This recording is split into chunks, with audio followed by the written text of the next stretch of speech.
Intelligibility meaning being understandable regardless of your accent, regardless of your background. How are we ensuring this in our speech and in all we've been saying? Now, the first way we can ensure this is by mastering the art of pronunciation using the right sounds. Now, in the entire English phonetics, we have a total of 44 sounds, and these 44 sounds are divided into 20 vowels and 24 consonants. Now, starting with the 20 vowels, these vowels are further divided into three main categories. We have the first being the monophthongs. Now, again, I would like for us to pay attention to many of my pronunciation during this speech. I assure you we have a lot to learn from it.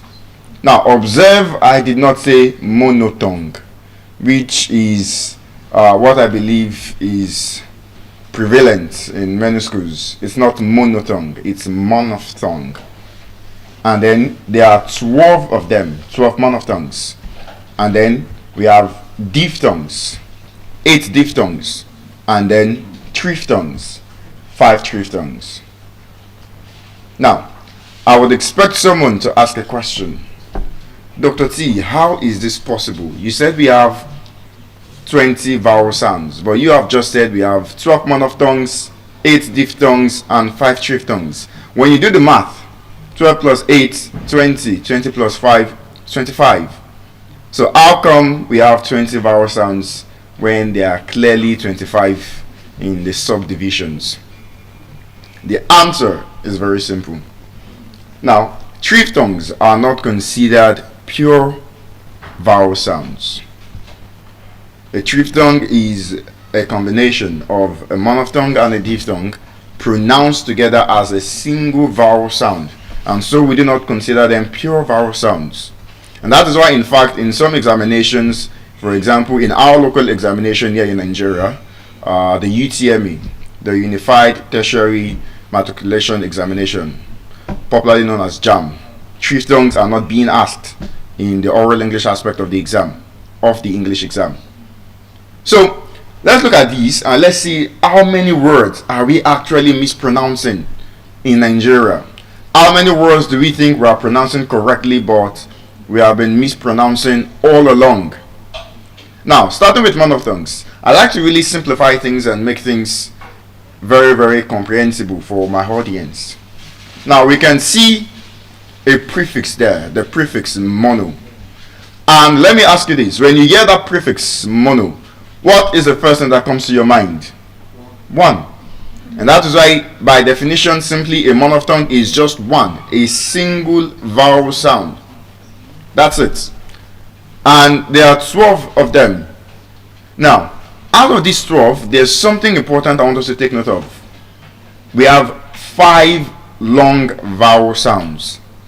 Again, it is important that we're able to differentiate between our short vowels and our long vowels so that they do not impede our communication when we are speaking.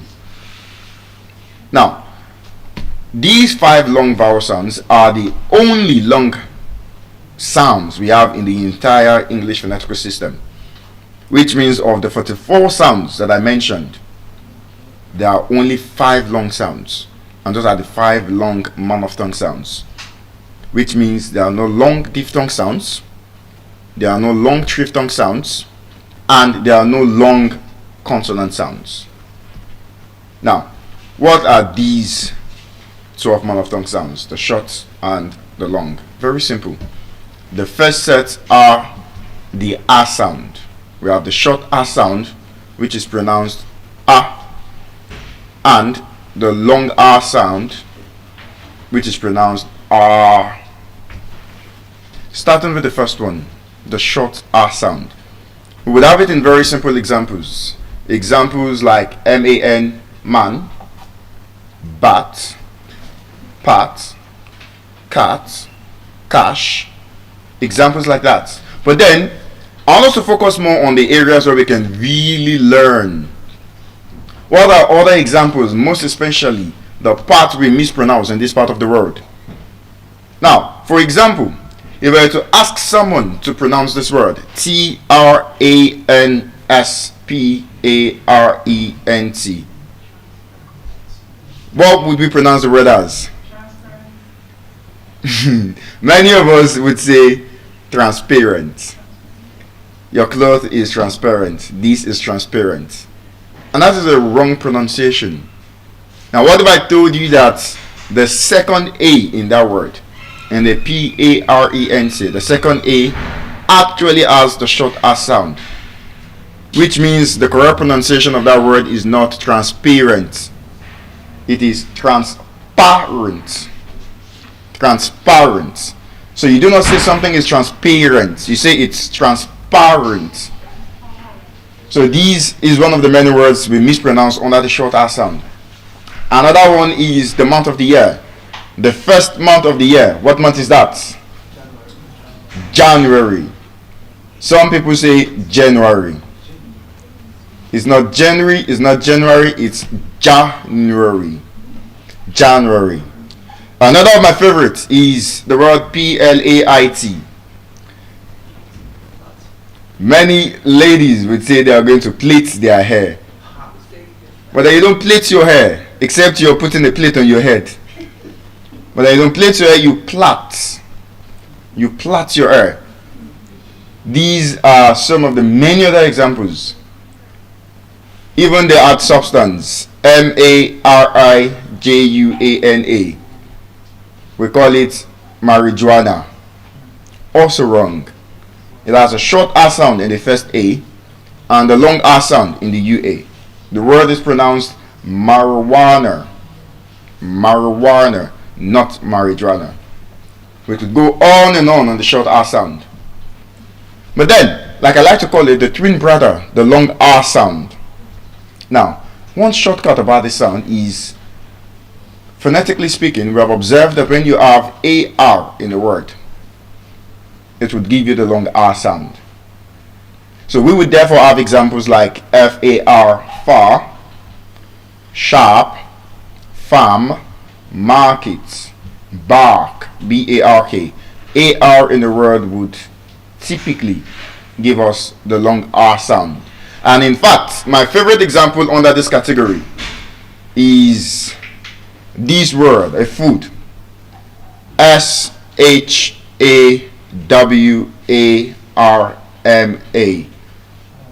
How do we pronounce the word? We call it what? Shawarma. Absolutely wrong. Yes. What if I told you the correct pronunciation of that word is actually shawarma? Shawarma. That is the correct pronunciation. And like I like to challenge my students when I'm in class or in a lecture hall, I will tell them the essence of correct pronunciation is to practice it. And so I'll challenge you the same way. It will sound funny, but it's a challenge. When next you want to buy shawarma, you tell him, bros, I won't buy shawarma. And like I always like to tell my students, if it's someone like me, I will tell you shawarma 2.5, but shawarma 50k. Now you go talk shawarma.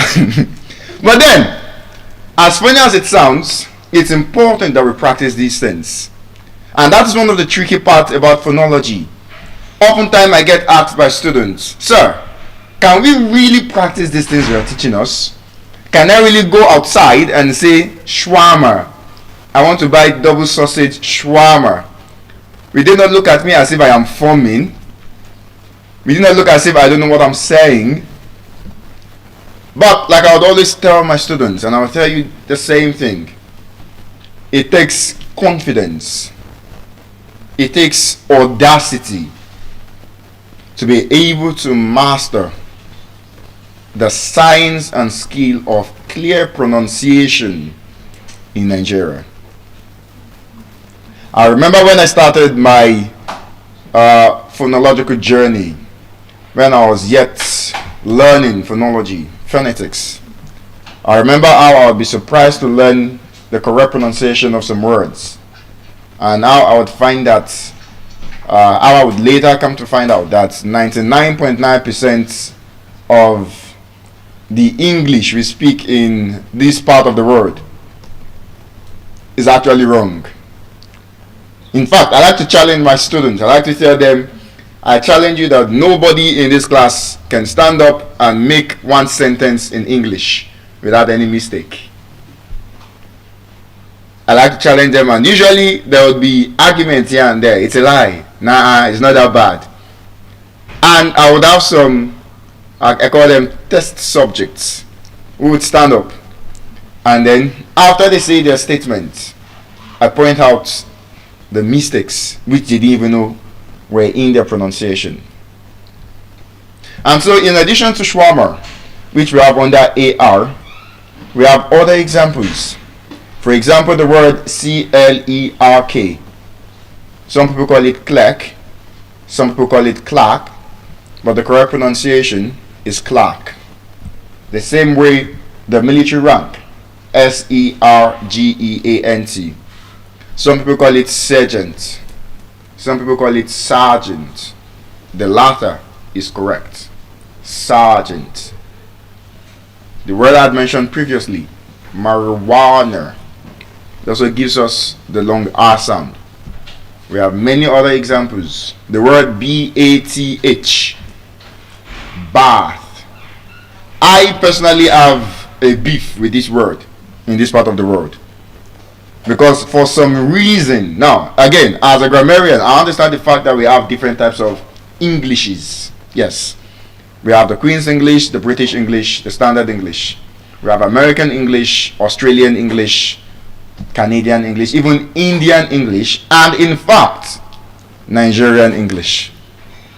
Yes, and that is why I am not here to diminish our Nigerian English. No, we do have our own English. We do have our words peculiar to us. In fact, we have our own accent, which is fantastic, by the way, which we're going to get to very soon. But then, in as much as Nigerian English exists, there's a question that is always on my mind. How on earth do Nigerians invent some words? For example, have you bath? What is bath? How did we invent the word I am going to bath? And that word is a noun. The BATH is bath. As a noun, it's bath. As a verb, it's bathe. As a noun, it has the voiceless TH sound, looking like the theta. As a verb, it's bathe, the voiced TH. So again, this is to help us learn, unlearn, relearn. If you say bath, you know the right thing to say now. It's not bath. If you say it as a verb, you are going to bathe. I want to bathe. You use it as a noun, bath. I am going to have my bath. Have you had your bath? That is as a noun and as a verb respectively. Now, I mentioned the voiceless and the voiced TH sound. And to make sure we understand it, I would like to explain that to us. So what exactly is a voiceless sound? What exactly is a voiced sound? What does it exactly mean? Now, a voiceless sound in layman's term is simply any sound which when you pronounce it, your vocal cords do not vibrate. A voiced sound, on the other hand, a sound which when pronounced, your vocal cords vibrate. Now, I'll give you a shortcut. All vowel sounds in English language are voiced sound. When you pronounce all vowel sounds, your vocal cords vibrate. Consonants, on the other hand, can be both voiceless and voiced. So your vocal cords could either vibrate or not. But then, let's practicalize it. A voiceless sound, your vocal cords do not vibrate. Now, in this word, soup, What is the first sound we have in that word? S, right? Now, I want us to do a little practical. I want you to put your index finger here and pronounce the sound. S. Do you feel any vibration? No. That's a voiceless sound. But then, in the word zoo, what's the first sound we can hear? Z. Let's do the same thing. Pronounce Z. Z. Do you feel a vibration? Yes. So, a voiceless sound, your vocal cords will not vibrate. A voice sound, your vocal cords vibrate. Like you have in the S and Z sounds. Now, that is still under the two R sounds. So, I believe we have learned something on the short R and something on the long R. Now, the other two categories under the monophthongs, we have the short R and the long R sound. The short R, which looks like the letter E. The long R, which looks like a backward capital E with two colons at the back. Now, the short R sound, very interesting sound. You would have it in simple words like pets, bets, pen, every. Words that have EA. Words like ed, dead, Evan, leather. But more interestingly, I'm more interested in the ones that we mispronounce. Remember, the speech is speaking to be heard.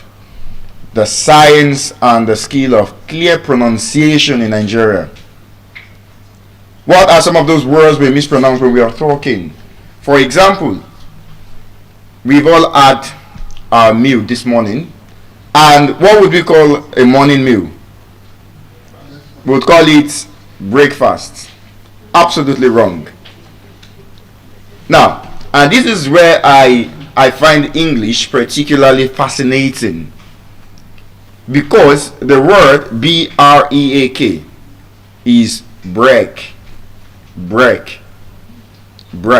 But then when you add F-A-S-T to it, shouldn't it be breakfast? It should, but it's not. It's the short S sound. Breakfast. So we have not had breakfast. We have had breakfast. The same applies to the word S-A-Y-S. We would say says. The teacher says. But the correct pronunciation should be says. Again, I find it intriguing because S-A-Y is say. But when you add S, it becomes says. I call it the wonder and paradox of English pronunciation. We have several other examples under that. For example, your free time. What you do in your free time? It's not leisure. It's leisure. So you do not say what do you do in your leisure. What do you do in your leisure? Your leisure time. These words as well. Z-E-A-L-O-U-S. We would pronounce them as what? Zealous. Or P-E-A-S-A-N-C. Some will pronounce it as peasant. Both pronunciations wrong. It's not zealous. It's not peasant. It is zealous. A zealous person, not a zealous person. You don't say a peasant. It's peasant. Peasants.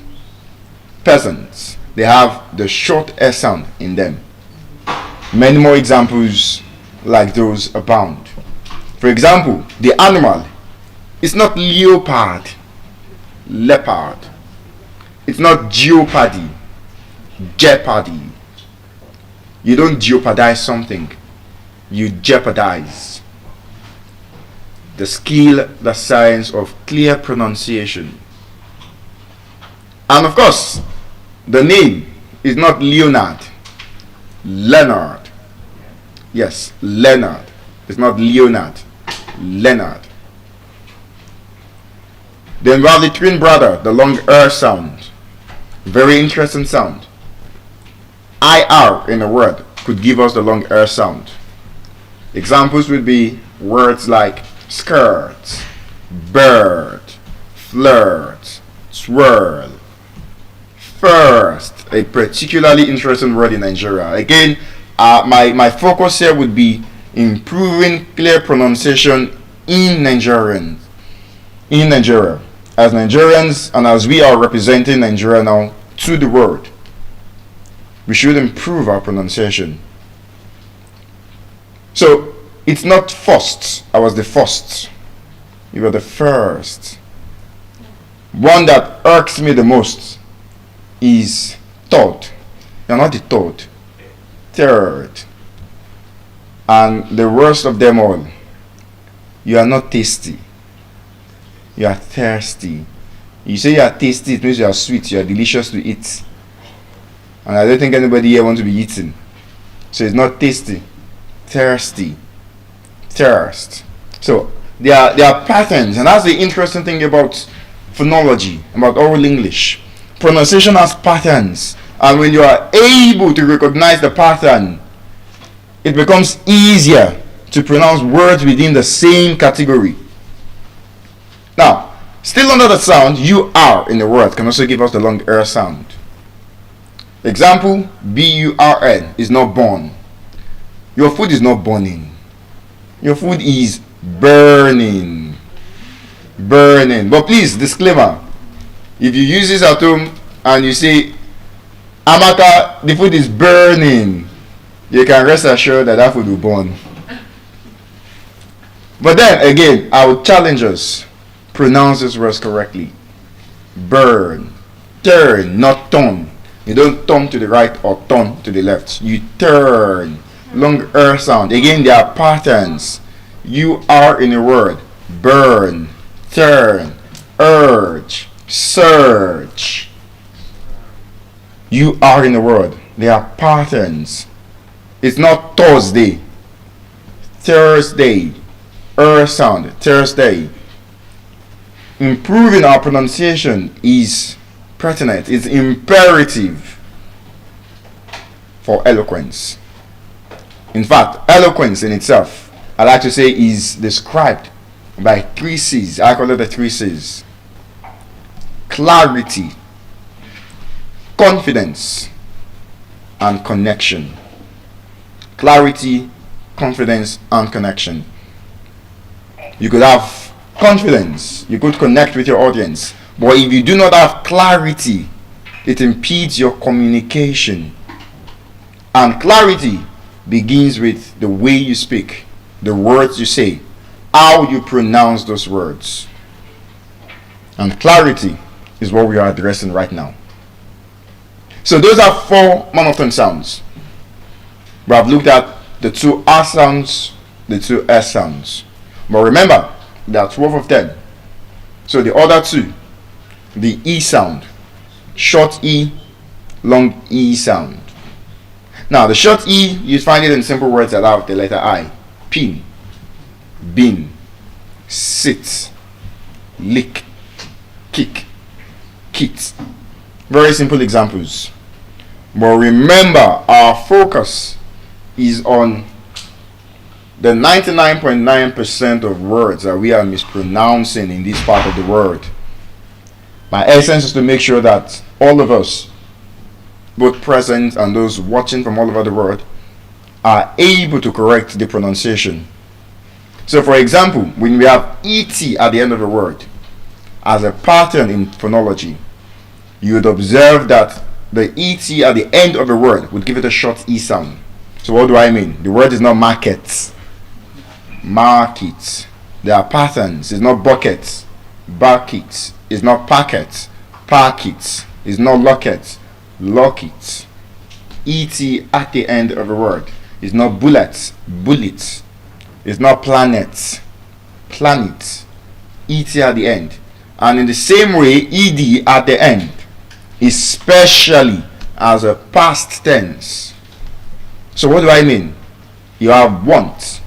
So what's the past tense of want?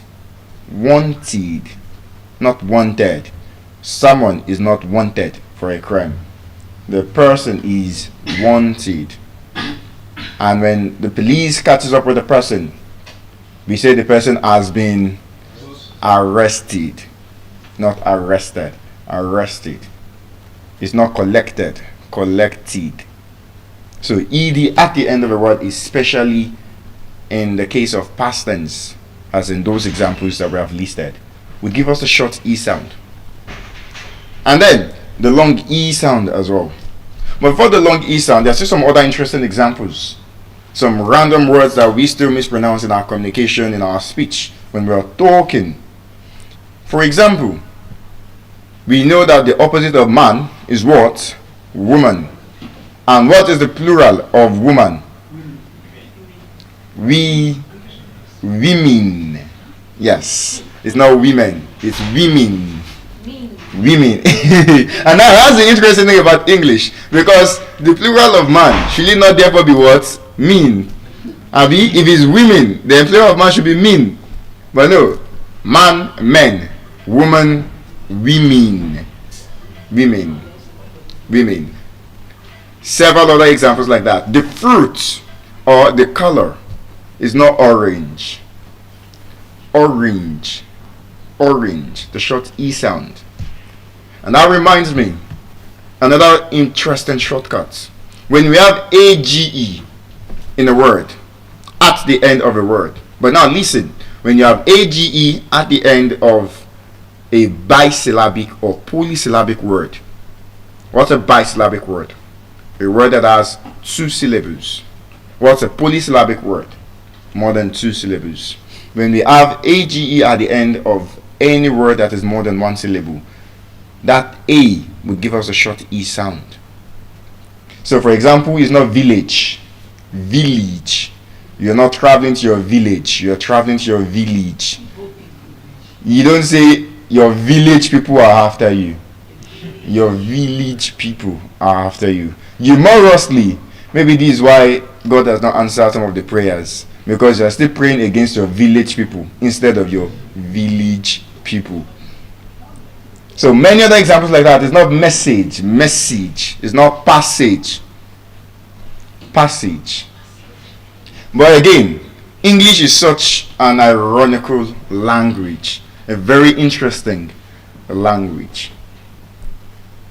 Because we would always have exceptions. And the exceptions are what make it very intriguing.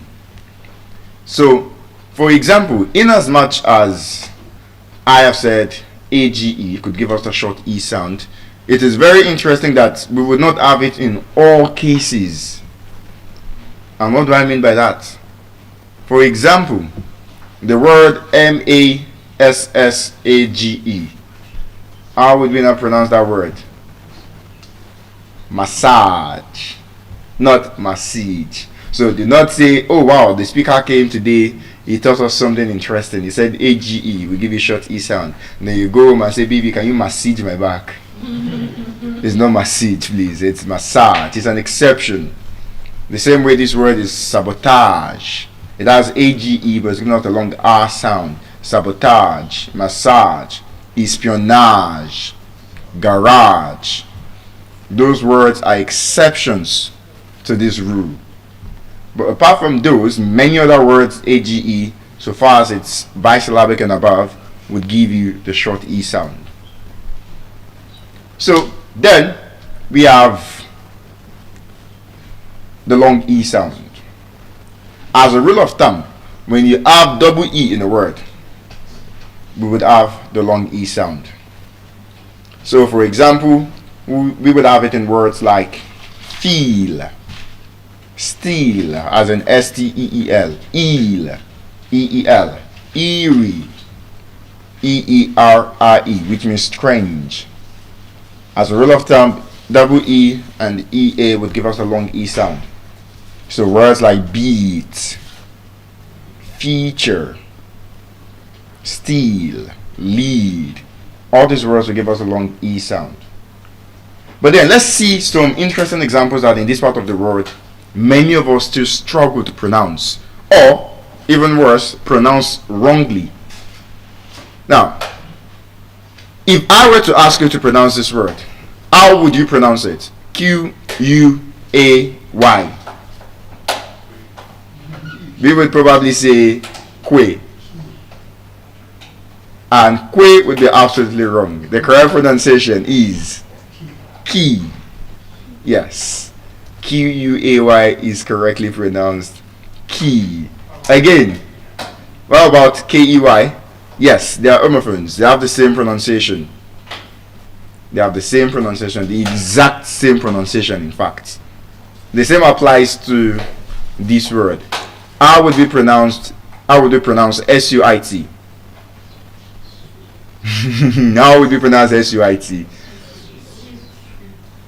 Then how would you now pronounce SUITE? Now, SUITE has the exact same pronunciation as SWEET.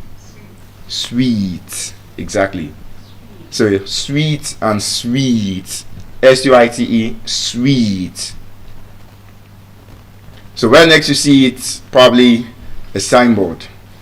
Something hotel and sweet, not sweet. Hotel and sweet. And then SUIT, the one we wear. Suit. Suit. Again, clear pronunciation. The key to clarity. The first step to eloquence.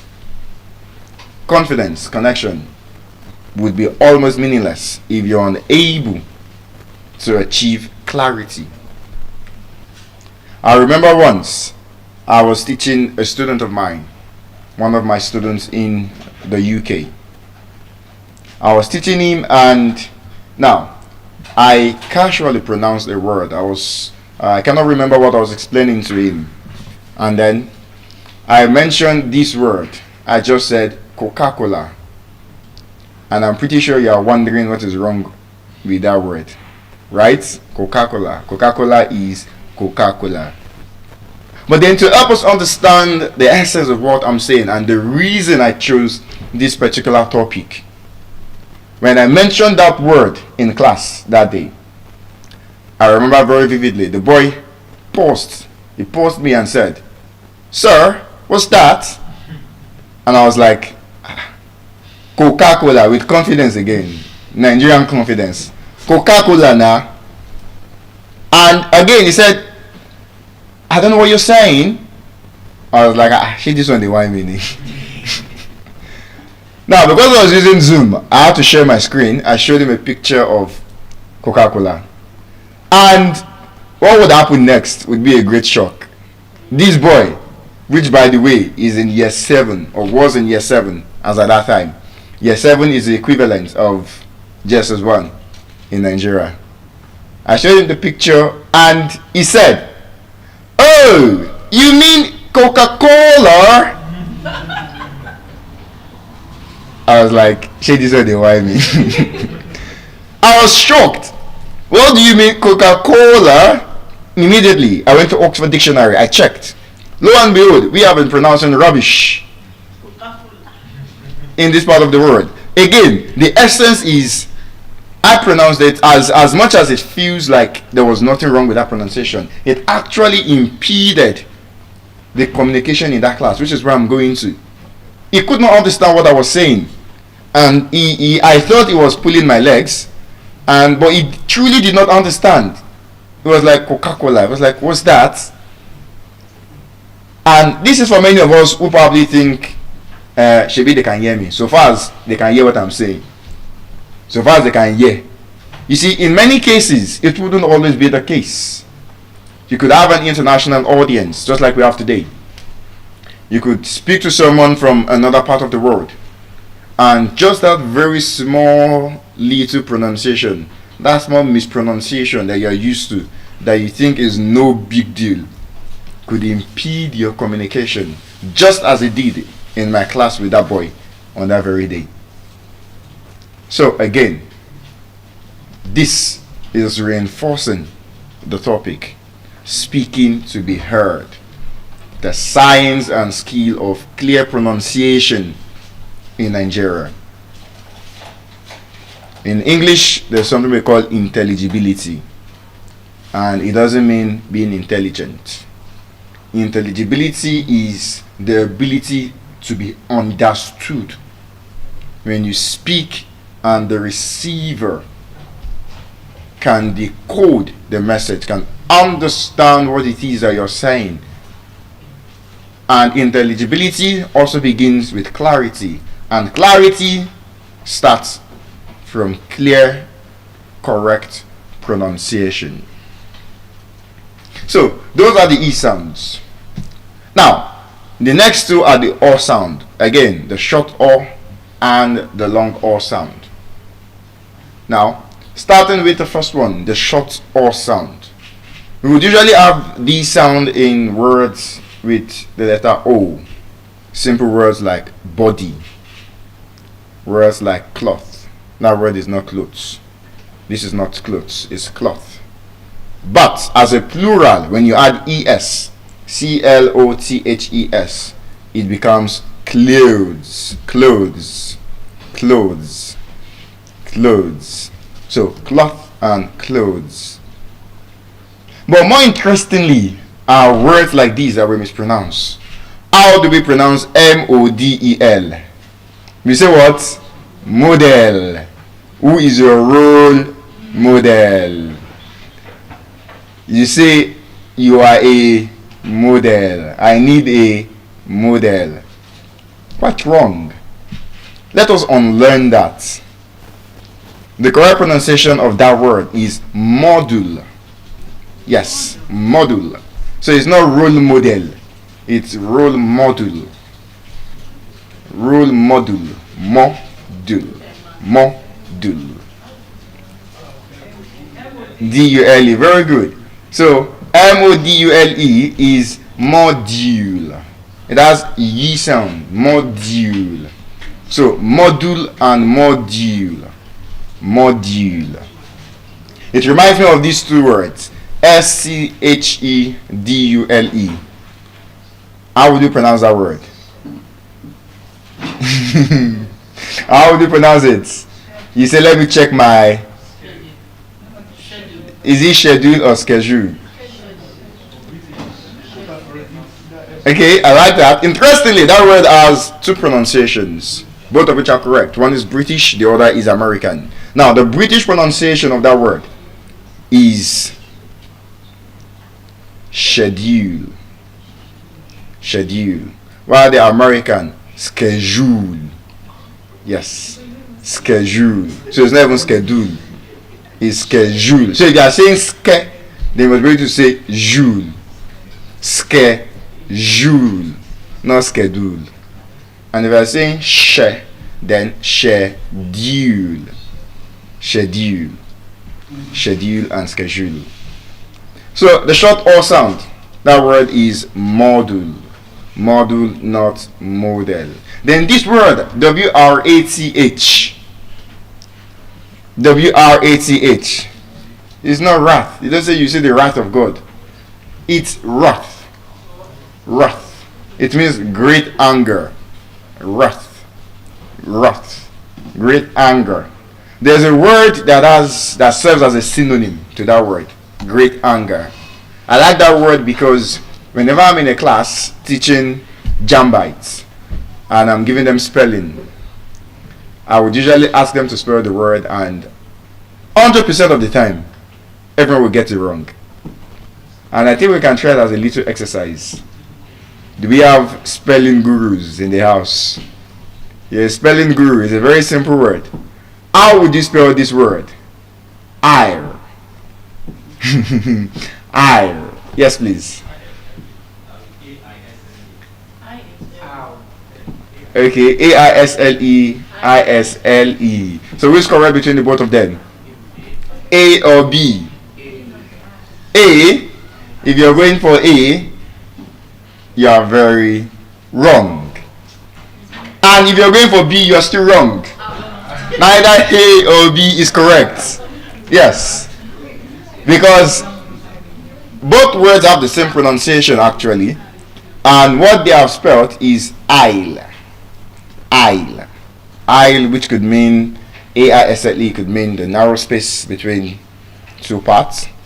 I-S-L-E are synonymous with an island. But then I said aisle. Aisle. Aisle. It's a very interesting word. Ire. It's a very, very interesting word. It means great anger. When I tell you the correct spelling, you said yes. I-R-E. I-R-E. It's not eerie. Ire. It means great anger. Just like wrath. Wrath. It's not ire. Yes. Ire. So it means great anger. I-R-A. I-R-A-L. E. I-R-E-L-E. Oh, okay. Ireland. Yes, Ireland. Ireland. Northern Ireland. Ireland. And this again is the beauty of English. A very interesting subject matter. So, that word is wrath, the short O sound. And then we have the long O sound. But before the long O sound, I like this word as well. This is another word many students fail. As a matter of fact, in my tutorial throughout this year across Lagos, every tutorial I've entered, when I ask them to pronounce this word, they mispronounce this word. And I'm pretty sure some of us, if not all of us, will still mispronounce this word. Should we try it? Yes. The word is Y-A-C-H-T. We know it's the big ship. Y-A-C-H-T. If you're saying yacht, you're wrong. If you're saying yacht, then you are very wrong. Now, the CH is silent. That's the first thing. And the A is not giving us A. It is O. Yacht. Yacht. Yacht. Y-A-C-H-T. Yacht. Yacht. Yacht. Not yacht. So I'm pretty sure many of our teachers might have told us A for apple, B for C for D for Y for yacht. It's not yacht, it's yacht. Yacht. Yacht. Yacht. So we have other examples like that, which means, you see, I find it interesting because there's no letter O in that word. It's letter A. And letter A should give us A. Like Y-A-M. Yam. Yam. And you see, that's why, I always tell my students that to understand English to an extent, you must be ready to almost run mad. To understand English properly, you must be ready to be mad. Academically mad. To understand English. Because, especially in this part of the world where there are many things, I guarantee you there are many things you pronounce, you don't even know you're pronouncing rubbish. On a daily basis. In fact, let me even shock you. The name of your country. What if I tell you nobody here can pronounce the name of your country correctly? What is the name of our country? Nigeria. What accent will we call that one? School of Eloquence accent. Now, the word or the country is not Nigeria. It's Nigeria. Nigeria. Nigeria. So you're not a Nigerian, you're a Nigerian. Yes, Nigerian. I'm a Nigerian. So Nigeria is not speaking to the world. Ladies and gentlemen, us Nigerians are speaking to the world today. And for the next 17 days thereabouts, Nigeria is speaking to the world. There are many more like that. Many words we do not even know we are mispronouncing, and yet we say it confidently. And the question is, when we are faced with an international audience, how are we sure that it will not impede our communication? The reason many of us do not value some of these things or this pronunciation again is because we are still limited to the scope of our audience. We speak with our fellow Nigerians, fellow Lagosians, and of course we'll be able to understand each other. But the golden question you should ask yourself this morning is, What if I am faced with an international audience? Would this my Nigerian English fly? Would someone in Great Britain, India, Germany, Canada, Australia, New Zealand understand me if I speak straight for 1 hour? Would they be able to understand every single word I say? Or would they be confused every now and then? Just like I confused my student with Coca-Cola. So that is the short O sound. The long O sound, very simple. You have it in words like OR. Words have OR in them. Lord. Born. So BORN is born, but BURN, burn. Remember, long air sound, burn. Burn. So anytime you are saying the food is burning, you are saying the food is giving birth. Because that is BORN, born. Different from BURN, burn. And then we have it in words that have OUR, like YOUR, your, POUR, pour, and then TOUR, tor. Very wrong. Again, the paradox and the irony of English. What if I now told you that YOUR is your, POUR is pour, COURT is court, but then TOUR is not tall. Swear. Swear. So you don't say you are going on a tour, you are going on a tour. It's not tourism. Tourism. It's a diphthong. U and the schwa sound. Tourism. Tour. You're not a tourist, you're a tourist. Again, little do we know than we think we know when it comes to pronunciation. So we need to keep asking ourselves that question. Would an international audience hear me if I spoke to them? Would they understand me? Would I be intelligible? Or would they be confused with my mispronunciations? So another interesting word is COURTESY. We pronounce it as what? Courtesy. Well, it's not courtesy or courtesy. It's courtesy. Long sound. Courtesy. Courtesy. Courtesy. The same sound applies to this word. COLONEL. It's not colonel. And it's not colonel.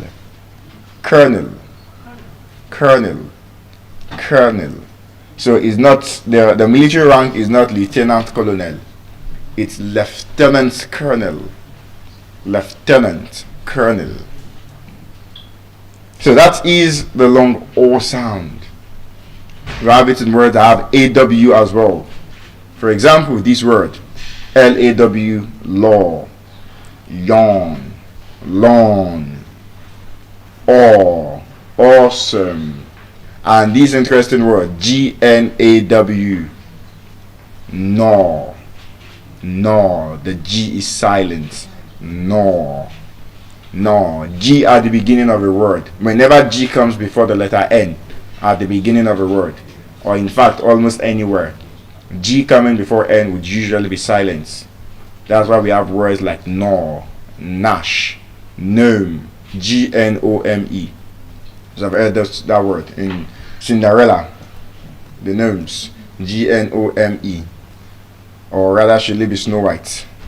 It's gnome, design, feign. The G will be silent when we have G coming before letter N.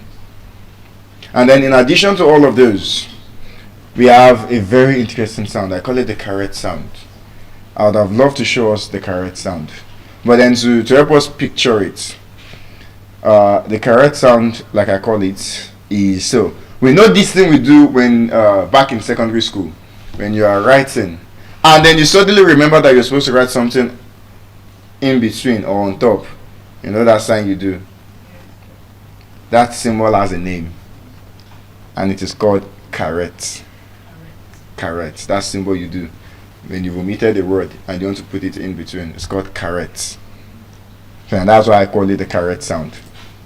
And that sound is very interesting. It's very, very interesting because many of the words that fall under this sound, we mispronounce it in Nigeria.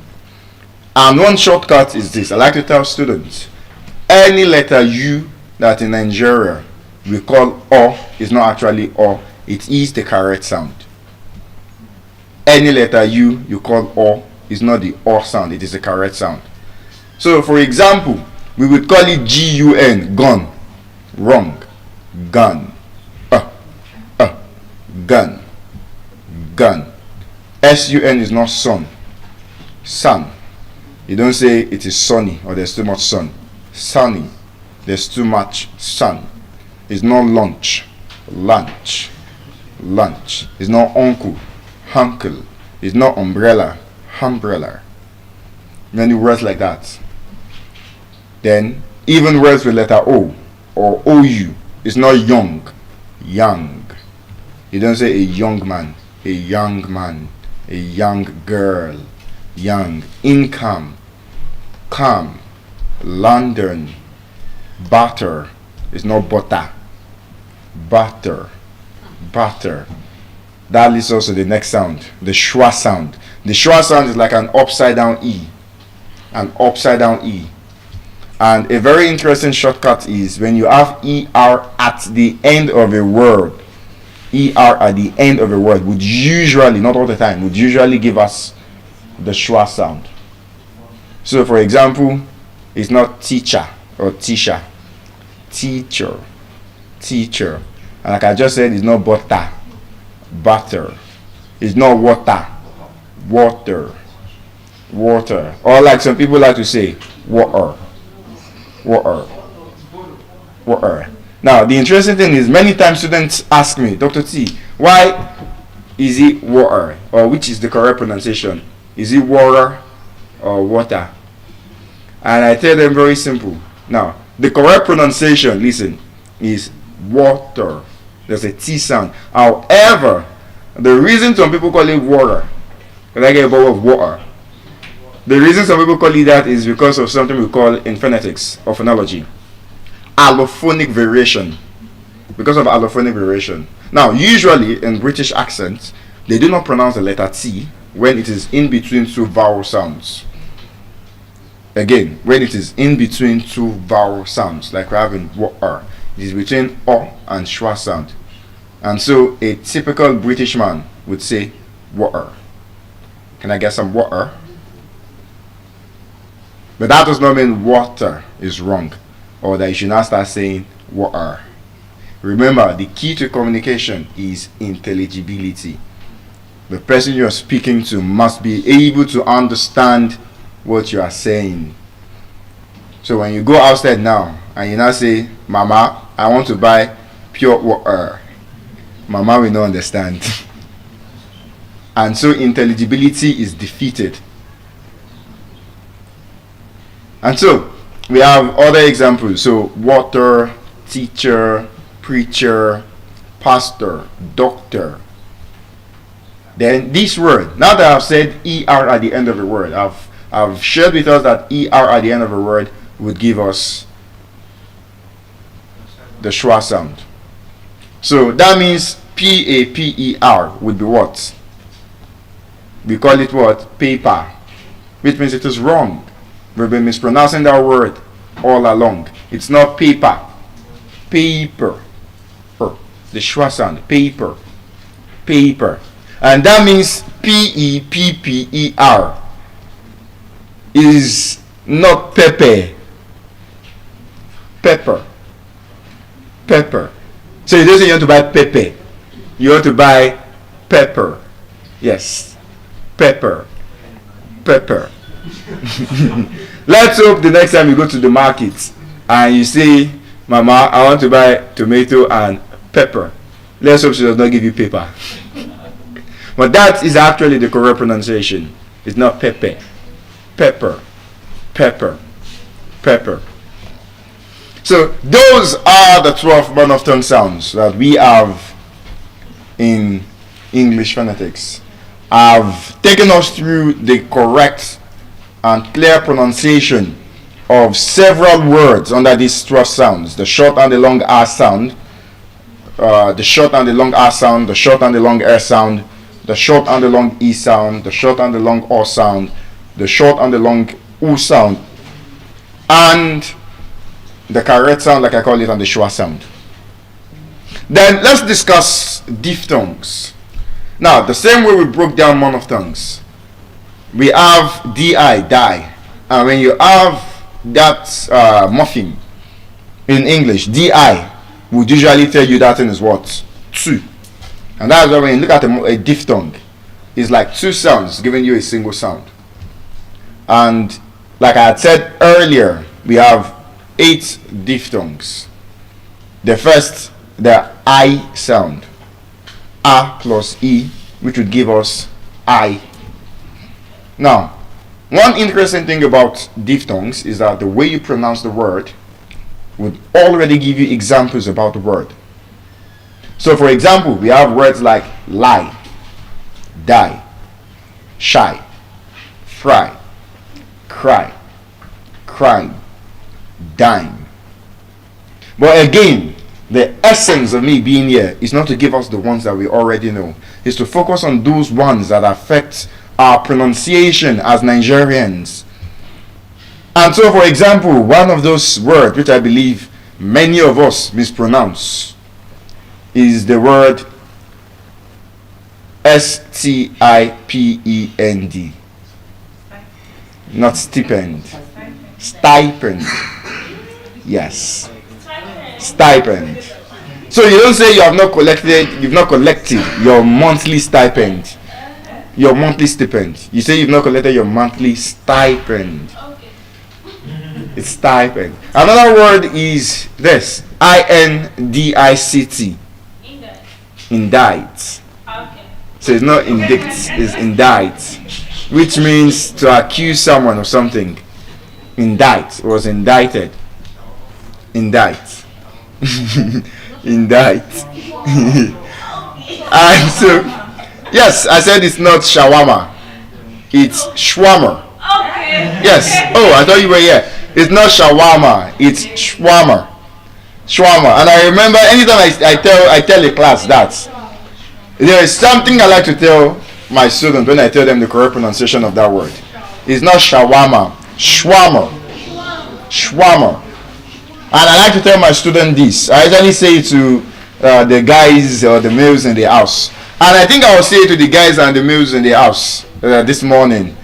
So, to my fellow guys, I always say, any girl that cannot pronounce shawarma does not deserve shawarma. Have I spoken well? Yes. Ladies, do we agree? I said, any girl that cannot pronounce shawarma does not deserve shawarma. Have I spoken well? Yes. Ladies, do we agree? No. So, still under the I sound, there's an interesting example I'd like to share with us. Now, this word, D-I-S-C-O-U-N-T. D-I-S-C-O-U-N-T. How do you think the word would be pronounced? The word is discount. You don't have to fret. It's still discount. Discount is discount. So if discount is discount, then V-I-S. We just change the D to V. V-I-S-C-O-U-N-T will then be what? Viscount. Absolutely wrong. So the one with D is discount, but when you change the D to V, it becomes Viscount. If you have watched the movie or the series Bridgerton, you must have heard it there. It's a title, it's a royal title. The Duke of Edinburgh, the Viscount of this, the Viscountess of that. Viscount. So discount and Viscount. Yes, please, go on. If we are working like with sounds to pronounce words, Yes. why does like what those sounds are like? I mean, words that have the same, almost the same sound. Because you just spelled now. Yes. Then discount. Yes. Viscount. Yes, discount and Yeah, viscount. then having like this different pronunciation. Okay, so now there are two things I would say to that. Now, the first is sometimes the etymology of a word Okay. could determine the pronunciation. Now, English itself is a language that is very, very accommodating, it's very flexible. In fact, there's almost no such thing as an actual English word. Many of these words are either from Latin, Greek, or other languages, German, French, and the likes. So usually the etymology, when you trace the etymology, it could explain how the word came to be. For example, when you look at the word nickname, you say, what's your nickname? My nickname is this, my nickname is that. Your nickname. Now, when you trace the etymology of that word, it would interest you to find out that originally that word was not actually nickname. The word was EKE. EKE name. EKENAME. It was ik name. It looks like ik name, but it's ik name. So how do we now start calling it nickname? Evolution of the word. Many people would say, ik name and ik name and ik name, and over time an ik name became a nickname, and nickname. Then before you know it, nickname. Okay.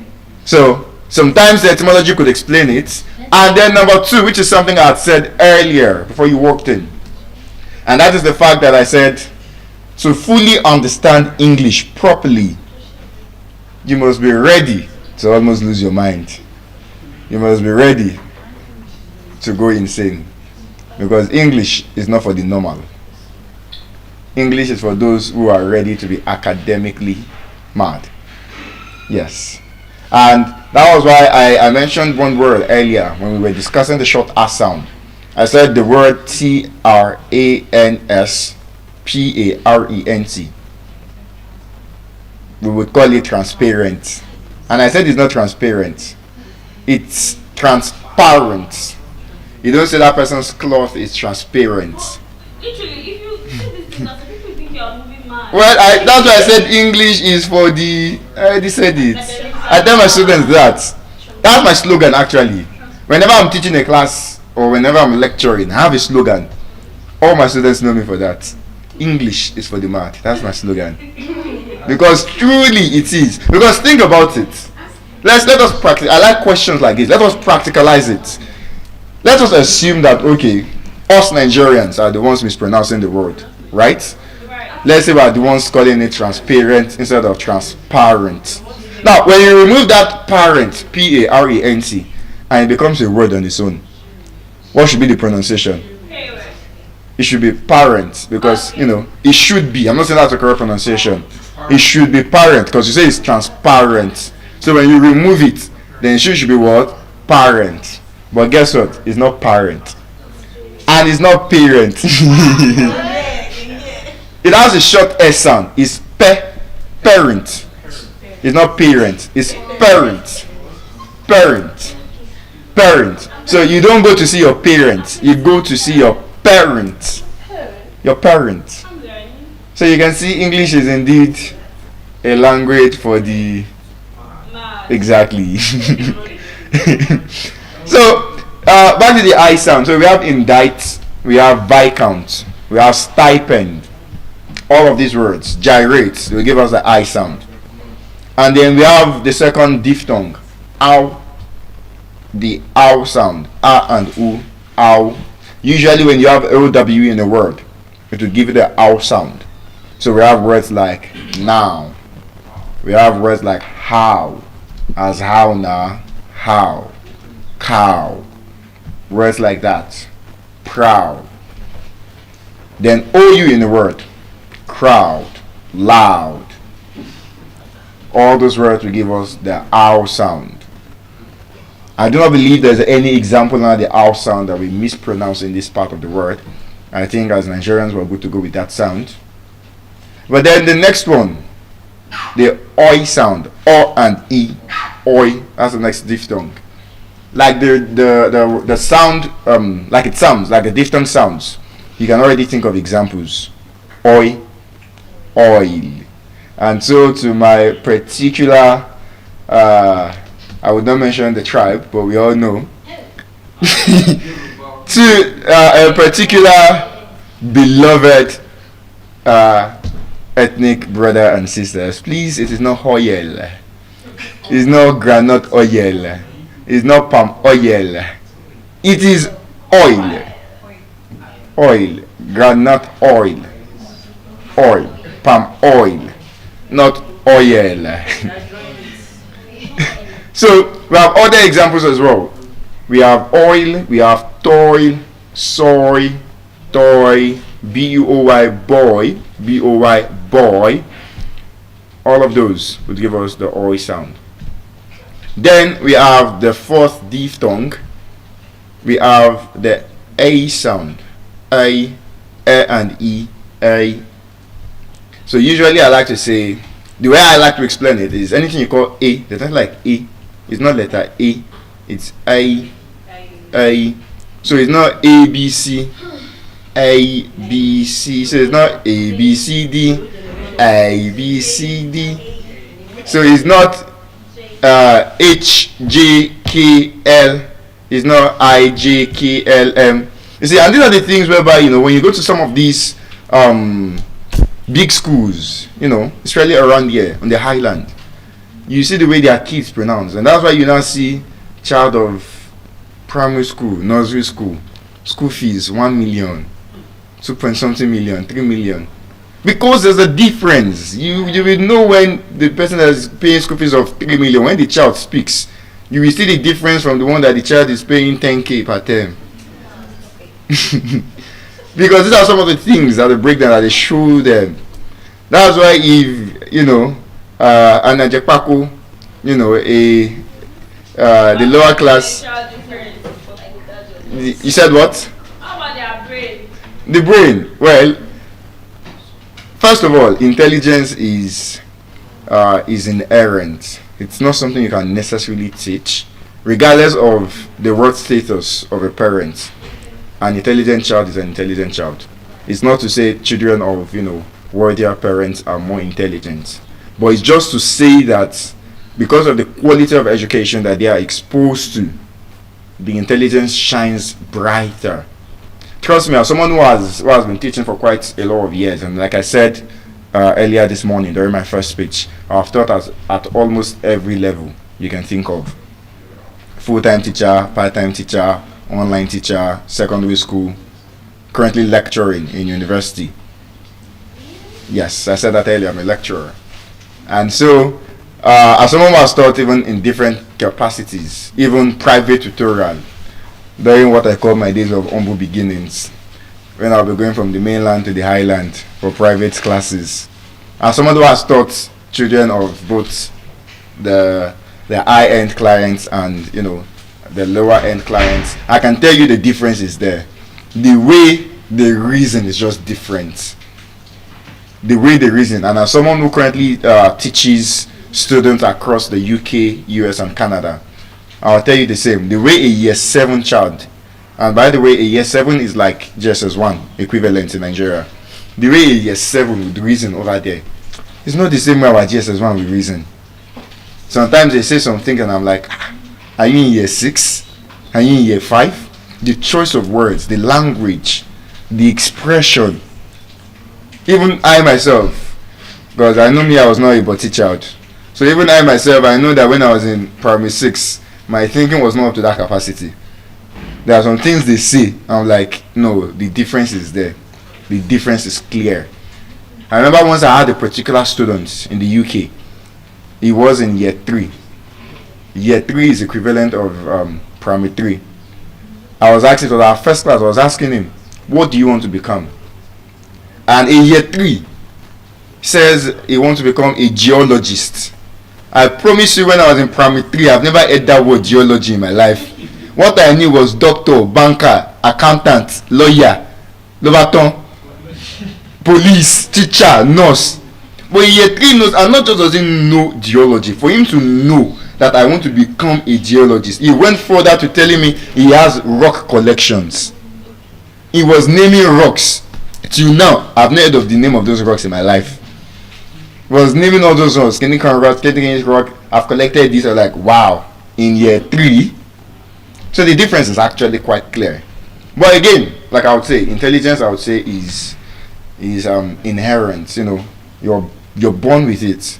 But then access to that quality of education makes it shine differently. It brings out the intelligence in a different way. So that's what I would say to that. And so that's why when we are saying HIJK, they would probably say HIJK, which actually sounds sweeter if we're being honest. Think about it. HIJK and HIJK. I think I'm now. In fact, what I like to do is, what I've been doing for my students this year is, because like I said, I've been doing a tutorator, JAM students, and when I teach them oral English, I ask them to actually read or sing that ABC. And I would actually like if it's something that we could do. Let's make it a little bit engaging. Let's see the difference. This is what I want us to do. I want you to focus on that A. Instead of saying A, B, C, you say what? A. And then when I get to that G, you pause. Instead of H, I, J, K, you say what? H, I, J, K. It's already sweet in our mouth. Should we try it? Yeah, we can. Should we try it? So let's try it. Let's sing it. So 1, 2, ready, go. A, B, C, D, E, F, G, oh yeah, H, I, J, K. Oh, wow, we too savage. We didn't sing it, but we tried. So it's not H, I, J, K, H, I, J, K. You can see the way it sounds different, and that's why I always explain to students. You see, when it comes to this clarity, when you know how to pronounce your words correctly, that's why some speakers will speak and you fall in love with the way they speak. Sometimes they are not necessarily making sense, but the melody in their voice. Someone can say something, can say rubbish, can say nonsense eloquently, and you will like it. And someone else can make a whole lot of sense. But if he's not eloquent, if his pronunciation is off key, or he probably has, a particular traditional accent, a thick Nigerian accent, either thick Igbo accent, thick Yoruba accent, thick Hausa accent, we might not want to pay attention to the wisdom in what they are saying. So again, which goes a long way to show that pronunciation does matter. And so we must no longer be saying, at least they can understand what I'm saying. Yes, they can understand what you're saying, but it's not just about understanding what you're saying. It's also about how you're passing across that message, the clarity. Remember, there are 3 C's for eloquence: clarity, confidence, and connection. And the last 2 would be almost pointless if you cannot achieve clarity to start with. You can be confident and say rubbish. Like I said during my first speech, in the words of John Lennox, Oxford mathematician and philosopher of science, he said, rubbish or nonsense remains nonsense, even when spoken from the mouth of the greatest scientists. But I would like to modify that this morning. I would like to say, nonsense remains nonsense, even when spoken from the mouth of the most confident or eloquent person. Because clarity is very important. So you can be confident and still say rubbish. And you can be eloquent and lack confidence. They work hand in hand. So that is the oi sound and the ow sound. There are 4 more diphthongs. We have the ear sound, E and the schwa sound. Ear, ear. We have this in simple words like EER. Whereas I have EER. Steer, STEER. Steer, to steer something. Steer. You have it in beer.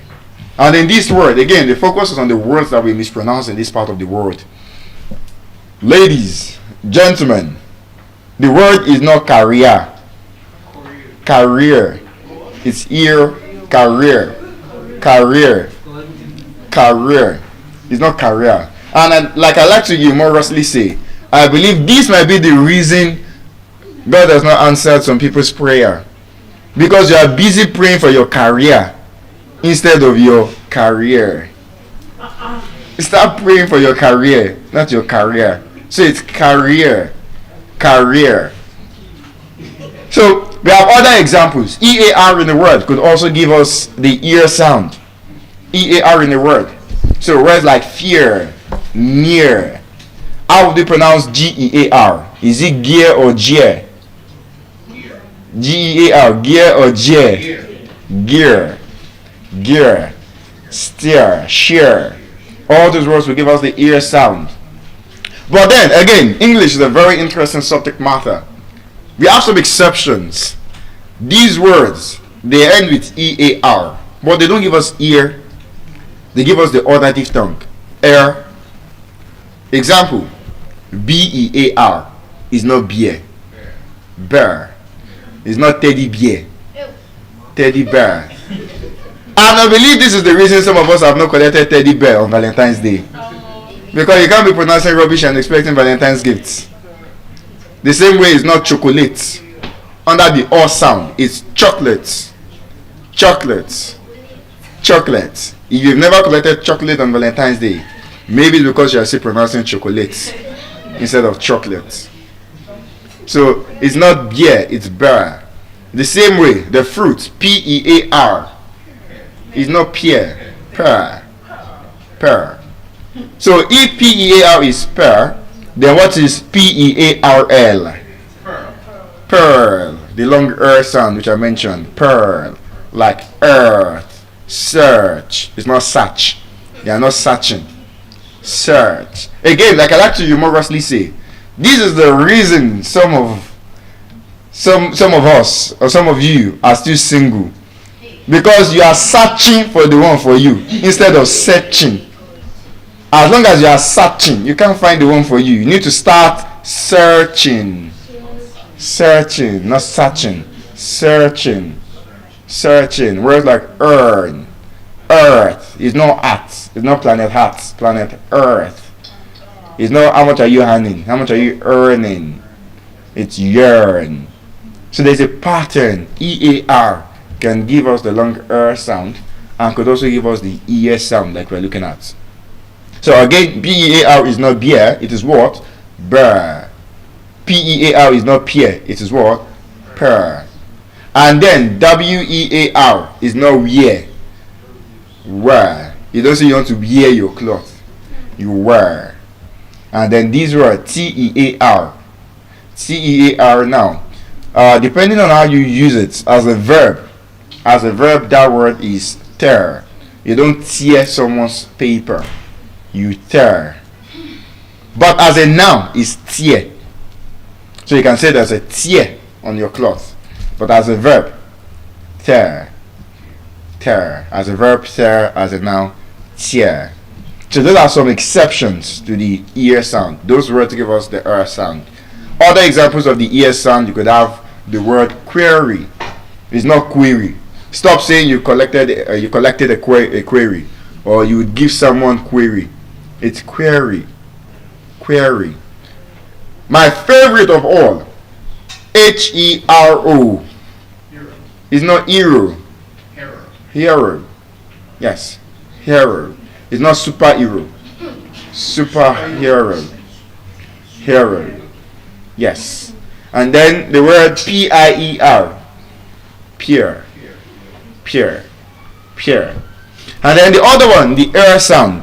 When you have AIR in a word, as in stir, pair, or ARE in a word, as in bear, BARE, bear, which means BARE and BEAR are homophones. They have the same pronunciation. Bear and bear. You have fare, transport fare. Then we could have other examples as in THERE.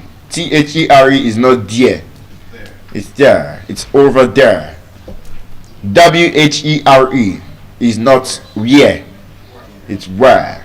You don't say where is it. Where. Where is it? Where. But take note. HERE is here. Here. That is ear But THEREWHERE, rare, there. Very, very interesting subject matter, the English language. And then the last two diphthongs, we have the UR sound, U and schwa sound, UR. And examples of those sounds, we have words like PURE, is not pure, pure, pure. So which means for those of us, the local water is not pure water, it's pure water. Or like we said earlier, you want to apply allophonic variation, pure water. So you don't say, Mama, I want to buy pure water. Mama, I want to buy pure water. She will tell you we don't have it here, we don't sell it. Go to the next shop. So it's not pure, it's pure. CURE is not cure. Cure. It's not manure. Manure. And like I said earlier, TOUR is not tour. Tour. Tour. So you don't go on a tour, you're going on a tour. You are not a tourist, you're a tourist. It's not tourism. Tourism. That is the OR sound. SURE is not sure. You say, are you sure? Sure? What is sure? It's sure. Sure. Are you sure? Sure. Remember, clarity, clear pronunciation. Do not let it impede your communication. And so the last diphthong is the schwa and the u sound. And like I like to say, is basically anything you call o is not o, it's So go is not go. Go. Go. So you don't say go away. Remember I told you it's not we, it's not a. So it's not go away. Go away. You can see the way, I want us to try, you see the way your accent will even change. Let's try it. Say go away. Go away. See the way even your accent has changed. Already sounding like away. Go away. Away. Go. So it's not low, low, slow, moan, groan, show, pole. All those words will give us the O sound. And then finally, under the vowels, we have the triphthongs. We have the triphthongs. Now, there are 5 triphthongs, like I have said, and even though they are not considered pure vowel sounds, they are still important because we use them in our day-to-day speech, in our communication. So, for example, the first one is the I and the schwa sound. That's I-er. I-er. So examples, we have words like liar. It's not liar. You're a liar. A liar. Fire. Wire. Words like that. Flyer. The R sound. Higher. You're going higher. And then the next diphthong, we have the oi and the schwa sound. Oyer. Oyer. Example, it's not lawyer. Lawyer. Is not loyal. You are loyal. She is loyal to me. You are loyal to someone, not loyal. And when you swap the L with R, it does not become royal. Royal. Royal. Royal. Royal. We've done that. It's not oil. Oil. Oil. So royal, loyal. And again, like I said at the start, if you're deliberate about improving the way you speak, I would like for you to pay attention to the way I pronounce some words randomly, apart from the ones I'm sharing with us. Pay attention to my pronunciation generally. Observe, I did not say swap. It's swap. You don't swap. You swap. You don't say you want to swap your phone. You want to swap. It's not. You tell them, yes. The same way I've told you when you want to buy shawarma, you tell the bros, I want to buy shawarma. Yes, because that's the correct pronunciation. It's not shawarma, shawarma. You say, bros, I want to buy shawarma. So, That is order. Then we have ow and the schwa sound. Hour. So we have examples like hour, power, cower, tower, towel. So that word is not too well. My dearest Nigerian people, is not too well. Towel. Towel. You don't say, where's my towel? Where's my towel? It's not buwel. Barrel. Yes, your barrel. Okay. And then the first one, we have A and the schwa sound. Air. So it's not player. Player. He's a player. He's a good player. Slayer. And finally on the triphthongs, we have and the schwa sound. Error. So it's not goer. You don't say a church goer. A church goer. Error. Goer. You don't say slower. Slower. Slower. Slower. So those are the 20 vowel sounds that we have in English phonetics that would help us improve our pronunciation and enhance our public speaking skills, improve your eloquence, improve the clarity in your communication. And then I could stylishly touch on some consonants, especially the ones that we mispronounce in this part of the word. For example, let's start with the first one, the B sound. Letter B. B. The B sound. So, for example, when you have letter B after the letter M, it could give you a silent sound. Again, letter B coming after M would usually be silent. What do I mean? B-O-M-B is not bomb. Bomb. Bum. B-O-M-B, bum. So, I want you to try to think of examples. Think of words that have B after M. It's not climb. Climb. Now, bombard is bombard. Now, you'd observe, that's why I said there's a pattern. You observe the words I'm mentioning. The B is coming at the end. The MB is coming at the end. There's usually a pattern. But then, again, English, like we have said, English is for the... Exactly. So, for example, we have this word. Someone who repairs, your kitchen sink or your... Is what? So, it's not plumber. It's plumber. Yes, the B is silent because the B is coming after M. So, it's not plumber. Plumber. Plumber. Remember I said any letter you we call O is not O, is the correct sound. So it's not plum, it's plumber. Plumber. Plumber. But again, that's why English is an interesting language. Because if we say it is plumber, then shouldn't it be N-U-M-B-E-R? N-U-M-B-E-R should be what? Number. It's because it's almost the same. Exactly. If you say it is plumber, not plumber, then it should also be what? Number, not number. But please don't say Dr. T has said when you have B after M, the B is silent. You now want to toast the girl. You now say, baby girl, can I collect your number? She will ask you, show number. So, while it is plumber, the other one is number. Number. And that's why I like English, because there are exceptions.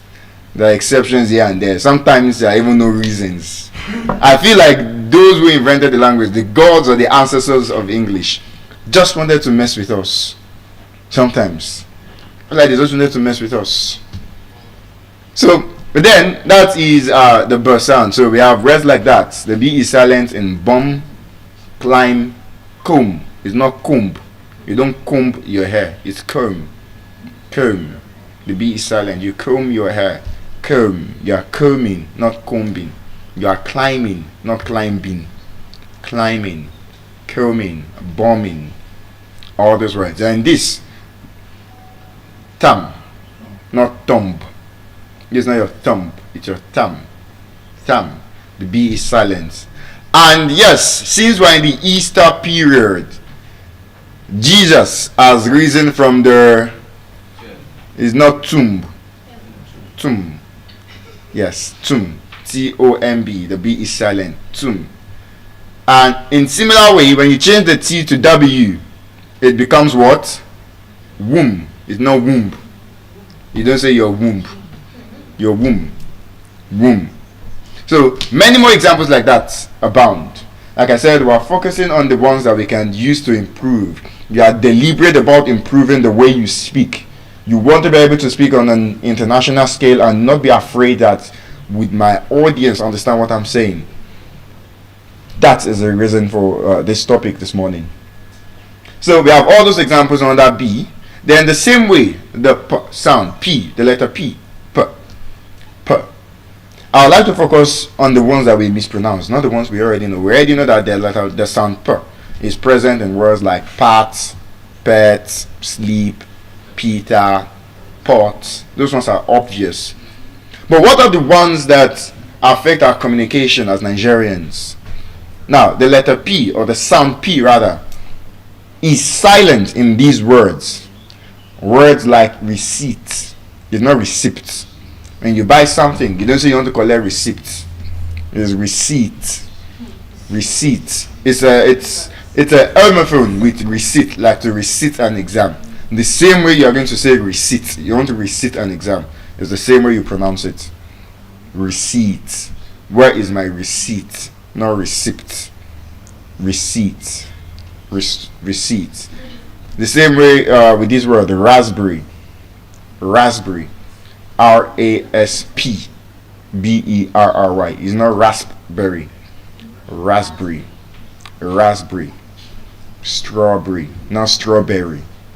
Strawberry. There are many foods like that we mispronounce. It's not cucumber. Cucumber. Cucumber. Yes, it's not cucumber. You don't say you want to buy cucumber. Cucumber. Cucumber. Let us stop embarrassing the gods of English. Let us start pronouncing these words correctly. Cucumber. Cucumber. Raspberry. Strawberry. Blueberry.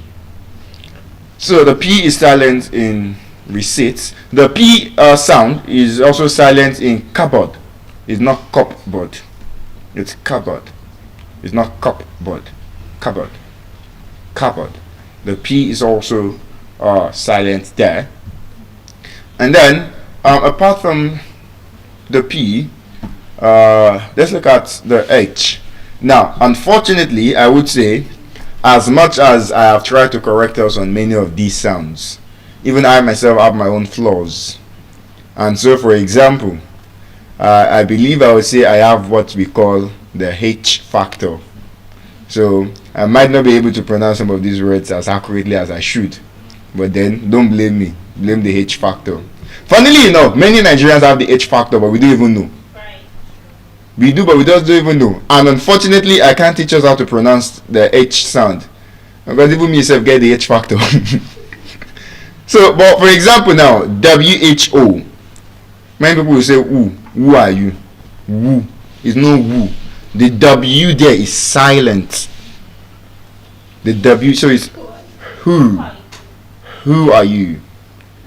Who are you? The same thing with whom. Whom. Who. So let's take note of those words. Let's take note of those words. The H is silent. The H is present rather, while the W is silent. So those words. Then in this word exhaust is not exhaust. Exhaust. Exhaust. So you don't say I'm exhausted. You are exhausted. Exhausted. There's a G sound there. Exhausted. There's G and there's Z. Exhausted. The same thing applies for this word. EXAM. We say we want to write an exam. I have an exam. Exam. Exam. You're writing an exam, not an exam. The same thing is not examination. Examination. Let me give us a quick hack to master your pronunciation, at least to an extent. When you have words that end with tion, sion, just pronounce them as sh, and you see a slight difference in your pronunciation. Shin, shin. So you don't say nation, nation, nation. So you would observe I've been saying pronunciation, not pronunciation. Pronunciation. And that word is not pronunciation.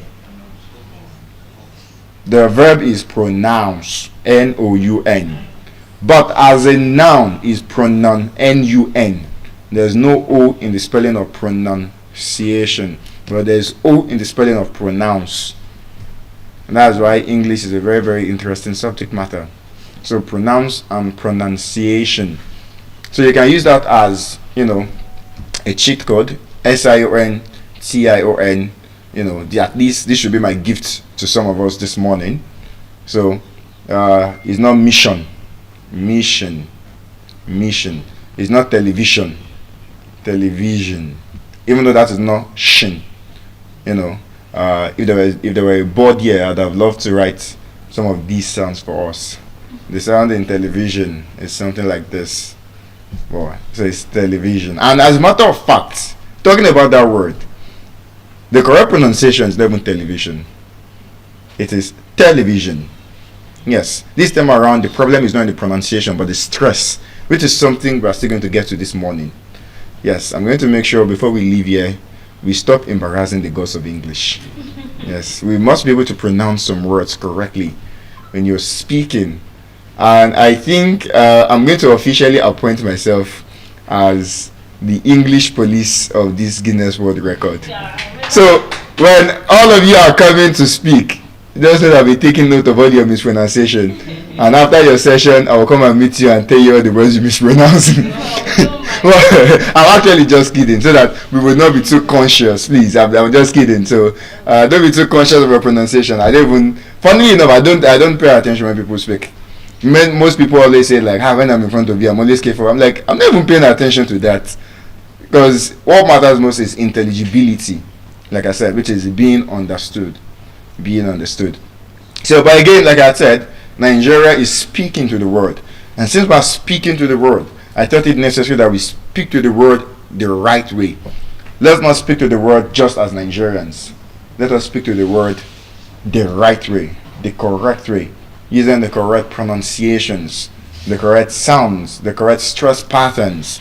Hence, the reason for my speech this morning. Again, the speech being speaking to be heard. Speaking to be heard. Which means you can speak and you're not even being heard. You might be talking, but is the person really hearing what you're saying? Speaking to be heard. The science and the skill of clear pronunciation in Nigeria.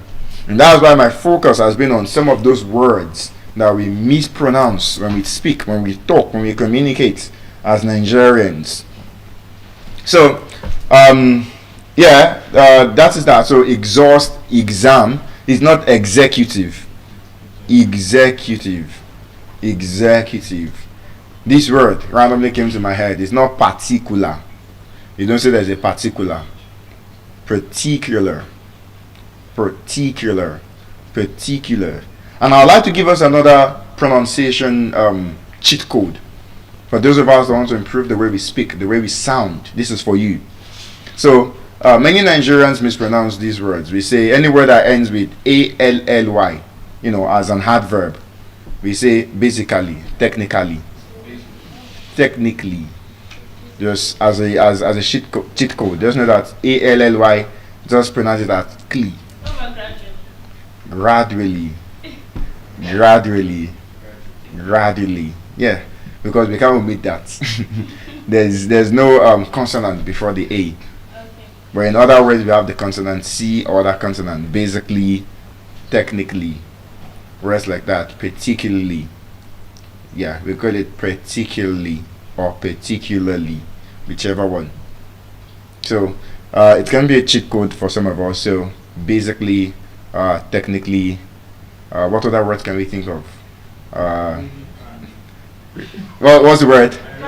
Yeah, so it's not ironically. Yeah, so it's not classically, ironically. Yes, it's not fundamentally. So all those words are cheat codes that we can use to enhance our pronunciation. But the funny thing is, it's still just on the sound. You'll be surprised that when it comes to stress, like I said at the start, I was dividing the speech into two parts: the sound aspect and the stress. You'll be surprised that there are many words that will be stress in Nigeria. Like the one I told you about, which one of my UK students corrected me in year 7. It's not Coca-Cola. Coca-Cola. And was genuinely surprised. He could not understand what I was saying. I said Coca-Cola and was like, what's that? Coca-Cola. And then I showed him and he said, oh, you mean Coca-Cola?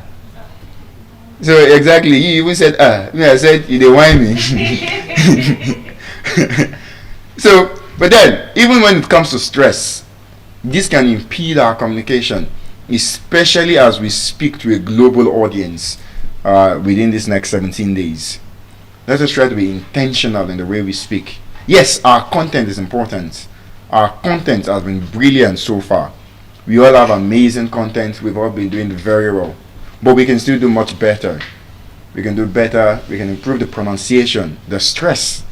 And so I'll be giving us some rules and some tips that would help you even improve your stress. For instance, so for example, this word expatiate. How do we pronounce that word?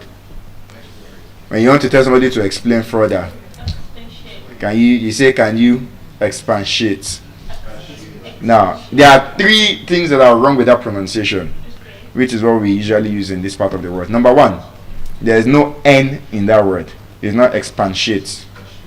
So it is P-A, not P-A-N. Number 2, the sound is not expa, it's expay. Number 3, which is the best part, is the stress. It's not even expay, it's expatiate. Expatiate, exactly. So it does say, can you expatiate? Can you expatiate? That's the correct pronunciation. And that's why when I said using clear pronunciation can impede, or using wrong pronunciation rather, can impede how you communicate. Imagine you're speaking, as we're speaking to a global audience, and someone here says, I would like to expatiate.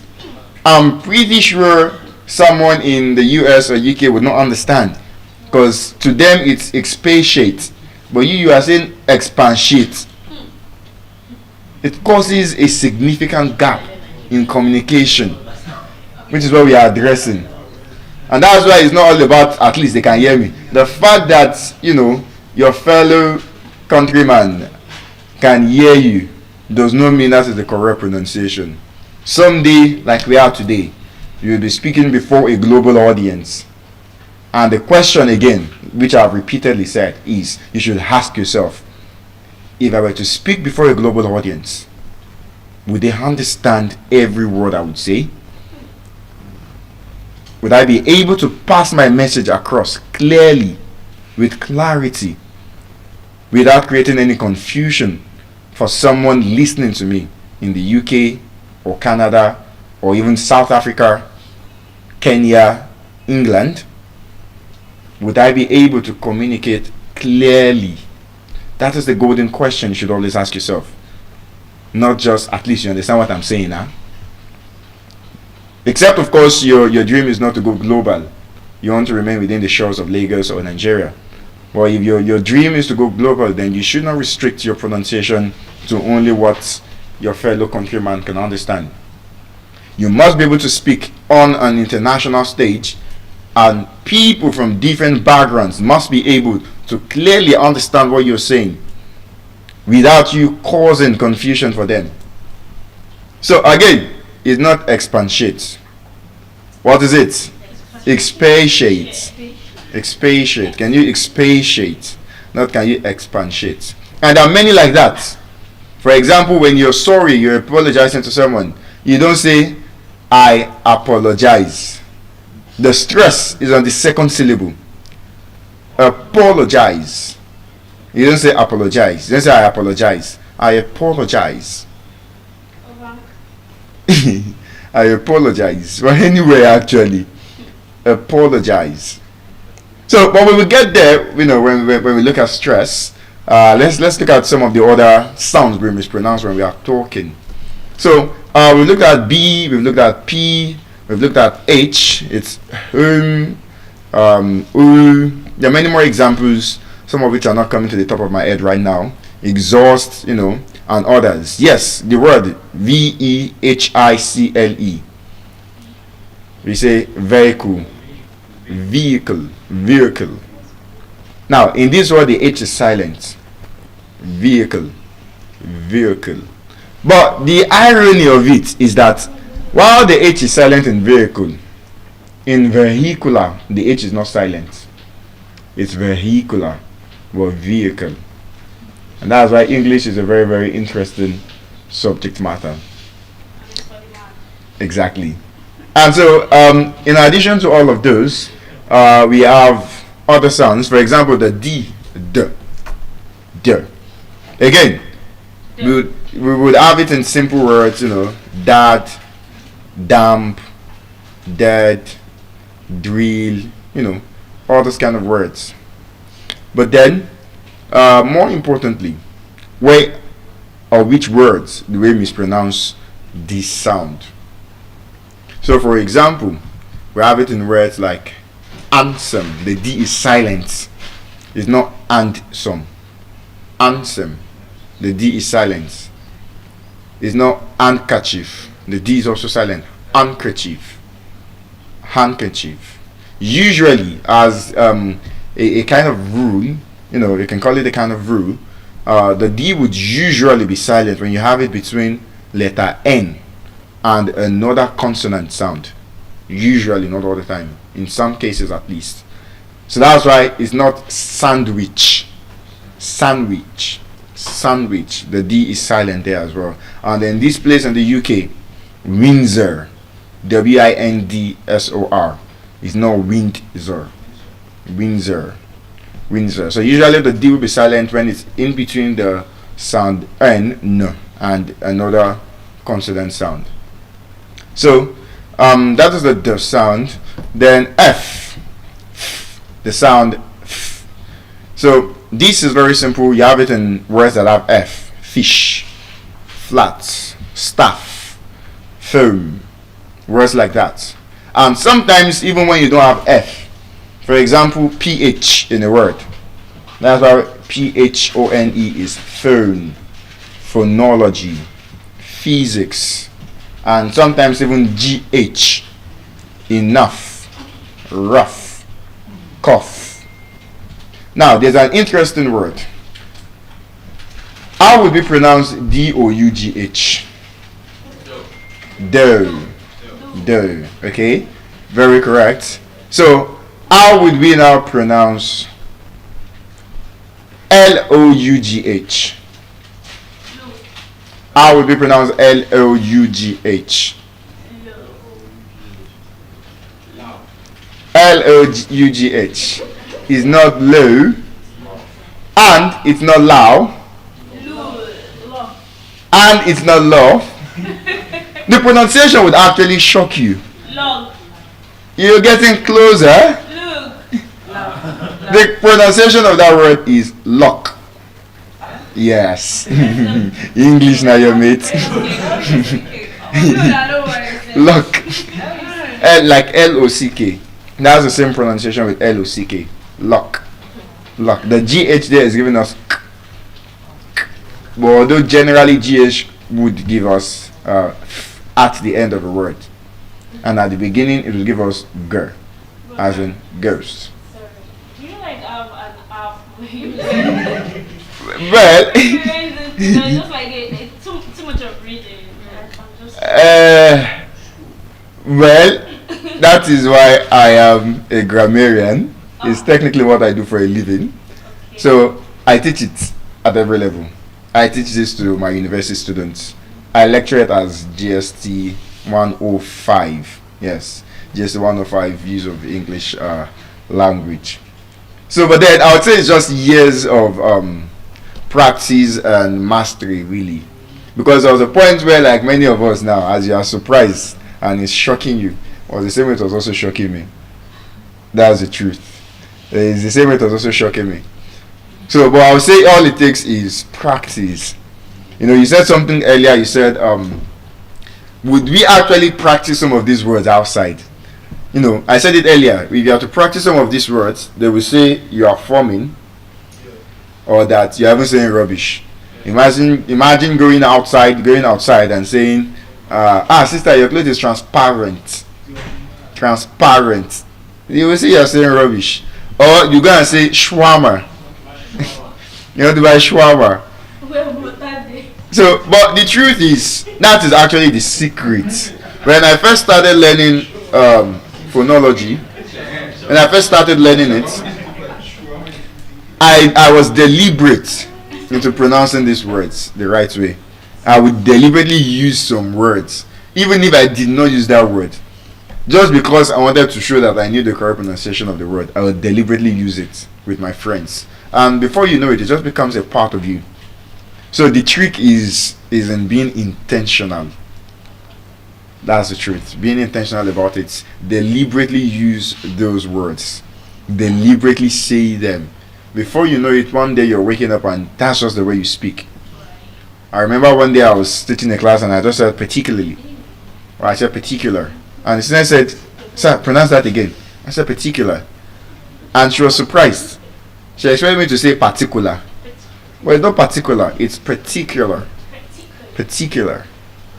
So, words like that now, because I've trained myself to pronounce them like that, they have become a part of me. They become a part of me and I can just naturally say it like that.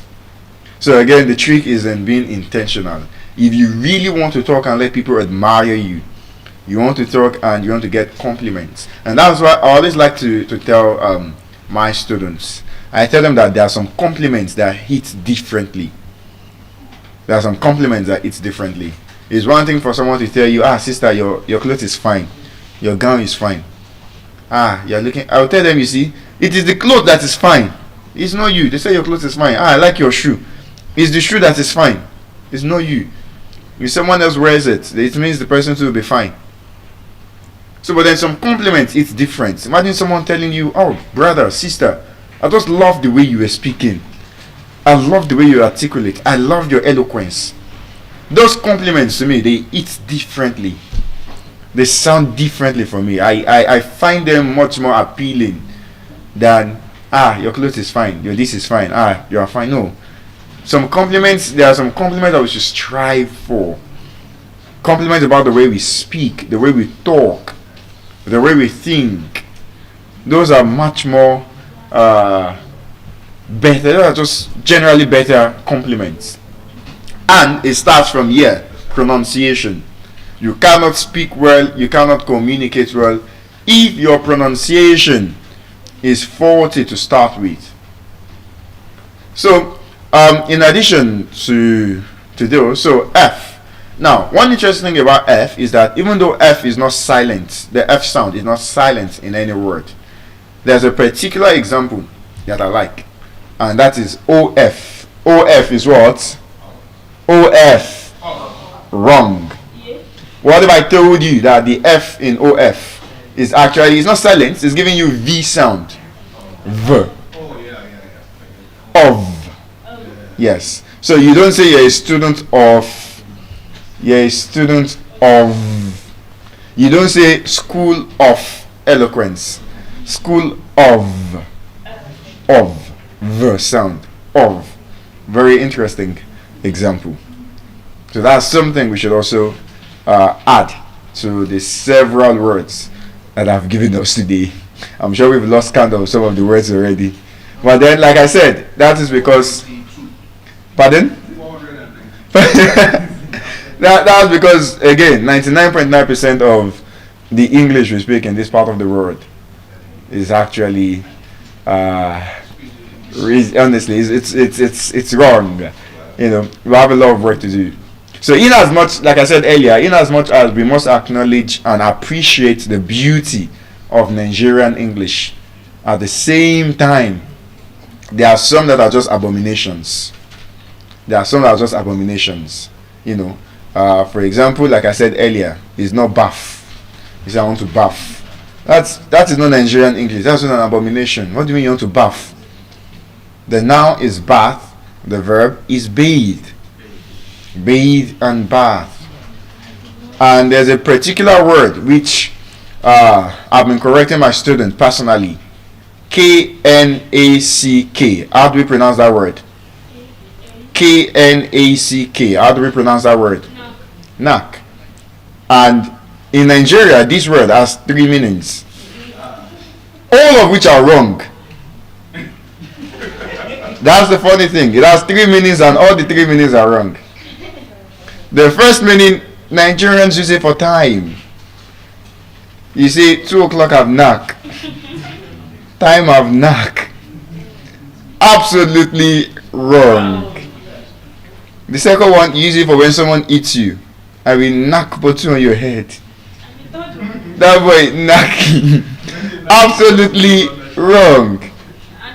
The third one, that one that's in your mind, that you are thinking, which I cannot say on GWR. Absolutely wrong. So the question is now, you should be asking me, Dr. T, what is now the meaning of that word? What's the meaning of knack if all those 3 meanings are wrong? Very good. So it's passion. When you're very good at something, you have a knack for something. So for example, you can say C. Ronaldo or Messi has a knack for football. They are passionate about it. That thing you are passionate about, you see, you have a knack for that thing. Yes, you have a knack for speaking. You have a knack for this, for that.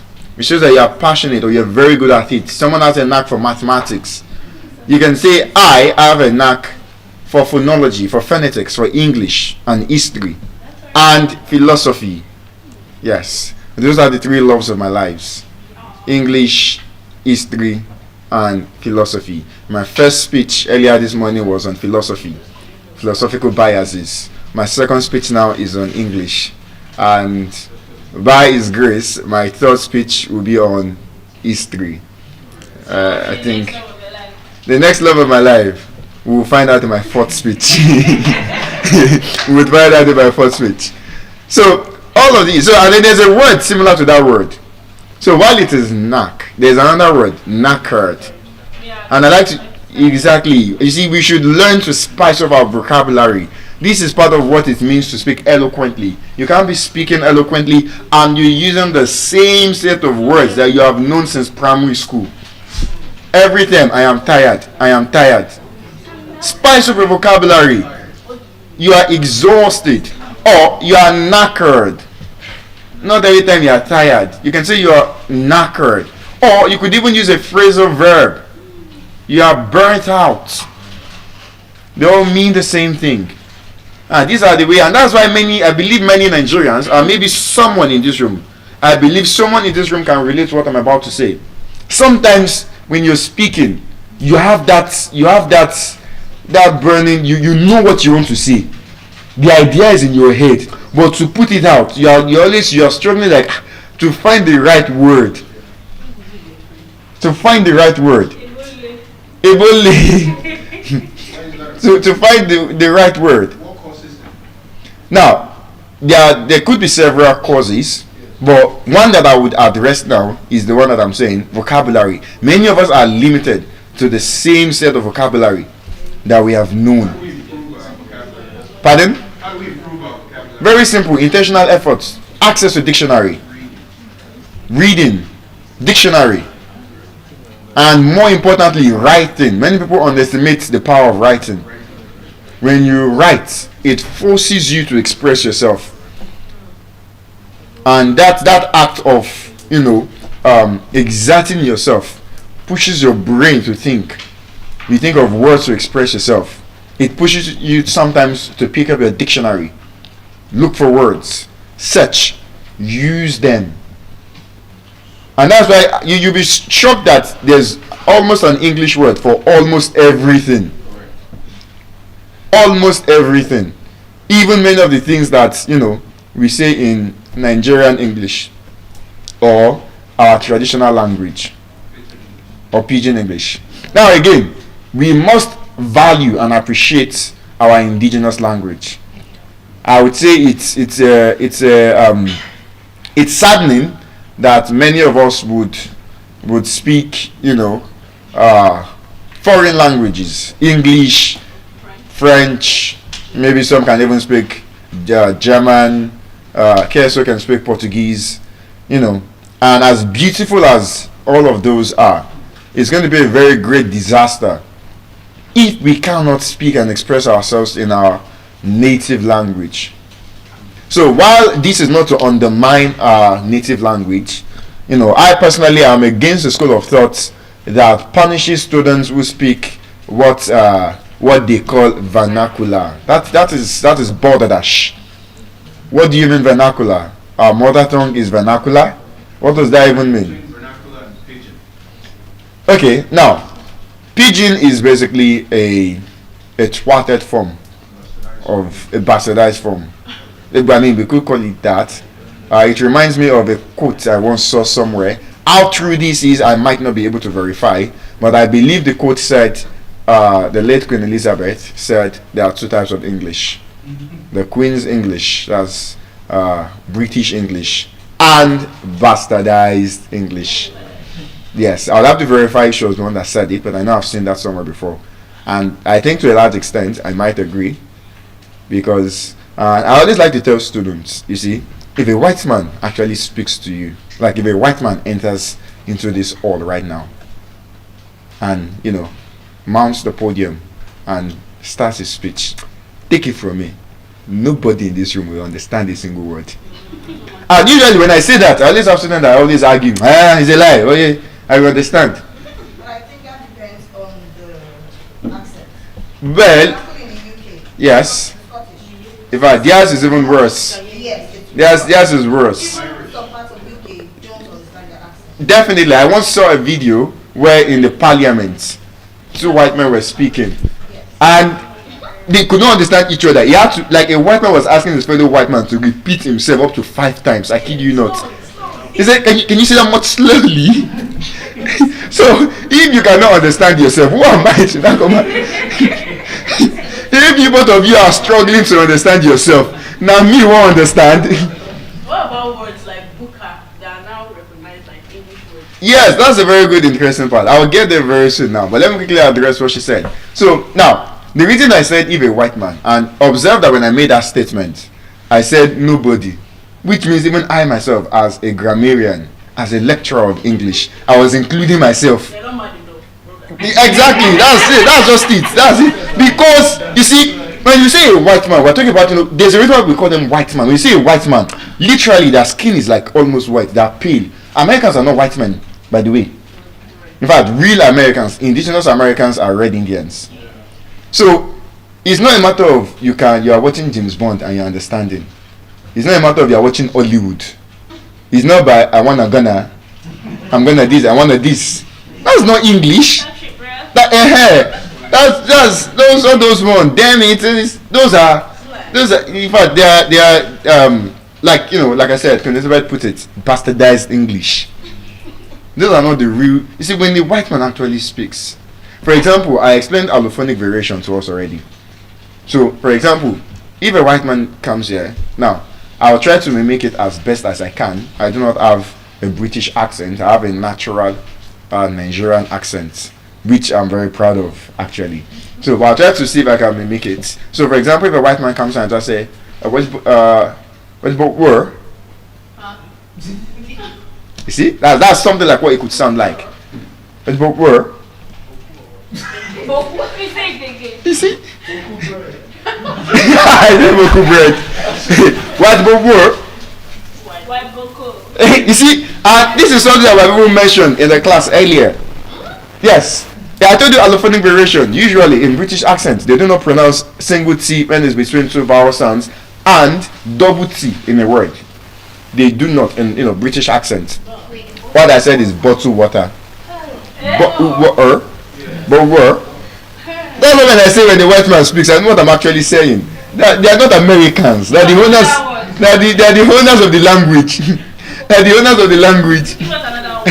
Another one. Yeah, you get it now because you already know the trick. Allophonic variation. You put 1 + 1 together, and you'll be able to almost figure it out.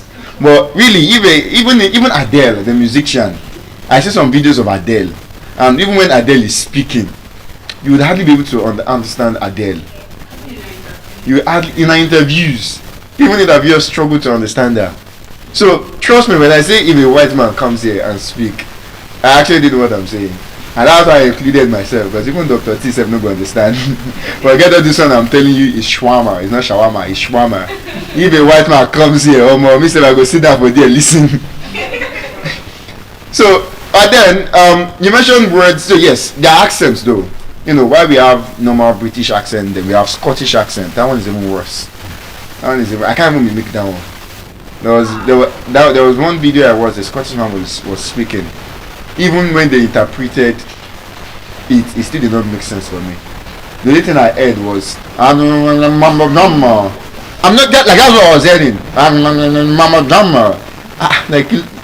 What is this saying? And when somebody even interpreted it, I could still not put 1 + 1 together to say this is what even the one I said, when I said bottle water, if you put 1 + 1, you'll be like, but it sounds like it. But this one, it did not sound like it. There's nothing you put together that sounds like it. So even the accent makes it worse. Scottish accent, Welsh, Irish accent, and even within England, you have like sub-accent, if I will put it that way. Essex, they have their own accent. Even there's the Londoner accents and all of that. And that is something I like to even address. So in as much as I'm talking about pronunciation, talking about we speaking right, or speaking right rather, in as much as we're talking about speaking rightly, it's important that we do not compromise on our accents. And that is something I greatly frown upon. I see many people, I don't know, should I call them, I don't know if to call them wannabes. Fine, you can speak correctly, you can use the right sound, but you don't have to fake an accent. You see many people trying to sound American. And that's why, like I said, I'm very much proud of my natural African accent. I can use the correct sounds. You can tell from the way I'm speaking, I have my own accent. It's peculiar to me. But you don't see me trying to talk like a white man. You don't see me trying to say, so today we're going to be doing, or using my nose. It defeats the purpose. Remember, intelligibility. So when you're speaking, you must be able to communicate, and they are able to hear you clearly. So in all we do, please do not let us compromise on our natural God-given accents. Our Nigerian accent is beautiful if you know how to use it correctly. And then every person, every individual has their own accent that is unique to you. And so to address the words that were added into the dictionary, so we have, I believe that was in January 2020. Yes, January 2020, Oxford Dictionary added some Nigerian word to the dictionary. And so we have, it means that they have technically, like literally become standard English words. For example, what do we call our local yellow buses in Nigeria? Downfall. What if I should not tell you that word is not in Oxford Dictionary? Downfall. Yes. Oh yeah, when you pronounce it, it's downfall. That's what Oxford will tell you, downfall. Which means if you are writing an essay now and you mention downfall, the examiner has no right to circle it in red or say it is wrong, because it now exists in the dictionary. Yes. Yes. And they try to follow their pronunciation. Why do they not follow our pronunciation? That's a very good question. So now, we have in phonetics, there's something we call phoneme. Phoneme, P-H-O-N-E-M-E, phoneme. Now, phoneme simply means the sounds that are particular to a particular language. For example, I said we have 20 vowel sounds in English phonetics. That does not mean those are all the sounds that we can pronounce with our mouth. There are some sounds in Yoruba that are not in English. And to answer that question, one of the words that was added in that January 2020, I'm not sure if it was one of the words, but I know this word in the dictionary. It's a Yoruba word. And that is agbada. We all know what agbada is. Agbada is in the Oxford Dictionary. But now, when you play the audio, when you listen to Oxford's pronunciation of agbada, guess how Oxford pronounces it? Oxford says agbada. Agbada. Why? Phoneme. Because in Yoruba, we have the B sound, GB, B. When you read your A, B, D, A, P, G, B, there's B in Yoruba. But then, when you now look at English phoneme, there is no B sound. So because there's no B sound, it means in English phonetics, it cannot pronounce it as agbada, it's agbada. So that is one of the reasons why, they have to modify the sound. So I believe with all the discussion, with the speech on the sounds, how to correctly pronounce all these words and some of the words that we mistress in Nigeria, I want to believe this morning, and even as we continue this Guinness World Record, many of us would begin representing Nigeria correctly. We will begin pronouncing these words correctly. Am I right? Yeah. And I believe we would continue to make Nigeria proud. Would we? So at this point, I would like to hand over the mic to the next person. Thank you very much. Thank you. Agbada. Did I say it well? Thank you very much. So my name is Dr. Nnenna Ugu. I work with Enterprise Development Center, Pan Atlantic University, Lagos. Thank you very much. And I can see I have a lot of young people in this room. I'm happy to meet you guys here. Today I'll be looking at the topic, mentorship as a tool for empowering women. To the guys in this house, please don't feel offended. It's not just about women, it's about all of us. But mentorship as a tool really to empower women. And speaking about that, when we hear mentorship, what does mentorship mean to you? Anybody wants to? What does mentorship mean to you as a person? Taking lessons from those who have walked the path you hope to walk. Okay, taking lessons from them. Okay, thank you very much. Yes, please. You were raising your hand. My young girl in yellow, you were raising your hand. Okay, okay. Yes, so taking lessons from those you want to walk their path. That's exactly what it is. So mentorship speaks to when someone is hand holding you, somebody is guiding you so that you walk that path that he has been before. So I have 3 things to speak about mentorship, and the fact that if you want to mentor people, you should think about 3 things. It means that you have the expertise, you have the experience, and you have the capacity to mentor. People really don't understand what mentorship is all about. It's a huge lot.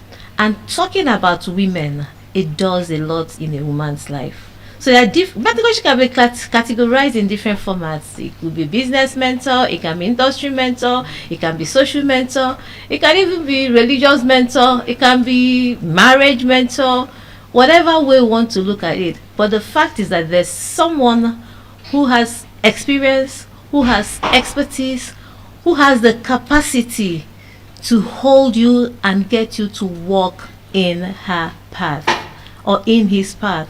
For the women here, based on our topic, mentorship as a tool for empowering women.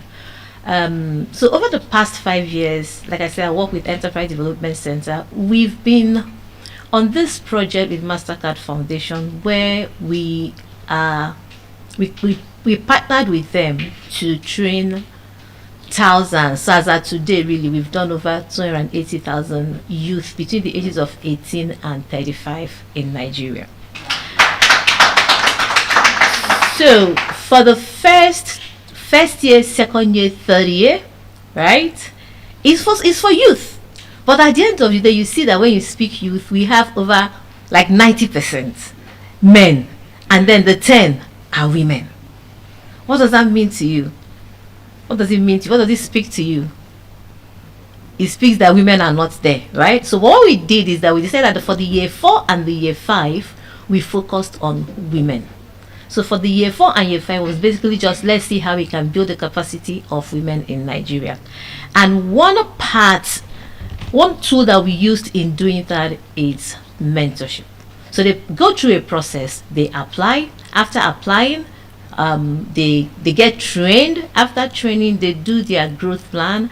After their growth plan is being marked, and then those that get through will now be paired with mentors that they are going to work with for at least minimum of 3 months. That's what the contract says. But why mentorship is such a personal thing is that we've seen that the impact, the effect of that mentorship gets them to now work as if they are family members. You know, that's the difference between mentoring and coaching. When I mentor you, I feel like you're a part of me. I feel like you're connected to me. I will not let you down. I will not just let you to go the other way, right? So mentorship had helped women in those projects, not just to build their capacity, not just to empower them, but one thing that stands out for us is the fact that it builds their confidence level. So what it means is that a woman who has never, we see that up north, across the federation, who has never in her life like come out to say something. Now there are people that as you are here, even if you kill them, they will not be able to talk. They can't even look at you in the face.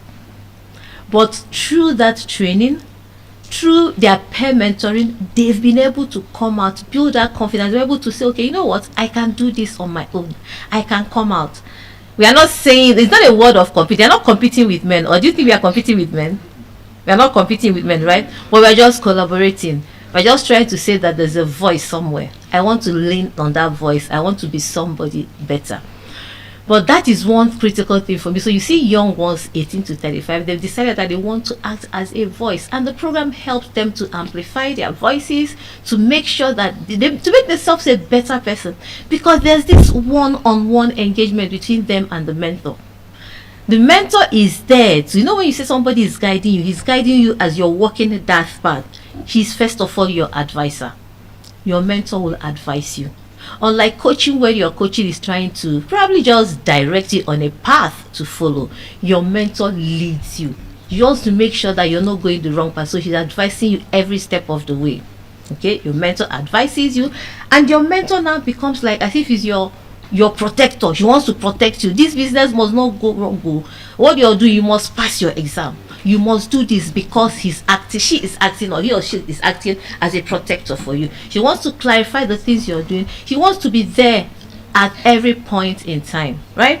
So let me now speak to the part of empowerment, in the sense that we can classify mentors. You have people that are your business mentor, that want to support you in terms of your businesses, that want to make sure that you're running your businesses well, which is what we actually saw on the project. And then you have those that are industry mentors. Industry mentors speak to the particular industry that you're in. So a business mentor can tell you how to subdue your business, how to keep your records, how to make sure you're working on the right path, how to make the money, how to identify the market, how to sell. That's in totality when you're being guided by a business mentor.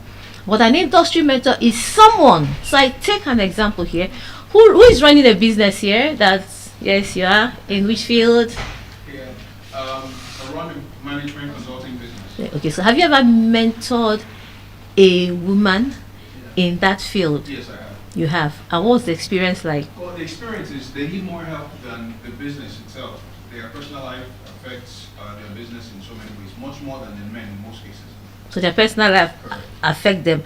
Affects Have you had a scenario where you're mentoring the person and all of a sudden she starts crying? Oh yeah. You see that a lot, right? One of them almost left her engagement, because she was upset about something the fiancé said during the training session and things like that. Yeah, so we get a lot of that. Exactly. So that's what I'm saying. So sometimes you feel that you move away from even the real thing that you're doing and begin to talk as if yes, yeah, you go personal with your personal life.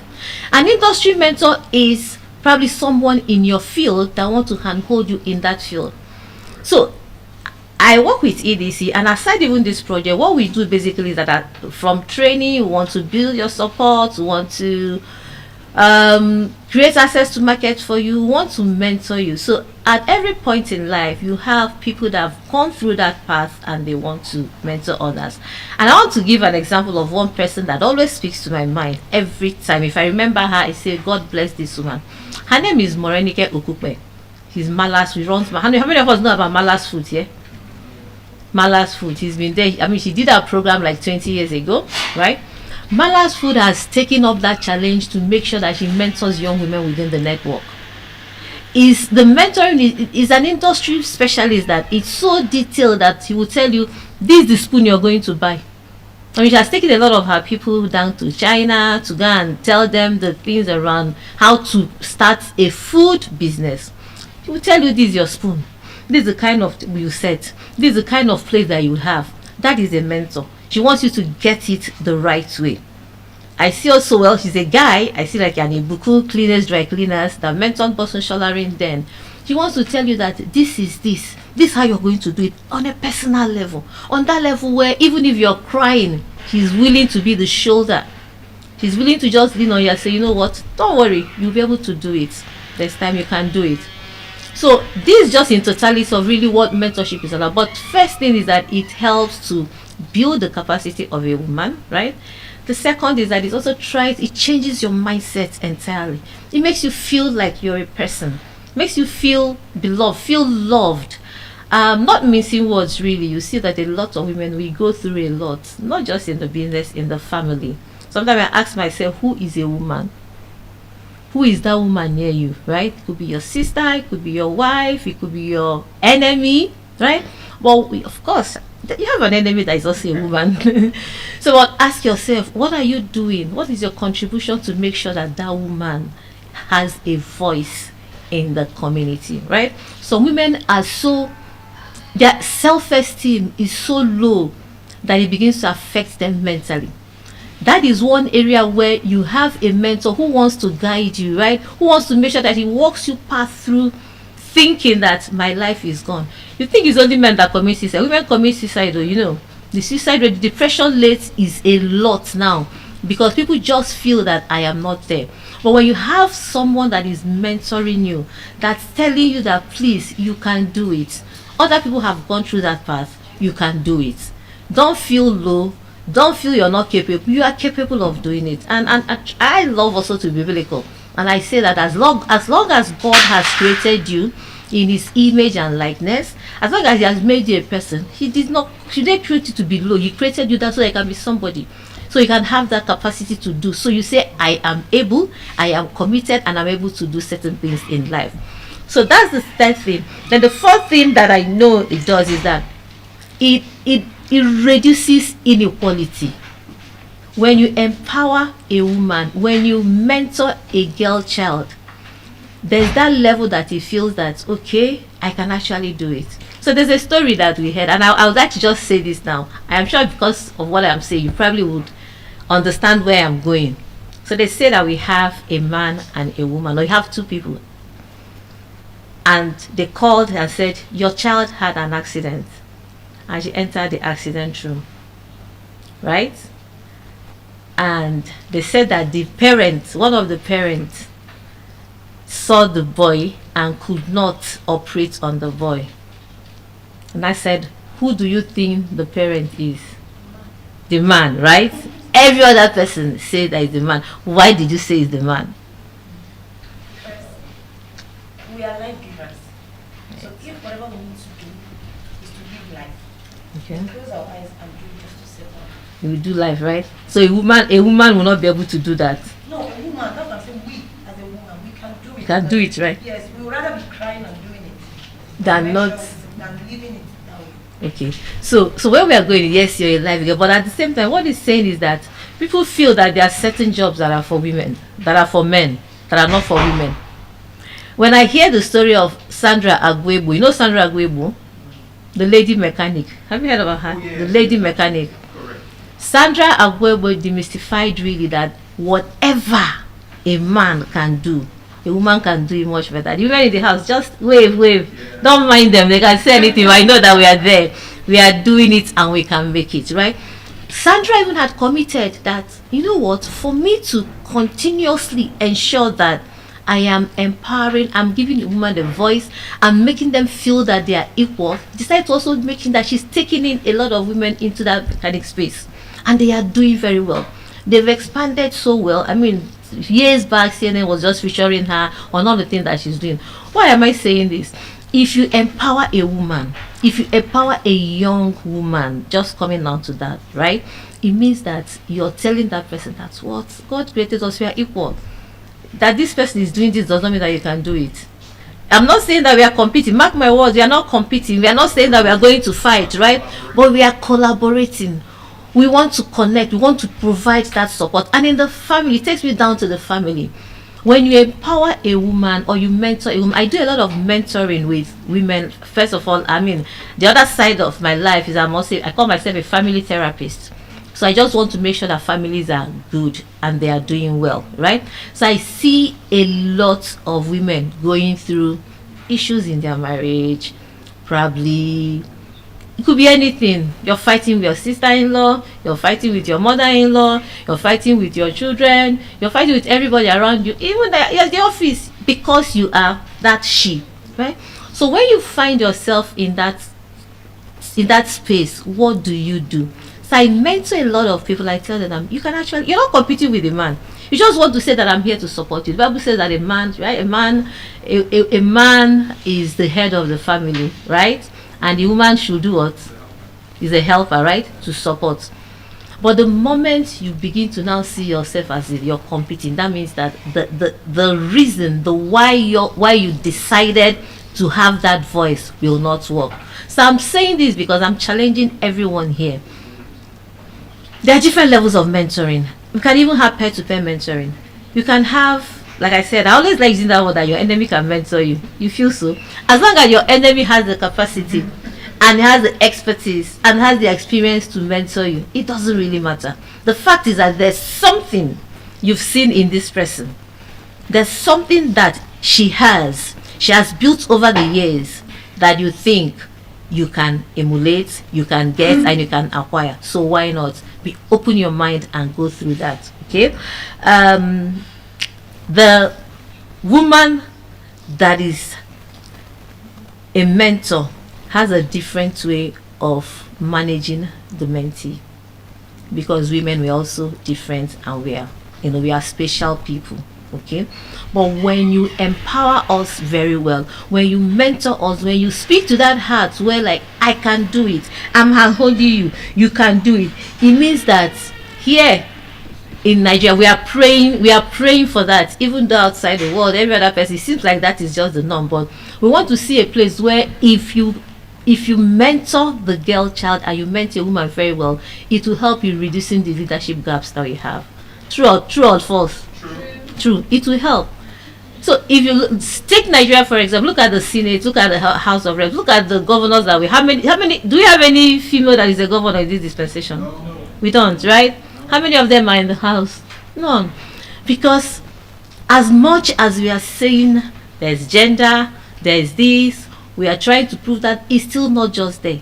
So it's a challenge that to everyone that is here and to everyone listening to me, that please make it a point of duty to even see who is that girl child that you can mentor, who is that girl child that you can support to grow and make sure that he's a voice, that he builds his confidence, that whatever she's doing, she's trying to, let's see how we can fill up those leadership gaps, right?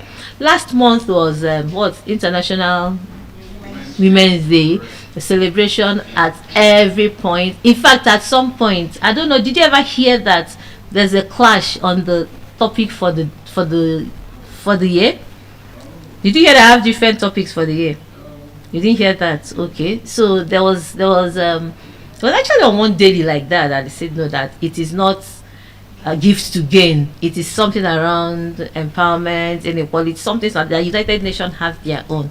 And Some people were asked to please pull your own down, that this is not it, right? But why I'm saying that is that, not minded that people really celebrated themselves, people felt that there's that gift to gain. And it takes me to what is gift to gain. Can you tie in mentorship as a gift for people to gain? Right? Can we tie it that I am gifting you through mentorship for you to gain? And when I do that for a woman, I'm making sure that you gain a lot in your life, trying to also see how we can close those leadership gaps, right? And then I know that when you mentor a woman to live that path that is good, right? What it does is that it also begins to build and make the community a safe place to be. Because women has that, I don't know, there's that thing in women that they just want to make sure that there's growth, that there's that spark anywhere they are. Whether you want to live in denial that it's not true, but the truth is that that's the life of a woman. So we are in a world where, well, you say that women, they don't have the power to borrow money, they don't have, there are places where women cannot even own land, right? They can't borrow anything. Before they do anything, they would have to talk. But statistically, I heard Sterling Bank say that last week, that even in terms of repayments, women pay loans better than the men. Are you doubting that? They're not. They pay better than the men. The men, I'm not trying to talk you down here, right? We are still, remember, the focus is on mentorship. How you can use mentorship as a tool to empower women. So what we are saying in effect is that when you have a woman that is willing, right, ready for you to mentor, give her all the support that she needs, give her all the time that she needs, right? Make sure you help reduce those inequality. Make sure you help her feel like she's someone. Of course, she's somebody's child. She's somebody's wife. She's somebody's friend, right? She's a leader somewhere. But the moment you begin to make her feel bad, that's where the problem is. So it's a commitment that we're also calling out. So let me get back to again when I talk about what we really do at Enterprise Development Center, Pan Atlantic University. I said that we build capacity of women, right?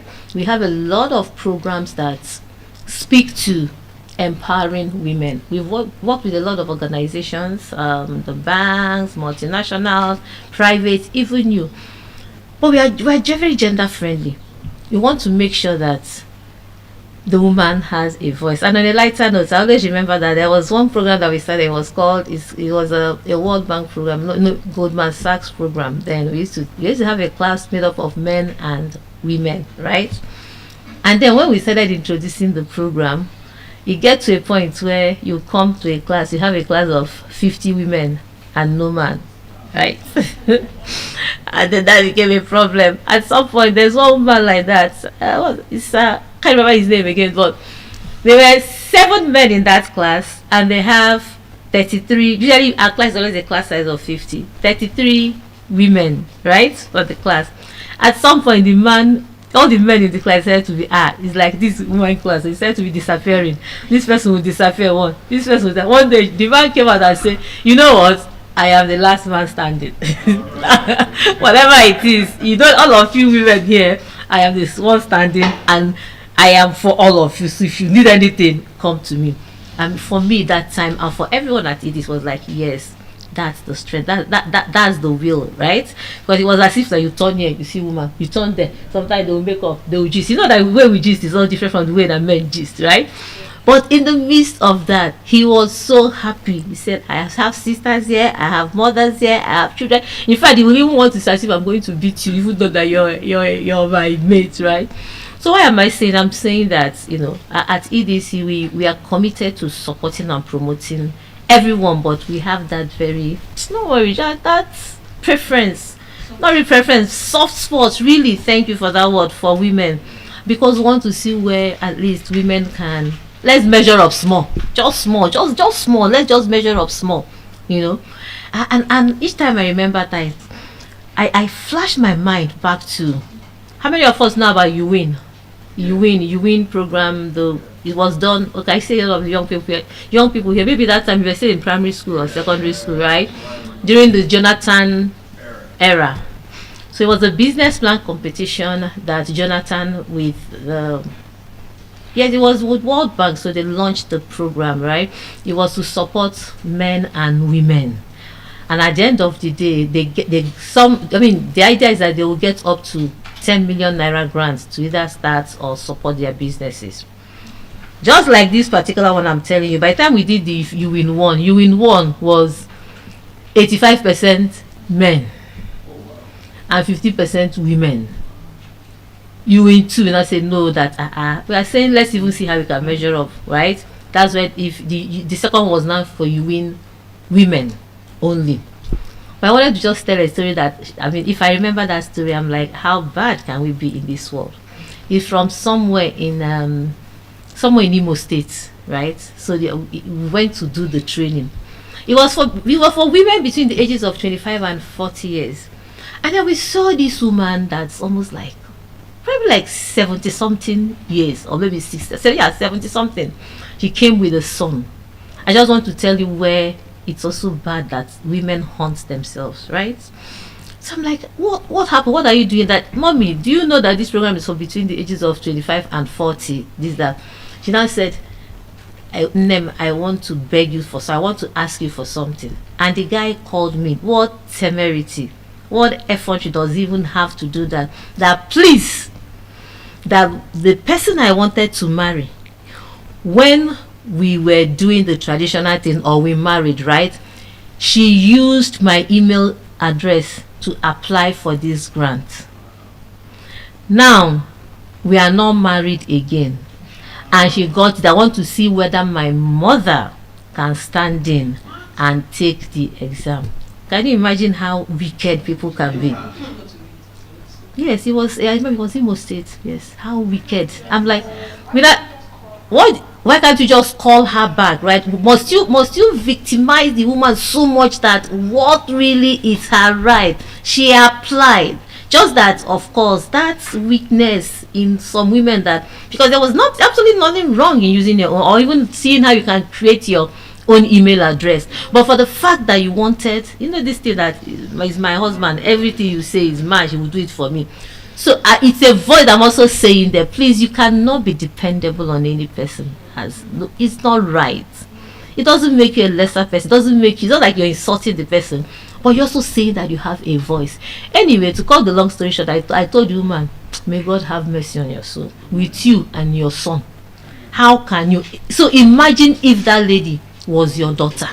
So you want to come and take the 10 million naira because your daughter, I mean, the lady is divorced or they are not married again. So I'm saying this because if a woman 70, even if she was blind, or even if she could not reason, and your son tells you to do that, you have a right to say no. Why would I do that? It would play it if it is my own child. So I thought I said, if you're a Catholic, you gotta do confession so that God can forgive you, because it's such a wrong thing to do. So that You Win 5, really, I just wanted to tell you sort of how people so feel. I am very sure that he might not do it to a man. That woman will not do it to the man. Never. You probably say, whatever, please, they said that this thing, you got it, oh, please, this is, and you will forward it. So how would we get to that level where we treat women equal and make sure that they have that voice? Right? I am speaking to everybody here. I'm to everybody that is hearing the fact that you have to be intentional about that, deliberately, to make sure that if you want to make the world really a better place, begin to understand that there's a role a woman must play. I'm not talking about family, I'm talking about the world, in the business place, in the school, everywhere, so that we can at least, you can see from different perspectives how the things could play out and how we can demonstrate the strength of a woman. So back to my topic, we're still trying to edit as a tool, right? You have taken 5 things now. The 5 things, one that you heard as a tool, apart from the fact that they build their capacity. Second one, empowerment. Third, I'm asking, did you not hear the third one again that I said? Right? right? Reduces inequality. When you empower them, reduces inequality in them, and then it closes leadership gaps in them. And then I talked about building sustainable communities. And that's lastly the fact that not just building capacity, but speaking about the business one, it tries to create business space. It starts to make sure that when you empower a woman, especially in the business space now, right, there's a multiplier effect. You know that women, they manage businesses very well. Think so? They do. They have that. So they know how to count the money, how to speak to people. I mean, God has endowed us, the women, right, with that power, that mindset to always make sure that you do things that are right and you do it in a right way. So just as a snap, anybody want to say anything, you want to ask anything, you want to clarify anything, you can say something. A woman, a man. I don't hate men here. I stand for everyone. Yes, I am really. They are the he for she here. You can see. Okay, so let's just take a quick count now. We are here. How many? Do you think that you have more women here than the men, or is there a balance? More women. Thank you. More women, yeah. What does it say to you? We yearn for knowledge, right? We want to, we anywhere that is happening. Today is Easter Sunday, but guess what? Because you also want to learn, you want to yearn for knowledge, you want to make sure that things are going on well, you want to make sure that you're a voice outside there, you want to make sure that as far as the world is concerned, we want to build that capacity, we want to empower women, we want to make sure that we bridge that gap, we want to make sure that we have more women in the leadership role. So on that note, I am done and I'm going to pass it to the next. Thank you very much. Please, let's give her a round of applause. All right. Now, just for the record, she's my mentor, so I just thought I'd make that clear. So I need you to know that she teaches me a lot of things. I'm very impatient, and she teaches me how to be patient, how to manage people a lot. So that means a lot to me. So one more time, big round of applause for Dr. Nenaugu. All right. Now, my name is Adeji Peter Falokwe Esther. Thank you very much. I do appreciate you. Thank you. You know what I'm talking about. Thank you, Esther. So my name is Adeji Peter Falokwe. I run business management consulting, Reverend Strat. And so I've worked with a lot of businesses over the years. And it's an honor to be here. So when I got a call about, this opportunity, wow. So I thought, to make history would be a big deal. And you can guess who called me, about this, my mentor. So that's what mentors do. She's not just talking about it, she actually does it. So one more time, please, a round of applause for my mentor. So now what I want to talk about is digital commerce or digital transformation in the new Nigerian SME space. Now, let me assume if you've heard about AI, let me just see your hand up. If you've heard about artificial intelligence, okay, that makes sense. So can anybody name any AI platform that you know besides ChatGPT? There you go. Say, okay, Claude, all right. Claude, say that again. Kimi, yeah, Kimi, okay, yeah. There's DeepSeek, okay, that's the Chinese one, okay. Kimi as well. Gemini, okay, that's from Google, all right, okay, that makes sense. Perplexity, there's a number of them. Okay, now, do you think these AI platforms have what we call personalities that make them different from one another? You don't think so? They're the same. So let me ask, if I put a prompt right now or a message into ChatGPT and I put it into Claude and I get the responses, will you be able to tell the difference? Who will be able to tell the difference? Who can? All right, okay, that makes sense. Okay, now let me ask you, what do you do with ChatGPT? What do you do with it? You ask questions and then you get responses. What else? What's the most amazing thing you've done with ChatGPT or any AI platform? Say that again. Let me go with you with a hat. Yeah, go ahead. To create? You create what? Okay. Okay, so you do a lot of stuff with AI. Okay, so do you build your own AI platforms? Not yet. Agentic platforms? Not yet. Okay, so let me see who's done the most complex thing here with artificial intelligence. If you feel you've done the most complex thing here with AI, let me see your hand up. Okay, tell me. Let me see what you've done. Okay, that's confident. Go ahead. Okay. Replicate to build apps, websites. But in the past, were you building that before AI came out? So Replit taught you how to do that. Okay, that makes a lot of sense. Okay, now do you think you can run a business that gives you up to 1 million naira a month working from home using only artificial intelligence? Is it possible? Okay. Who says yes? Let me see. I see confidence. Let me see your hand up. If you say yes, you'll come and take over. All right, go ahead. Tell me. Give me a hint. How? How do you think you can do it? Okay. What kind of automation? What do you mean automation? Okay.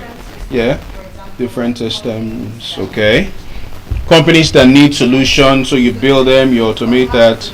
Automatic solutions. You don't have to wait for human response. So, okay, you build a prompt. Okay, let me share a couple of things with you. Now, let me ask you this one more time before I share a couple of things. Who believes AI will take over a lot of jobs? You believe that? Okay. Who understands that AI is actually not going to take over your jobs? It's actually going to empower you to do your job better. Let me explain it, all right? Let me explain it in this way. Now, I mean, the session we had just now from Dr. Nina talks about empowering women, right? So I have a daughter, I have 3 kids, right? My son, Ayodeji Jr., I mean, men and our ego. So my name is Ayodeji, my first son, is Ayodeji. So I know, right? So there you go. So, and then my first son is named after me. My daughter is named after my mom. And then my second son is named after my father. So you can see that my wife is trying it. I mean, come on. We just talked about women sacrificing, they give, so you gotta appreciate that. Yeah, so come on. Women, a round of applause for women. You guys are trying. Our wahala is plenty, and you guys just take it. So now my son is 10, and what he does with artificial intelligence is amazing. So he has his own business. I mean, he started it when he was 9, so he does generative AI, does a lot of stuff like that. Now, let me give you a couple of things you can do with AI. Now, in the past 3 weeks, I never wrote code in my entire life. So not only can I vibe code, I can actually write codes now, because what I did with vibe coding was I ensured that when the AI was creating the code, I learned from it how and why it's doing that. Replit, you get what I'm talking about, right? So you can actually learn how to code. So because of that, how long do you think it takes to create a complicated website, full JavaScript, Python, everything? How long do you think it'll take? It's ever changing. Yeah, but give me an estimate how long. If I give you a challenge now, how long do you think it'll take you to do it? And you 2 hours? No, that's too long. Try again. Shorten it. 10 minutes. Shorten it. 2 minutes. Yeah, one more. Sometimes it depends on how fast your computer is. Sometimes 10 seconds, 20 seconds, and you have a full website. Then to deploy online now depends on how fast your internet is. But what takes the most time is the research. That's actually what takes a lot of time. Now, let me talk a little bit about research. Who here knows how to clap your hands? Let me just see you clap your hands. That's simple. All right, so let me ask you, who here knows how to think? I mean, come on, we do that all the time, right? So if a child comes to you, say, Uncle, Auntie, teach me how to clap. You just say, hey, you do this, right? So if a child comes to you, my son comes to you, he's 10, say, Uncle, Auntie, teach me how to think. So what do you say to him?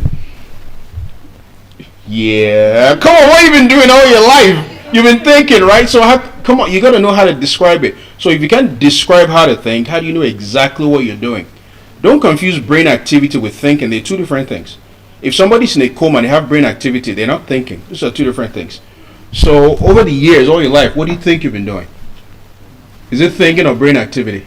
There's a process to thinking. There are all kinds of thinking. There's critical thinking, logical thinking, design thinking. They're all creative thinking. There's so many of them. So which one have you been doing? Think about it. Now, what I want to share with you is a lot of us actually, we haven't been taught how to think. We've been taught, maths, English, and then, thinking has always been a byproduct of whatever we learn, in those other subjects. So let me bring this to you. 10 years ago, 15 years ago, a lot of us probably wouldn't talk about Instagram, Facebook the way we're doing it now, or websites. But now, if you're doing business with any company you just met, one of the first things you do, you check them online to see if they're valid, right? So at that time, before the internet became as big as it is now, before the dot-com boom, right? The internet was not that critical. And then people moved with the shift. Now, the difference with artificial intelligence is that the shift is happening unprecedentedly, which means it's taking a shorter time for that difference to happen. So I give you this, in less than 12 months, right? Your business will not be able to survive if your competitors are using digital transformation, of which artificial intelligence is a critical part of it. Now, are there jobs in Nigeria, or do we have an unemployment problem in Nigeria? Who says we have unemployment problem in Nigeria? Let me see your hands up. You do. Let me know. Come on, be confident. Let me see your hand up. Unemployment is a big issue, right? Now, does anybody here practice human resource management in any way? Human resource management. Okay, now if you ask the HR person when they're hiring, what do you think they say is their biggest problem? So, wait, hold on. Somebody say that again. Let me get you. Qualified personnel. Yeah, actually, that's it. But let me hear from you. Experience, qualification, experience, skill. Yeah, that's pretty much it. So the HR are looking for people, and people who want jobs are there. So what do you think the problem is? What do you think we're missing? They're supposed to make that connection. Skill gap. So who do you think is responsible for the lack of skill gap? Wait, say that again. Who is responsible for the lack of skill gap? So what is supposed to solve that skill gap? Learning. So where are we supposed to go to learn? Now, we have, I'm the public relations officer at the Enterprise Development Center Alumni Association, right? And our motto is continuous learning. Now, it's not continuous teaching. There's a difference. So who can tell why it's not continuous teaching? Tell me, go ahead. All right. Yeah. Correct. You have to learn. All right, that makes sense. But let me ask you this. If I teach you 10 things and you learn 0, I've wasted 10 opportunities. But if I teach you one thing and you learn 1, it's better than teaching 10 and then where you don't learn. So which is more important, teaching or learning? Learning. So it'll get to a point where your brain understands how to think, how to process information, where you don't need to be taught for you to learn. Think about it. If each of us is supposed to step out for a second now and write what happened here for the whole day, we're all going to have different stories. It's the same event that's happening, but we're going to have different stories, correct? Why do you think that is? Because we perceive these things differently. Now, you have to ensure that how you perceive artificial intelligence, how you perceive information is controlled, not guesswork. Not just brain activity, but structured critical thinking. Now, there's a downside to it, there's an upside to it. The upside is this. When you get so much used to learning, your brain learns even when you want to turn it off.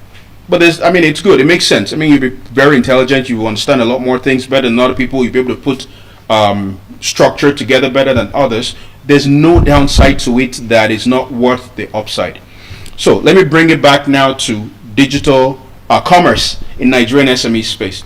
Now, the HR practitioners are asking for more people, and the young people are saying there's no work.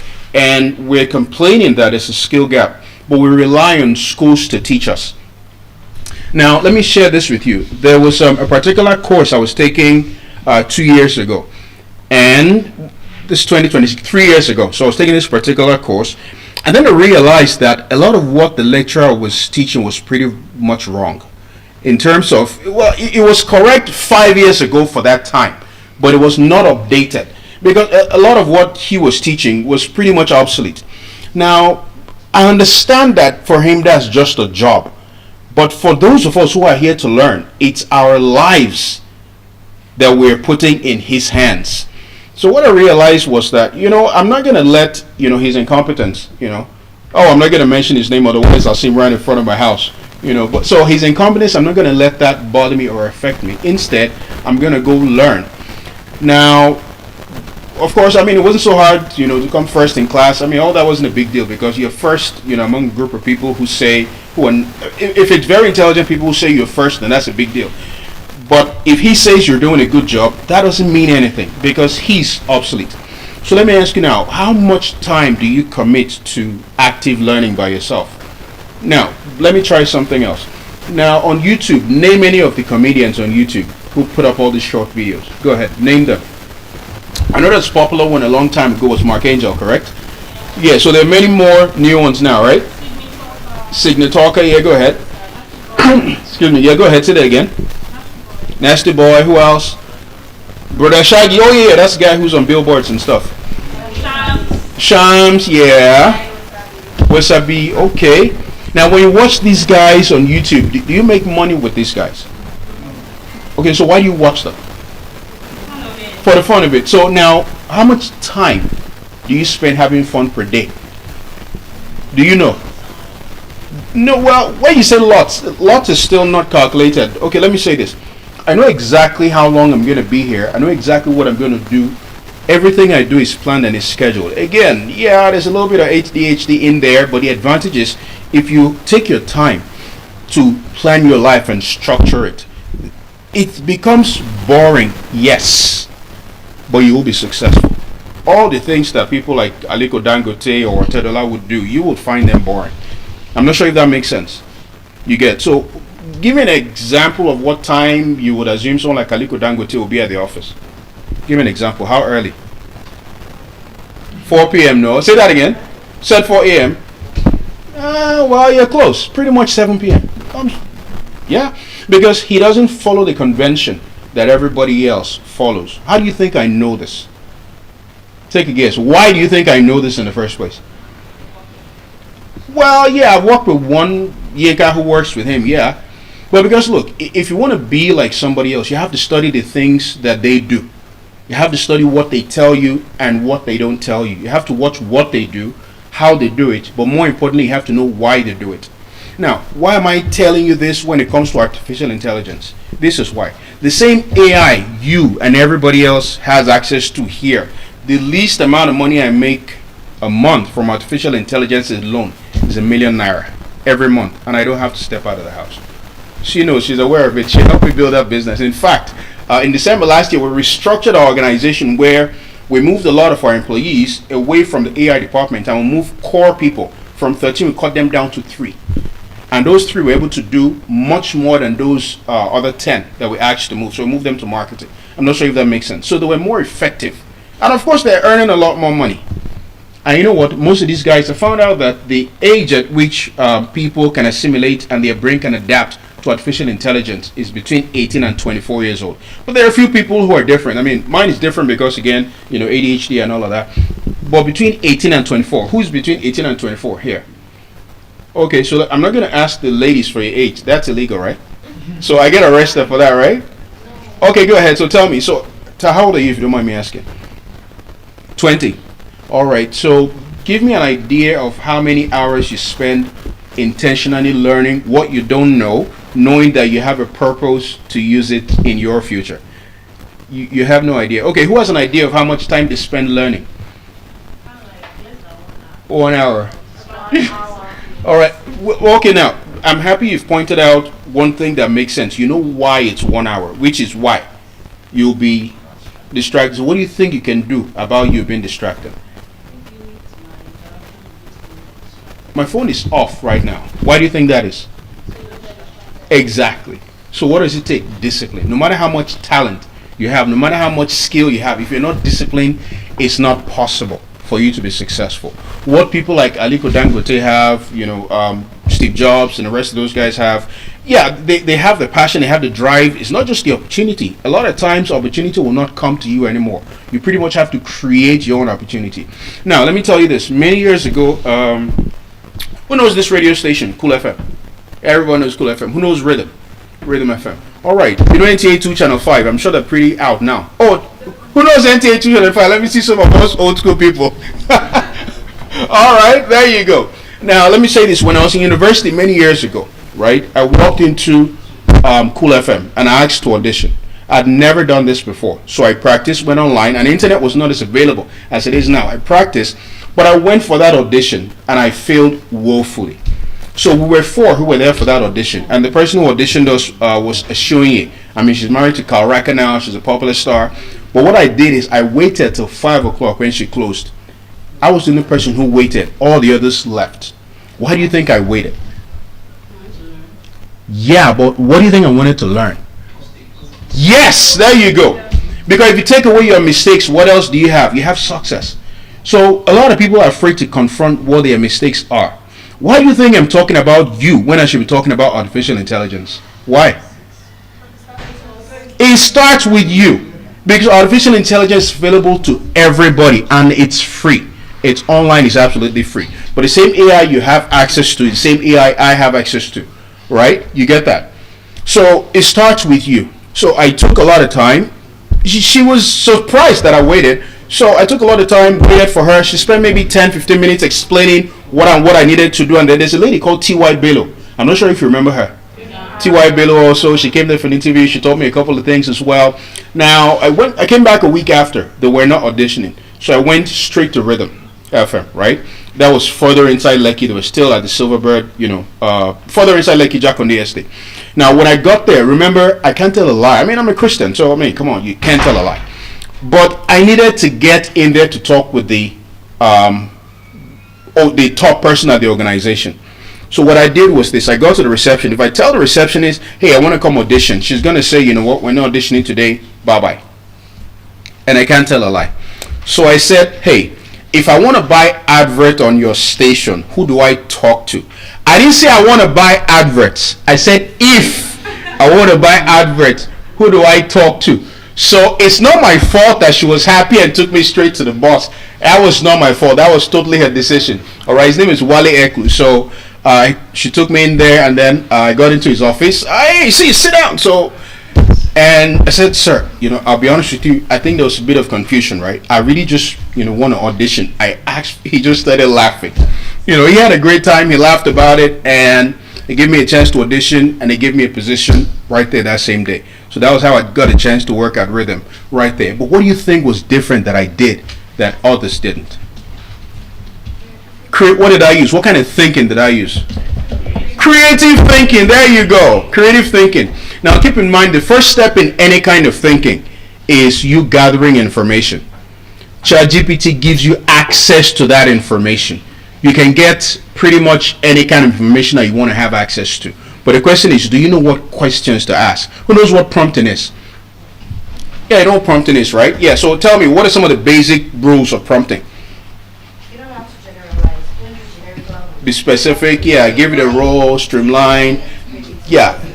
So how long did it take you to craft the average prompt? A prompt that is very effective. Just give me.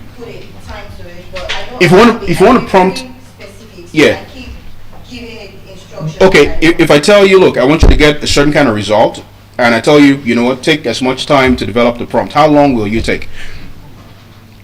It'll take you a bit of time. No, it won't take me long. Yeah. It's something. 30 minutes. No, it won't be up to 30. 15 minutes. No, Guess how long it's going to take? It won't take me up to maybe like 1-2 minutes. Why? How do you do it in 1-2 minutes and you have your role, you have your task, you have your structure? How do you do that in 1 to 2 minutes? Probably because I already developed the skill before the emergence of AI. Now, let me tell you how I do it. And it's a cheat code, right? We learn every day.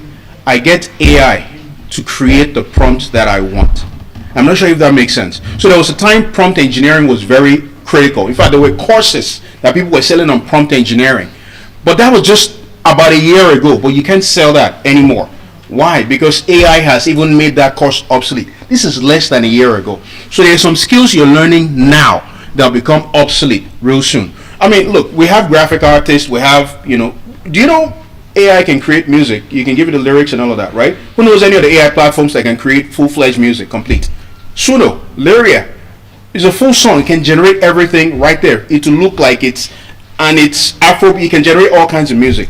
So one thing is going to happen to those who write jingles. That's going to disrupt the entire business. So let me put this to you.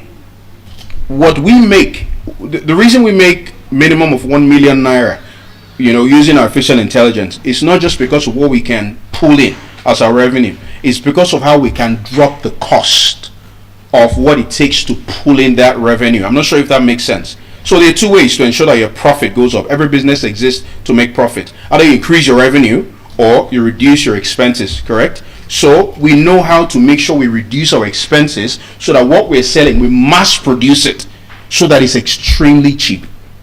But it's so cheap that our competitors have a lot of problems. Software as a solution right now is going to have a lot of issues. All those CRM platforms you do, no, we don't do all of that. We build all our CRM platforms internally. We don't need to pay 10,000-15,000 for each user. No, we build our own custom-made CRM. Because again, they have a lot of bloatware that we don't need. I'm not sure if that makes sense. Now, who do you think taught me how to use artificial intelligence? Exactly. There you go. AI told me how to use AI. I'm not sure if that makes sense. So my thought is this: how long do you want to wait before you can make 1 million naira a month? Give me an idea how long you want to wait. It's that simple. It's a target you set for yourself. How long do you want to wait?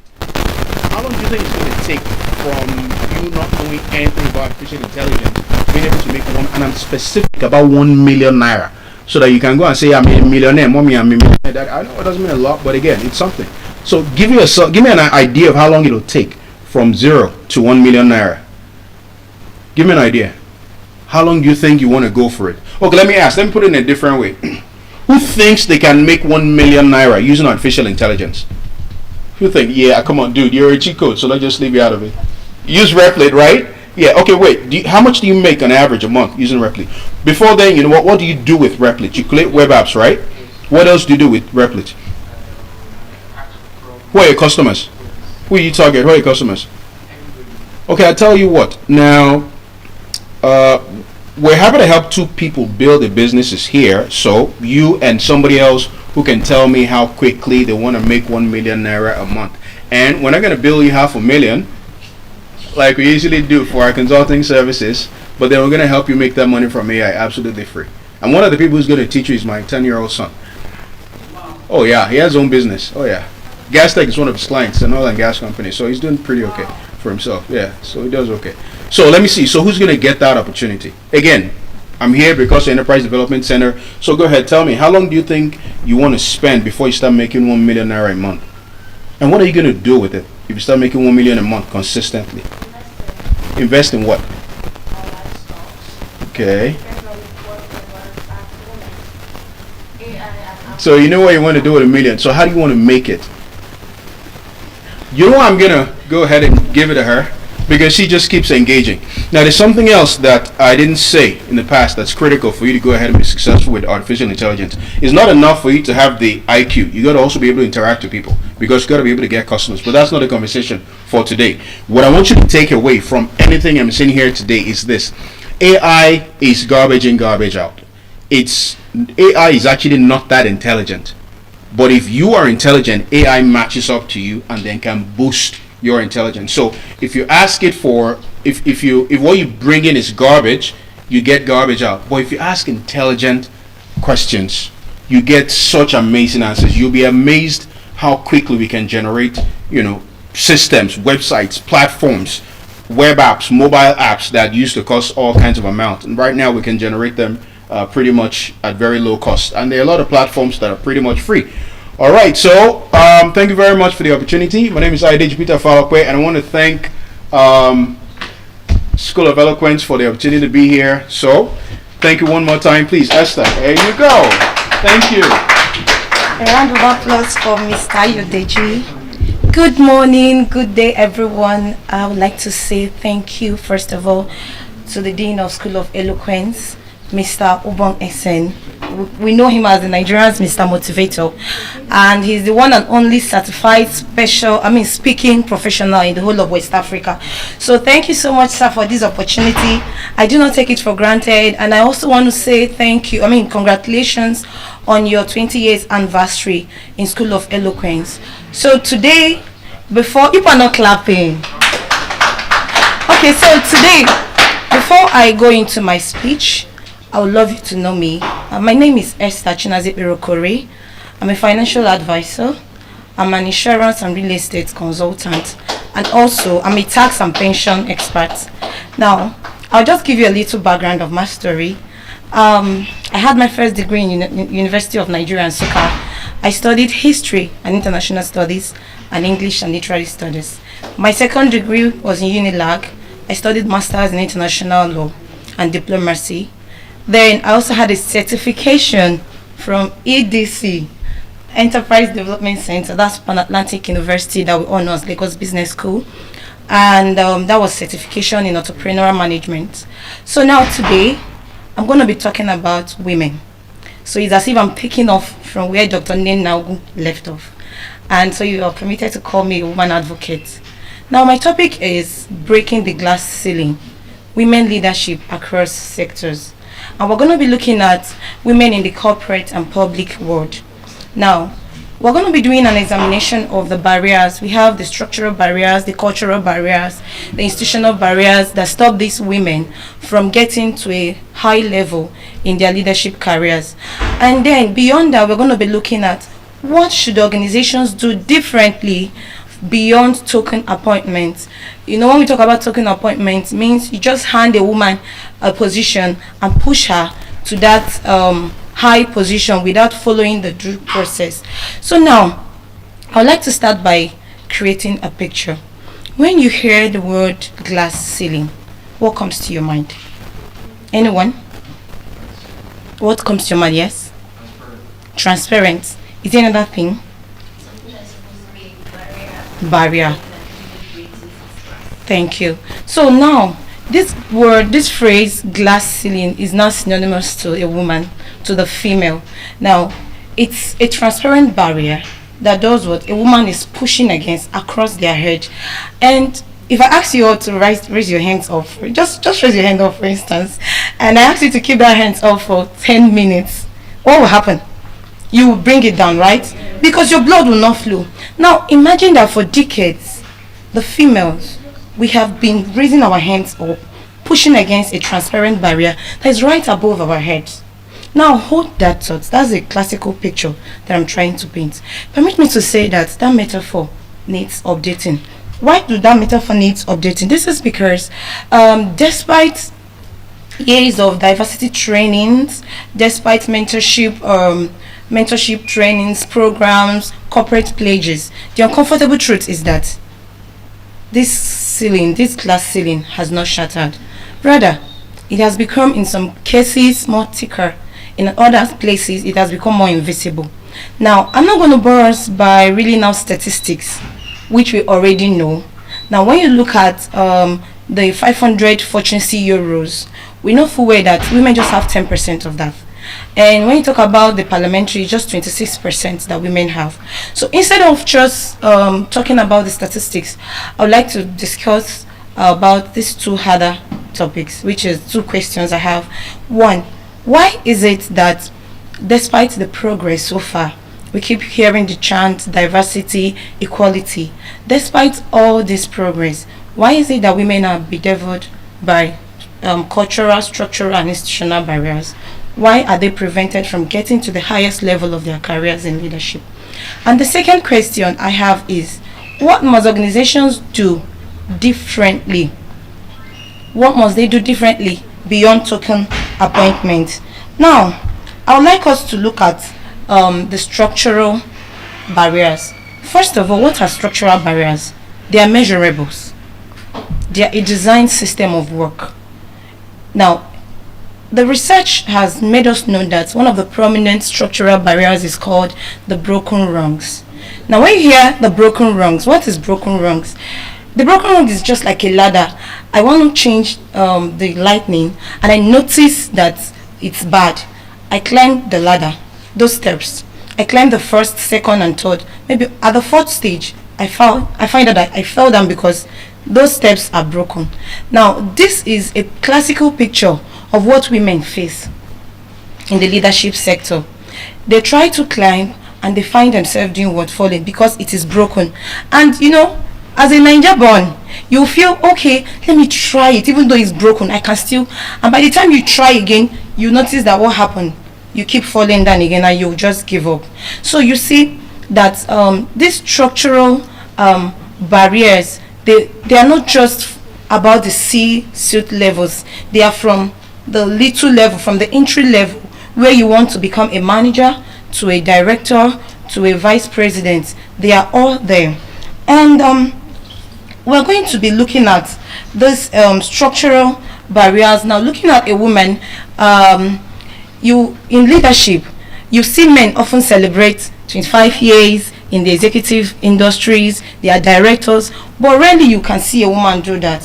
Why? Because there are barriers that stops them from achieving that, and those barriers come as those structures that they put in place in those organizations. And those structures are things that there are no caregiving excuses, there are no flexible executive tracks, and yet these women will give 75% of the unpaid work. They do 75% of unpaid caregiving work at home. We all know that.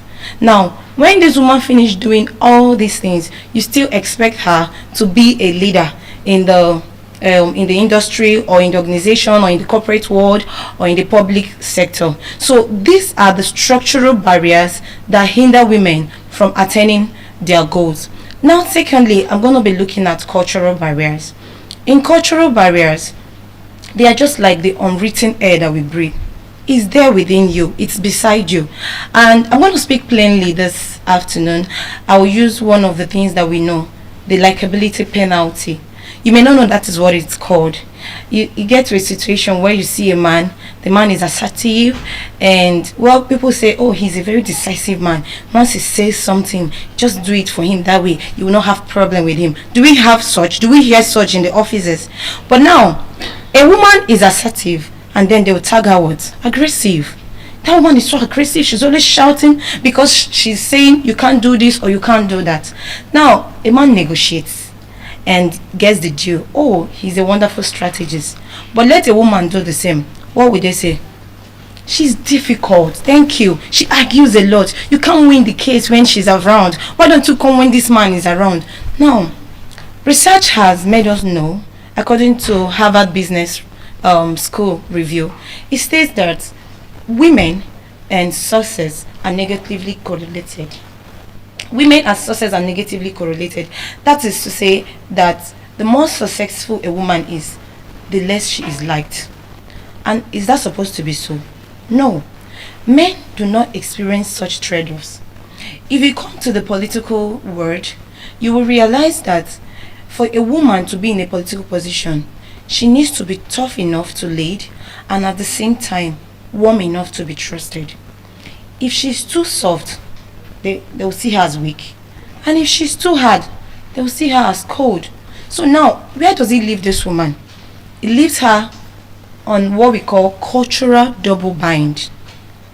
I'm not living for myself, I'm not living for other female, and I'm not living for the men. Who am I not living for?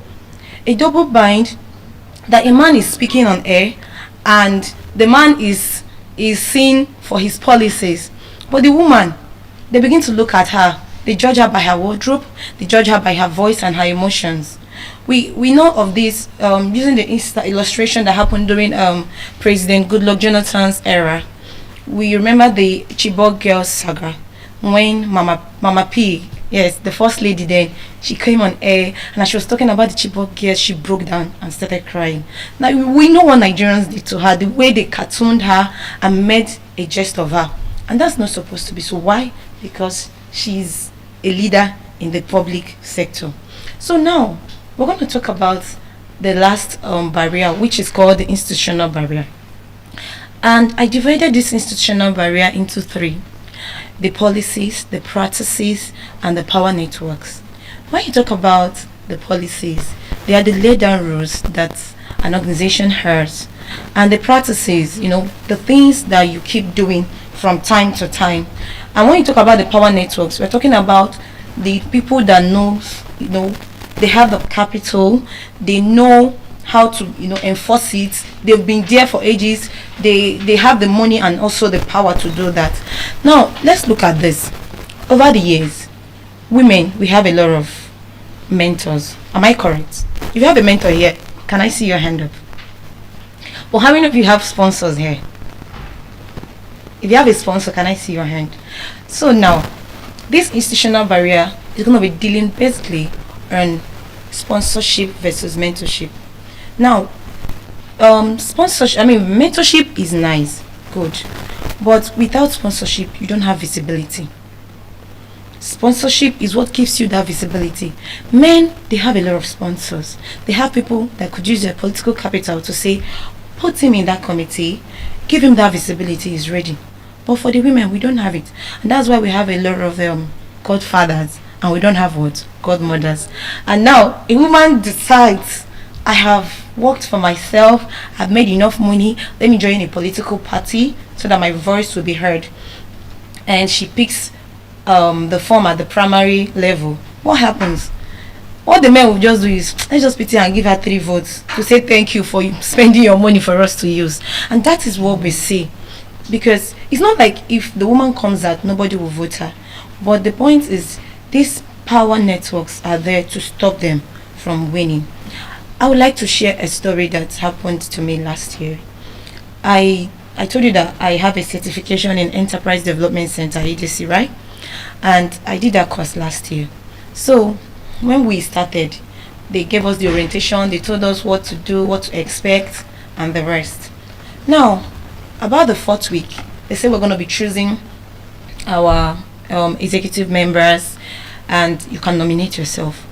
Now, over the 4 weeks, I've been very communicative. You know, they always divide us into simulation classes. We have the North class, the West class, the East, and the South. I was in the East class, the excellent group. That's what we called ourselves.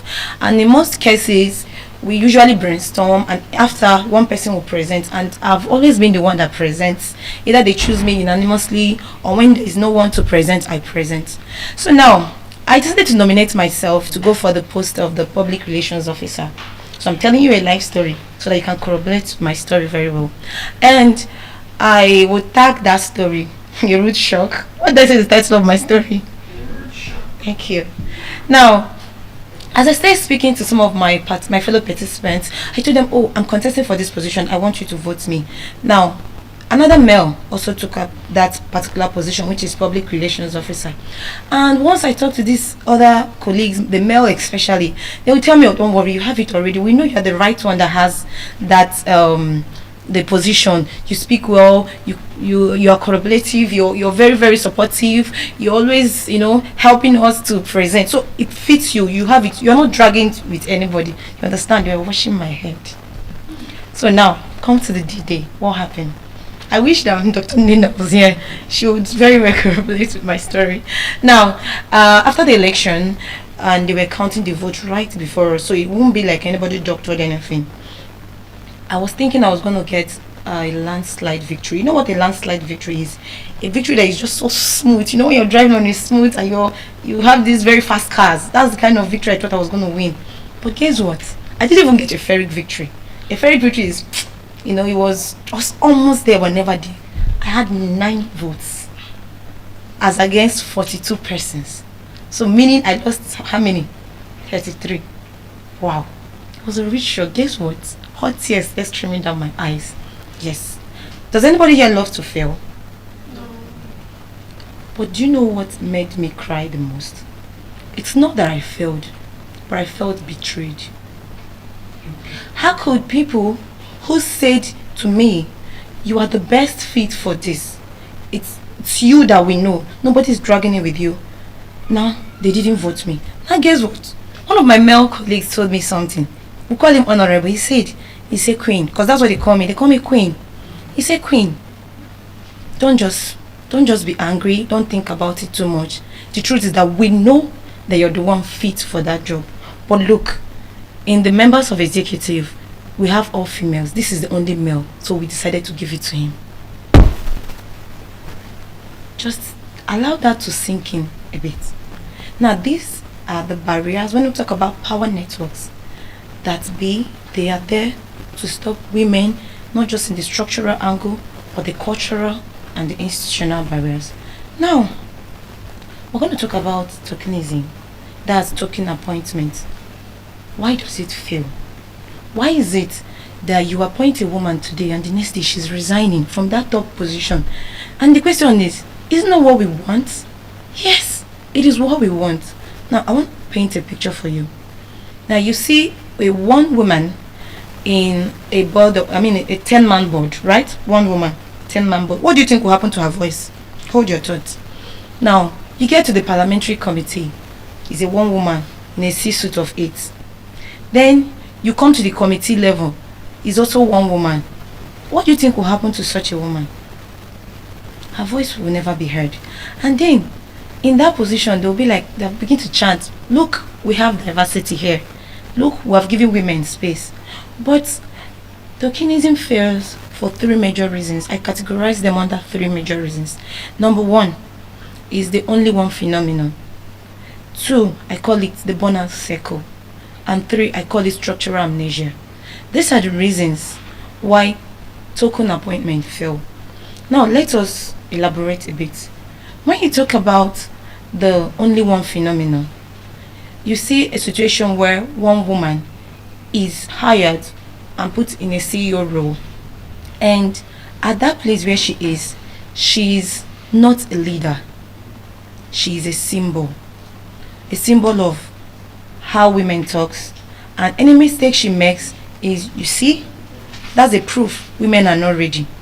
At that level, she's also expected to think for the whole women and act like them. And what do you think will happen to this woman's psychological safety? Is zero. Because I'm trying to be me. I'm trying to think for the rest of the women. And I'm so trying to think like the men, so that they can see that I am fit to be in this position. It's not going to work. The second is the burnout cycle. What did I say is the first? Let me know if you follow me.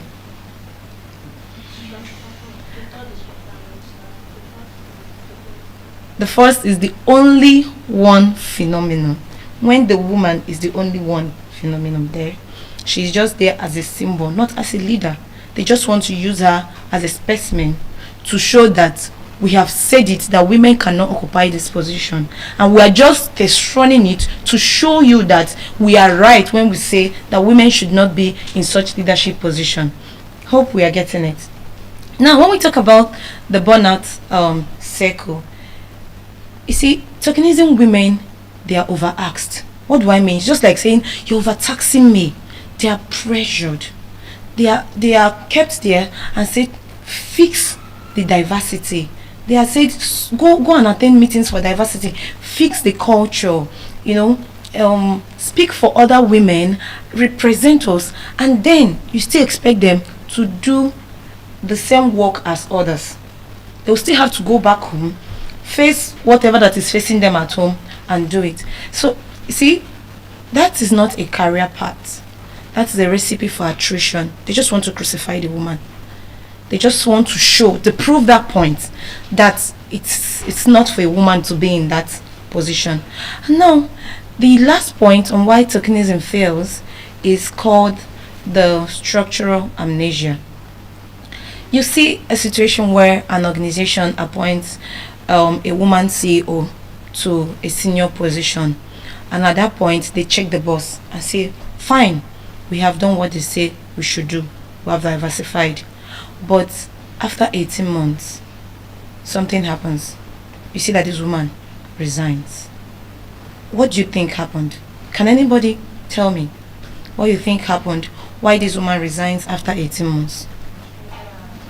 They frustrated her. Some people will say it's village people. Abi? Some people will say it's village people. People that don't understand the background, right? Now, I will say it's village people in the office. Yes, that frustrated her. I'm going to also give you a life scenario. In 2022, right, an European financial firm, they decided to appoint a female CEO for the very first time after 150 years. Can you imagine that? So it means we've been chanting diversity, we've been chanting give women a voice, give them opportunities, take away the barriers. So now after 150 years, none of us here are in existence, and they decided to give that woman an opportunity. And guess what happened? After 14 months, this woman resigned. And in her exit interview, she said something. She said that this is a leadership culture that has refused to change. A leadership culture that has refused to change. You changed the person in the chair, but you didn't change the room where the chair sat in. And this is a situation that is bedeviling every one of the women that are in high positions. Now, I would like to talk about what organizations must do differently. But before I say that, remember that tokenism is not the way forward. That is token appointment. It's not the way forward. It's not a step forward. It's a speed bump. Just imagine that you are going late for an appointment. They're supposed to put, let's say, 10 million naira profit in your pocket after business, and you decide to use a shortcut. I'm painting a picture here. And that shortcut you decided to use, you now see a lot of bumps because it is a residential area. And you see that there are other people who are also in the same shoe as you who wants to use a shortcut. And the bump now created what? A slow down. How would you be causing? This is a picture of what happens when you just appoint women. You slow things down and it doesn't change direction. So beyond tokenism, beyond token appointment, what must organizations do differently? All these years we've been talking about diversity. So now we want to bring it down to organizations, we want to bring it down to the corporate firms, we want to bring it down to the public leadership.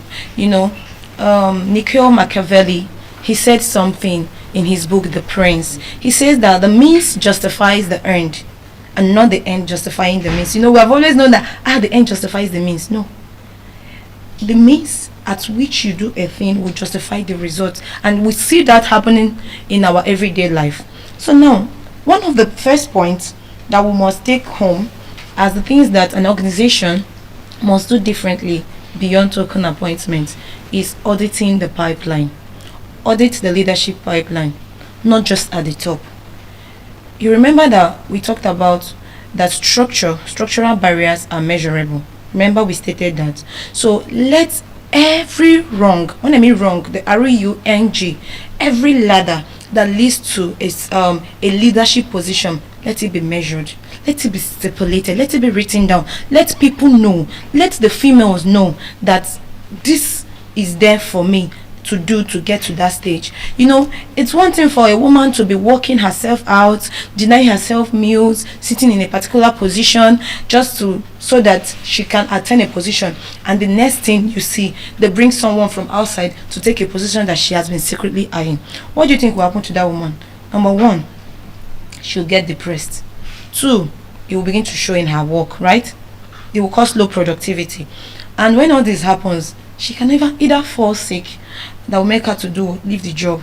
So in order to prevent all this from happening, we should always audit that pipeline. Make women know this is what we stand to do to get to that position. Measure the rungs right from the entry level to the managerial level, to the level of the director, to the level of a vice president. Let them know what it takes for them to get to that position. Now, the second point is the point that I call redefining leadership competences. Now, before we talk about this redefining leadership competences, I would like to state something about the Ronet rule, which organizations need to apply. When you talk about the Ronet rule, it talks about internal promotion. Most companies, they throw out adverts there telling you to come and do, come and interview, come and vie for a position in your office. Now, the Ronet rule states that for every senior position, you should interview at least 3 qualified women. Now, when you do that, you're creating diversity. At least you're giving them an opportunity to prove themselves. And by the time you do that, not just from the external, but from the internal, so that people who are there qualified in that organization as at that time would not feel cheated. Now, we can have a leak from the Norway. In the Norway board now, we have about 44% of women sitting in their board. That is not magic, that is structure.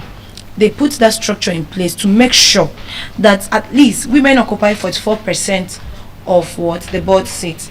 So now, going to the second point about what organizations must do differently, they must redefine leadership competences. Redefine leadership competences. Organizations they'll need to audit their job descriptions. Sometimes, most of us, when you want to audit for a job, when you want to vie for a job, what do? You look at what are the descriptions of that job. Can I qualify? Can I do it? Now, this law is telling the organizations, or this solution is a cultural solution, is speaking to the organization and telling them, try to redefine it. Audit these job descriptions. take away the gendered language. We have the gendered language where you see a job description that says we need a man, someone, they may not put a man now, but we know where they're going.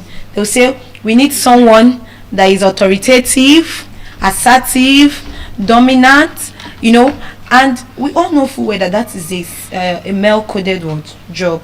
Then when you hear collaborative, supportive, empathetic, it's talking about what? The female. Am I correct? And now, guess who takes the executive pay home amongst the two jobs? Who? The man. Please say it loud so that the world can hear you. It's the men that do that. So we are trying to employ the men. We're not. This is not a gender war, right? I should have stated that from the beginning. It's not a gender war. It's a plea to give the females a fair playing ground. That is what we are asking for, because we have come to realize that some of these structures were built in a very linear way. The pipelines were built in a very linear way, making it impossible for women to pass through. What do I mean? A woman can be pregnant and you now open a small door and expect her to pass through it. Is it possible? No. So, and she might even be pregnant and be carrying another child at back and holding another one by the hand. So if the structure is meant to keep her out, she can't enter. I'm going to give you a picture. Just imagine a funnel. You put it over a gallon and you're pouring an oil through that funnel. And after pouring that oil, you decided to put a stone into it. Will it pass? With the stone, that big stone, will it pass through that funnel? Why won't it pass? Because it's not meant to be in that funnel. But now get a concrete mixer, put that stone, what happens? It crushes it. It means that the system is broken. It needs to be fixed. In fact, if it's possible, let's just discard the old leather and bring in a new one. That is what women are asking for. Stop telling us to fit into a process that were designed for a body that does not exist. At this point, I feel like saying praise the Lord. Hallelujah. Now, let's talk about the third. The third is an institutional solution. Mandate sponsorship. Mandate sponsorship. Now, this is critical. We know full well that mentorship is nice, but sponsorship is leverage. Some of us are at where we are right now because we do not have sponsors. Am I correct? Can anybody, me for instance, yes, you know what, I had my first degree in 2015. That's when I finished my first degree. And guess when I did my second degree? I started the journey in 2022. How many years gap?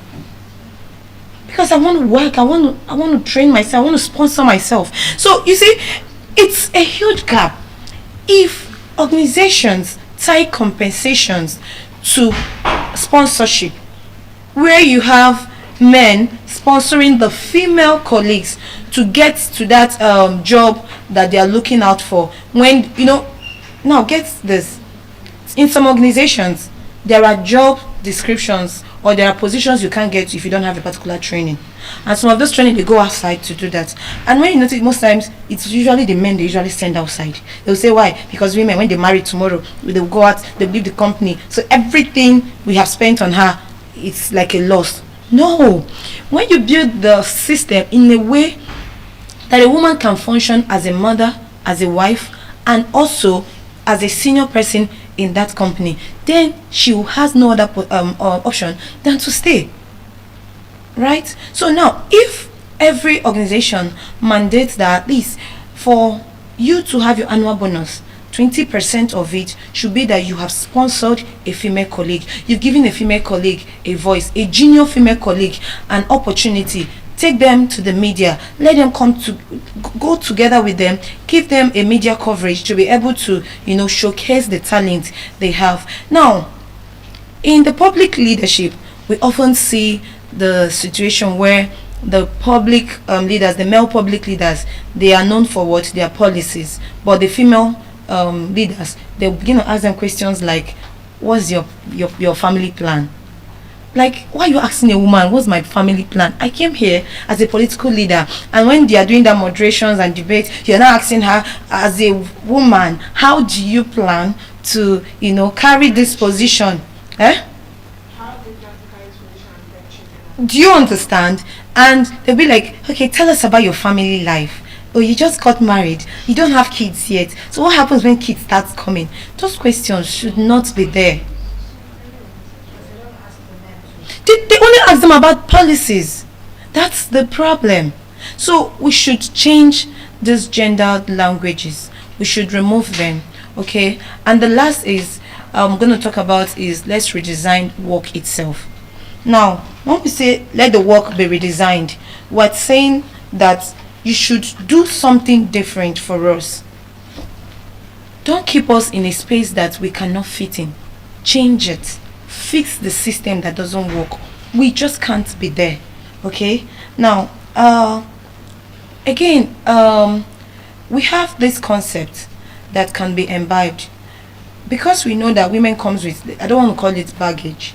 Now, a woman that is in a high position, we often notice people say, how did she get to that position? How many people did she sleep with? Who is taking care of her house? Won't you go home and take care of your husband? Very soon you'll start complaining that side chicks and this and that. Now, beyond all this, if we can practice having 2 qualified women in an executive position, it can work. Yes, it's rare, but will it work? Yes. Once that work is shared, it doesn't matter if they do it 9 to 5 or 9 to 9. The outcome is what matters. Were they able to meet their targets? Were they able to reach the goal that the company gave them?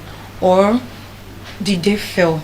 So now, if all these things are put in place, I know that women getting to the leadership, public corporate leadership and public leadership will not be a difficult task. Women will easily want to do that because they already know that there is a step to that. It's not just by appointing one woman and making her look like a symbol that matters. All right. And I would love to conclude by saying this. I would like to conclude by saying number 1 is the glass ceiling is not a single sheet. Yes, it's a laminated composite.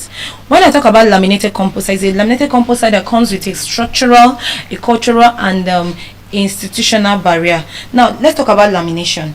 We all know full well when we say we want to laminate a thing, why do we laminate it? Can anyone tell me? What? To make it waterproof, yes. To make it last longer. So, these glass ceilings are laminated composites. And I can't see through. And now, over the decades, women have been handed over the hammer and say, keep swinging, keep swinging, keep swinging. And we know full well that hammers don't fix broken rungs, hammers don't change the job description, they don't fix the system, the structures. But just take, for instance, look at this picture. A woman keeps swinging. Let's say she's very resilient and dogged. And as she's swinging, what happens? This glass shatters. What do you think will happen to that woman as it shatters on her? It will injure her. And it can even infect her blood and land her in the hospital. And that thing she's fighting for, will she be able to enjoy it? No.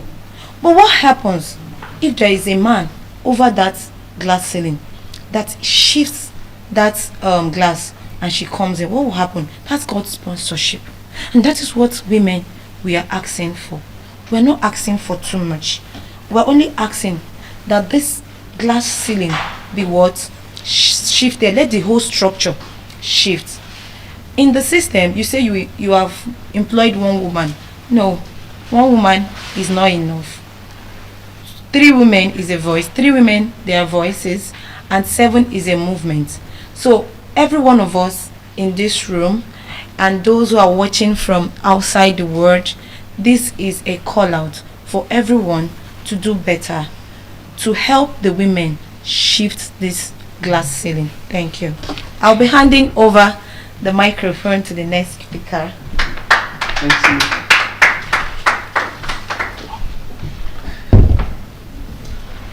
Good afternoon, everyone. Good to see you all again. It's been a while. Alright, so she really spoke fantastically.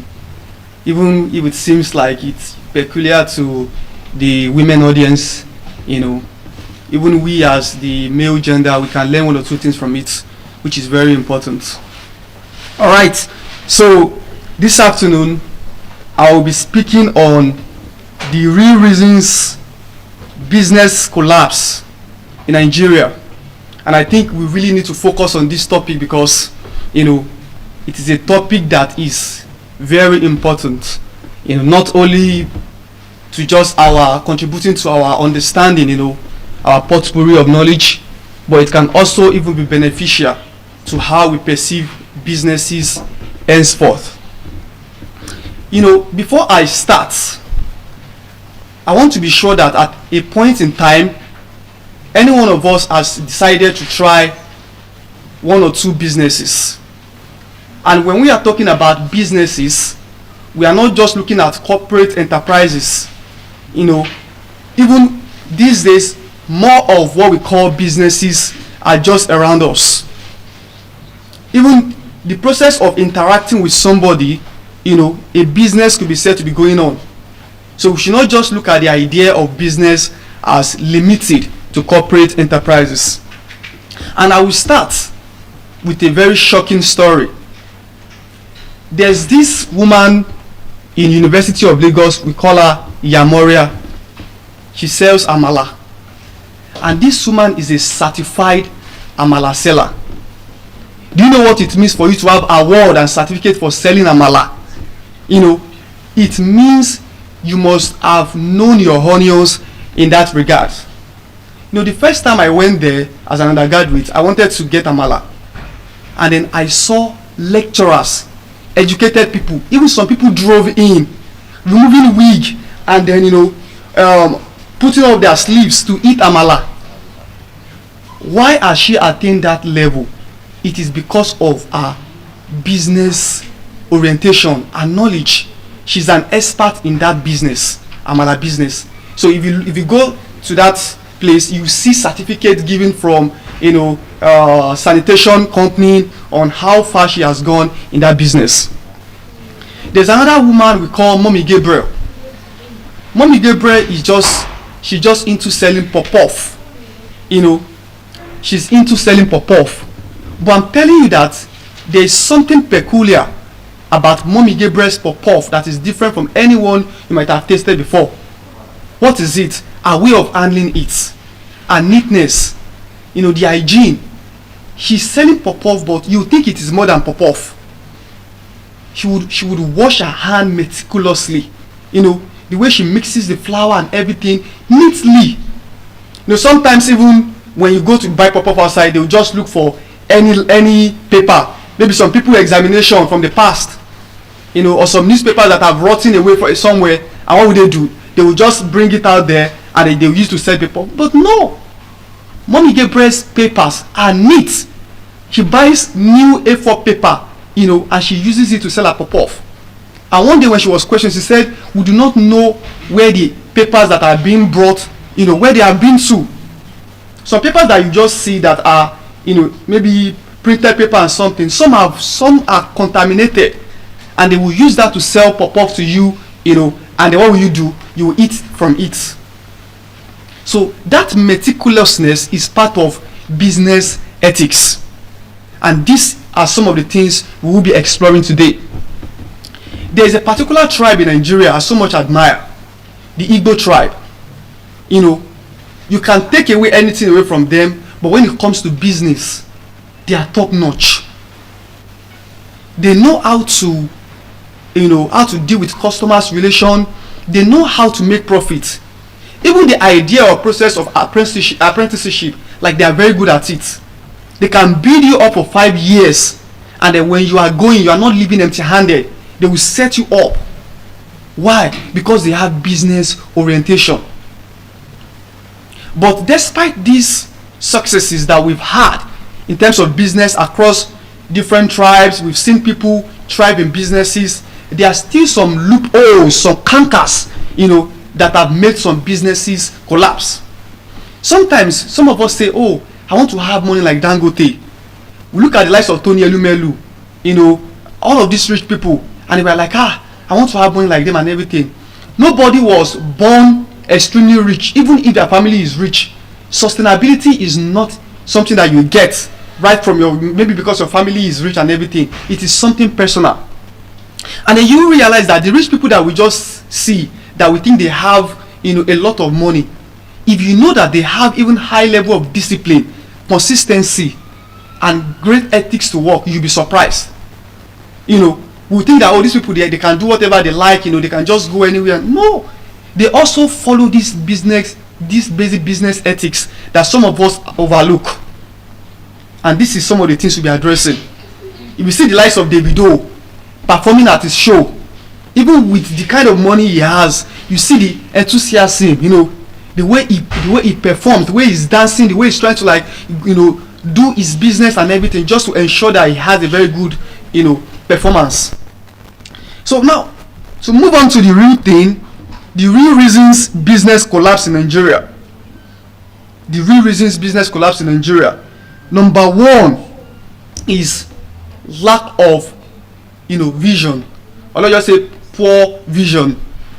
And what do I mean by this? For instance, if you want to start a business, you need to have some set objectives or goals. You do not start a business without you even knowing what exactly it is you want to achieve. If somebody gives you 10 million naira today, do you have something that you have already had mapped out that, okay, this is what I'm going to do? Or you are going to go to Ibiza and start flexing, buy the latest iPhone 17 Pro Max and then living the best of life. Sometimes you thrive as a person or as an individual when opportunity meets what? Standard, plans, vision. But when the standard and vision is not there, even when opportunities come, what happens? You will not be able to utilize it. So with a 10 million naira in your account, can you transform it to 100 million naira within some months? Do you have the vision for that? Do you have a business that you have in your mind that you will do if you see money? In quote, the lady, the woman that just left, she spoke on what's it called? Sponsorship. This is very good. But even if we had to be sponsored, are we ready to actually meet up the opportunities of that sponsorship, with an already existing goal or vision? So most times we lack vision, and when you do not have that vision, what happens? Your business fail. Some persons will tell you that I've tried different things in my life. There's nothing I have not done. But then everything I have tried, I have not been able to make it in life. But the truth is, to what extent have you tried? The same amala that some persons are selling, making like 10,000 naira a day, is what Yamora is selling and making millions in a day. The last time I went to eat there, I was flabbergasted. What happened? What happened is that the place was crowded. And I was surprised. I was out of hunger, I was like, what is even happening here? Sometimes poor people and hunger. I was like, what is going on here? And then I wanted to leave. And I was expecting that probably they saw me leaving. Maybe they said, uncle, please come. I left in peace and nothing happened. Why? Because as you are leaving, there are people coming in. Because the business has gotten to a point whereby it can no longer be ruined. I'm telling you that there are some places that you will go. If you want to step out, they will beg, they can send people after you. Please come back. So sometimes some of us, when we go to the market to buy some things, we know what exactly is the price that I want to buy the thing.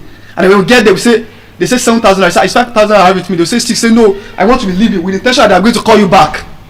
But you go to some places, a no is a no. They will stick to that price. It is you that will call yourself back and say, please do it for me this amount. So business will thrive to a place whereby you do not even have to call persons anymore. And this is when you have vision. So when you have vision, whatever it is that you want to do, it becomes easy. We are here celebrating public speaking. I'm sure that probably before we encounter this man or this event, many of us we have not even taken public speaking seriously. we've learned a lot of things. Lot of stuff have now been added to our repertoire from this event. Things that we might have even overlooked because we never even considered it. Some of us are even amazed at the way we are talking, that, oh, I could do this. I could speak with this confidence. When we see the amount of, achievement that could be gotten from this public speaking, habits. So the first one is lack of vision. Another thing again is unhealthy competition. This is one cankerworm again that has eaten deeply into the collapse of business. Unhealthy competition.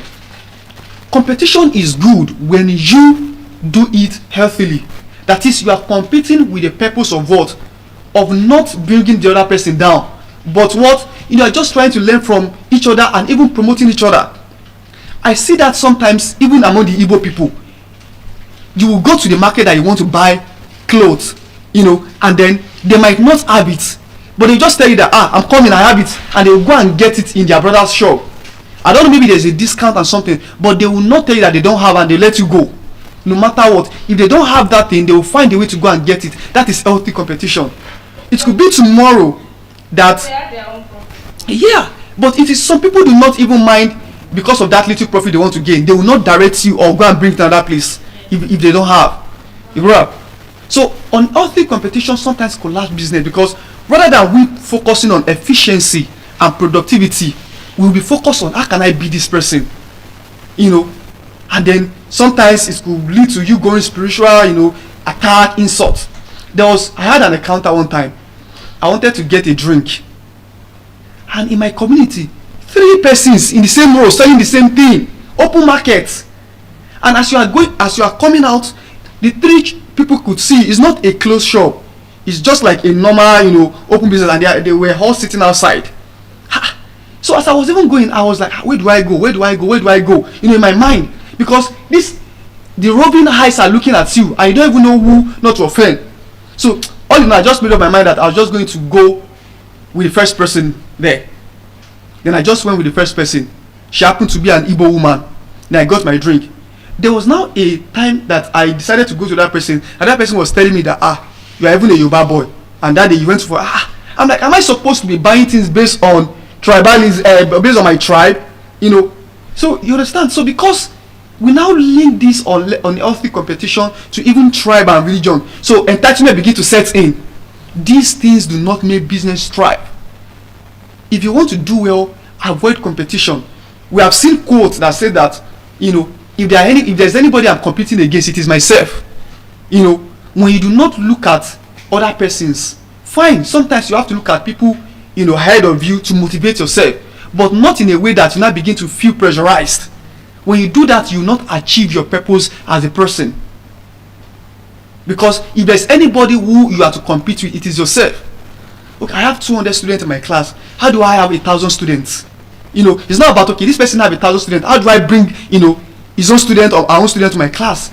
And then you begin to, so when you focus too much on others, I'm telling you, you lose track of your own strength. And that might lead to the collapse of your business.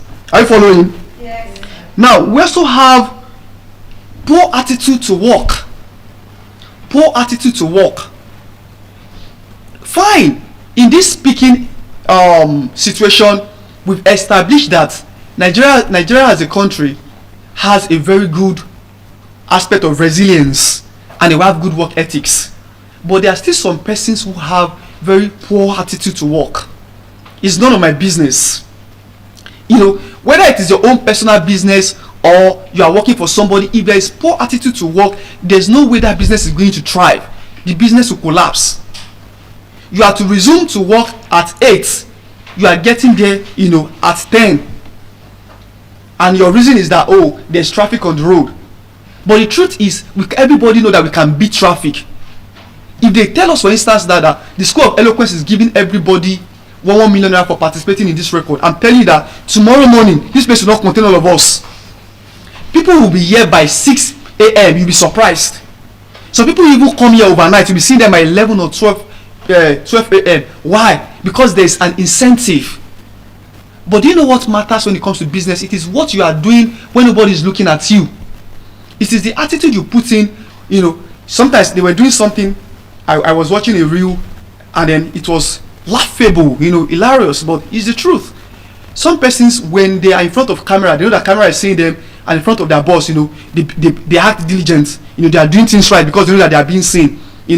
All of this showy, ostentatious way of presenting yourself. But when the camera is off, they could be so lackadaisical, and that is the truth. Many of us lack, especially some Nigerians, I don't want to say many, lack right attitude to work. We don't have the ethics. We do not care. And then maybe businesses that have tried, that have achieved a limit could be that nonchalant and say, I don't care. But you that are just building a brand. There was a time I wanted to get something from a woman. With my money, I'm not going there to beg. I want to buy something from you, your goods. And, what happened? She didn't have. But the way she was just nonchalant. She was just like, I'm not even sure. I don't know.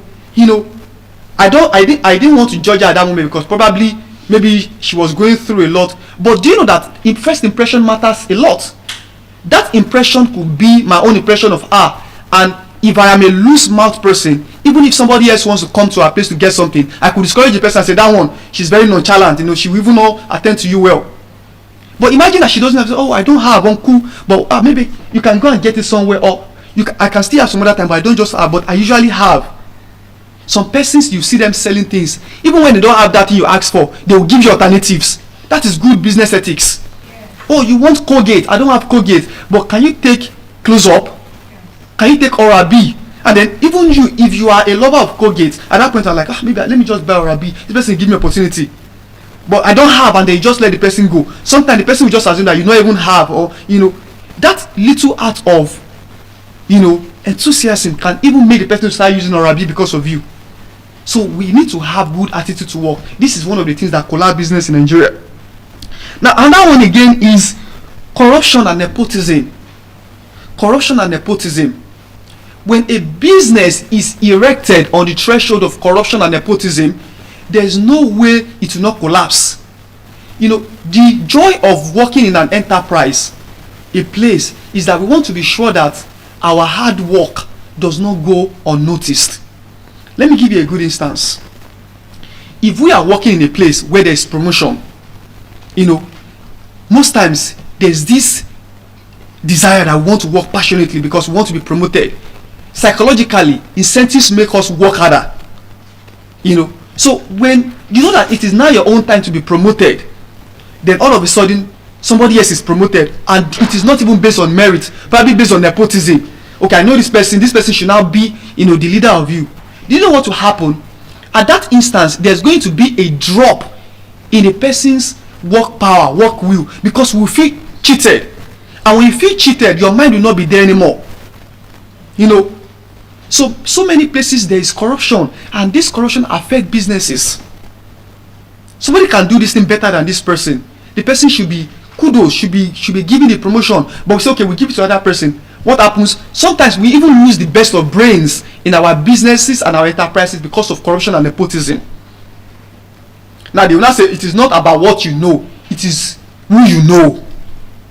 When a business starts or rest its identity on that, it is eventually going to collapse. And this is why if you see top-notch businesses that are still thriving, it should be based on merit. It is based on what? On merit. Now another thing again that leads to the collapse of businesses in Nigeria is lack of innovation and adaptability. You cannot call yourself a business-oriented person. You see, if there is one course that Nigerians do not go to school but they have idea of, is business. Whether you like it or not, you want to do something. But you cannot succeed. If you look at the 21st century skills, listed under critical thinking, we talk about problem solving and decision making, collaboration, creative thinking, critical thinking, imagination, creativity. All of these skills are skills that are needed in the 21st century. Not just you being able to absorb knowledge or you just being a traditional person. But creativity, you are in an organization, they love you better when you can what? Give new ideas that will promote the company. Okay, the company I'm currently working with now as a copper, in Lekki, you know, African oil and gas reports. And there was a time I noticed that we do a lot of stuff in our book, something we call book ad view. We do movie reviews, book reviews, museum reviews, and everything. If you check our page, I'm telling you, you'll be stunned. For everything that is going on in Lagos State and Abuja, you will always find a place. Like we compile the list of lounges in Lagos State, the list of museums in Lagos State, the list of different places in Lagos State that you don't even have to stress yourself. If, for instance, that your intention is to visit a museum, if you go through our page, you see various lists of museums that you can visit there. And I'm like, despite all of these things we are doing, we do not have people who are eager to read this. You know, we are just doing it because we find it as passion. So I gave my boss a suggestion. I said, why don't we work on our publicity? That we can decide to get somebody who will be in charge of our media, you know, who will be posting for us. We can open pages, you know, across all social media platforms. And you'll be surprised that just one of these days, what makes people blow, in quote, when it comes to having likes and followers on social media, you can be posting all these days and you might not even have significant number of followers. Just a single post that you will make, you know, could change the trajectory of your business or even of your page. So you don't give up. And some of us run some pages, you post maybe in 2 hours, 1 like, 1 comment, and you are discouraged. And they see somebody who is not even doing up to you is getting 100 likes and this thing, you know. You see the likes of Pella and Jarvis, you know, they are just out there laughing, you know, and the people are thumbing up and they are getting gifts and everything. And you will come up right there, you know, you speak passionately about education and all. But one day, when it comes down to the real value, you know, you will look back on all of this content you have created when you eat it, and you might just be doing reposting, and all of these things will not matter. So I advised my boss that innovation was very delighting. He was very happy about it, and then he told me to recommend someone. So in that way, my plan was I do not have the plan to say I want to actually stay, you know, but I just feel like, okay, if I'm part of an enterprise or an organization, I have to be creative. Look at it, the new AI is now here to stay. You know, we have different kind of GPT and stuff. It is part of innovation, critical thinking. For this program to be holding all of these things they put in place, it is part of what? Being innovative. Even the dean himself could testify that some persons must have given him some pieces of advice on how to go about these things. You know, so we need innovation and adaptability. That is how business thrives. Okay, look at the idea of dispatch rider. Before the emergence of dispatch rider, what was the problem? How do we go to get these things? The mobility. Somebody brought that innovation. It became business for another person, and it even made some other people's business to thrive. POS too. Look at it. I'm telling you, POS has provided a lot of comfort to many persons. I'm telling you, even jobs. At a point in time, you know, at first I was like, no, you know, I'll be disciplined. This is a means of, exploiting or extorting Nigerians. That what happens? I'll go to my bank. But I'm telling you that before you say you want to walk down to your bank, you'd have seen 20 POS. I'm telling you, and you get your money. And you'll be surprised that even if they are like 5 or 10 POS in a place, all of them are making their money. Because almost at every minute, people will need money. And then you have to go out there. So innovation and creativity. We didn't have POS some years back. People had to do transfer or go to market. We didn't have dispatch rider. If I want to eat the best jollof rice around this as now, I don't have to start looking for the company. Just have to search, and I can get a dispatch to bring it to, you know, into this estate for me. What is that? Innovation and adaptability. Adaptability also could be stretched. Adaptability is you being able to adjust. You know, some criticism I levied against some of our teachers or the older generation people is their inability to adapt. And if we do not learn how to adapt in this century, you are going to find yourself left in the dungeon of the past. Let me give you a good instance. Before the emergence of technology, you know, teaching, for instance, used to be so traditional. A lecturer will come to class and then they will have to dictate notes, and then you have to start taking notes. If you miss out anything there, you are done. But these days, teaching has become easier. You can teach students in New York, different places, even without seeing them, and you make your money. These days, lecturers now open site, drop materials.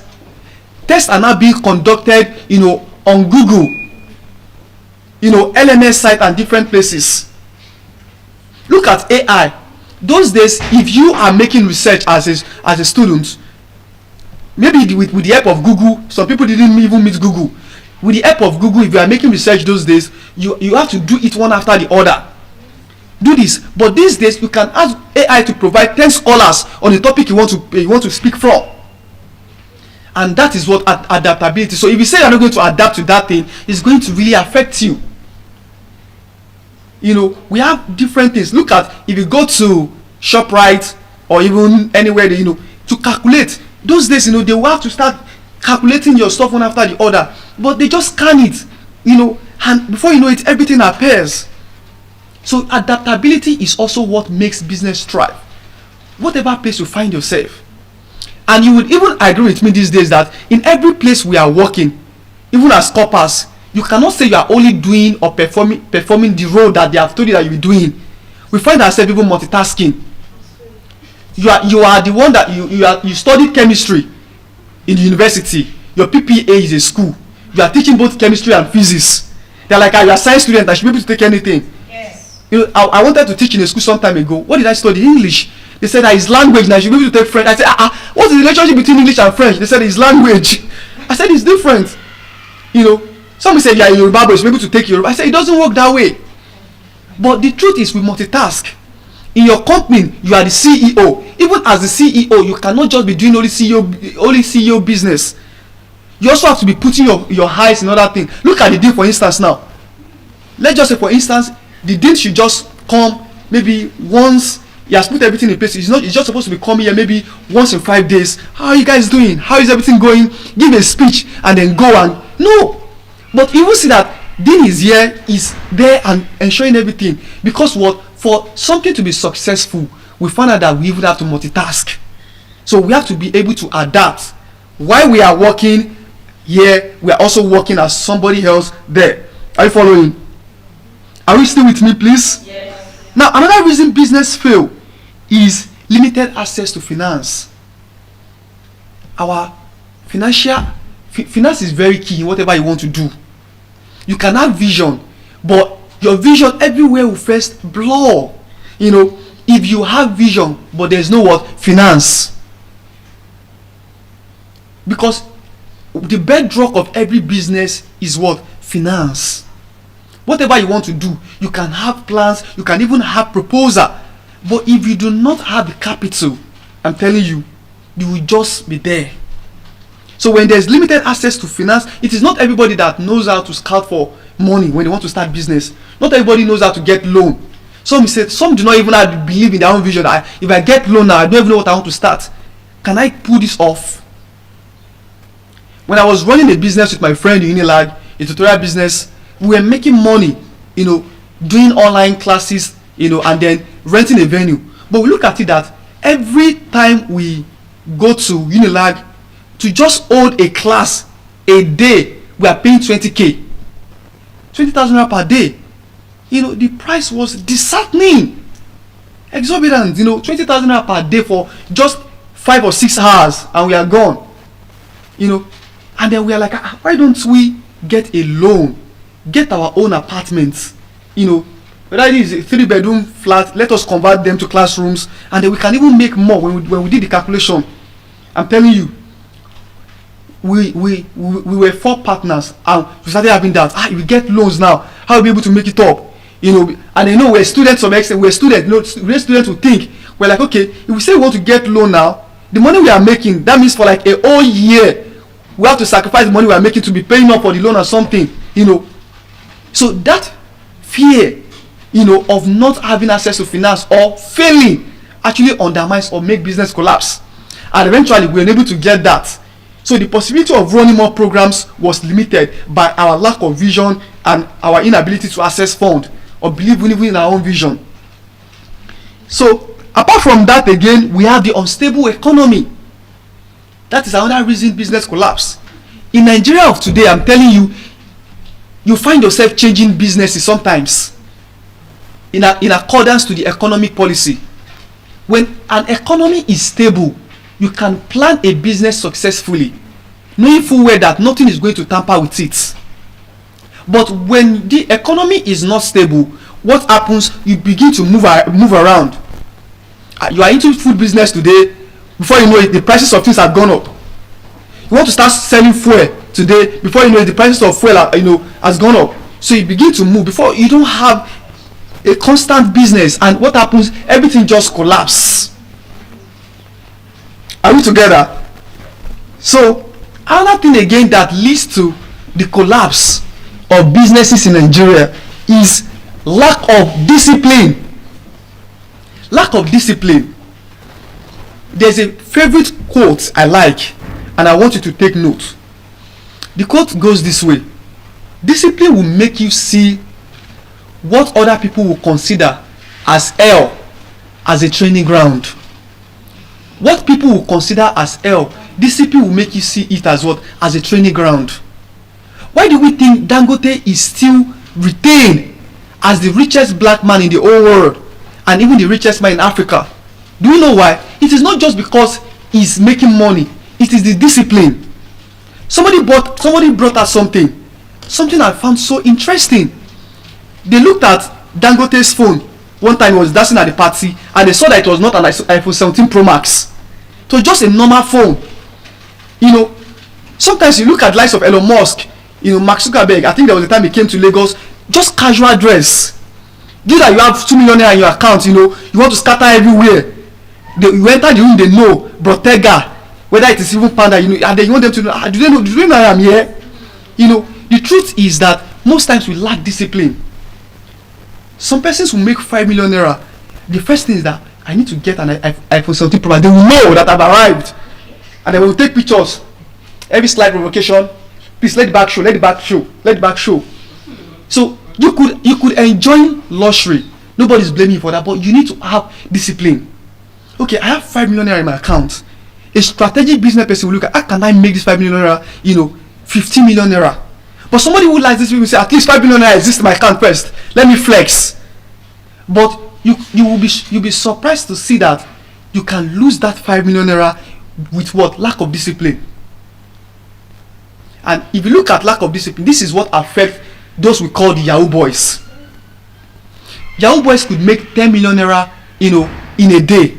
But you know that they could spend it within hours because they believe that I didn't work for the money, so there's no need to be disciplined.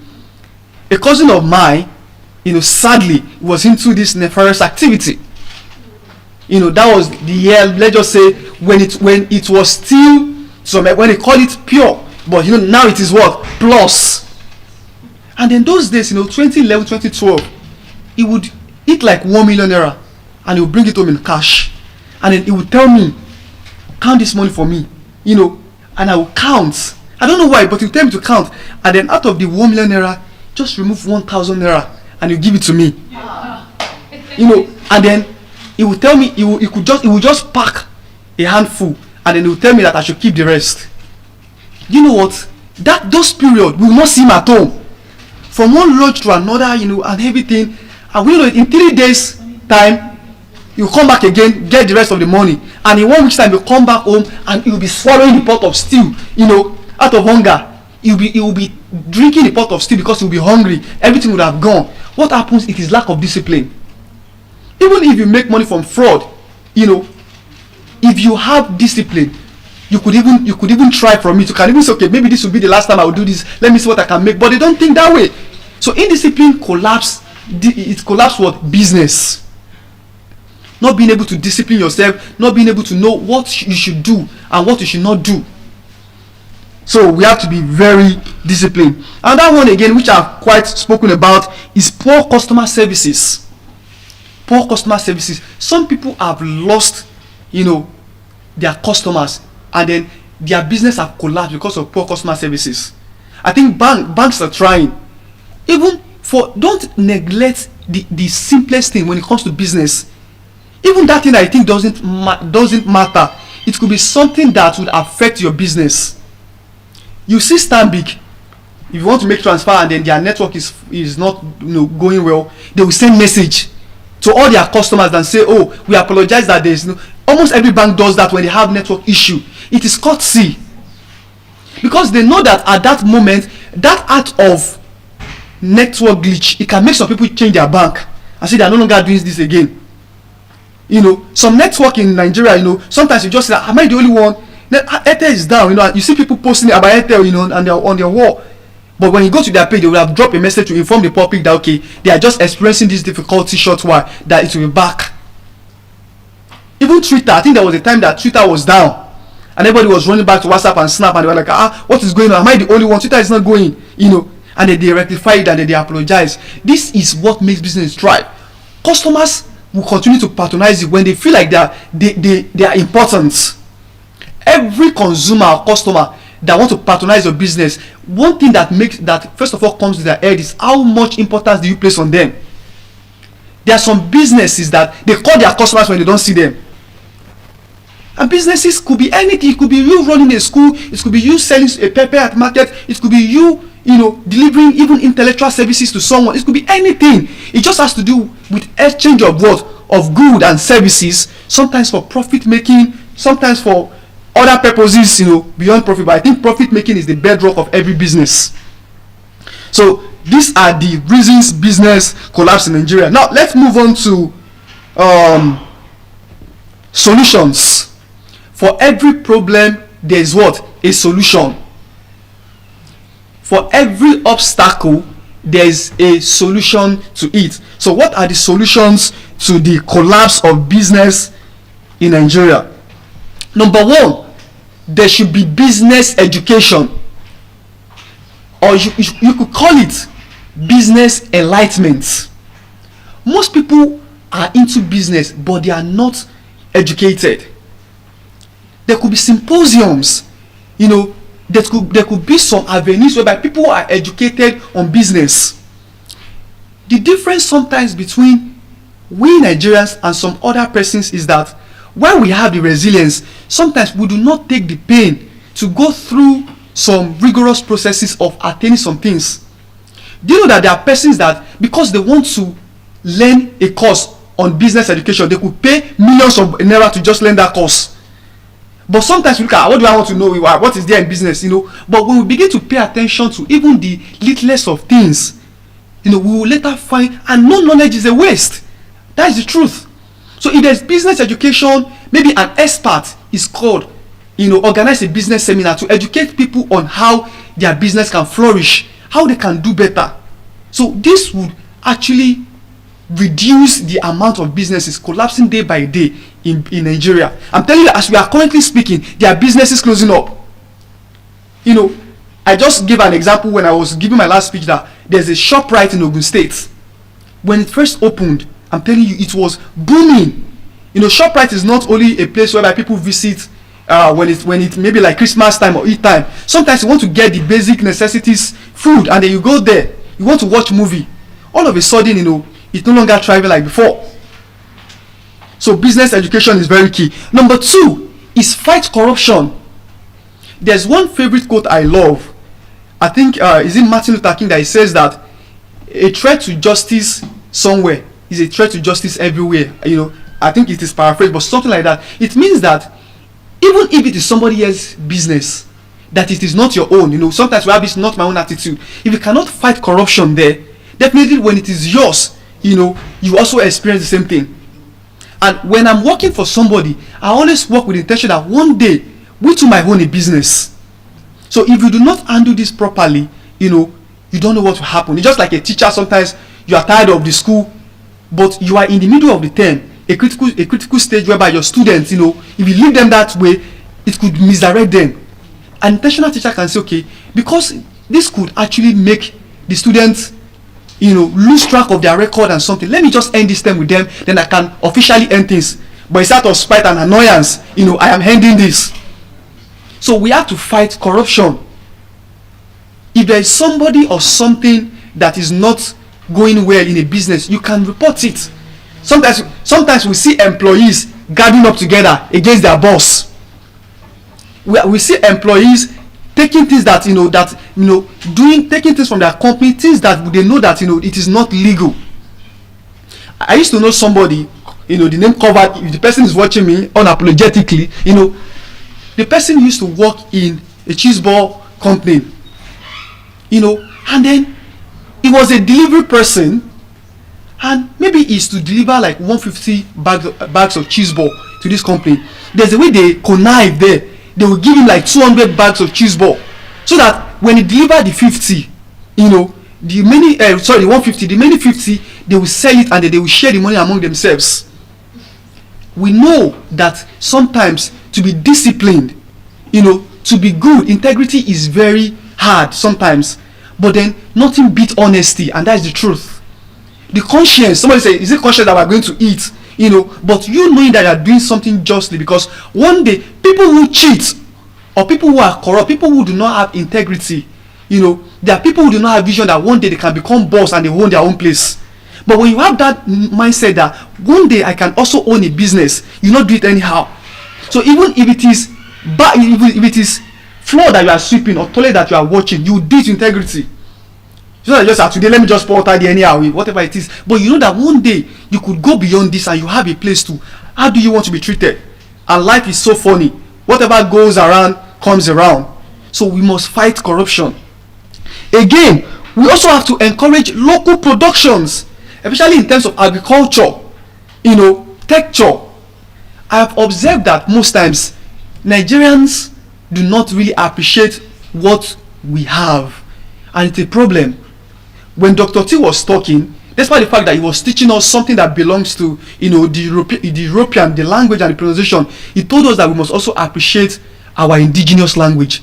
That is something you would not have even expected for somebody who has mastered most pronunciations of this. But do you know what happens if you do not appreciate your own local things? What happens? You are actually killing opportunities.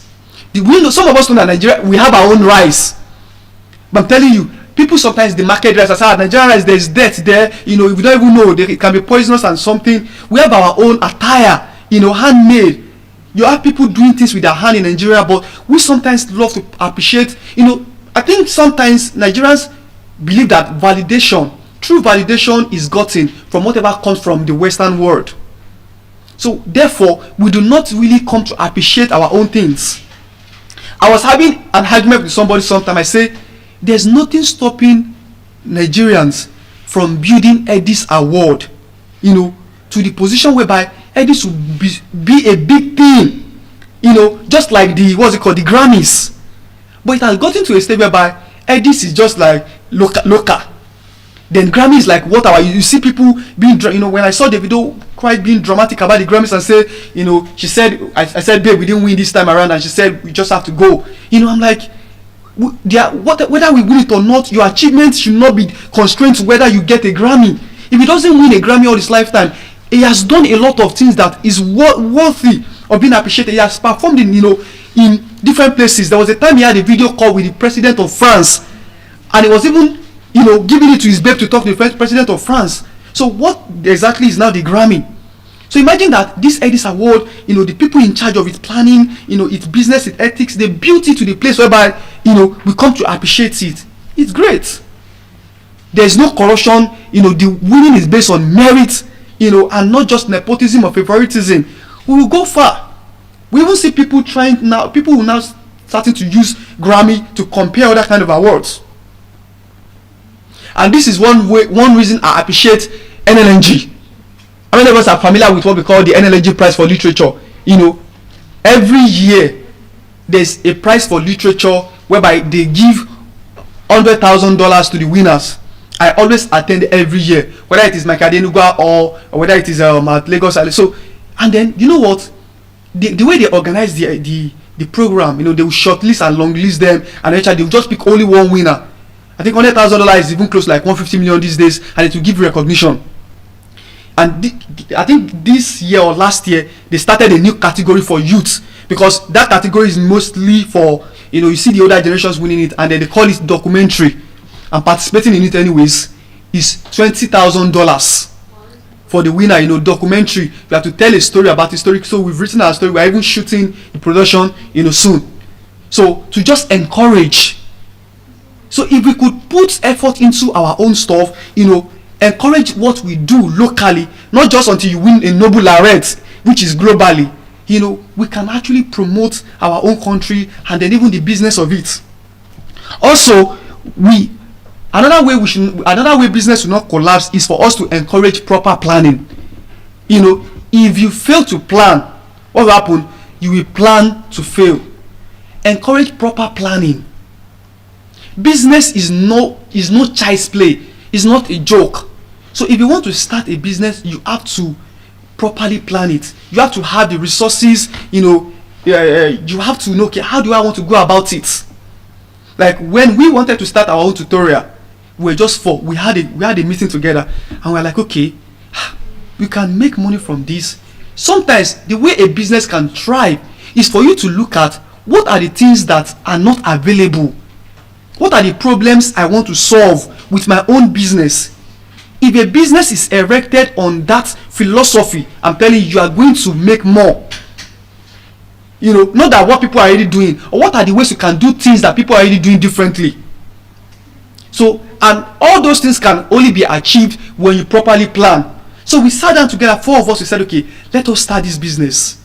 First of all, let's look at the causes that give student problem. Okay, what are the venues? First, we started with Agor Palace. You know, then I was in 200 level when we started this. What led us to starting this? You know, the need to make money was the main thing. And number two, we were just like, okay, there was no strong tutorial in art. We could pull this off. And you know the surprising thing, the first tutorial that we organized, we had like close like 80 students from our department coming. They came all the way from Unilag to Agor Palace for the tutorial. We were shocked. And then they paid. I think each of them those days paid like 10,000 naira for tutorial. And then we started the tutorial.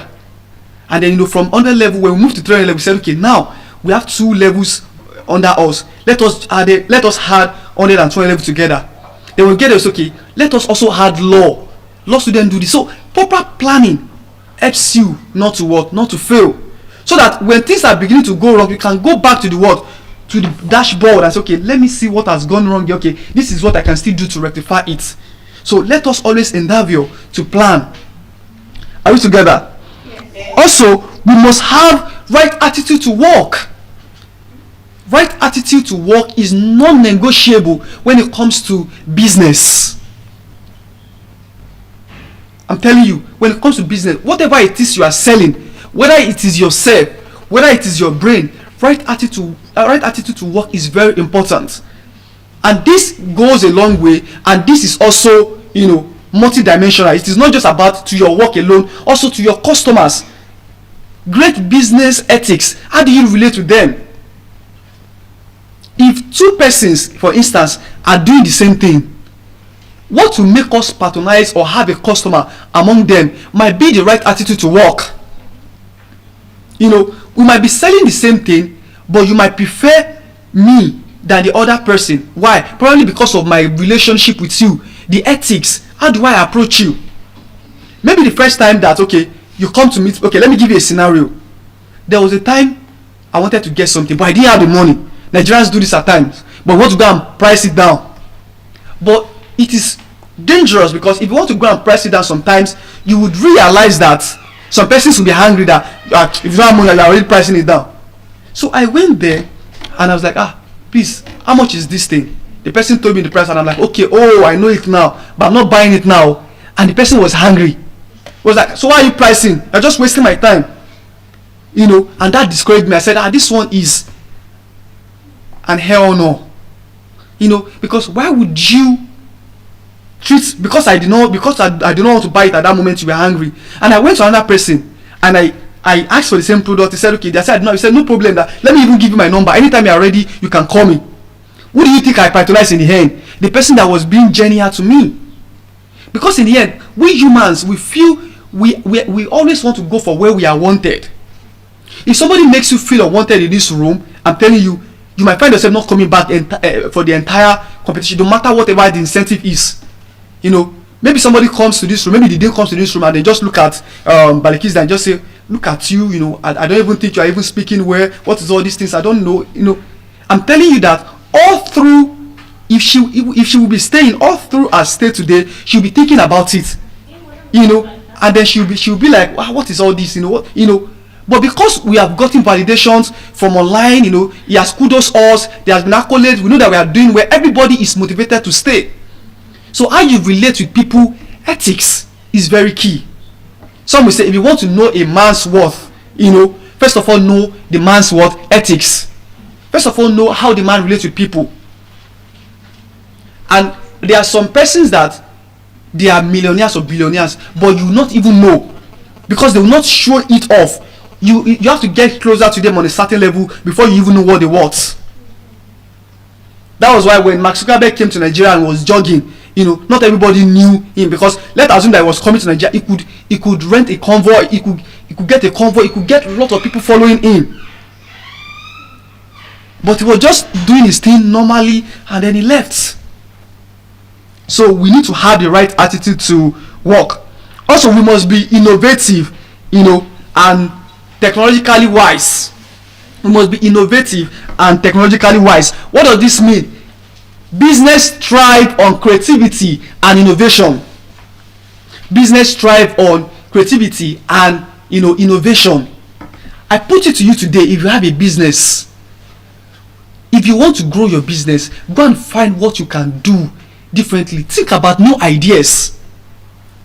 Perfume, you are selling perfume. What are the ways you are promoting your perfume? Now, people look at Funke Akindele as an example now. Do we think that if Funke Akindele had just stopped, in the normal way people promote their movies, she might not be getting the views she's getting? But the way she promotes her movies crazily. From clothes, from different clothing to the cabs, to dancing, I'm telling you, to skits at that age. Do we think she just loved doing all of these things? But she knows that movie these days, people you think people will find it easy to just go to the cinema and spend, like, when I watched behind the scene, it was like, is it 15 or 16,000 naira? I even went with a date, so it was around that price. And do you think people will just go and say they want to go and pay if the promotion or the publicity is not wild? But just as I've written a movie, I've acted a movie, you go and watch it. Nobody will watch it. But when you tell us that, we see the way people are talking about it, you get other celebrities to promote for you, people will be eager to watch it. That is innovation. They now know that, okay, this movie business has gone beyond we just saying that I agree with him to some extent. He was saying that if I want to do a movie, people should assure me that they're going to watch a movie, that I cannot be dancing. Is all about the fact that his movie should be quality enough to announce him. But let's be honest with ourselves, in this country today, you can be a quality person doing quality things, but if you do not announce yourself, a closed mouth is what? A closed destiny. Put yourself out there. Sometimes people on WhatsApp will say that you are posting something. People, and some of you have been told that way, that you are posting too much or your own is even too much, and then you'll be like, what do I gain from not posting too much? You put yourself. Some people say, you don't put everything out there. It's not everything. But I could tell you that I, for instance, now, some of the things I've gotten, even my jobs, have come from me putting myself out there. So I should say, because I don't want to get on people's nerves, I don't let me post something, so any small thing I just say, so what it is my status. What am I supposed to be doing with it? I love God, or let us come and sing and pray, or it is supposed to be, put yourself out there. Through WhatsApp status, some people have met people. You can just put yourself there that, okay, I'm into this business. You see Ruth. When I check Ruth's status, posting different kind of intensive being sold. So you can just say, I want to buy.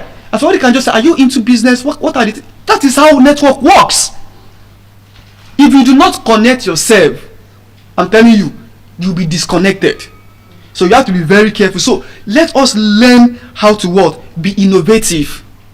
Writers these days, look at the likes of Chimamanda Ngozi Adichie. There are people writing books everywhere. But do you know what makes her, very popular? It's not just about feminism alone.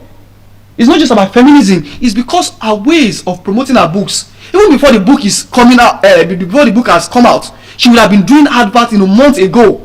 She'll be granting interviews on what they should expect.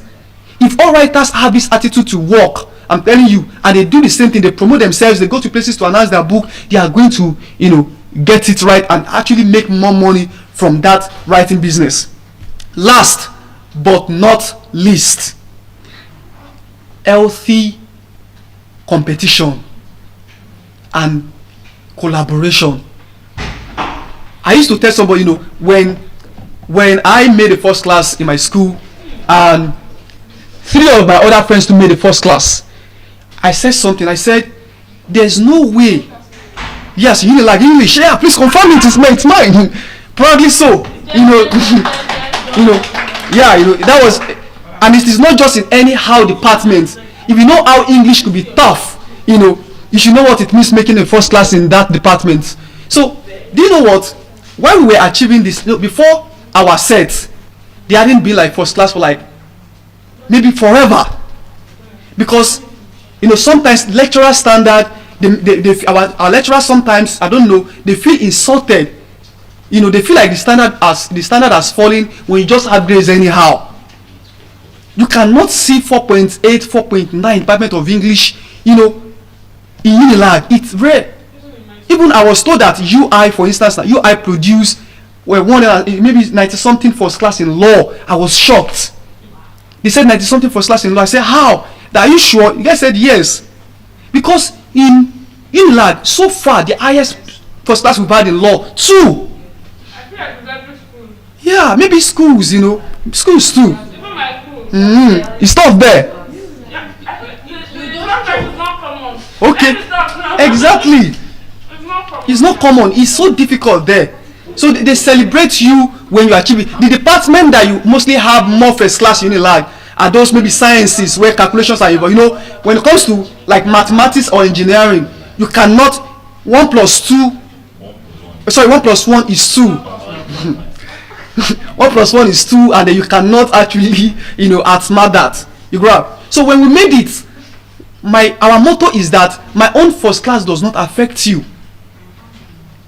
When I was in school, I used to tell people that we can share materials and brainstorm because my own A does not affect your own A if you do the needful. So if we have that mentality, even as business owners and partners, that my doing well does not affect your own doing well, we are going to go far. If I'm selling my own thing, you can also sell your own thing. The sky is wide enough, Mr. T's word, to accommodate everybody's word in the world. So everybody can be successful. So business should be all about collaboration and healthy competition. I love to compete.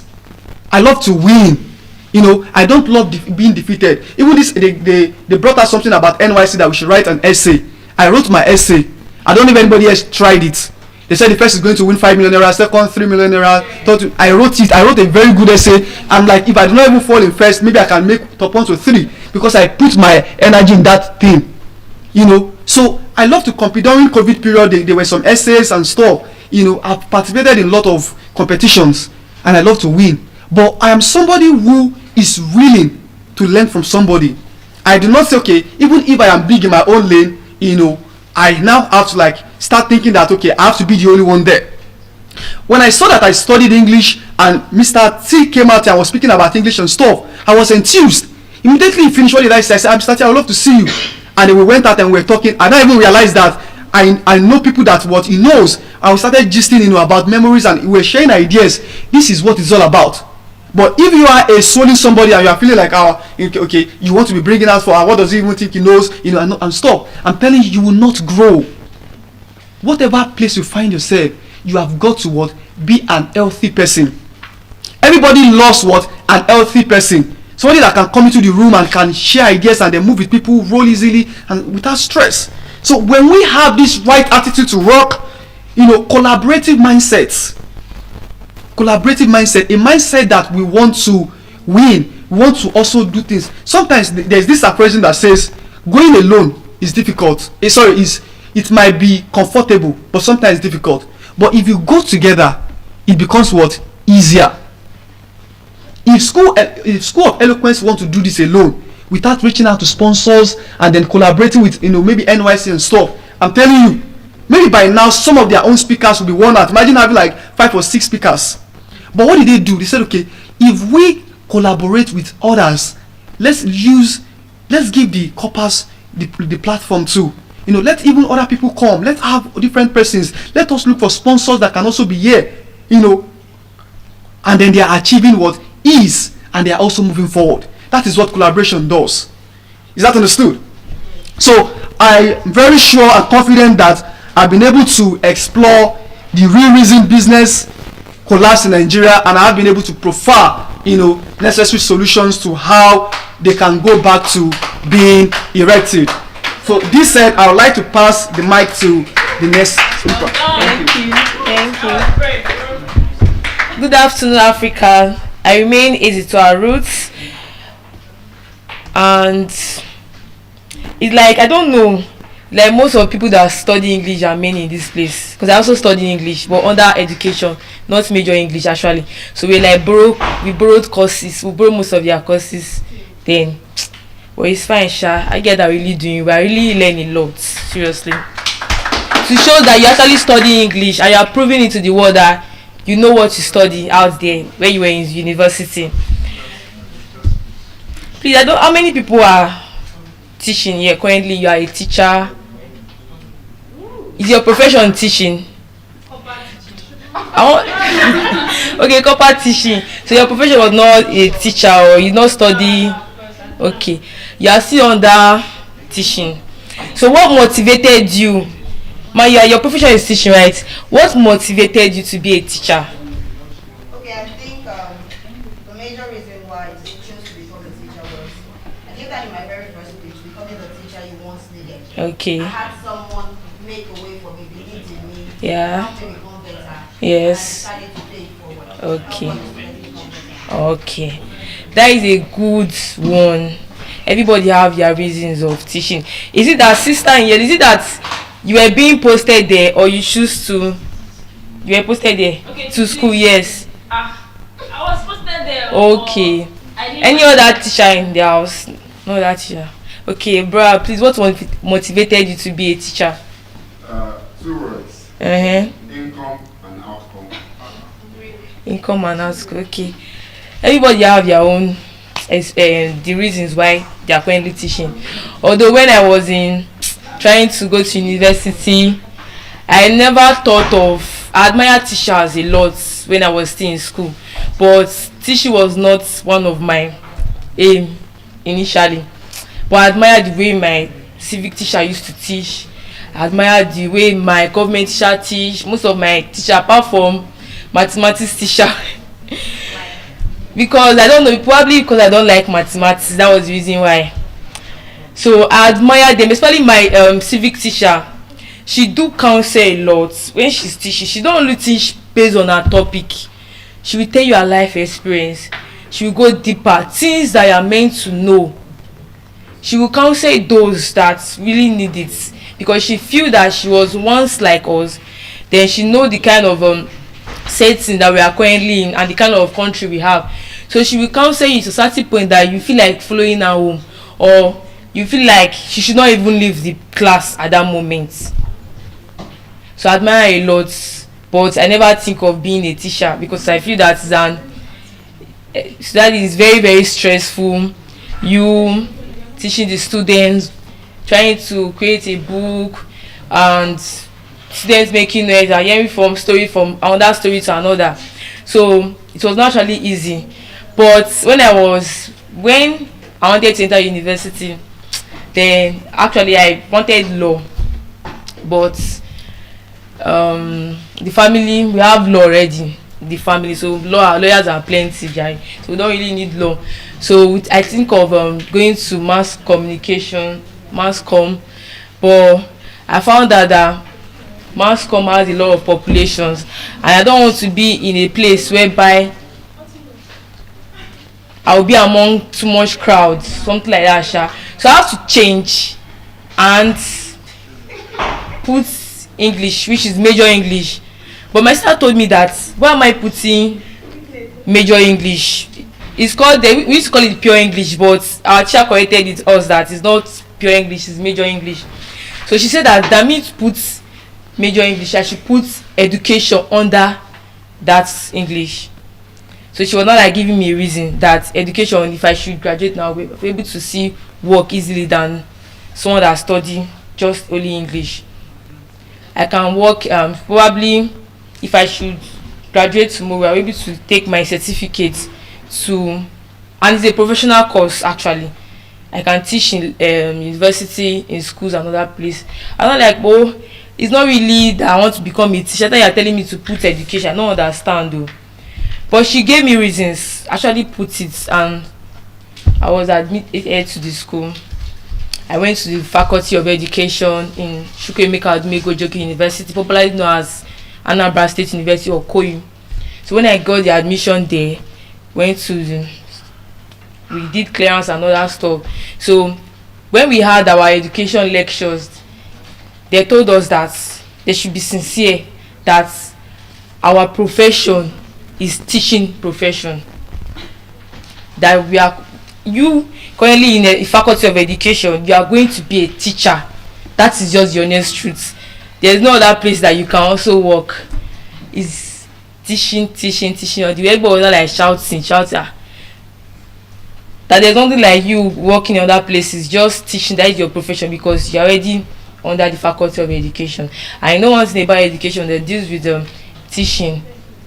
So people were like, you have to accept, even you not plan to come to the faculty of education, you not plan to study education, you have to accept your fate. Most of them did not even put education. It was the school that gave them that course.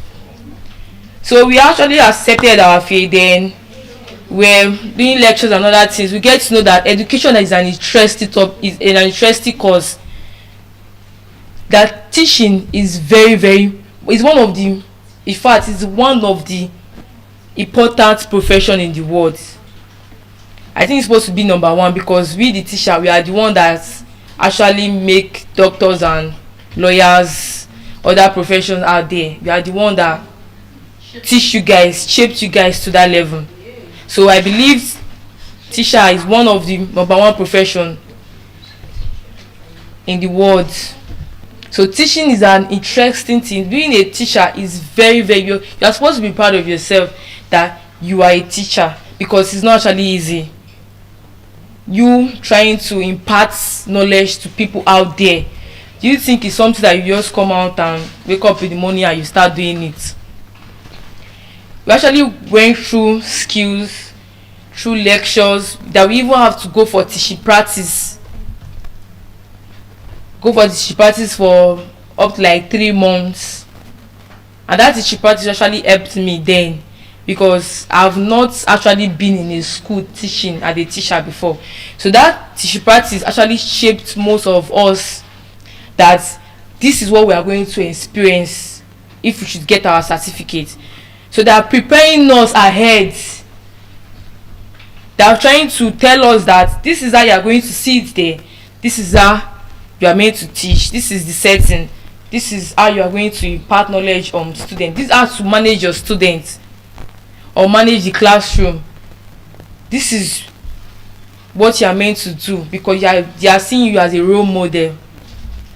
They are seeing you as someone that has have experience so far. So teaching is very important. And there is a story about Mr. Alex, who is a teacher, qualified teachers. That you know that there are some schools that they are not qualified teachers, but they are actually teaching. And because of most schools now currently, to be sincere, they don't have any certificate, but they are teaching. I'm talking about a qualified teacher, the person that has the BSc or probably BEd degree of an education course, or probably, and BSc can also be a teacher because, but currently now schools accept people that study education because they believe we're already in the setting, we know what we are meant to do. Especially those that wrote TRCN exams. Most schools that if you're not with your TRCN exam, before they will accept you, it's too hard. Currently they are searching for TRCN certificates person, someone that went through that skills, went through that exams. But I thank God that even when my sister is a teacher actually, even when she came, she was like, there are schools that are even looking for people that wrote the exam, TRCN exam. TRCNA, that Teacher Registration Council. So they're already there. We know our in and out of everything. So if you should go to the school now, they're asking, what is TRCNA? That you have the exam. So, we want people that have that zeal, they have their skills already in them. So they'll just, for them, you just lose the job. Even my master was telling me that that I should come to their school, they're really eager to employ education teachers, people that are already in the setting. So teaching is very, very important. And the story that I'm going to tell you about is about Mr. Alex, who is a qualified teacher. He teaches his students morals, ethnics. He teaches students the way of life, how to shape their careers. It not only focuses on this topic, it focuses on other things that concerns the students also.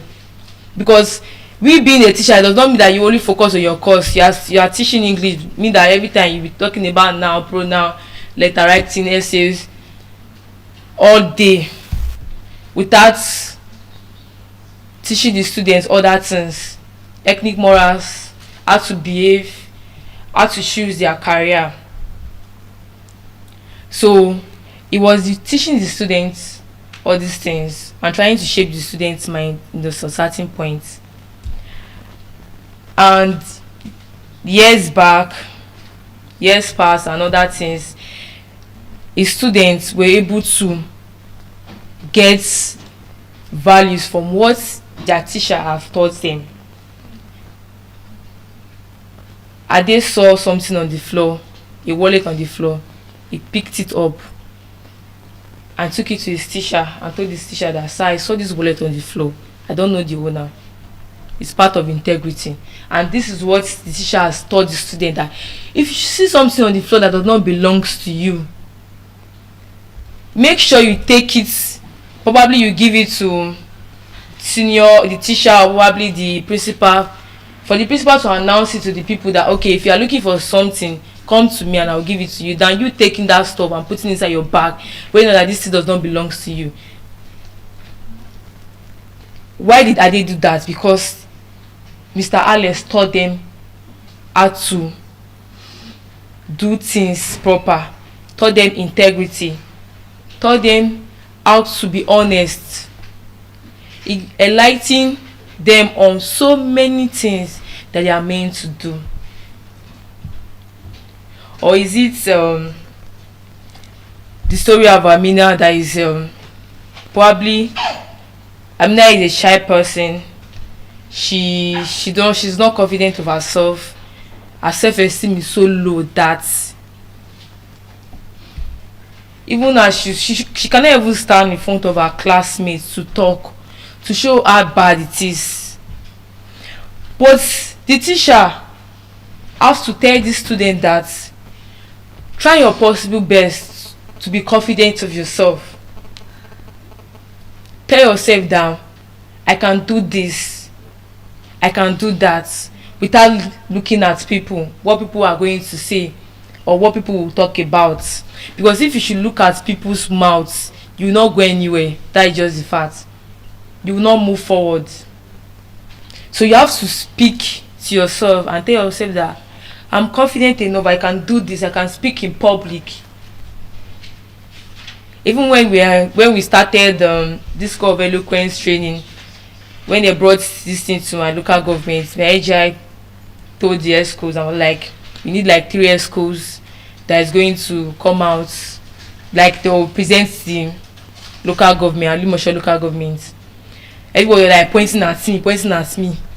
Because I'm sure I'm the PRO in the local government. So most of my work is to the publicity. I announce, tell them what we are going to learn and what's the aim and everything we are going to do on a particular day during CDS time.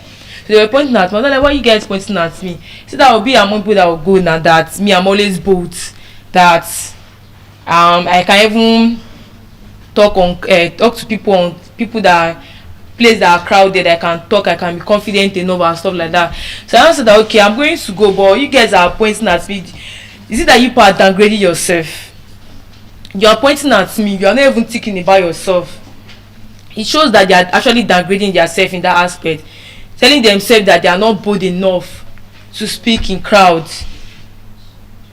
And funny enough, they are the ones that actually need this training, but because of fear and other things, what people are going to say, probably they might crash at the end. That fear in them will not make them to want to participate in something like that.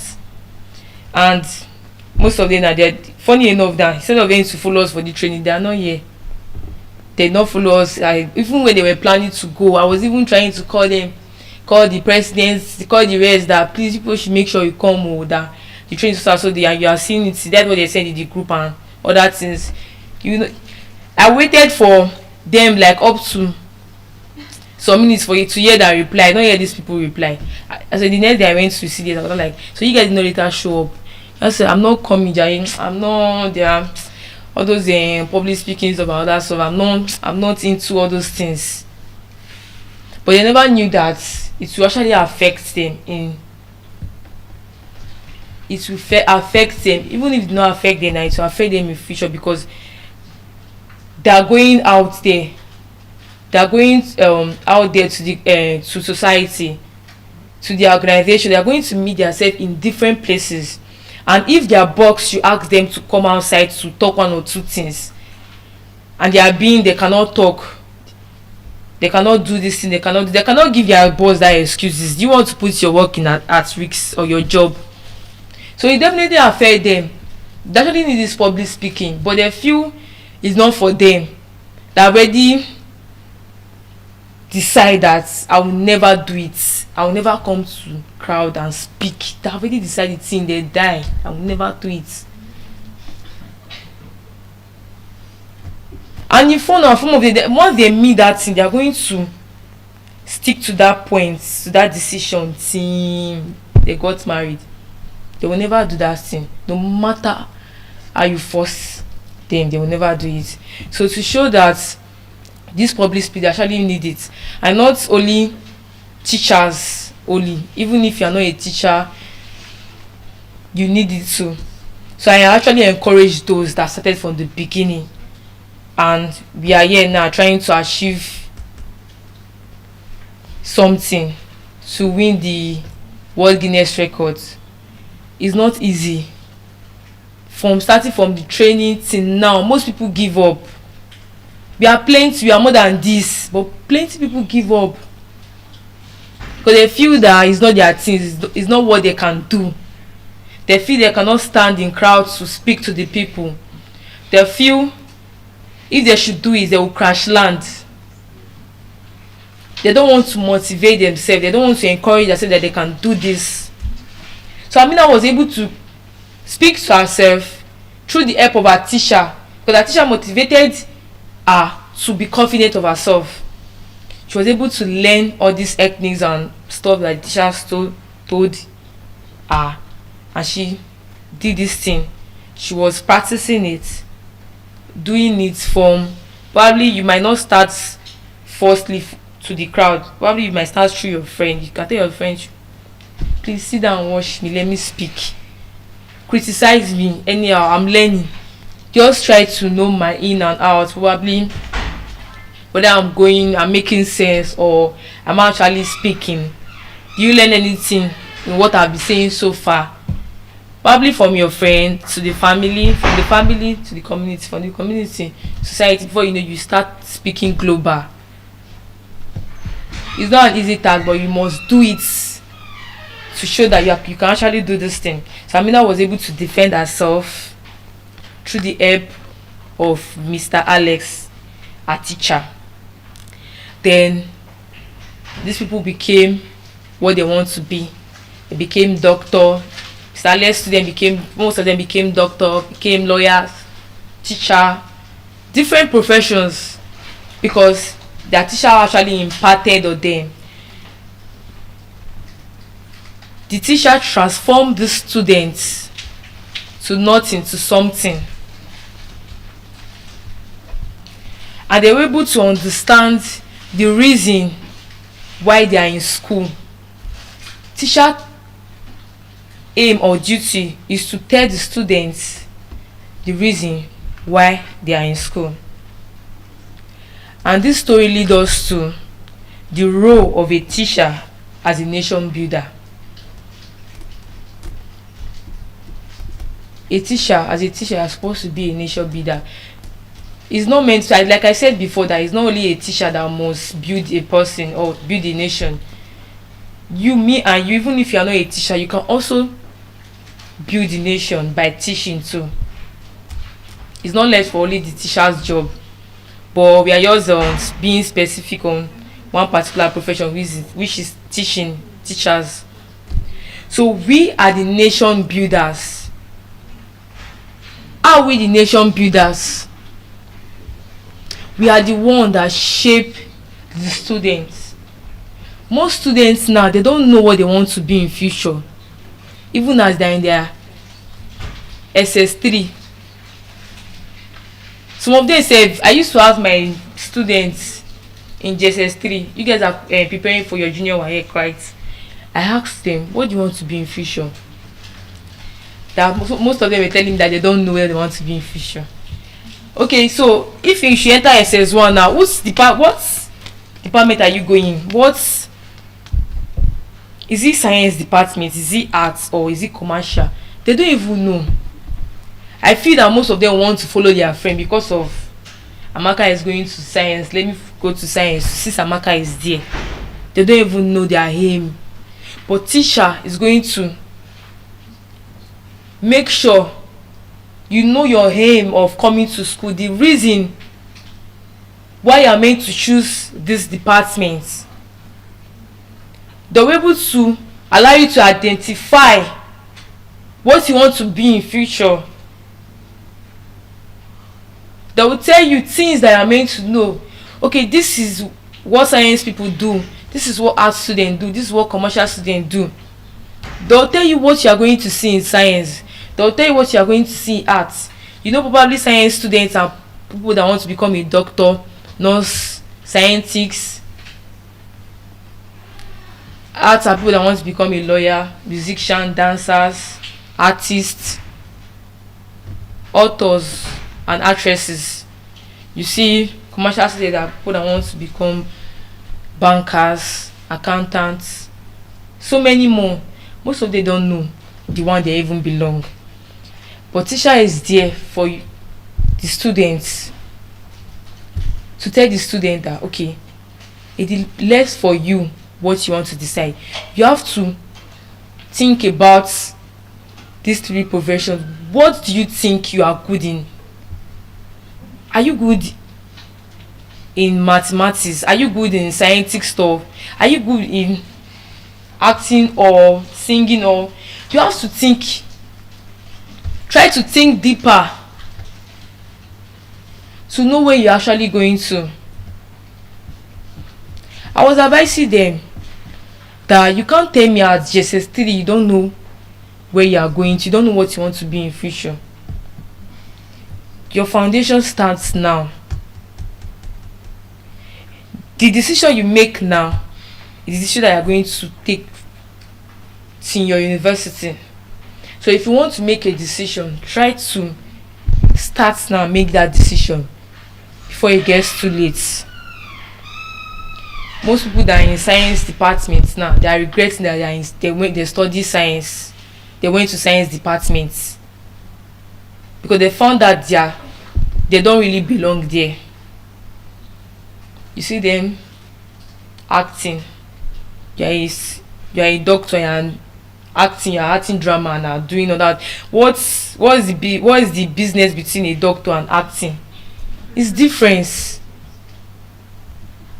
What are you doing there? Because you did not plan yourself. You did not plan yourself the first time. Because teacher will be advising you. Try to know the plan you are going to. They will encourage you. They will make sure you do this thing. They will make sure you do that. They will tell you even their life story itself. They will tell you their life story. Trying to make sure that you choose the right thing, not to make mistake. Because teachers, they teach their students through their experience or other people's experience too.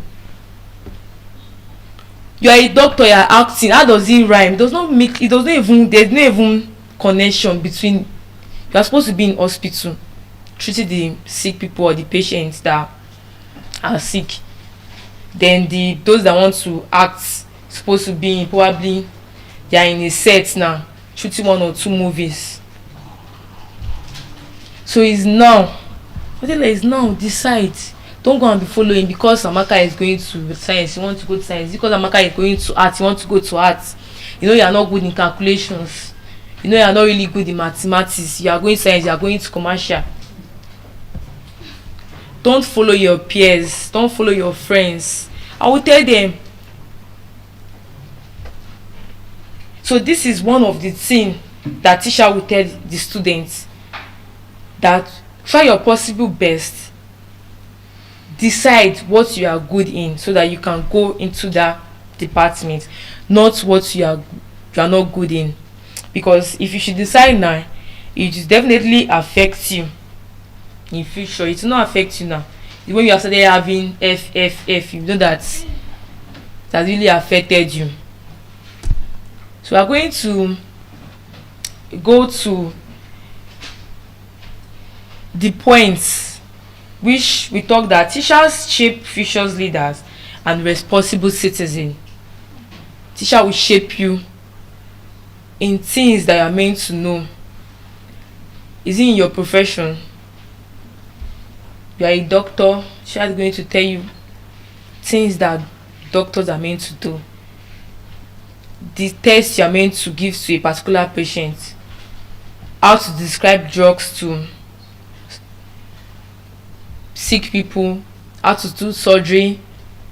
That even at society point, I do see most of them, most of the students, probably doctors that came for IT, they will take them to where their surgery is being performed, live surgery. Because it's not that you are meant to be there. They want you to learn that this is what you are going to do. Once you have the doctor certificate, they will tell you this is how they are doing the surgery, this is how it happens, this is what you are going to do, the instrument you are going to use and other stuff. They will be in surgery watching this doctor live. It's part of what they decide at the initial point. It's part of their profession. This is what they are going to learn. This is what they are going to face after getting the certificates. So it's going to build future leaders. Like I said before, that the professions we have now is teacher that formed that profession. It was teacher that make you to be who you are. So I said that as most people used to downgrade teachers a lot, and you feel that teacher is just what is he not used to teach? There's not even money in teaching jobs. This is what they are paying 30,000, they are paying 40, paying 60. Is it money? Is it what you are going to feed yourself? That they downgrade teachers to the low that if you should tell them that I'm a teacher, they'll be like, teacher. But they don't know that we are the main profession in Nigeria. We are the main profession in this whole world. We are the top, we are the leaders. Because we believe that we are the one that make you who you are today. We are the one that imparted the knowledge you are having now. The knowledge you are having in giving your patients drugs when they are sick, we are the one that imparted that knowledge in you. So that is just the honest truth. They also make us to be a responsible citizen. They will teach you how you are meant to be as a citizen of Nigeria. How to be responsible wherever you find yourself out there in the society. How to respect yourself, the moral things you are meant to do. How to behave yourself in public. That whenever you find yourself in any society, if they should see this person behaves very well, don't know this person is actually a well-trained person. They'll even think that probably is even is with the way you were brought up, or probably is the way you are. But they don't know that teachers are the one teaching these people how to be a responsible person in the society. Have you ever seen when a teacher change a task to a responsible person in society? Teacher will do it. You think they are performing magic? They are not performing any magic, because they know what they are doing. They know their job. They know their duty. They know what they are meant to do. They should see a person. You know that this person has probably, the person is a type of person that don't learn easily in classroom. You don't learn fast. They already know how they are going to teach these students, these particular special students, to make this person to start acting fast, probably able to flow with the other students. Because there's no how that you'll be in school expecting the old students to have the same brain, or probably to have the same mind of them grabbing teachers and teaching. You can teach a student for 2 hours, that student will not know what you have explained, or do not know your topic self, to show how that child is so low in learning. But once you have noticed that this child is actually a special student, I know I'm going to build this child, and you know that this child is lacking on his or her exam test, or probably the assignment you normally give the students, they don't do the assignment properly, you're able to bring that child closer to you. Try to re-explain to that child. Tell it, this is what I was actually saying in the classroom. This is how you are going to do it. This is how you are going to do it. You're already trying to open that child's brain, so that you're able to adapt with other students too. So that when you are teaching these students, you're also the child is also learning from you the same time the other students are learning. So teachers, we make sure to become a responsible person.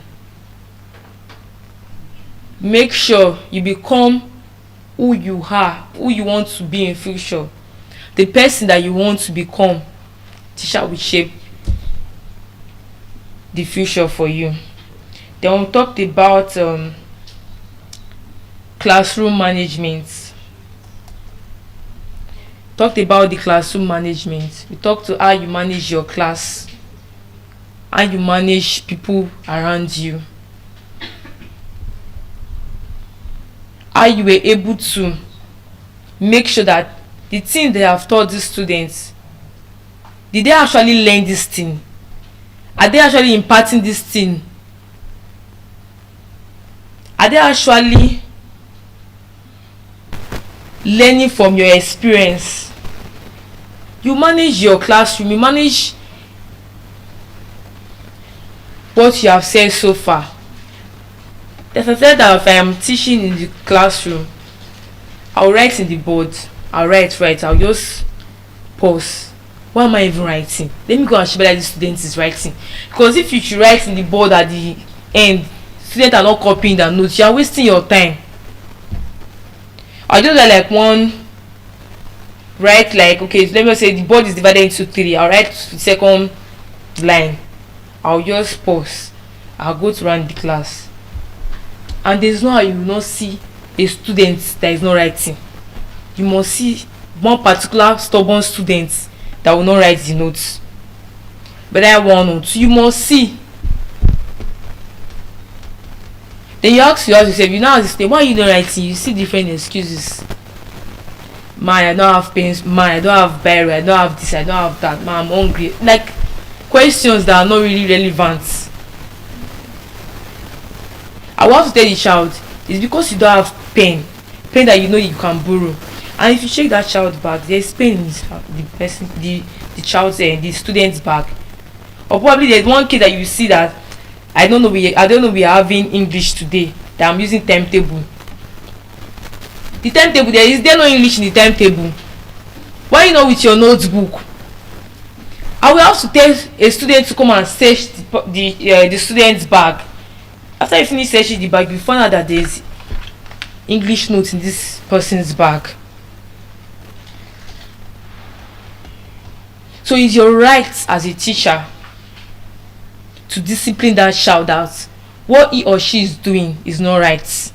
And if this child continue like this child might drop out, or probably the child might fail because he does not have the notes of what the teacher is teaching.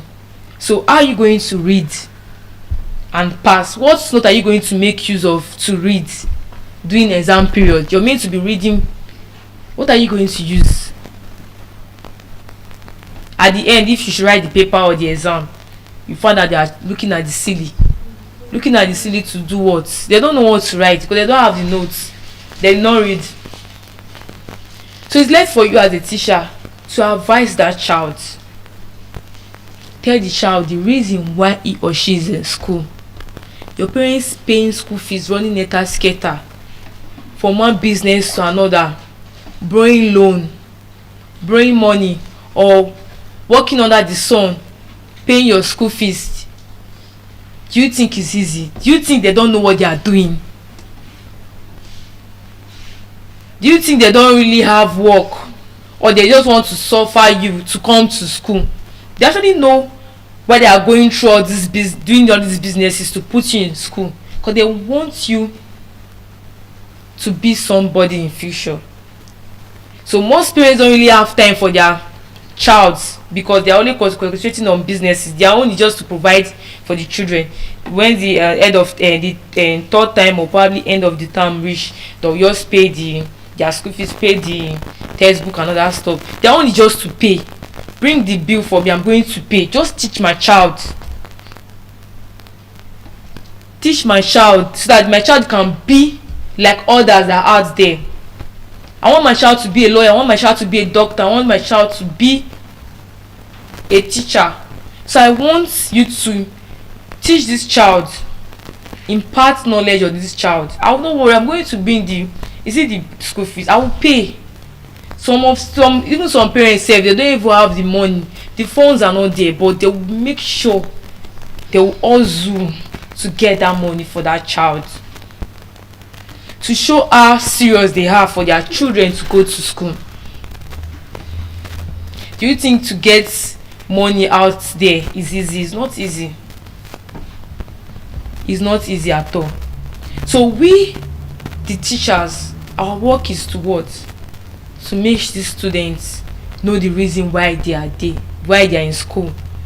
To know the reason why they are meant to copy their notebook. To know the reason why they are meant to do their assignments, their projects. To know the reason why they are meant to pass their exams, even if there is not their plan to come to school. Even most of them, if I see that most of them are exhibiting some certain character that I don't really like, I will tell them that all these things you are doing, do you think you are doing it for me? At the end of the month, they are going to pay me salary, but I don't used to think about the salary aspect. I want to help you. I want to make you to be somebody in the future. You are not doing me, actually. The only advice I have for you is to what? I will just advise you how you are meant to do, what you are not meant to do, the right thing you are meant to do at the right time. I will only tell you this is how you are meant to do it. This is how you are going to move forward. This is how you are going to become the person your parents want you to become. Or if you know something that you don't have passion in schools and stuff, you can tell your parents that, Mom, I want to go and study skills, I want to go and learn work, than you to be wasting your parents' school fees. But you actually break the parents' heart. But at the same time, you are even helping your parents. They can use the money to invest on something else than to investing the money on you. Someone that I know that they are not serious, person is not ready to learn today or tomorrow. So you find out that these students don't want to copy our notes. What is the reason? Try to know the reason why the child is doing this thing. There are some of them they have this character that once the teacher once they already see that is the next topic is social study or probably English, you see them, they'll run from the class. You not see them in the class. Why they live in the class? Because they don't want to sit down and learn.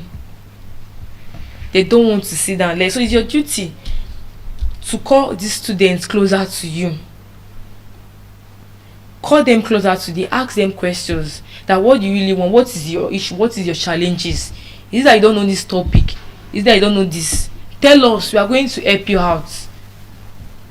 That is our duty. We'll make sure you know your in and outs. How you are going to solve your problem, because I believe all problems have a solution.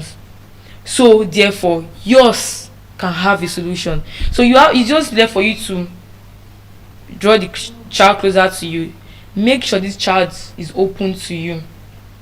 Probably it might not even be in school issue, might be background, probably in the family, or probably the place that the child is staying, the environment or the society that the child is staying. You can talk to the child, advise the child that these things you are doing are not right, these things you are doing no good. Try to do this thing, try to do that. That all these things you are doing, hiding your books inside your bag, giving different excuses will not help you at all. It's not make you to be the doctor that you wish to be. It's not make you to be the lawyer that you want to be in future. It won't.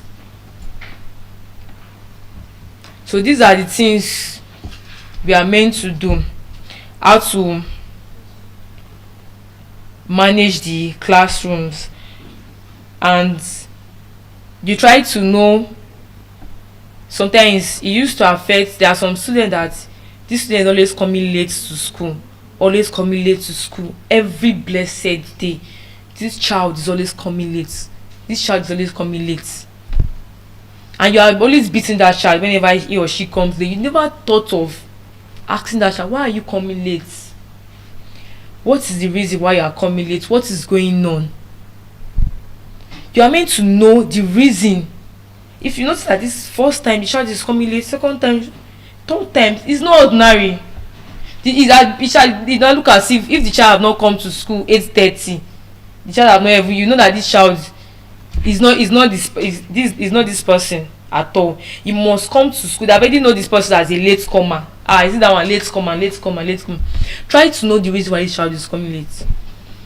And if you try to ask this child question, there's no how this child is going to open to you and tell you the reason why he or she is coming late to school. Probably is a stepmother that is always making him or her to come late, or probably the child has to walk before coming to school,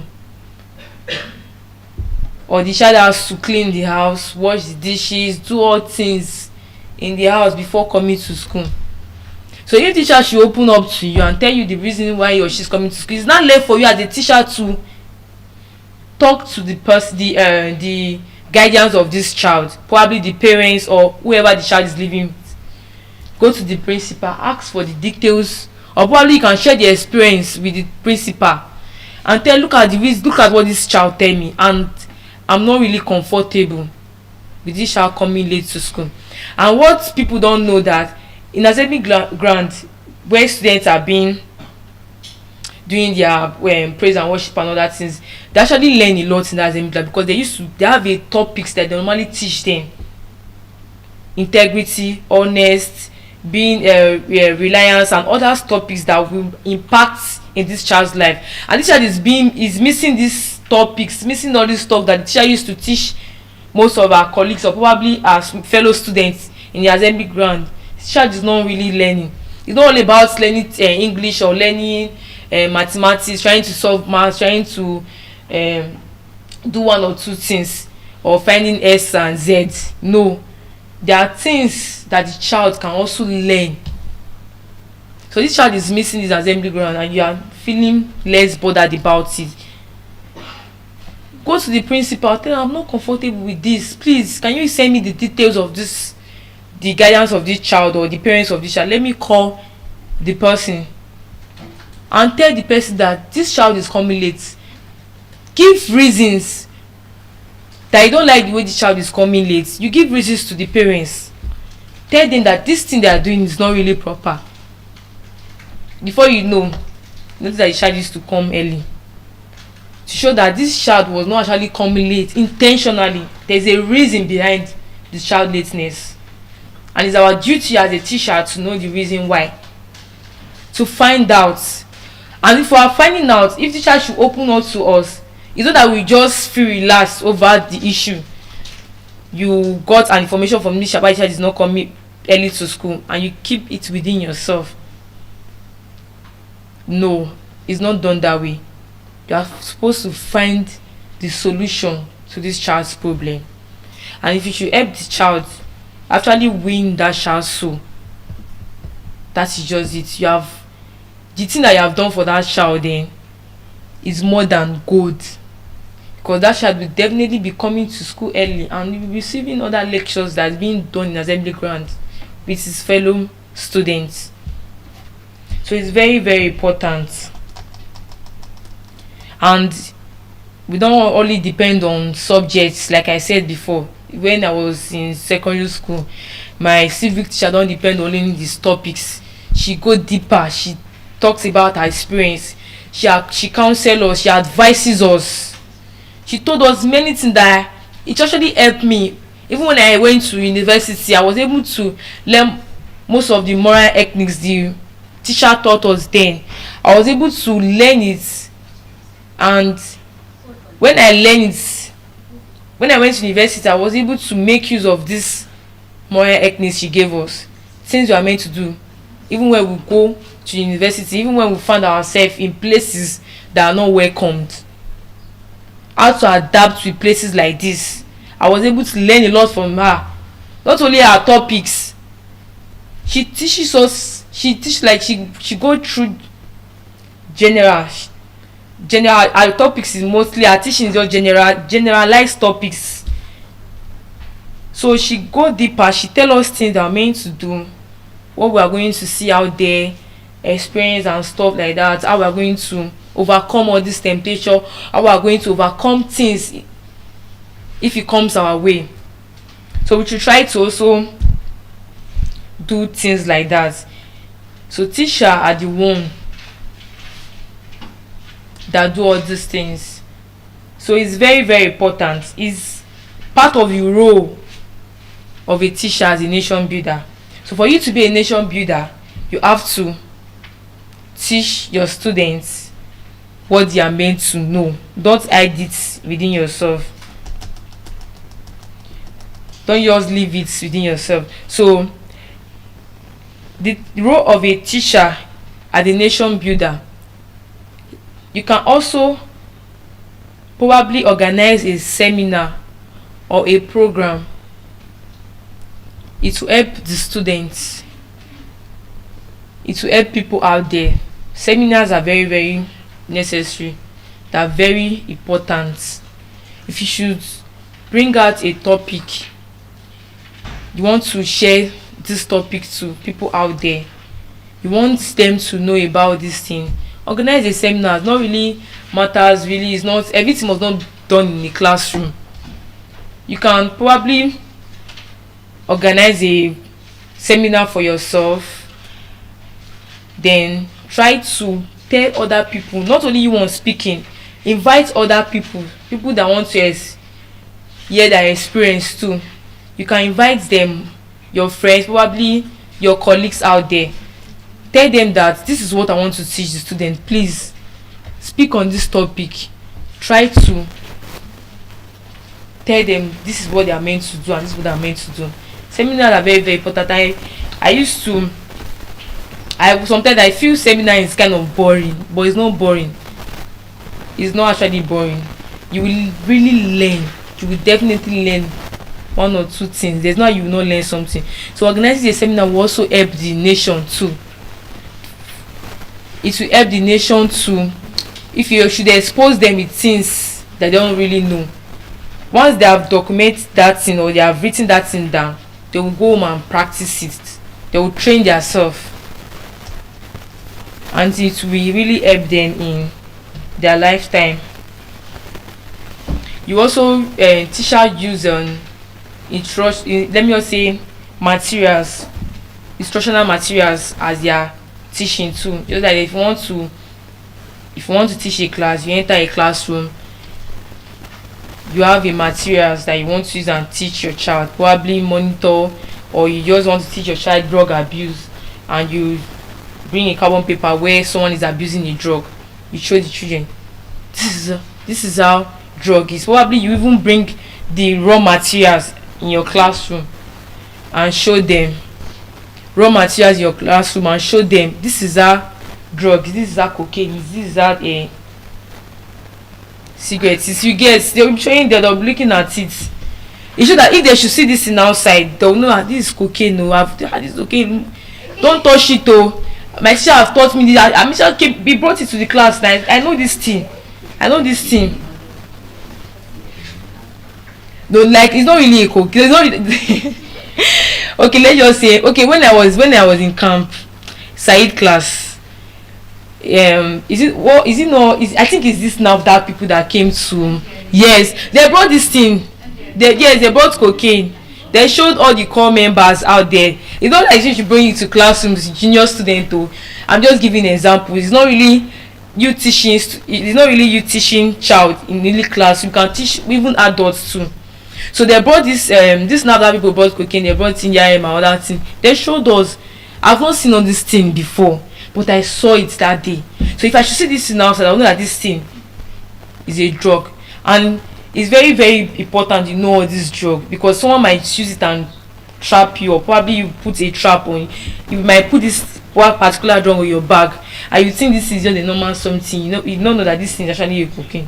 But if you should see this thing before, you know that this thing is actually a cocaine, you remove it immediately. So it's necessary for us to know about this thing. That is we adults, because that's what they showed us doing when we were doing SAE classes. They showed a lot of drugs. They even have to bring their projector and show us on the screen how people are abusing drug. Even there are some people that when they are pregnant, they were running mad. Like even hold them, because if you enter market, don't go. All these people are abusing drugs and stuff like that. So them will teach you. Now all those that people now, it's not that their profession is teaching you. Their profession is not teaching, but they are teaching people to know that this is what it actually is. This is how it is. So it's part of you teaching. What are you doing to these core members? You are trying to build them. You are trying to tell them. You are exposing them to things they don't know. That this is how this thing is. It's part of you building the nation. Trying to tell, and once they told us that we saw the screen and everything, they told us that if you see anybody with such drug, contact us. They even gave us their number now. Immediately contact us. We are going to arrive at that place. They even have to warn us that they don't want to see anybody with such drugs in. They told the core members out there, even when they see that your eye is red, they will call you. Yes, so even that people, they were in camp. I think they stayed like 2 weeks in camp during that period. I'll be 1 week. Once they see that your eye is red, they will call you, ask you question. They ask for why is your eye red? They will think that for people that their eye is red, they have taken one or two things. They might not. It's not a must that your eye is red because you have taken something. No, they just want to just call you. They want to know the reason why your eye is red. But they'll just do 1 or 2 security questions and ask you, and that's how you should go. So they were able to teach us about drugs and all that thing. They gave us, it's not only teaching us, they gave us examples. They brought out the raw materials to us to see it, so that you can also teach students using materials.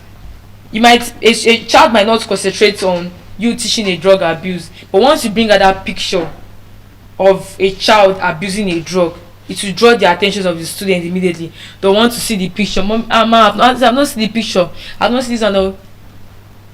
And once they have seen this thing, that drug abuse that I have taught the students, you still be in their head, no matter what. they will still be discussing it within themselves. That this drugs is not actually good though. If you see someone doing like this, is person is abusing drugs. So materials, instructional materials are very, very important. It's not more that you must only be talking. Or try to bring raw materials to them. Show them pictures, show them diagrams. If you don't have a projector, probably you can draw it yourself or Google it. Show them through your phones. This is how it is. This is how it is. This is how to pronounce a word. This is the right pronunciation of words. Though the person is going to pronounce it, you show them this is how it is. It will help them too. It will build them too. Then try to give them a clear explanation. You don't just bring a topic and you speak on the topic. You don't give them a clear explanation. No. Give them details. We believe as a teacher, you teaching a student, you already know about that topic. You know what you are going to teach your students. If you are giving them this topic or probably you are teaching them something, try to give them a valid details, something that is real. Don't tell them something that is not real. Give them things that are real. Explain to them. Go deeper and explain to the students, so that if they're able to write their exams at the end to defend themselves, they will know what to defend. Most of them, they don't really use their book to pass an exam. It's not more that they will read their book to pass exam. But the knowledge they have in classroom help them a lot during exams. There are sometimes that when I was writing exam, I would be like, I don't know this one. I'll not remember when the teacher was explaining this thing.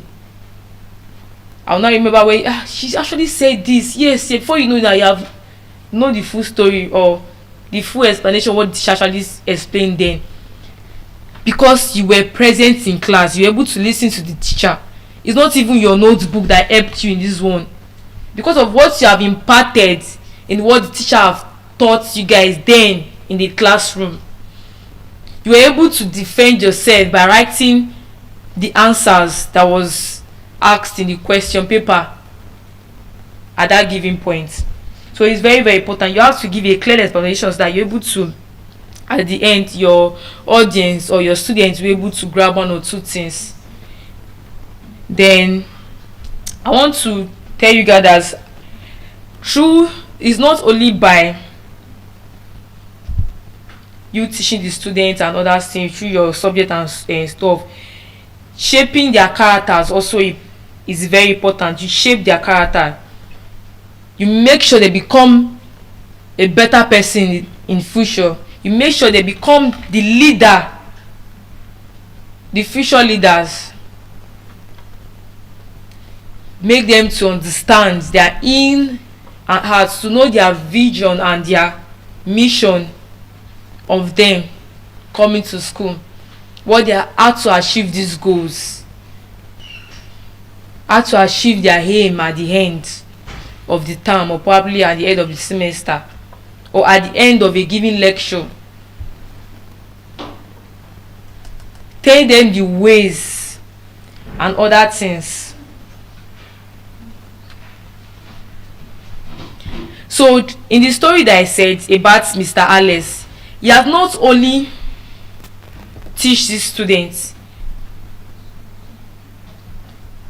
he has proved that a teacher is not just an instructor, but a true nation builder. It's not that you be a teacher, you teach from morning to night, and your student not impart anything from what you teach, and you call yourself a teacher. No, it's not that you don't need to even prove to them that you're an instructor, you're a teacher. Try to put a true nation. Try to tell them that you are a nation builder. Try to tell them that all these things they are doing, the skills that I've learned, what I've learned in school, okay, now I'm trying to impart them to these students. You are not only helping yourself or helping that particular student, you are helping the nation as a whole, because these people are the future leader of tomorrow. If anything should happen, they will be the one that was going to rule the nation. So you have to do your possible best to make sure you impact on these children, to make sure they receive the lecture they are meant to receive. So we should not just feel like it's a teacher's duty. It's not a teacher's duty. A mother can be a teacher, a father can be a teacher, anybody can be a teacher. You can be a teacher in any way. So you don't need to just depend on teacher. So that I used to see most parents, they will be like, it's the duty of a teacher now to teach the child. Now you see a child, you give the child an assignment to do at home. Child will bring that same assignment to the teacher. You ask the parents, why your child did not do this assignment? You be saying that it's not the duty for you people to do it for them, or is it not your duty to tell them what to do? No, you can also be your own teacher by doing things they are meant to do. Don't just leave it for only the teachers. Teach them morals, teach them how to behave themselves, teach them respect, how to be respectful, how to be loyal, how to be a better person in societies. Teach them things that you know that is very, very right, that is going to help that child tomorrow, that at the end this child is going to appreciate you for what you have done for him or her when he was in school then. So in conclusion, we should try our possible best. We should try our possible best to be a nation builder and try to do things that will make the students to appreciate you at the end, that will make the students to be a better person in the future, that will make the students to appreciate you. Even there are sometimes that currently in social media I used to watch that they will see people that has gone to school, that have graduated, and you see them bringing cars, building a house for their parents, buying cars for their mentors, their models. Why are they doing all these things? Because they want to appreciate you for what you have done for them. You don't know who you are going to help now. You teach this child, and when this child has becomes better person in the future, you see this child bringing car to you. Nobody's going to enjoy the car with you. You will be the one that will enjoy it yourself. So why can't you start now? I know sometimes most of us, we don't really have person that we do like something that we do advise, person that we advise, the junior one that we advise, which is very, very bad. We should try to have someone that we normally advise on daily basis, probably advising the child one or two things. Tell the child the good and the bad thing. This is what you are meant to do, and this is what you are meant to do. We are not meant to do. Even there's one of my colleague in school. There's a student that she flogged the student. Then there's one of the students, this particular student not used to greet her anytime she passes the teacher. She now asked her, why you are always greeting me? She said, because he flogged me. Because a teacher flogged you, you stop greeting the child. I warn her seriously. I told her, if you try it again, because a teacher beats you because of what you did wrong, you refuse to greet the teacher and you think it's good at your age, 8 years, let's just say 9 years, JSS1 students, you have not even gone to JSS2, JSS3, you have said you in party years, beating all these characters. I seriously warned that child, and I said that if a teacher beats you, just know that the teacher it's not that the teacher is wicked in you, it's actually teaching you. We want you to be a better person. So stop hating that teacher because the teacher beats you. So we have to correct that child at that moment and tell her that don't ever try it again. Don't ever try, don't exhibit that kind of character again. At your age, what if you now grow up, or probably you are now in JSS or JSS3, to get worse. You become probably you might be an enemy to all your classmates. So it's very, very good and important. We should be a model to others, and we should also be we should also exhibit part of the role, or try to teach the nation to be a better person at the end, to them to be a positive impact to the nation, not a negative impact to the nation.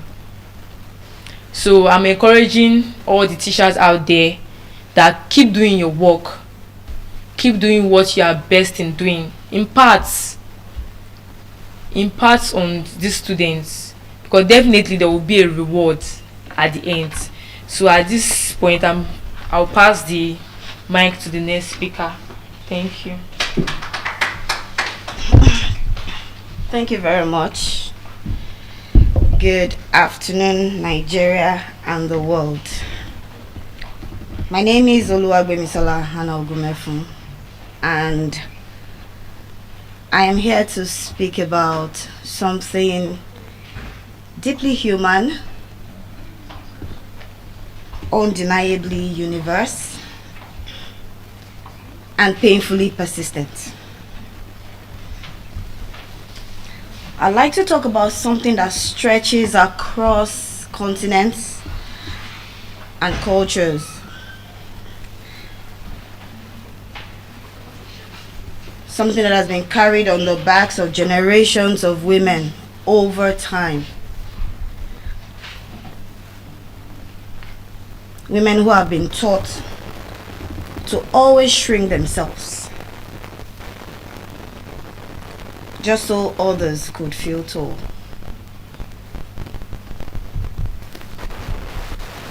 I'm here to speak about something that has been woven into our stories, into our languages, our traditions, and our structures. I'm here to talk about something that has survived time. Not just because we are weak, but because we have been trained, we have been conditioned to make the society comfortable. And the society has become comfortable to our silence.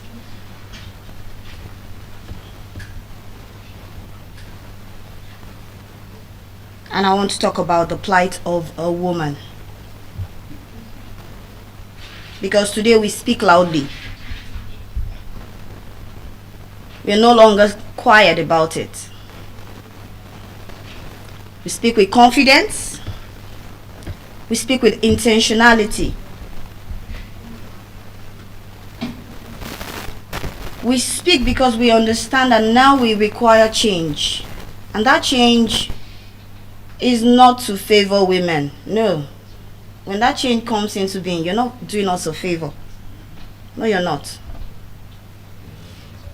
We speak out now because that change is a necessity to humanity. The plight of a woman.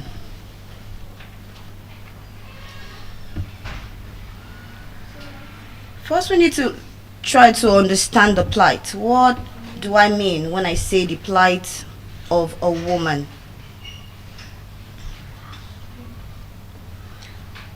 The plight of a woman is multi-layered. It's something that is not just, it doesn't come from just one aspect. There's so many things embedded, so many forces at work against us as women, and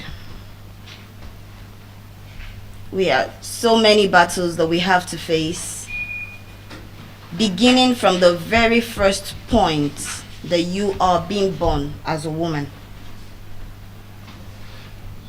and onto the very last breath that we take.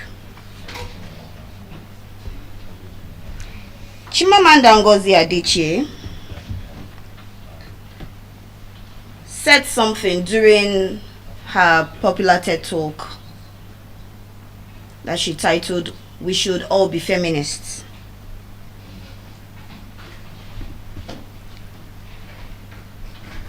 And she said, we teach girls to shrink themselves.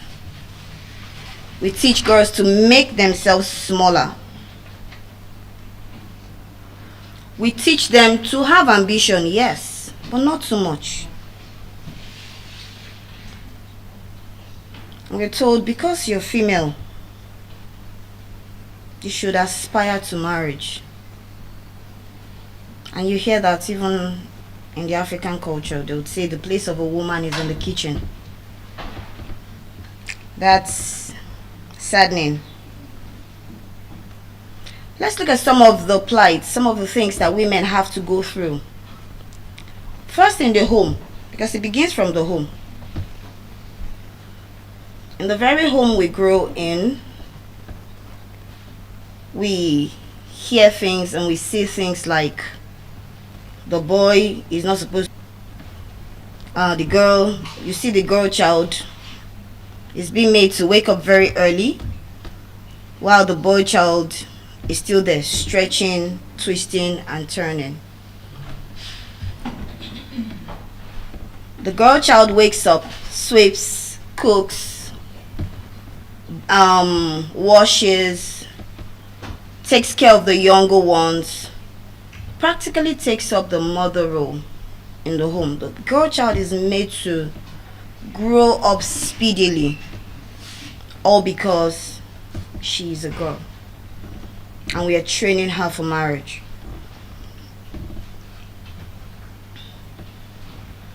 Personally, I know that some years ago when I was nursing my first son, it was just 3, and I would tell him, boy, let's go into the kitchen. And I started teaching him how to cook, how to do house chores. To the people around me, it was crazy. Number 1, it was just 3 years old. And number 2, he's a boy. Why should you be teaching a boy how to cook? Why should you be teaching? And then my husband will be like, come on, leave my son alone, this and that. When you give birth to a daughter, then you can teach her how to cook. And I'll be like, no. As long as he eats, he has the responsibility to also cook. It's not the work of a girl child to cook. Nobody is your personal chef. Fast forward to several years down the line. I'm a full-chested mother of boys. I don't have any girl. So if I say I'm waiting for the baby girl that I will teach how to cook, I'll just put myself under undue pressure. And that's what we see women go through in this society today. And that's when we now begin to see men begin to tell their wives, if you don't have a baby girl, or if you don't have a baby boy, yeah, it's always if you don't have a baby boy, because they believe that the girl child is not a child. And until you give birth to the baby boy, the Igbos will call them Okpara, and Yorubas will call them Arole, Opomulero, because the girl will go and marry, and she will drop the father's name, and she will pick her husband's name, and she will do this and she will do that. And because of that, the girl child is relegated to the background, and the boy child is given a priestly or a kingly upbringing, while the girl child is brought up like a slave, because she's being trained at that point. The girl child is being conditioned. You're being conditioned to dream, but don't dream too much, don't dream too far. The girl child is being conditioned to swallow our thoughts, our ideas, to please others. The girl child is not asked, what do you want to become? Because they know everything, no matter what you want to become or no matter what you aspire to, it all ends in the home of another man.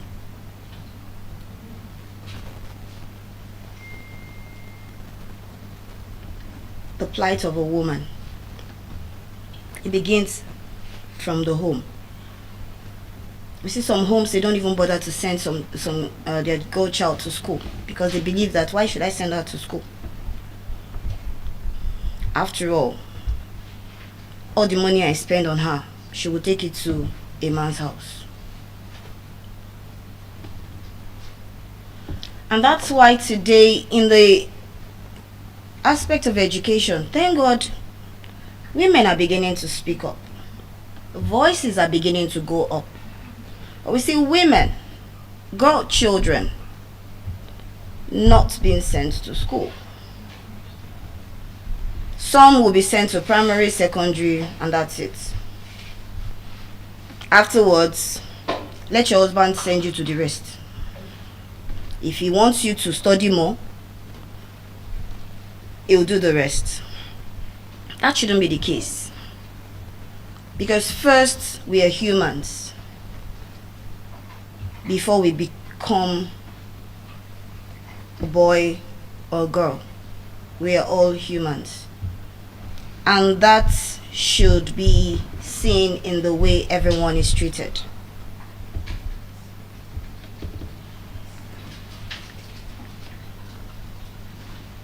In the aspect of marriage, the same thing is seen. You see a man and a woman go out in the morning. At least nowadays that we have the working women and the career women. The man and the woman will go out in the morning, come back tired and exhausted. In the evening, the man goes straight for the couch. Oh, I'm exhausted. And tells the wife, let me know when dinner is ready. Excuse me, you both came in exhausted. But the society that we find ourselves in expects that the man can sleep while the woman should go into the kitchen to prepare meals. We see situations where the man could even be a stay-at-home man. Courtesy, not that he is unemployed, but courtesy, the evolution of AI and all that, he could run his business from the comfort of his home, and the woman still has to go out to work. But we find situations whereby the woman still comes back and is expected to still carry out the chores as the woman. Am I saying she shouldn't, or no, that's not what I'm saying. But what I'm actually trying to point out here is, if we see ourselves as both humans, we need to eat. It doesn't matter who prepares the meal, or whoever is available to prepare the meal should prepare the meal. She's not home, I am home. I'm less busy right now, I'm not in a meeting or anything. Can I put something on fire for her to come? Yes, please, by all means. Do I have to wait for her to come back?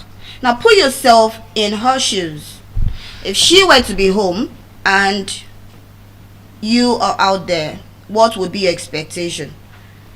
You'd expect that by the time you get back home, you should hear dinner is ready.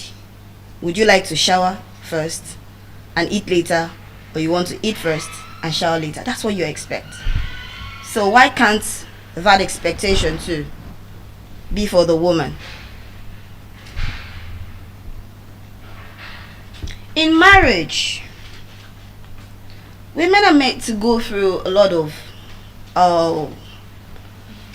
or should I say they go through a lot of domestic violence, go through a lot of issues, a lot of problems that they cannot speak up. They can't. Because if they do, you hear a wise woman builds her home, a foolish woman tears it down. It takes two to tango. Why should it be a wise woman? What about a wise man? Or what about a wise individual? And just because of that saying, the responsibility of having to build a happy home, a peaceful home, has been put upon the woman. And you hear things like, The good child is for the father, and the bad child is for the mother. Why? If both hands are on deck, why should one person take responsibility for the good return and the other party take responsibility for the bad return? Why? Why should it be so? Personally, I've been through a situation where I went through an abuse, and somebody was saying, and I know what a lot of people said, oh, it's because she's still in this, it's because she's this, women don't want to do this, don't want to do. A lot of people said a lot of things. I just there. Okay. Interesting. But then something happened shortly after that. One of the people that said a lot of negative things concerning me when I was going through mine said something. The same thing that happened to me happened to her brother. So this time around, it wasn't the wife that was abused. It was the wife abusing the husband. And she was like, ha, you will not marry her. I said, no.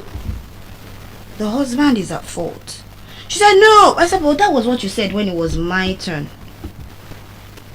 She said, no. And I was like, this is the situation we find ourselves. So it's not just about men trampling on the rights of women. It's also sad that even we women, we also trample on the rights of other women. Yes.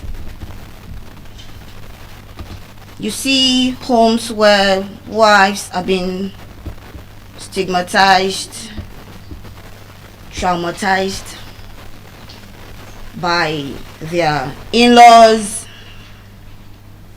even friends, neighbors, sometimes even their parents, their own parents. Yes, we see that a lot. In marriage, a woman is expected that when you sometimes we're expected that when you want to pursue your career or you want to pursue your dreams, you have to pick one between being married, building your home, or pursuing your career, pursuing your dream. That does not it's not the same thing when it's the turn of a man. It's not the same thing. It's not. A speaker spoke the other time. In political spaces, especially when interviews are being done, there's some questions that they won't ask men, but they will ask women. When you attain this position, how do you want to carry the position and your home? Are you telling me the men that run for these positions are not married? Don't they have homes? Don't they? Of course they do.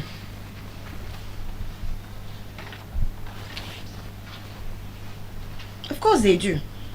They have homes. They have responsibility. They have families that they should also tend to. But one thing we found in our culture, especially in the African culture, is this.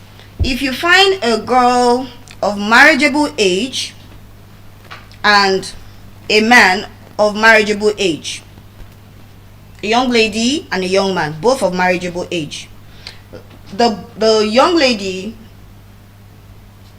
could be washing clothes, for example, or cooking or something, and you hear people say, well done, oh, should I bring my clothes?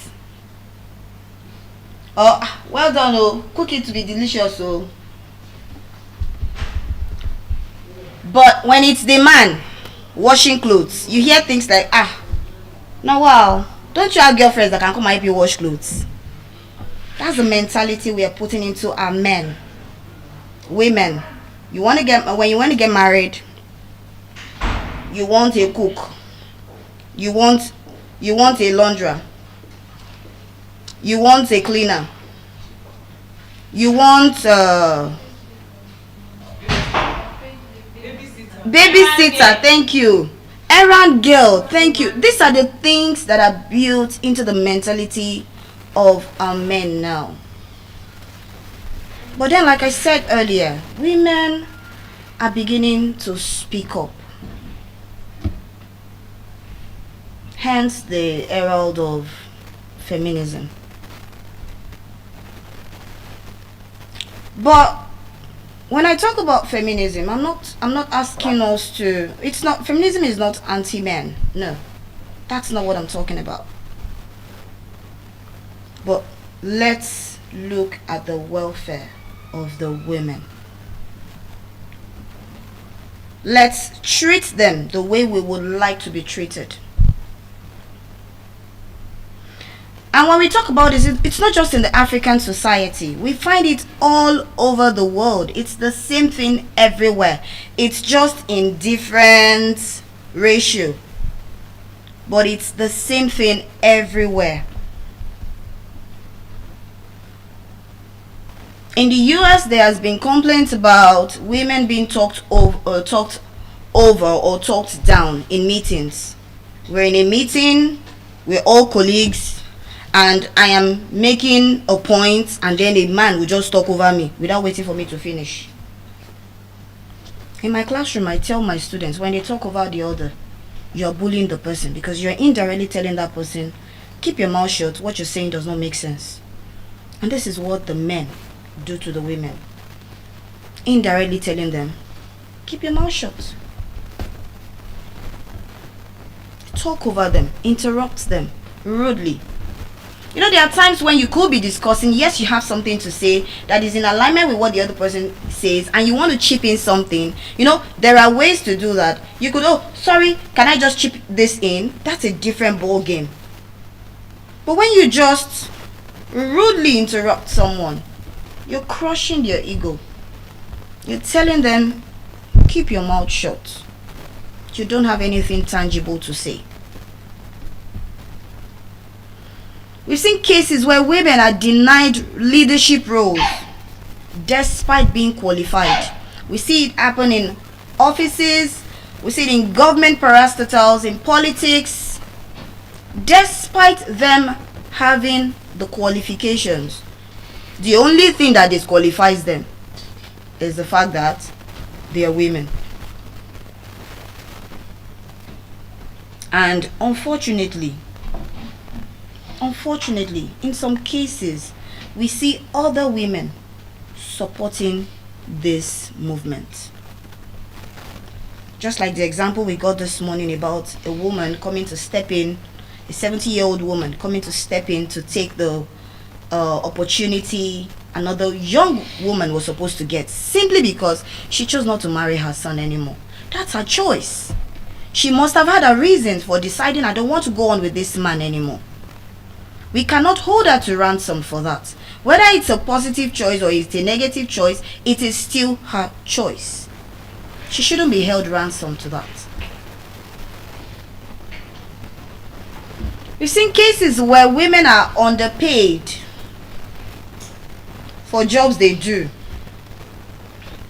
The same job that they do with other men, and the men are paid well.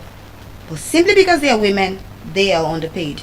And I think I've even watched an interview of a very popular American actress who talked about this same thing.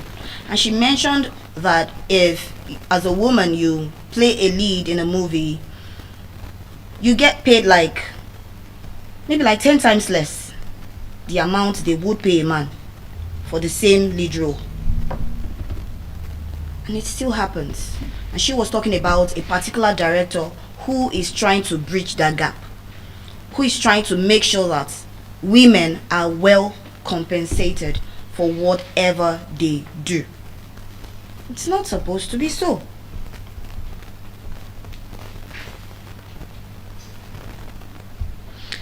We see cases where women are discouraged from voicing out. They're discouraged from speaking up. And this even begins from the home. This begins from the home in some cases. You hear things like, oh, you talk too much. Are you a chatterbox? You've been talking since morning. Come on, close your mouth. As a girl child, you're not supposed to talk when others are talking. And you hear things like, close your mouth, the men are speaking. In family meetings, the mothers, how many says do they even get to say? How many things do they get to say? In some cases, they are not even invited into those meetings. In some cases, they are not even invited into those meetings. And if they finally get invited, you see them seated at the back. Because they should just be shadows, while their husbands are the light. So they are the shadow that makes their husbands shine. What stops a woman from being the light and the husband being the shadow that makes her shine? Yes, there can be a light without a shadow, and there can be a shadow without a light. But what stops one person from being the one supporting the other person? Why must it be a particular gender always supporting? I know some will say, okay, because the Bible says we are helpmates. But let me give you an illustration. In the African culture, or let me say, in some of the African cultures, we believe in putting things on our head. Not all cultures believe in that. But if you want to put something, let's say something heavy on your head, and you need someone to help you put it on your head, would you call a little child to do that? Do you think that little child would have the capacity to help you lift that heavy burden onto your head? Do you think so? No. You need to call someone that you know that his or her strength collaborates with what you need to do. So you look at the load you want to carry. This load is very heavy. And you see one uncle that has big, Igbos will call it hakbobi. Muscles, chest and everything. And you're like, uncle, please help me lift this on my head. Or you see a lady that you know that, yes, she seems like she has the power to carry this thing. That's the person you will call. You will not call even a tiny little man or tiny looking man to help you carry it, because you know that this thing is very heavy. Even though he's a man, he might not have the strength to carry it. You call someone that you know has the strength required. And in some cases you might have misjudged. You think someone has enough strength, and the person will look at you and say, I'm sorry, I cannot help you. Please call somebody else. Now, what am I trying to bring out from that illustration? If a woman is a helpmate, it's because she has the capacity to render value. She's not supposed to be relegated into the background. No, she's not. In some religious settings, you hear the woman is not supposed to speak in church or speak in the mosque, or the woman is not supposed to speak where men are speaking. The woman is not supposed to address a congregation. The woman is not supposed to do this. The woman is not supposed to do that. There's so many rules against what the woman can do or what the woman cannot do. And even in some religious settings, you see that the woman is kept separately away from where the men are, probably at the back.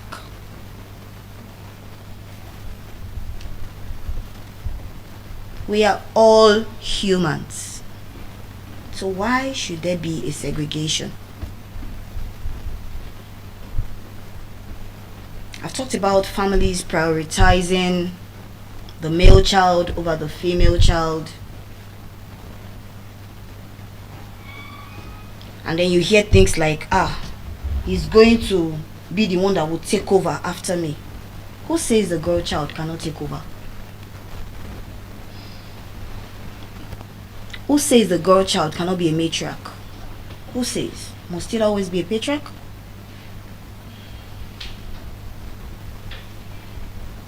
Who says?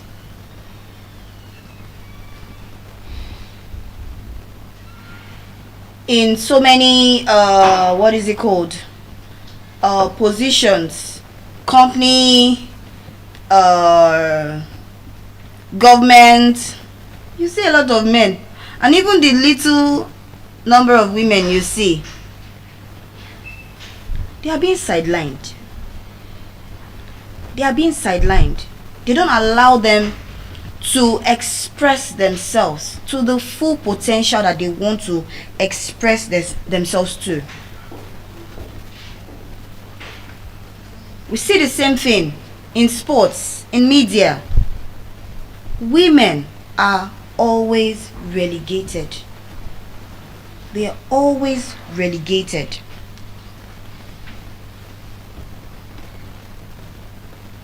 You hear some things in some offices. You have to. Some offices don't employ a pregnant woman.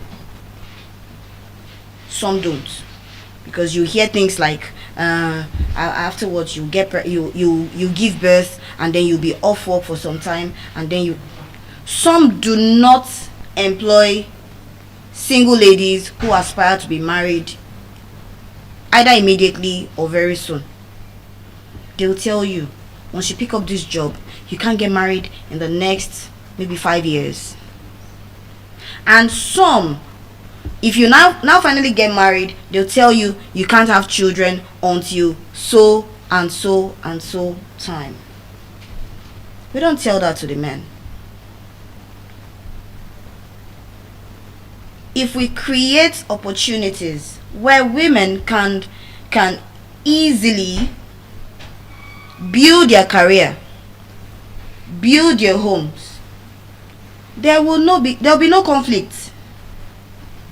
There'll be no conflict, because when it comes to multitasking, women are up there. They are wired naturally to multitask. Women are naturally wired to multitask. Give them opportunity.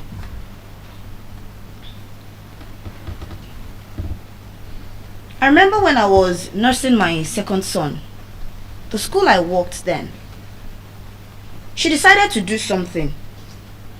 She said, okay, I'm sorry, as a private owner, I cannot give the number of time or the amount of time that government would give you for maternity leave. I apologize for that, and I can't do that.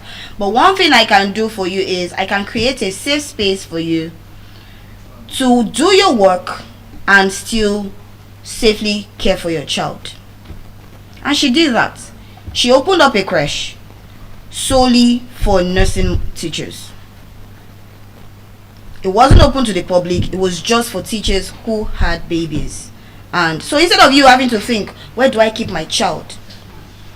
You come to work with your child, you put your child there. She had people who were going to take care of your child while you do your job. You're sure that your child is in safe hands. You don't have to worry about whether your child is crying or no, or hungry or something. Maximally, if your child needs your attention, someone will come call you. We need your attention in the creche. Someone will come call you. So I noticed that it gave me the freedom to be able to help my students without having to think about, oh, my son, is he going to be fine or is he not going to be fine? I had that freedom. So if most offices or establishment put that in place, I feel most of their fears would not be needed. And because these things are not in place, sometimes women are made to put a pause on their dreams due to motherhood. When it's time to start having children, you hear things like, oh, I stopped working because I want to focus on the children. But the man does not have to stop working because he wants to focus on the children. Why should it always be the woman?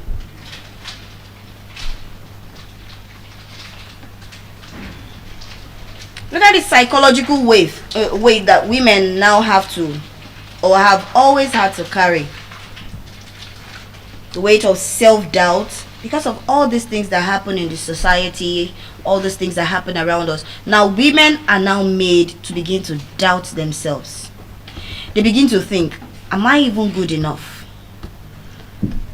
Am I even sure that I can do this? Because their voices have been silenced over time.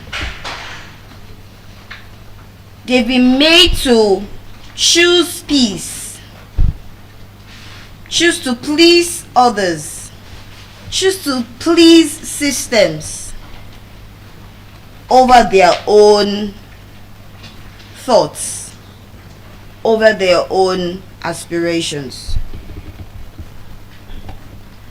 They've become people pleasers. The world does not even believe in the strength of a woman anymore. And then you hear things like,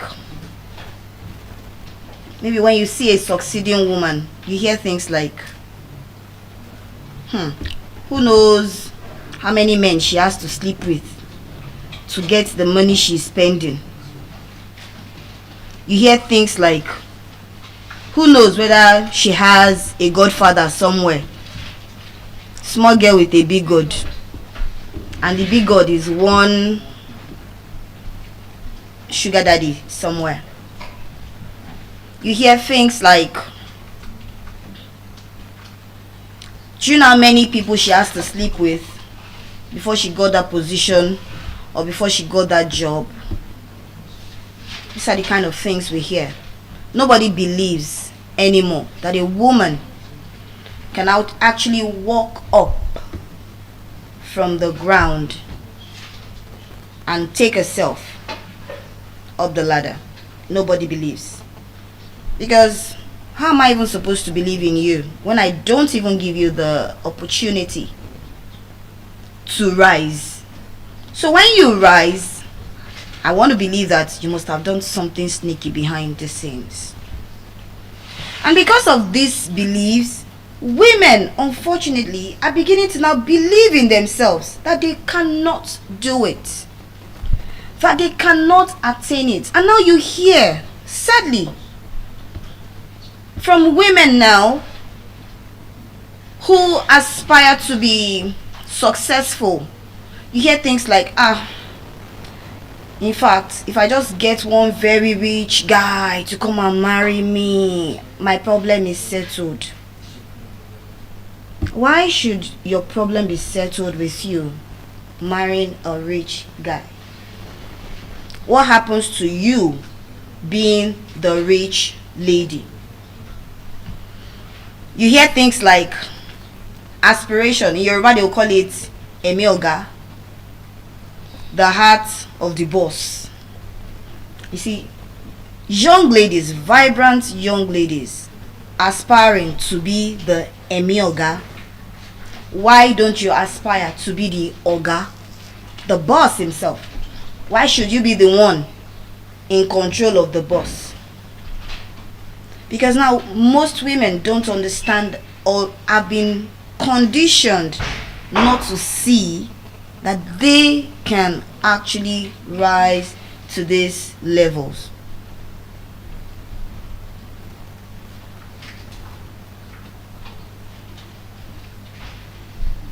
From the speeches of some of the previous speakers today, one of them spoke about women not having enough mentorship. Another talked about women not having enough support, sponsorship. And I agree.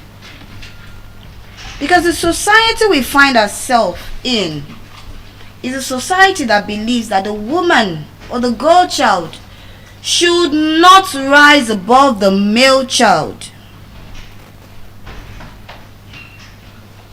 the girl child should be under the boy child. Do you think that kind of society would provide a support system for the girl child? No. And that's where we find ourselves. And that's why Chimamanda Ngozi Adichie said we should all be feminists. We should all strive to empower the feminine gender. Because now the modern woman is rising and she's not silent. She's refusing to be quiet. She is refusing to carry on the suffering, the silence, the mediocrity of the past. She is rejecting it. And it's coming up as a shock to the male gender because this is not what they've been used to. You hear things like our mothers went through a lot of things in their father's house, but they never this, they never that.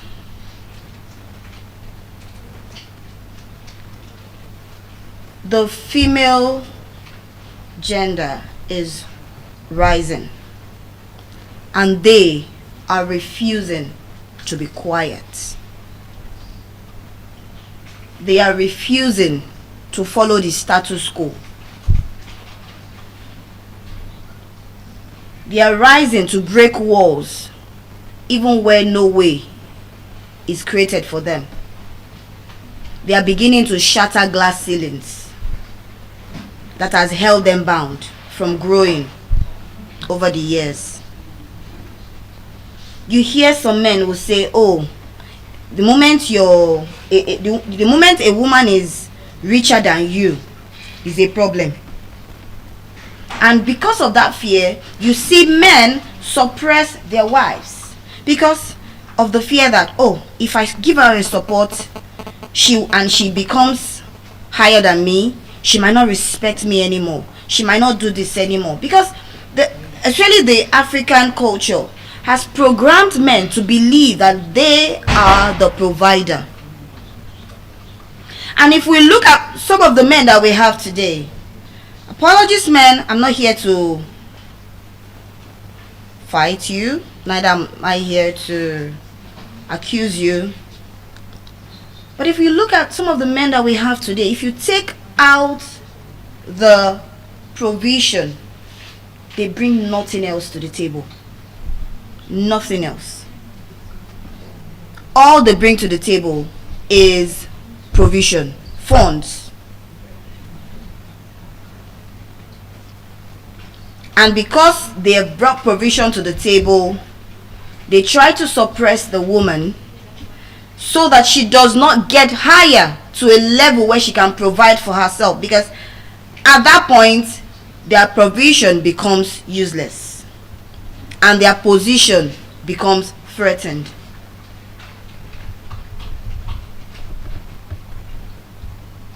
Why should we all be feminists? Like I said earlier, being feminist is not anti-men. It's not a war against men. No, we're not trying to be lord over you. No, we're not. That's not why we should be feminists. It's not about anger. It's not about rebellion. No, that's not what we are doing. It's not about bitterness. It's just solely about justice. Justice for humanity. Let everyone be treated as human, not placed in positions simply because of your gender. Let there be balance in the opportunity given to both gender. Let there be equality. Let's uphold humanity in all we do. It's not about, oh, this person is my gender, this one is not my gender. this one is this. No. Let's uphold humanity in all we do. We are first humans. We are first humans. Chimamanda Ngozi Adichie defined feminism as the belief in the social, political, and economic equality of sexes. When we make everything balanced between the male and the female gender, that is feminism. Feminism is not what unfortunately some women do wrongly nowadays. They think feminism is about antagonizing the male gender. No, it's not that. It's not about, like I said, it's not anti-men. No. So it's not about fighting against the male gender, or it's about speaking up for the rights of a woman, ensuring that a woman gets exactly what she deserves, be it opportunity, be it access, be it visibility. Ensure that a woman gets what she deserves. And this call is to everyone. For the men, think about all the women you see out there as your own sister, your own daughter. If that lady you see were to be your daughter or your sister, would you ask to sleep with her before giving her a job? If that young lady you see were to be your sister or your daughter, would you ask to sleep with her before granting her a promotion?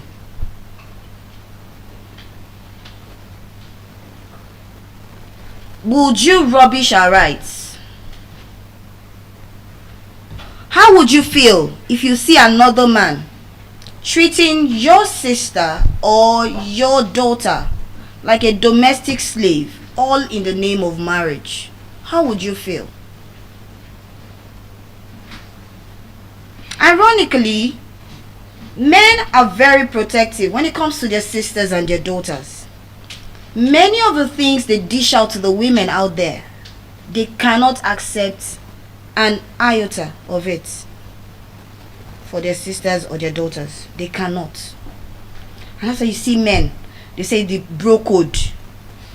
As my friend, you cannot date my sister. Why? Because you know that your friend has messed up a lot of ladies out there.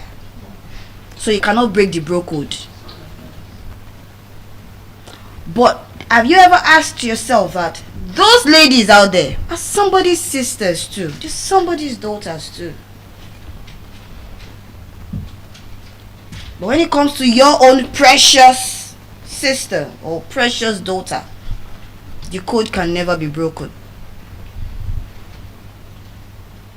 Men, we need to rise. We need to wake up.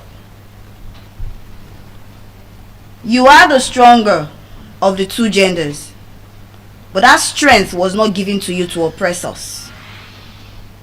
That strength was given to you to protect us. Arise to your call.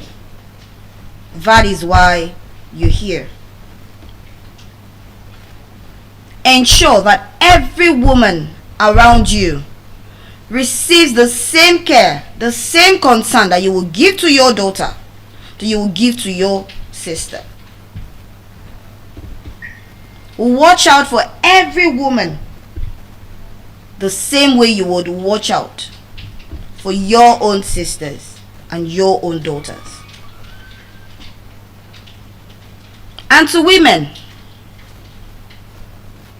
like I said earlier, it is not anti-men.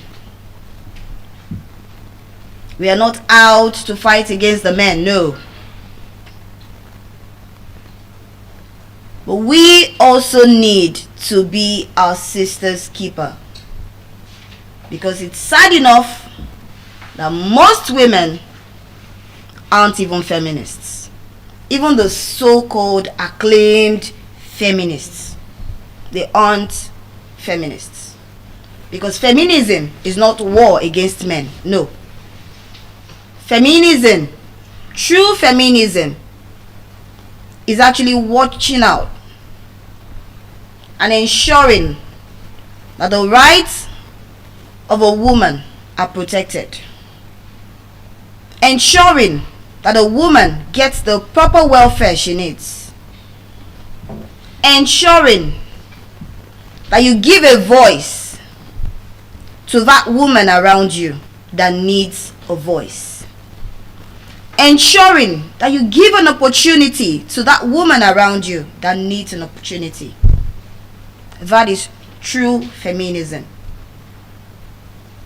And as women, we need to begin to be the change that we want to see in the world.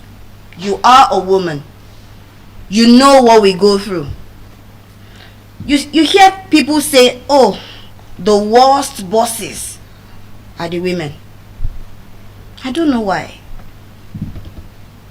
Is it that they never believed they could ever get there? And then when they got there, it was a shocker to them and they began to misbehave? I don't know. Or could it be that the pepper they were shown before they got there, they decided to start dishing it out to others? That you will feel it. Is that it? But fair enough. All the women I've had to work with in my life, they've been very amazing. They've been extraordinary. And I tell myself, I'm blessed. I'm blessed to have worked with this set of women. So when I hear about a woman, a female boss being very harsh or very hard or very difficult to work with or something, I'm like, I don't relate. I really cannot relate. I really cannot relate. To the society. First, I'm going to speak to the mother of boys like myself. Train your boys to be feminists. Train your boys to be feminists. I tell my boys something when I'm teaching them house chores and all that, and they'll be like, why are you always on and on and on about you have to do this, you have to do that? And I'll tell them, when you get married, you cannot turn somebody's daughter into your personal house help. It does not work. So one of the rules I give them is, as long as you walk in this house, your feet touch the ground, you are entitled to sweep. You are entitled to mop. As long as you eat in this house, you are entitled to cook. And you are entitled to wash the plates. As long as you wear any cloth in this house, you are entitled to wash clothes, whether they are yours or they are not yours. And over the years, it has given me peace. I've been here for over many days, but they are fine. Sometimes people ask me, you have all boys, how are you coping? Are they not stressing you? Are they not? And I'm like, I cannot relate. I cannot relate. It's not that they don't. Yes, I give them their freedom to play and all that and do what they need to do. But they also understand that in as much as I have my own rights as a child to do this, the other person around me also has their own rights to their rest. So your own right to play should not interfere with my own right to rest. And I always try to let them understand that for every action you take, there is a reaction and there is a consequence. So you have to ask yourself, what consequence do I want? Positive or negative? That way you will be able to choose the action you want because of the consequence you're expecting at the end. So mothers, soon to be mothers, mothers that will be mothers in future, I am using this medium to plead. Let's train our male children to be feminists. There's a lot of divorce going on in the world today because the generation here now were mostly taught to be providers and providers alone. I won't say the mothers failed, because in that generation that was all that was needed. All the men had to do was provide for the home, the women stay in the home taking care of the children. But that has changed. The dynamics have changed. I remember telling my children something. I said, when I teach you to wash plates, it's not plate washing I'm actually teaching you. I'm actually teaching you a skill. And I mentioned that when in my previous speech, when I talked about when my dad taught me how to wash plates and the skills I was able to get from it. So that's the same thing. When we make our male children do some things, we are not teaching them. It's not just that skill we are teaching them, but we are embedding skills that cannot be transferred. They cannot just give it to anybody. They can teach others, yes, but they cannot get it out of them anymore. That's what we are teaching them. And that is why I say that most of the men that came from the previous generation now, because they were exempted from some things, they did not actually get the skill required. And that's why when things began to change, when the dynamics of things began to shift, they found it hard to adjust. And you still see some men saying, I am the man of this house, I am the man of this family, I am the man, I am the man. If you're the man, you don't need to tell us. We'll see it from your actions that you are the man. And for those that were trained, you will also see it in them. They've been able to adjust to the dynamics. It doesn't make them less of a man, no. It has only made them a better man than the status quo.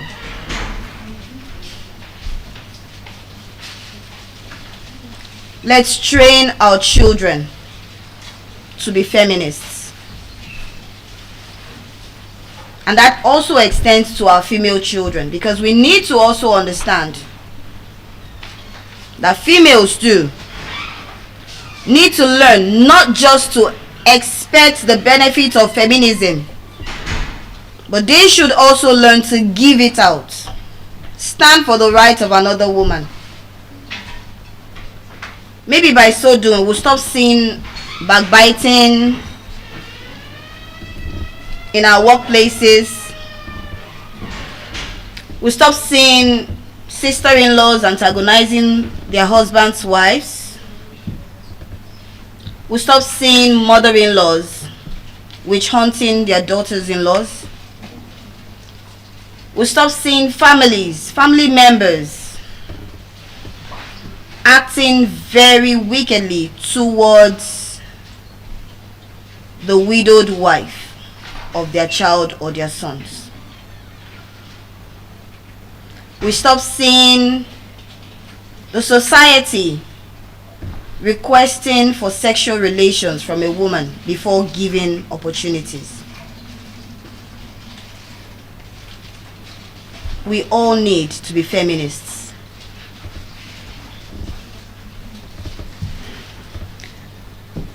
The future is equal. We need to understand that the future is equal. The future coming is is not for men and women. It's for humans. If only we begin now. And this story that I have said, everything I have said today, is not a sad one. No. It's not a complaint about what is existing. No. Instead, it is a powerful story. It is a wake-up call to everyone, men, women, young, old. It's a wake-up call that the time has come for us all to be feminists. It is a story of how we've been resilient for so far and how we have survived over the years. It is a story of brilliance, of women in the past generations and even now. It is a story of women rising again and again and again, despite everything the society throws at us.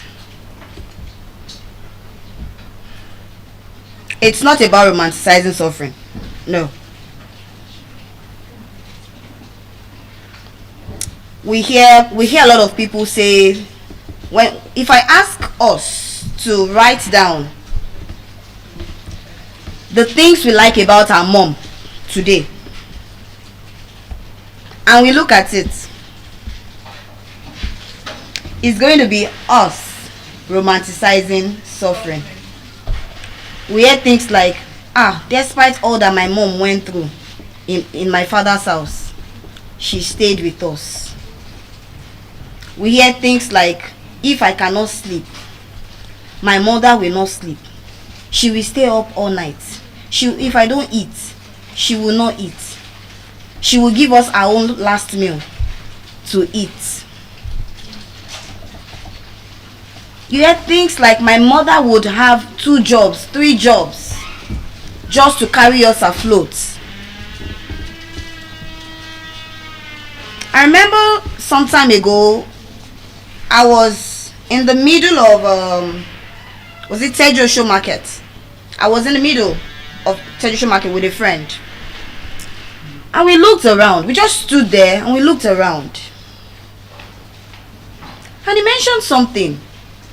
He said, there are more women than men in the market. And it was like, and if you look, if you go check where their husbands are, you might find them gambling houses.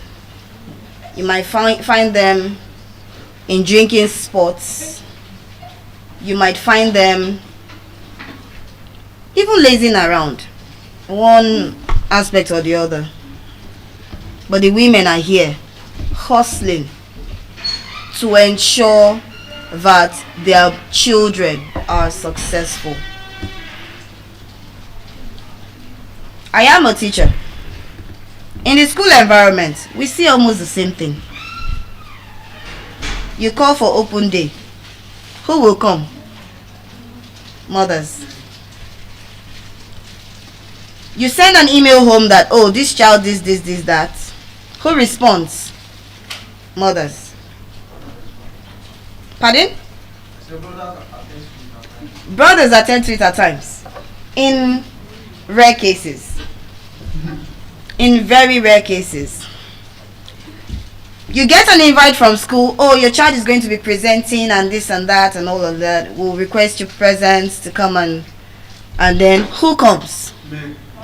Mothers. We see that a lot. Fathers are like I said earlier, some men are beginning to rise up to this wake-up call. They are already rising up to it. Some men. But we need more hands on deck. We need more men to arise. If everyone were to think about the world from the humanity view, not from the gender view. Just imagine. Picture it in your head. How do you think the world will be? And that's why we need more hands on deck. Because women deserve more. We deserve much more than the society is giving to us right now. We deserve to dismantle the chains that has held us all through generations.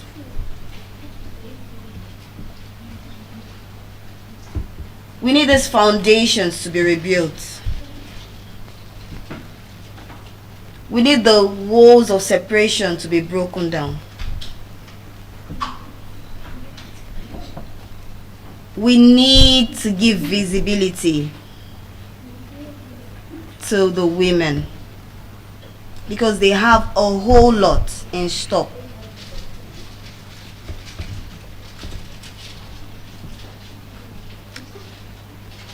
We need to give them the chance to shine. We really need to. We need to give them the chance to shine. We need to take out all the domestic limitations. All the a woman cannot do this. A woman cannot do that. We need to take them out. Finally,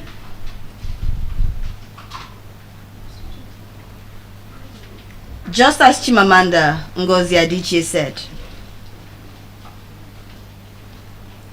we all need to be feminists.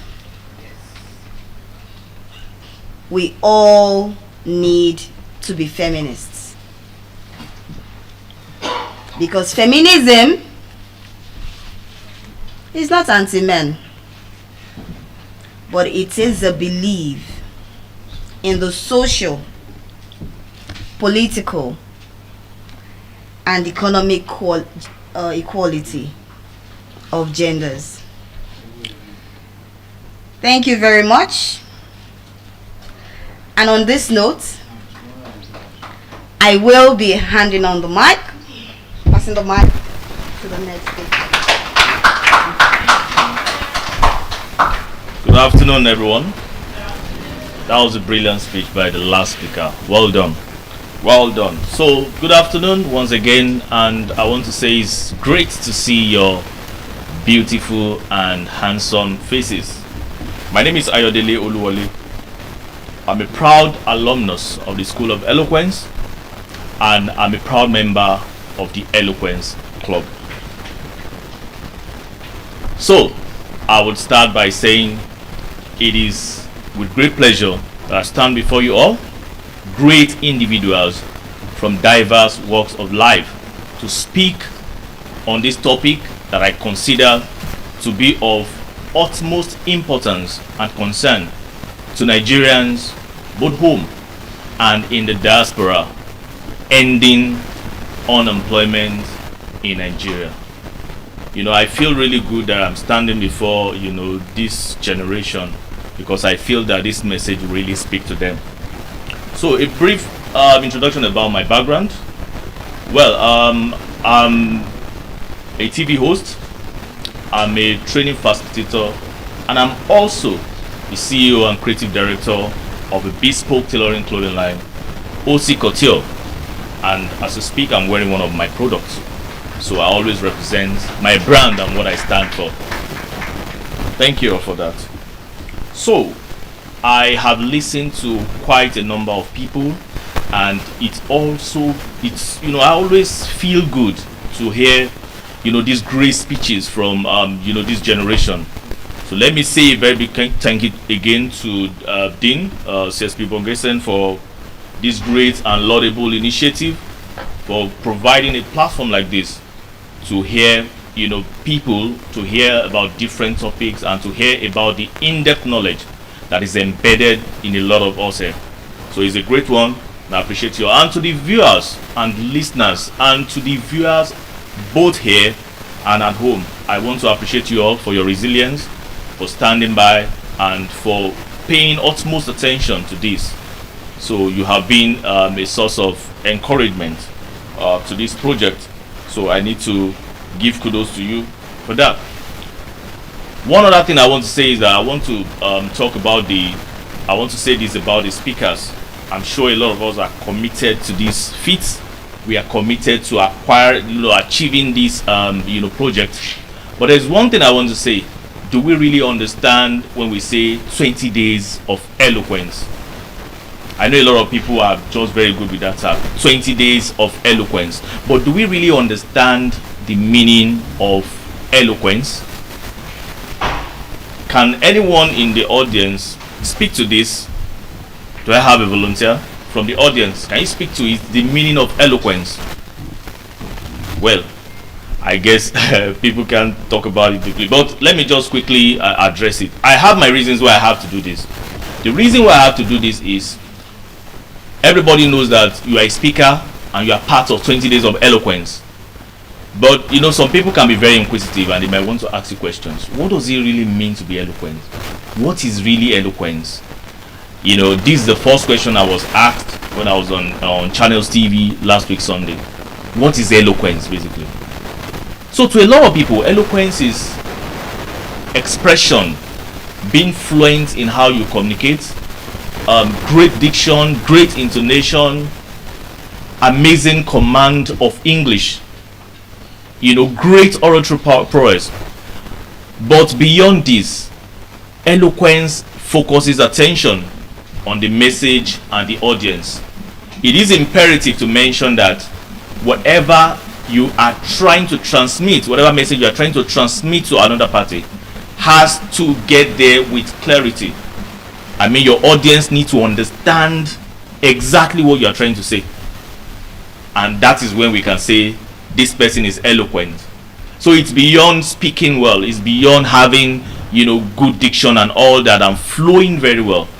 There has to be an understanding of the message that you are passing across.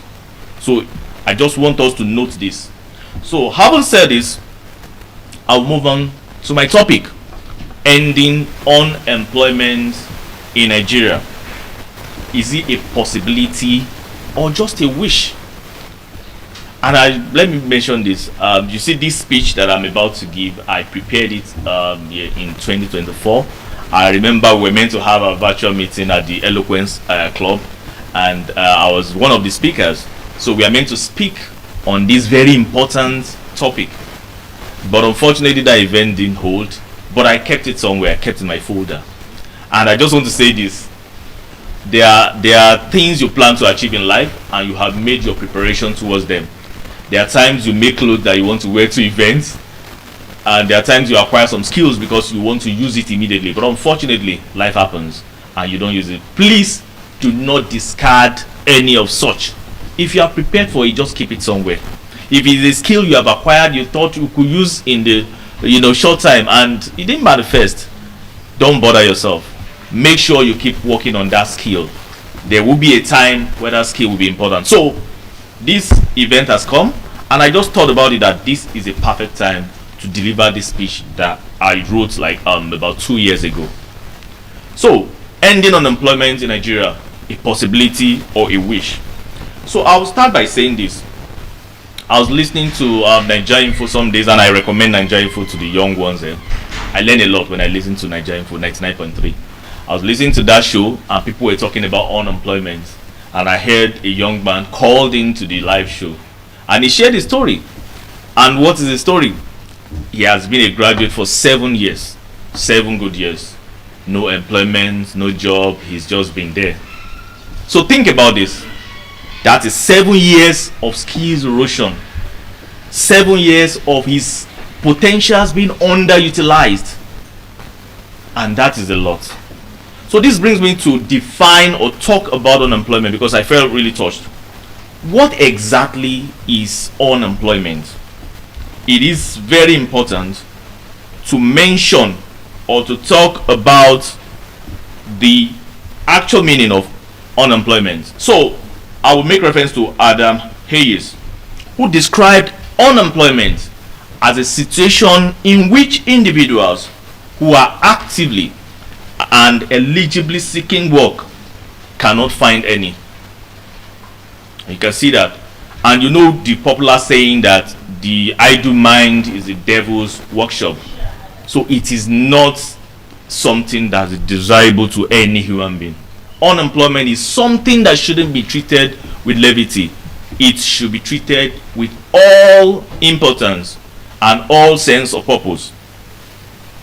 So, if people are unable to get job, what happens to the economy?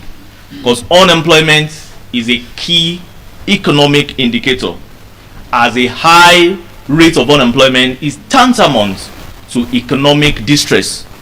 It is not something that we should welcome. So, this brings me to this popular quote by Christian Neville Bovis, and it says, "Mind unemployed is mind unenjoyed." Can you see how deep that is? Let me repeat it. Mind unemployed is mind unenjoyed. What this simply connotes is the fact that the adverse or the setback that comes with unemployment transcend the economic setback, transcend the fact that we have people who are idle and are not productive, which is not helping the economy. It also affects the mind. It simply means that the adverse effect of unemployment can also be felt in terms of the psychology of a human being. So this is why I feel unemployment should be treated with all sense of seriousness. I will go into some few statistics so that you can understand why unemployment is not desirable for any economy across the globe. Trust me. For every 10% rise in unemployment, the GDP of a nation falls by a greater percentage and is usually double. And I'm sure you know what GDP is. The gross domestic product, which is the total monetary value of goods and services produced within a country border over a specific period of time. Also, let's talk about some basic statistics by Labor Force Survey. In the third quarter of year 2023, unemployment rate was recorded at 4.2% in Nigeria. That's according to Labor Force Survey. But in the fourth quarter of year 2024, unemployment was recorded at 5%. You can see the increment. So it simply means that unemployment rate keeps going up, and we have to do something to curtail this rise in unemployment in our country, Nigeria. So, having said this, this brings me to ask this pertinent question that seem to have defiled reasonable answers over the years. What are the solutions to unemployment in Nigeria? So I'll start by saying this. Solving unemployment in Nigeria is a Herculean task, and it requires a multifaceted approach, which involves putting strategies and policies in place to drive economic growth. And some of these strategies and policies include: number one, diversification of the economy. Diversification of the economy. We can't, as a country, keep depending on crude oil. No, we can't. The only way that we can help unemployment, this is even one of the most important way to curb unemployment. Diversify the economy. Let's invest in agriculture. I listened to someone yesterday. She spoke extensively about the business of agriculture in Nigeria, and I was really impressed, because she highlighted all the merits, all the demerits, and the challenges that has come with it. So I was really impressed with that. Let's invest in agriculture. It is very important. We all know that this is what we used to do in those days, and it has really helped our economy greatly. So let's invest in agriculture. Let's look at areas of IT. We have a lot of tech-savvy young people now. Let's invest in these areas. Let's look at social media, the opportunities that come with social media, content creation, and likes. Let's invest, let's encourage this. These are issues, these are things we can speak to, these are things we can provide solutions to, and they can help us reduce unemployment drastically. Then another thing we should look at, which will be number 2 on this list, is we have to address corruption from all levels. Addressing corruption from all levels will really help. It will really help to reduce unemployment to the barest minimum in Nigeria. Let's set the tone from the top, and this speaks to our leaders. We have to set the tone from the top. We have to do our best. We have to have strict penalties for people who are breaking the laws and causing some level of destabilization. And you all know that when the nation is destabilized with vices like insecurity, definitely it will affect unemployment rate. So we have to do our best to make sure that we tackle corruption at all levels. Number 3 on this list is we have to improve our education and skills training. There has to be a great budget for research and development. We have to do our best to invest a lot, have very good budget for education, so that we can churn out or produce better quality when you're talking about graduates. Because these days we know what happens in schools, that some graduates are said to be unemployable. So we need to invest in this. They need to get more skills. But like, there are people who learn photography, who learn a lot of things while they're in school. So this needs to be encouraged. I have a friend that was my classmate in Unilag in those days, and I remember how serious he was with his photography business. He learned photography while in school, and he was not. So and at the end of the day, he became President Buhari's personal photographer for about 8 years, and he did amazingly well. But while we were in school, this guy learned this skill and he invested so much in it, and this has really helped him to grow. So he did very well in that regard. So I'm only trying to say that it is important. There are people that learn makeup while in school now. They learn a lot of things, tailoring and likes. So you have these skills. When you come out of school, you might just think of self-employment. You might not be thinking of getting absorbed somewhere, getting employed by someone. So it is important we invest in this and promote skill acquisition while we are schooling. Let's encourage innovation as well. Innovation. Let's build innovation hubs in our institutions where people can think outside the box. There are so many opportunities in Nigeria. There are so many areas that has not been looked into. Let's exercise our brain, exercise our mind, and innovate new ideas, great ideas that can help to reduce unemployment. Then the number 4 on this list is building viable infrastructure. Building infrastructure and improving on existing infrastructure by maintenance. It is important to build infrastructure to help foreign direct investment. The only way we can get more investors in a country like Nigeria is to invest heavily in infrastructure, so people will know that when coming to Nigeria to do business, my investment is secured. My investment can bring a high turnover rate. My investments can be viable, and I can bank on the kind of investments that I will make in Nigeria. So it is important to build infrastructure, and the infrastructures we had before, we can always improve on it so that some of these things don't go obsolete. We need to keep improving on what we have. We need to keep meeting up with global standards, and this is one of the things that will help us to achieve greater heights in terms of fighting unemployment, because the more FDI we have in Nigeria, the better it is for us. So it's a great one to work on our infrastructure. Then the last but not least on this these solutions that I have been able to put together is, let's embrace entrepreneurship and entrepreneurship. It is important to marry this, and I hope I know some of you, I don't know if anybody knows the difference between entrepreneurship and intrapreneurship. Can anyone speak to it?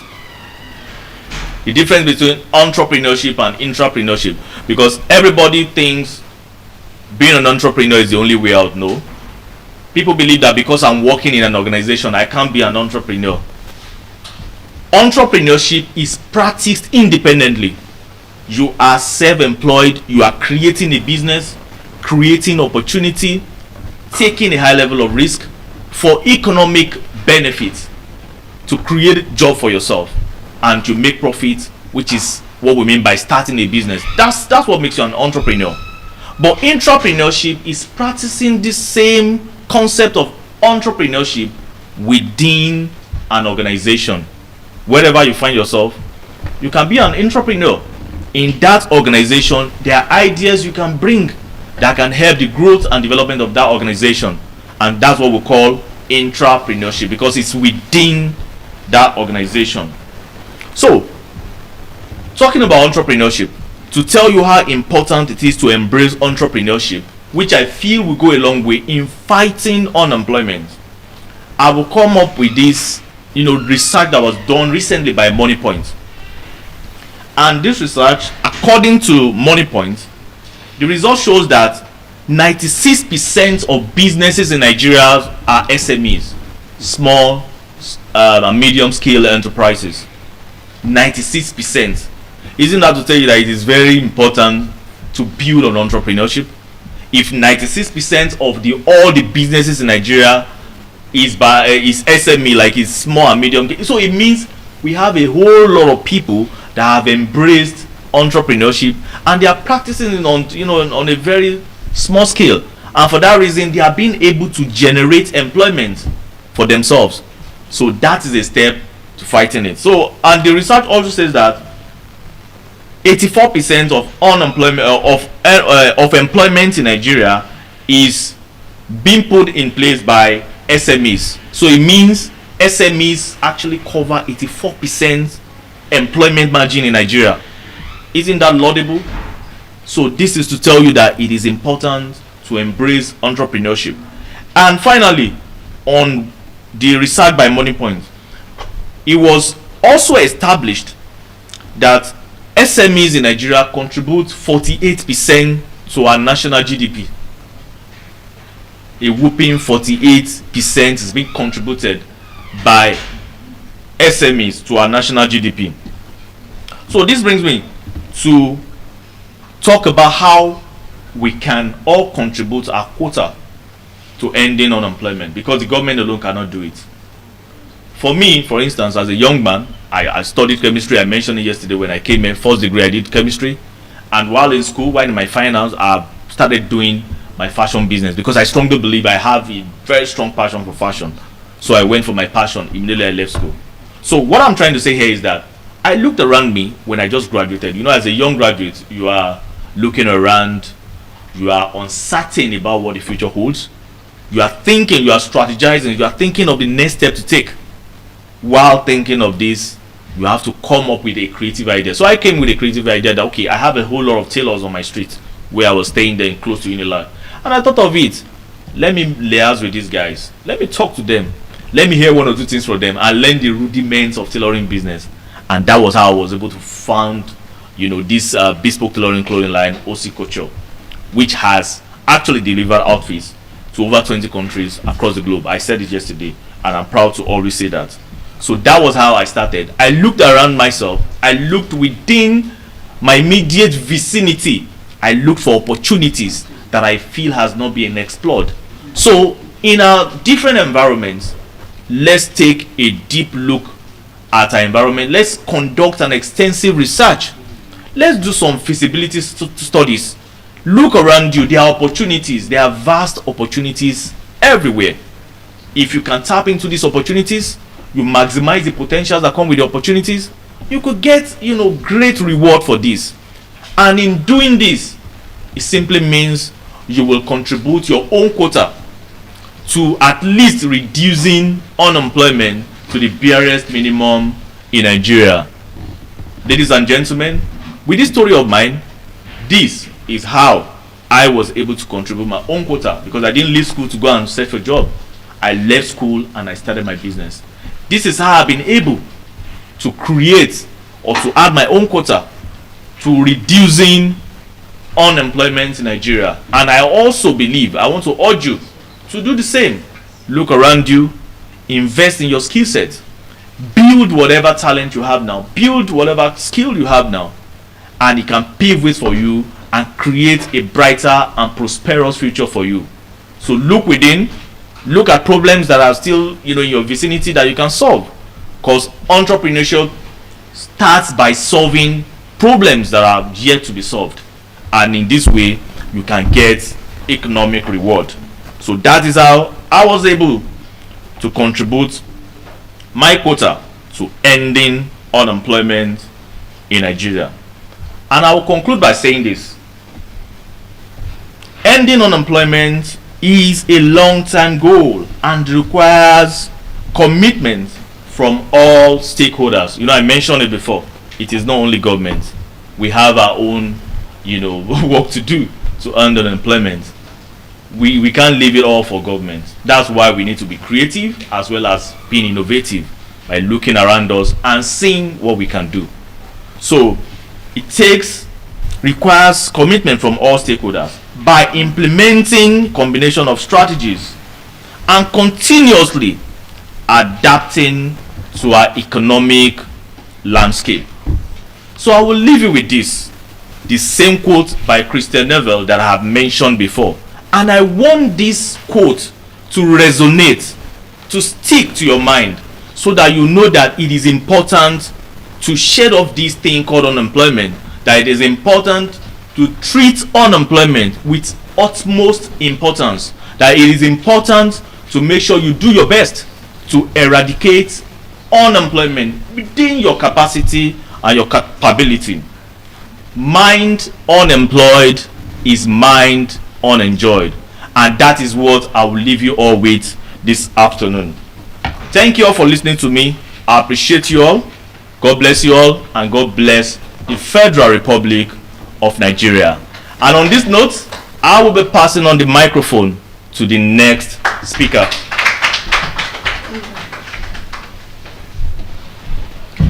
Good afternoon, ladies and gentlemen. Happy Easter, and I want to say you all are looking so beautiful today. Thank you. My name is Triona Uwem. I am a motivational speaker and an entrepreneur. And today I'm going to be talking on a topic: turning your pain into power. I'll start by saying this is a very, very heavy topic, and it's like we're going to be speaking heart to heart right now. I believe everyone in this room has experienced some sort of pain in their lives at some point in time. The pain of disappointment, the pain of rejection, the pain of heartbreak, the pain of failure, when you really thought you would succeed at something you set out to do at some point in your life and the thing ended up a total flop. The pain of betrayal from a friend or even a family member who you had so much trust in. There are different types of pains we as humans have experienced at some point in time. And I'd like to ask all of you that what if that thing that you felt broke you? What if that thing that you felt was so painful was actually designed to build you? Has anybody thought about that? Has anybody reflected on their pains at any point in time and said, maybe this thing was meant to build me? Can I have a witness here, please? Thank you. That takes us to the popular saying which says, what doesn't break you makes you stronger. Sometimes pains come with an intention, with purpose wrapped in it. It comes with an intention to make you stronger, to build you, because there is nothing that can really bring out another version of you than something so heavy, and that thing is called pain. Now what exactly is pain? What is pain? Pain, there are different types of pain, emotional pain, there's physical pain like illness for sick people that are passing through bodily pains, and of course I said emotional pain like heartbreak and maybe death of a loved one. Yeah. So pain is a very unpleasant and uncomfortable feeling that is caused by biological factors, emotional factors, physical factors. It can be any kind of thing. And one thing that is certain is that pain is unavoidable. I mean, nobody wishes to experience pain, but sometimes it just stumbles on us at really unexpected times in our lives, and we have no choice but to deal with it. And today we're going to be speaking on how to turn pain into power, how to draw positivity out from whatever form of pain befalls us at any point in time. Pain is and different people have ways of handling pain. Some people pass through pain and they become bitter. They become very bitter individuals. You realize that you see certain individuals and you've not even done anything to them, but they are just acting so irritated. They're acting angry. Of course, in this city we live in, there are a lot of angry people, and you get to wonder, like, what is your problem? Like, what is working this person? I'm not the reason for whatever. Just be nice, So I'd like to categorize those set of people as bitter people that passed through pain, something that broke them, and they became so bitter. It's not their fault. They just didn't handle the pain very well. And another category of people are people that pass through pain, and when I say pain, I mean serious pain, and then that pain made them better. So on one hand we have people that that pain made bitter, and on another hand we have people who pain made better. And these are the people who understood that the only thing they need to do when they are faced with pain is to draw power. Remember, we're talking about turning pain into power. When you turn pain into power, you become a better version of yourself. You will not end up being a bitter individual. Pain can either break you or build you. That's something pain does. As I said, I earlier stated types of pain. The death of a loved one, heartbreak, failure, all of that. It can either break you to pieces completely. Pain makes some people feel so shattered. Like, where do I even start from? What kind of thing is this? Those are people that allow the impact of the pain to break them to pieces. And for those that get built up from pain are the category of people who realized that there is power for them to derive from the whatever experience they had befallen them. So I'd like to nudge everybody today and say, build from your pain. Build from your pain. If I begin to interview everyone in this room now, there are painful situations that has happened in everybody's life, either recently or in the past, which falls under the category of things that can never be forgotten. Everybody has things in their life that this kind of situation, I can never forget it. But the question now is that, what did you do with your pain? Whatever happened to you in an individual level, what did you do with that thing? Did you allow that thing to walk over you and just render you into a bitter soul? Did you allow it to break you to pieces? What did you do with the pain that befell you? One of my favorite quotes ever, as a matter of fact, it's the quote that guides me through life. It's the popular quote that says, when life throws a lemon at you, you have two options. You can either squeeze the lemon directly. Of course, we know lemon has an unpleasant taste. It tastes sour and bitter. You can either just lick the lemon like that and maintain a squeezed face. On the other hand, you can make a delicious glass of lemonade from the lemon life throws at you. And in fact, add ice cubes for extra convenience. That is turning pain into power. There are lemons on a daily basis, on a constant basis, that life throws at us. Lemons we didn't see coming. Disappointments, rejection. So many people, they had this positive outlook after graduating from the university, going on their NYSC, and just they're like, oh yes, so I'm empowered right now to enter the job market. I'm going to conquer my world. I'm going to do this and do that. They have all of these shiny dreams, and then disappointment begins to set in. It's interview after interview, rejection after rejection. Some things as just unimportant as, I don't like how you look today, or you look so dull, and that's a basis for rejection. I've had a friend who went for interviews, and the interviewer just looked at her and was like, I don't like your face, I don't like the way you look, so therefore I'm not giving you this job. And this girl really took her time to dress up, make up, look presentable. She came with confidence, she prepared for the job, just to be faced with that kind of rejection. She felt broken. That statement from the interviewer broke that lady, and she felt, in fact, she gave up at that point. She did not have the drive to go on for any further interview anymore. So those are people who do not know how to handle certain pains.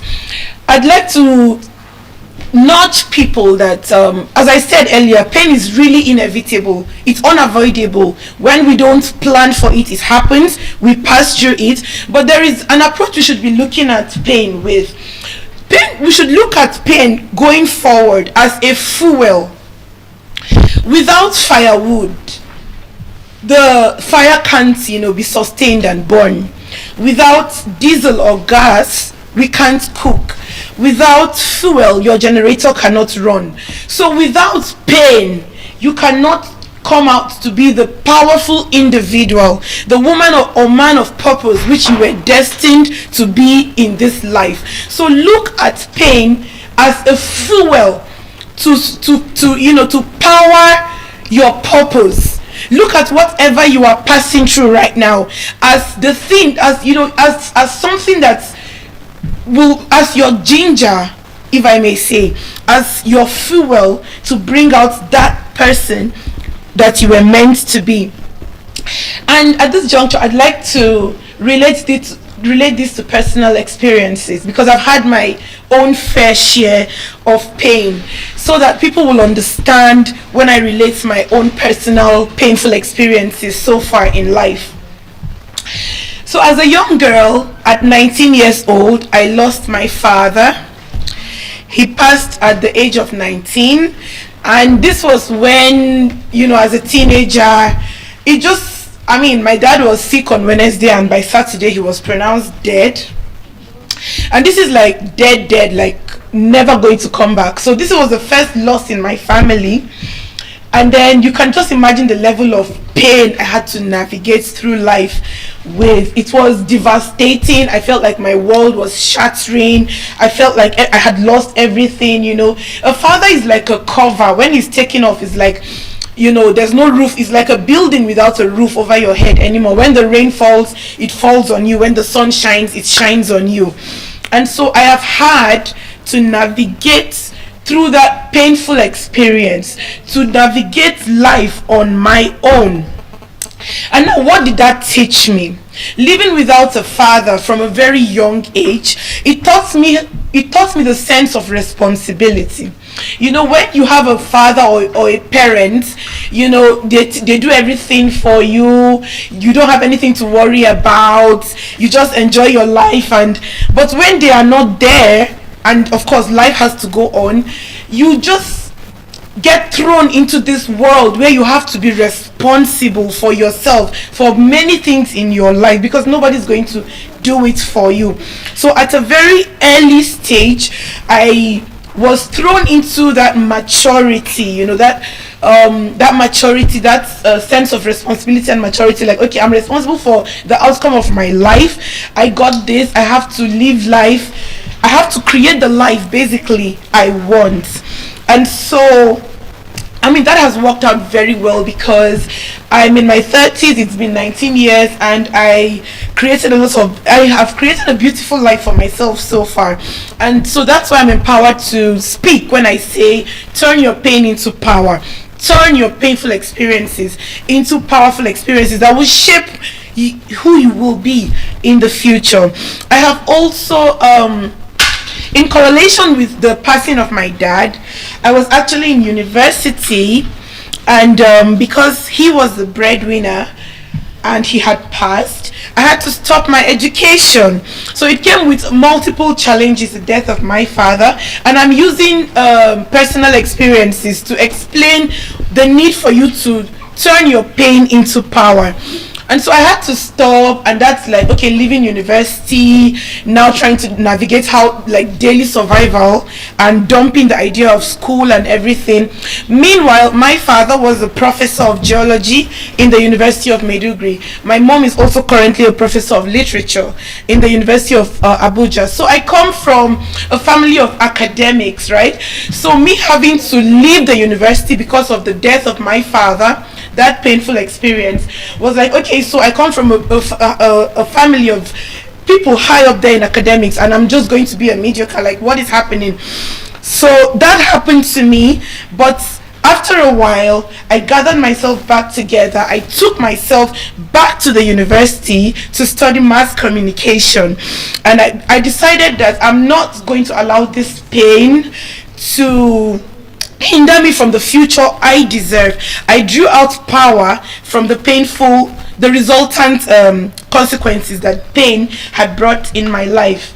And life just kept testing and testing. That's why I'm saying that if we open up the floor right now for people to start narrating painful things that have happened to them, I mean, it's like, this is just me speaking from my personal experience, because for me, if I was a loser, if I was someone who will just quit and dump everything, it would have been very terrible, because in my own case, life has just kept on testing me and testing the strength in me, but it just kept on making me stronger and stronger. And then it came to a point where I needed to invest myself, and then there were like series of failed business investments. From one investment not working out, I pump millions into something else and it doesn't work out. I remember my restaurant. I opened a restaurant 5 years ago, just after the COVID-19 pandemic.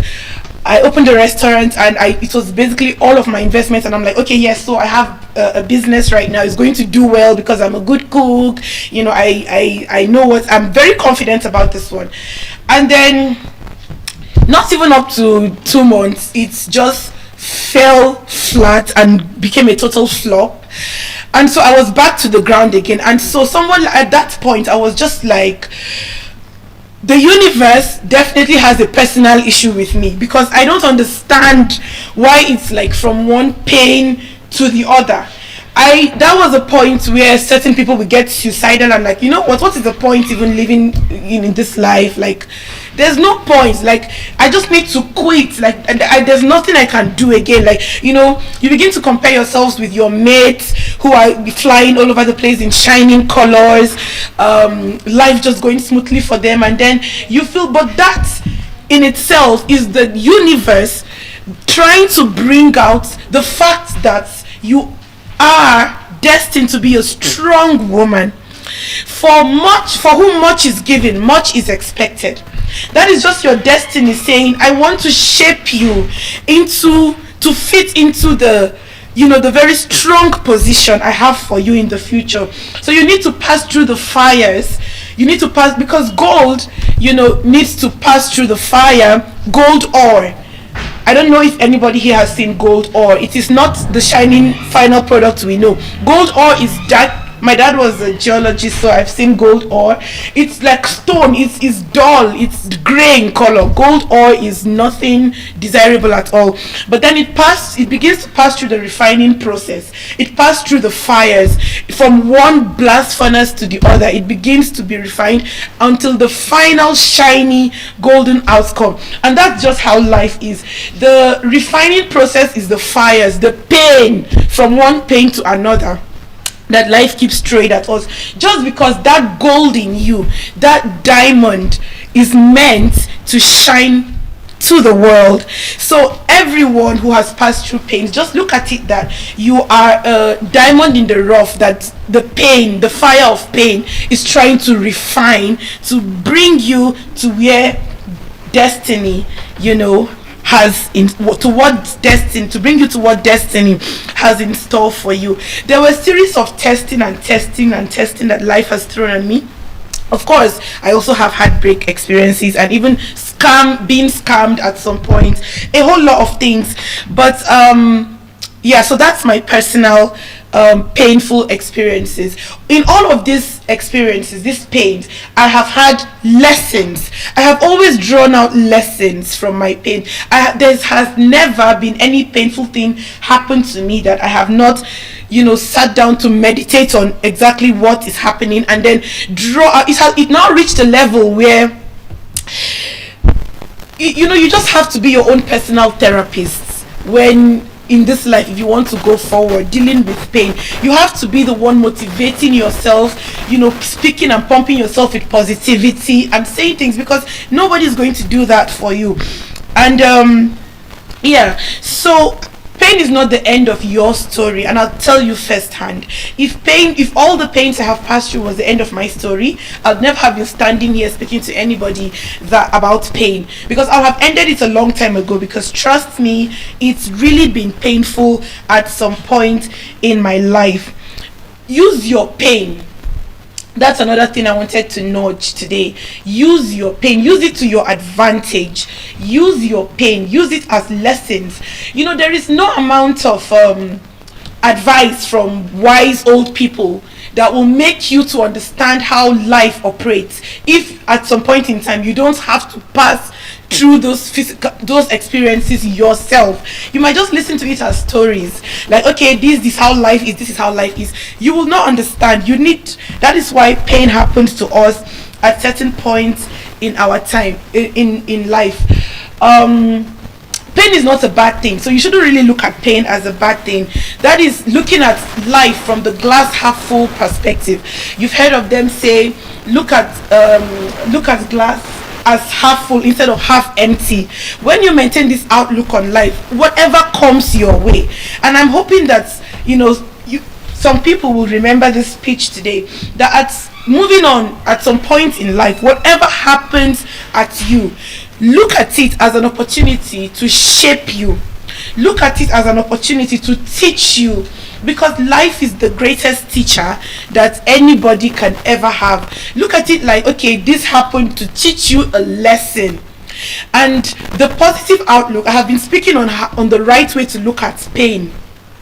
You should never look at pain as a punishment. You should never look at it as life wanting to punish you, like, oh, like, I'm just so unfortunate, why me? All of those are negative perspective or outlook in life. When very painful things happen, as I said, look at it as an opportunity to shape you. Look at it as an opportunity to elevate you.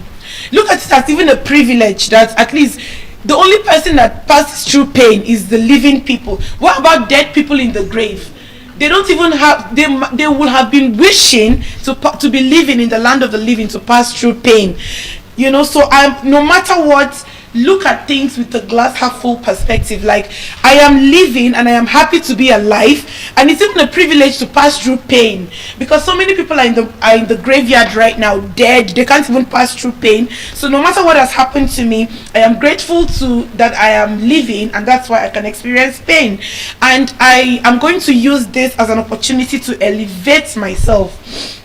I'm going to use this. So right now I'm going to cite certain examples of people, notable people that we know of that actually passed through very painful experiences in their life and moved on to become global household names and drew power from their pain. Remember, our topic is how to turn in your pains into power.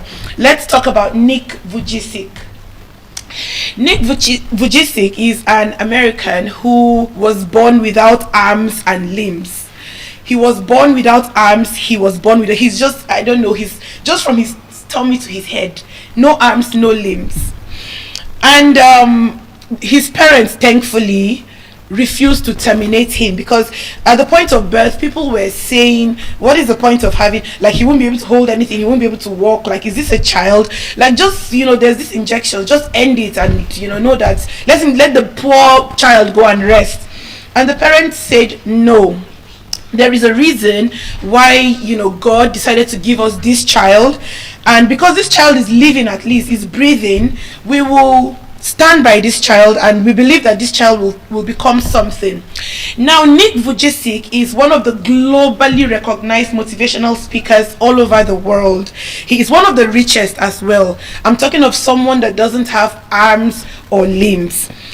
He has severally recounted the painful experiences he has had to endure while having physical relations with people. Just one look at people, that condescending, downcast look from the faces of people when they look at him, like that. Some people will look at him and they look at him with pity. Some will look at him and they're looking at him with disgust. Like, what is this? Is this even a human being? What is this? Is this like some specimen from space? Is this an alien? Are you a human being? People have told him to his face. He has endured a lot of pain, a lot of condescending remarks. At a point, he tried to also take his life when he, was so overwhelmed with the circumstances of his birth and everything. But then he continued to console himself that he decided to look at himself as special. Instead of, at a point in time, he decided to close his ears to what all of those haters were saying, and he started seeing himself as special. So instead of seeing himself as deformed, not as normal people with arms and legs, he started talking back to anyone who would want to kill his spirit and say, you know what, I am special, I am wonderfully made, I am beautifully made, that is why I am not like you. And this guy, I don't know how he did it, but it is on record. Everybody knows that Nick Vujicic, he drives cars that these people right now, he drives cars that these people that talk down on him will never imagine driving in their lives. Nick Vujicic does everything himself. He learned to cook. I don't know how he does it, but this guy is just a wonder in our world. And he went on, as I said, to become a motivational speaker. So when Nick Vujicic climbs the podium, he is speaking and encouraging people on how to turn their pain into power, and everybody listens. As a matter of fact, big people, presidents, politicians, people pay him to come and motivate them, because that is a first-hand example of somebody speaking from who he is, on how he was able to turn pain into power. Another notable example I'll share today is Oprah Winfrey. We know that Oprah Winfrey today is the richest black woman on earth, on planet Earth. She had a very painful childhood. As a matter of fact, she was suicidal as well. She was abused. She was sexually abused by a close family relative, and from that point on, she hated herself. She hated men. She had a lot of mental health issues from that singular experience. She refused to marry. A lot of resultant experiences. But at a point, Oprah picked herself up and said, "You know what? I'm no more going to wallow in self-pity or in the pains. It happened in the past. I'm going to leave it at the past. I'm going to move on to do something with my life." And then she turned to her passion, which was in the media, speaking and all of that. She opened a very successful talk show, and today the rest is history. There is nobody that will not say they do not know about Oprah Winfrey, or are not in fact inspired by how Oprah Winfrey managed to turn pain into power. We're talking practical examples here. Another example is Nelson Mandela, the late Nelson Mandela, the former president of South Africa. Nelson Mandela was not guilty of what he was confined for, but for 27 years he was imprisoned. During those years of incarceration, Nelson Mandela decided to turn those years into learning experiences, into something that is going to shape him. He began to learn perseverance, patience, and all of these are qualities that leaders need. He learned a lot of things and decided to turn his pain into power. When he finally got out, we all know the story of how he progressed to become the president of South Africa. And in fact, he always made reference to his years of incarceration, 27 whole years of that being a time when life decided to shaping him, teaching patience. I mean, when you are locked in the prison, you don't even feel the warmth of the sun in your skin. There's nothing humbling than that experience. He learned patience, he learned endurance, he learned resilience, and today he is referred to one of the greatest leaders that ever lived. I have shared my personal experience of how certain painful things have happened in my life, which I decided to draw power from and stand today. During the period where my late father passed away and I had to navigate life alone as a young teenager and then a young woman in my 20s, I decided to do something with my life, to do more with my life. And then I decided to progress, to start applying for competitions. Okay, because so my own the way I calculated it was like, since I do not have a breadwinner in my life anymore, my father has gone to glory. What people are doing right now is that they go for competitions and they win competitions and their life changes. So I began to apply for a whole lot of competitions here and there. I was young, and so I went into the pageant industry, and just something that was like trial and error became major breakthroughs for me. Right now I contested in 6 beauty pageants so far, including the Most Beautiful Girl in Nigeria 2017, Miss Nigeria 2015, Miss Earth. I have done it all. Why? And I have used my story and my platform that I have had to inspire a whole lot of women, including the death of my father and how I needed to be strong.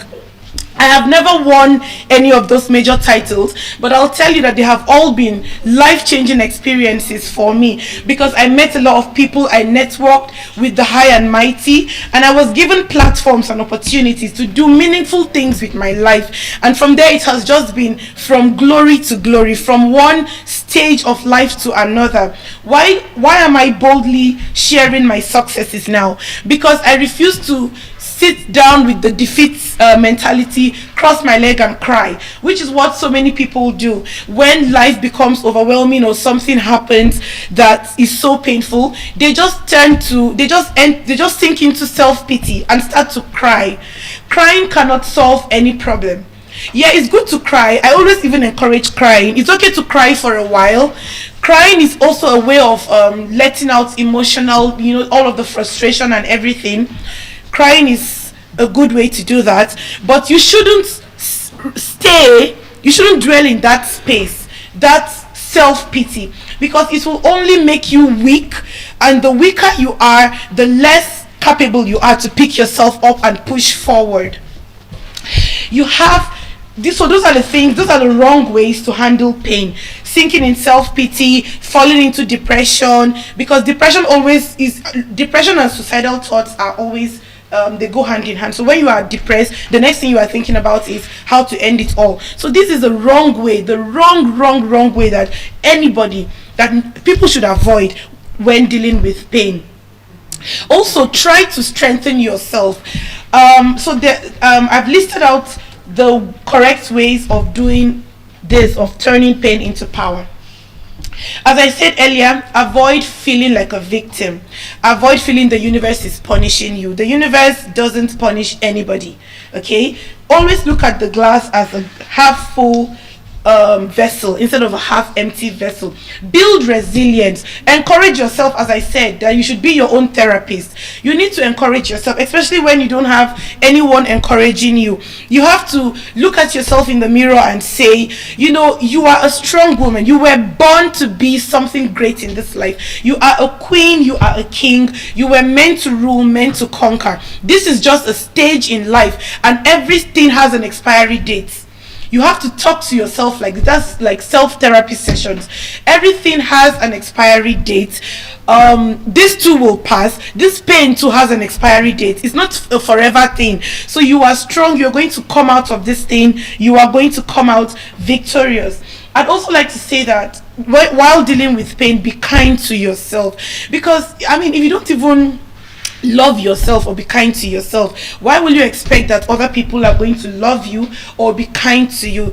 it all starts from you. You have to be kind to yourself and not blame yourself. Whatever painful experience. Yes, please, you shouldn't. Because sometimes there are some things that you need to attach it to something. Yeah. So what do I Yeah, I get you. Who do you blame? Yeah, so you shouldn't blame anybody. There are different strokes for different folks. Life, as I said, okay, let's take marriage for instance. That's another question. Ask now.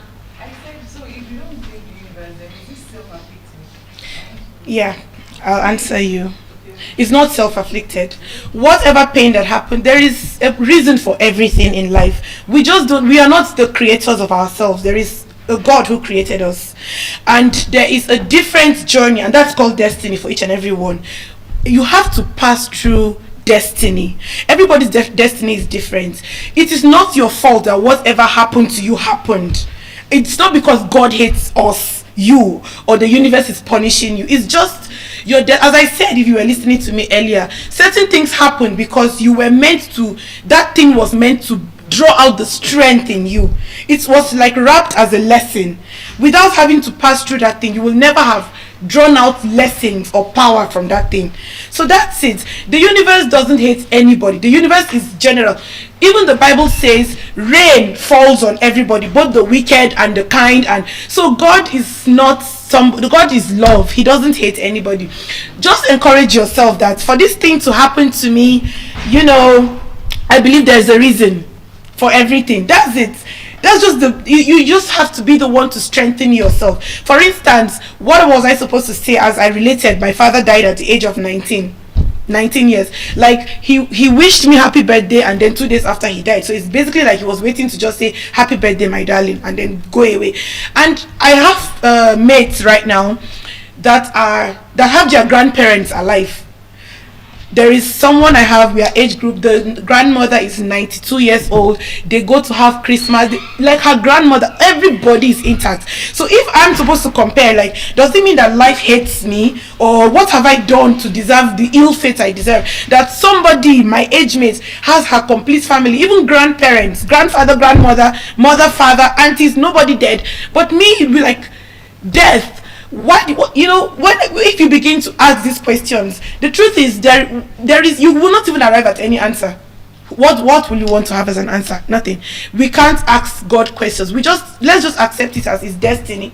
It's our destiny. There's a reason why we were meant to deal with such level of grief or pain, And as I said, for me right now, knowing what I know right now, I might even have an answer to why maybe my dad was taken away when I was 19.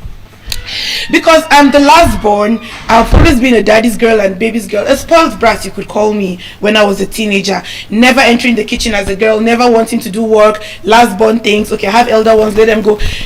Always being pampered and spoiled. Anything I wanted I was given. And so I'll tell you firsthand, that also negatively impacted my character because I was rude. I didn't know what life was. I had everything at my beck and call. But when my dad, who was this provider, went away and I had to be thrown into suffering and having to fend for myself, or even being the one to decide, okay, what am I going to eat today? And if I don't have anything I've stayed so many times hungry, not having anything to eat, which was never the case. Do you understand? So now knowing what I know now, I'll say life was trying to shape me from that spoiled brat I was when my dad was alive to a responsible young woman who has a great destiny ahead, who should learn how to interact with people respectfully. And a lot of things I've learned a lot. If my father was still alive, I'd probably be the spoiled brat I was before. So for me, I'd say life just decided to do that to me so that I'll be shapen. Simple. Not that life hates me or the universe hates me. Have I answered your question in a bit? Yes. It's just the universe doesn't hate anybody. We all have our different paths. and journeys. And that is why I felt it was very important to talk about how to turn pain into power. Because as the beautiful lady rightly asks, there are certain things that people will just say and be pondering, like, why me? What is it in this life? Why are everybody... Okay, let's talk about marriage and love. A lot of social media oppression, the whole let the single breathe thing happening. People are being showered with love, and then you are just there like wallowing in singlehood, and you're like, does the universe hate me? Am I wood? Like, if I'm a spoon, let me be taken to somebody that will eat rice with me. Or if I'm a tomato, let somebody use me and cook stew, please. I don't understand what exactly is happening. Are they not women like me? Am I not beautiful? You will still carry yourself to the mirror and look at, is it not what I'm seeing here? Why don't I deserve what I'm seeing on social media? Listen, we all have our irrespective journeys. We all have our irrespective journeys. Never compare your journey in life to what you're seeing, because it is unique. And trust me, I can say firsthand, those people who have really passed through a lot in life have greater destinies than those who, for example, I'll use the analogy of Indomie and jollof rice.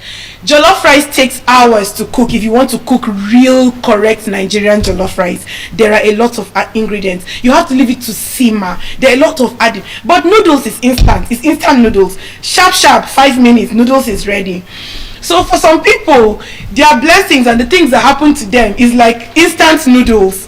Meanwhile, God is cooking something with your life. You are jollof rice. You are much valuable than instant noodles.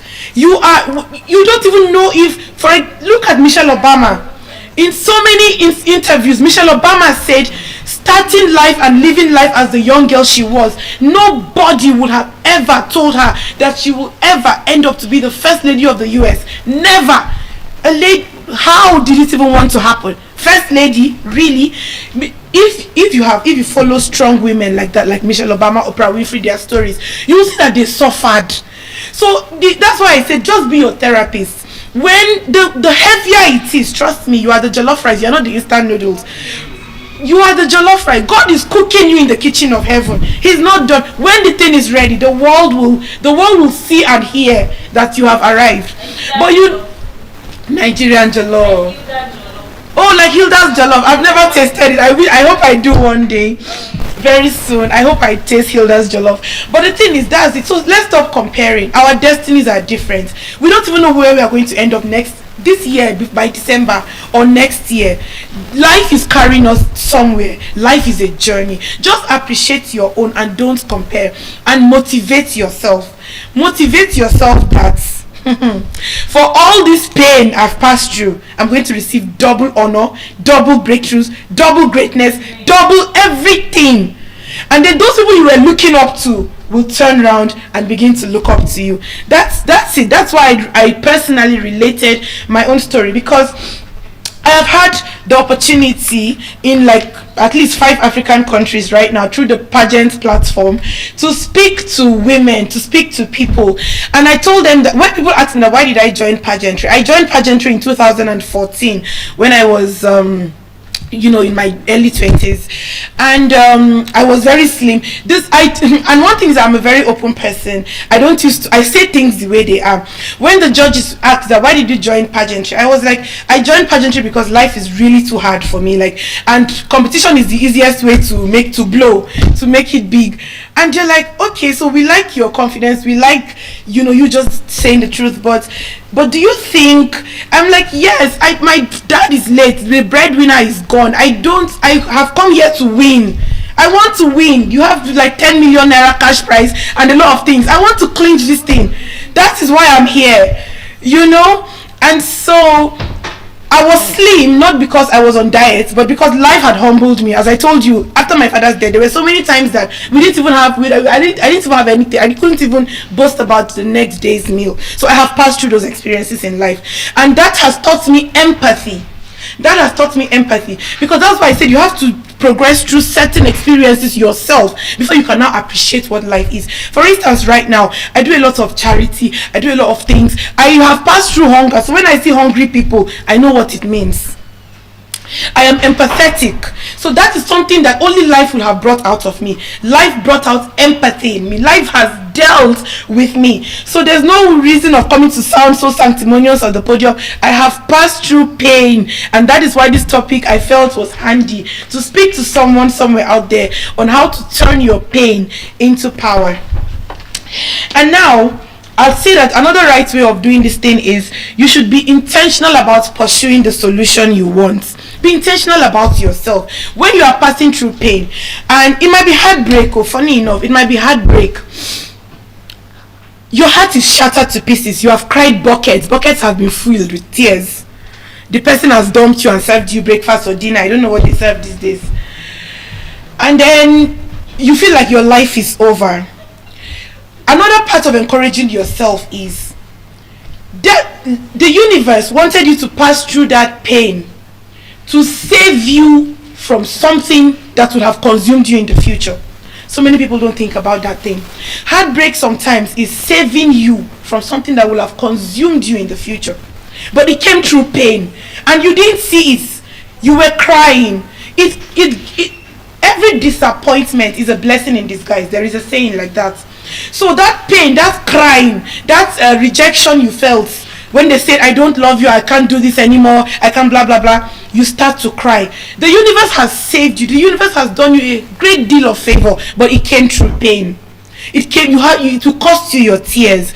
And then you see yourself down the line, you meet someone that, you will tell yourself that if I miss this person, I don't know what will have ever happened to my life. Thank you, the universe, for saving me from that narcissistic blah blah blah person. You begin to appreciate. So that's why I say the universe doesn't hate any one of us. Sometimes it protects us and it comes in pain. Sometimes it redirects our path. It comes in pain. Sometimes it shapens us. It comes in pain.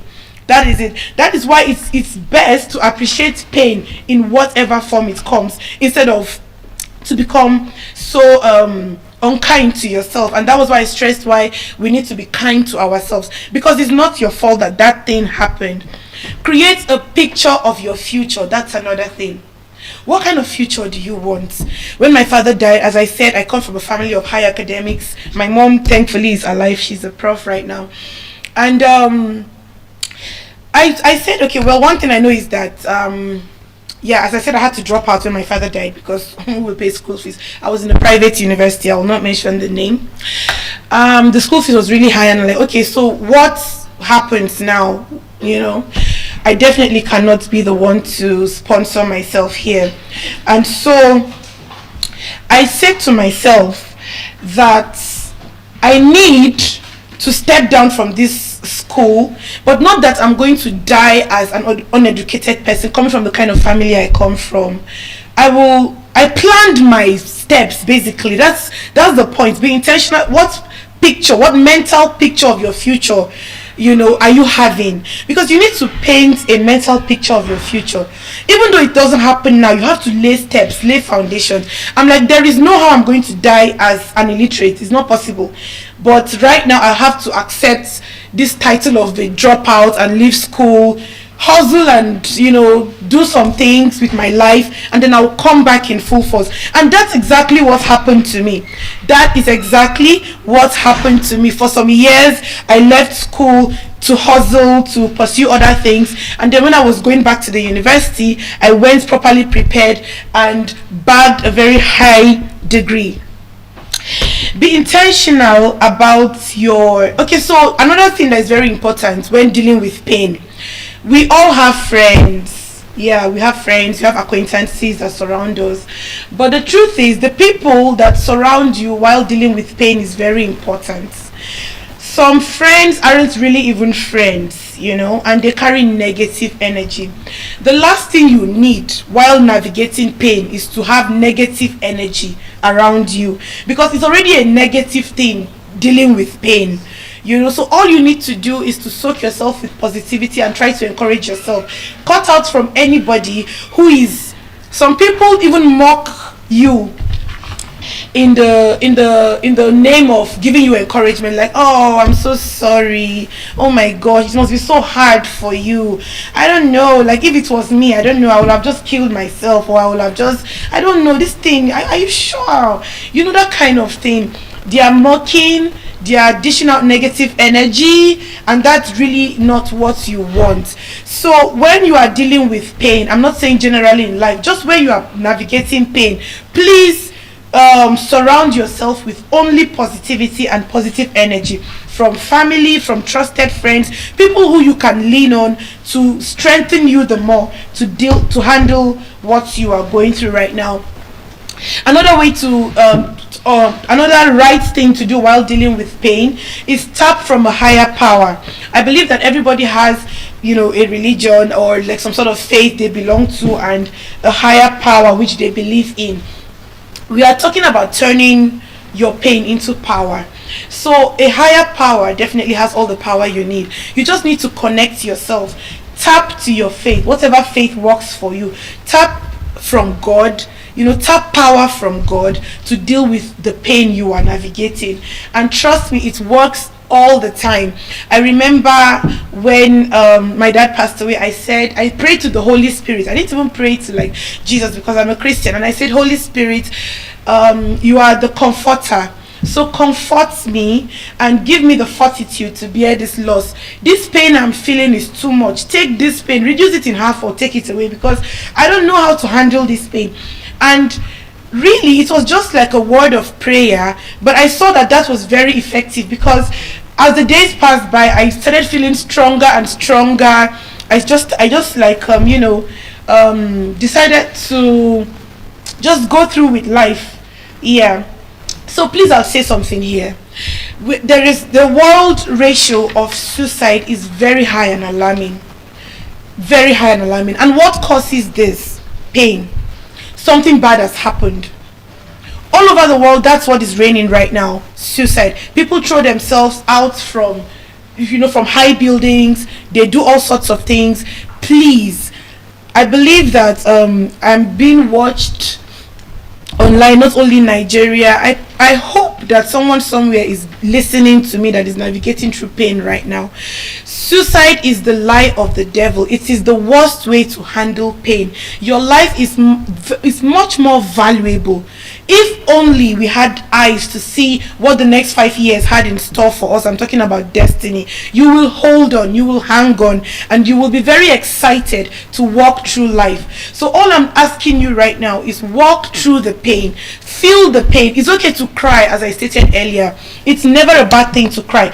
Crying releases tension. Crying releases all of the emotional pressure. But when you cry, have a backup plan. After crying, this is what I'm going to do. After crying, this is what I'm going to do. This is the game plan. This is the way forward for me. Never ever even accommodate it as a second thought to harm yourself, no matter whatever painful experience you are navigating. So that being said, I'd like to say that the thing you do with your pain determines who you become in life. Pain is what happens to you, but power is what happens through you. I'll say that again. Pain is what happens to you, but power is what happens through you.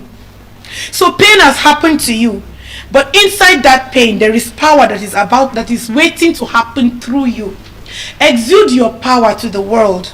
You are embedded with strength. The world needs to see the strength in you.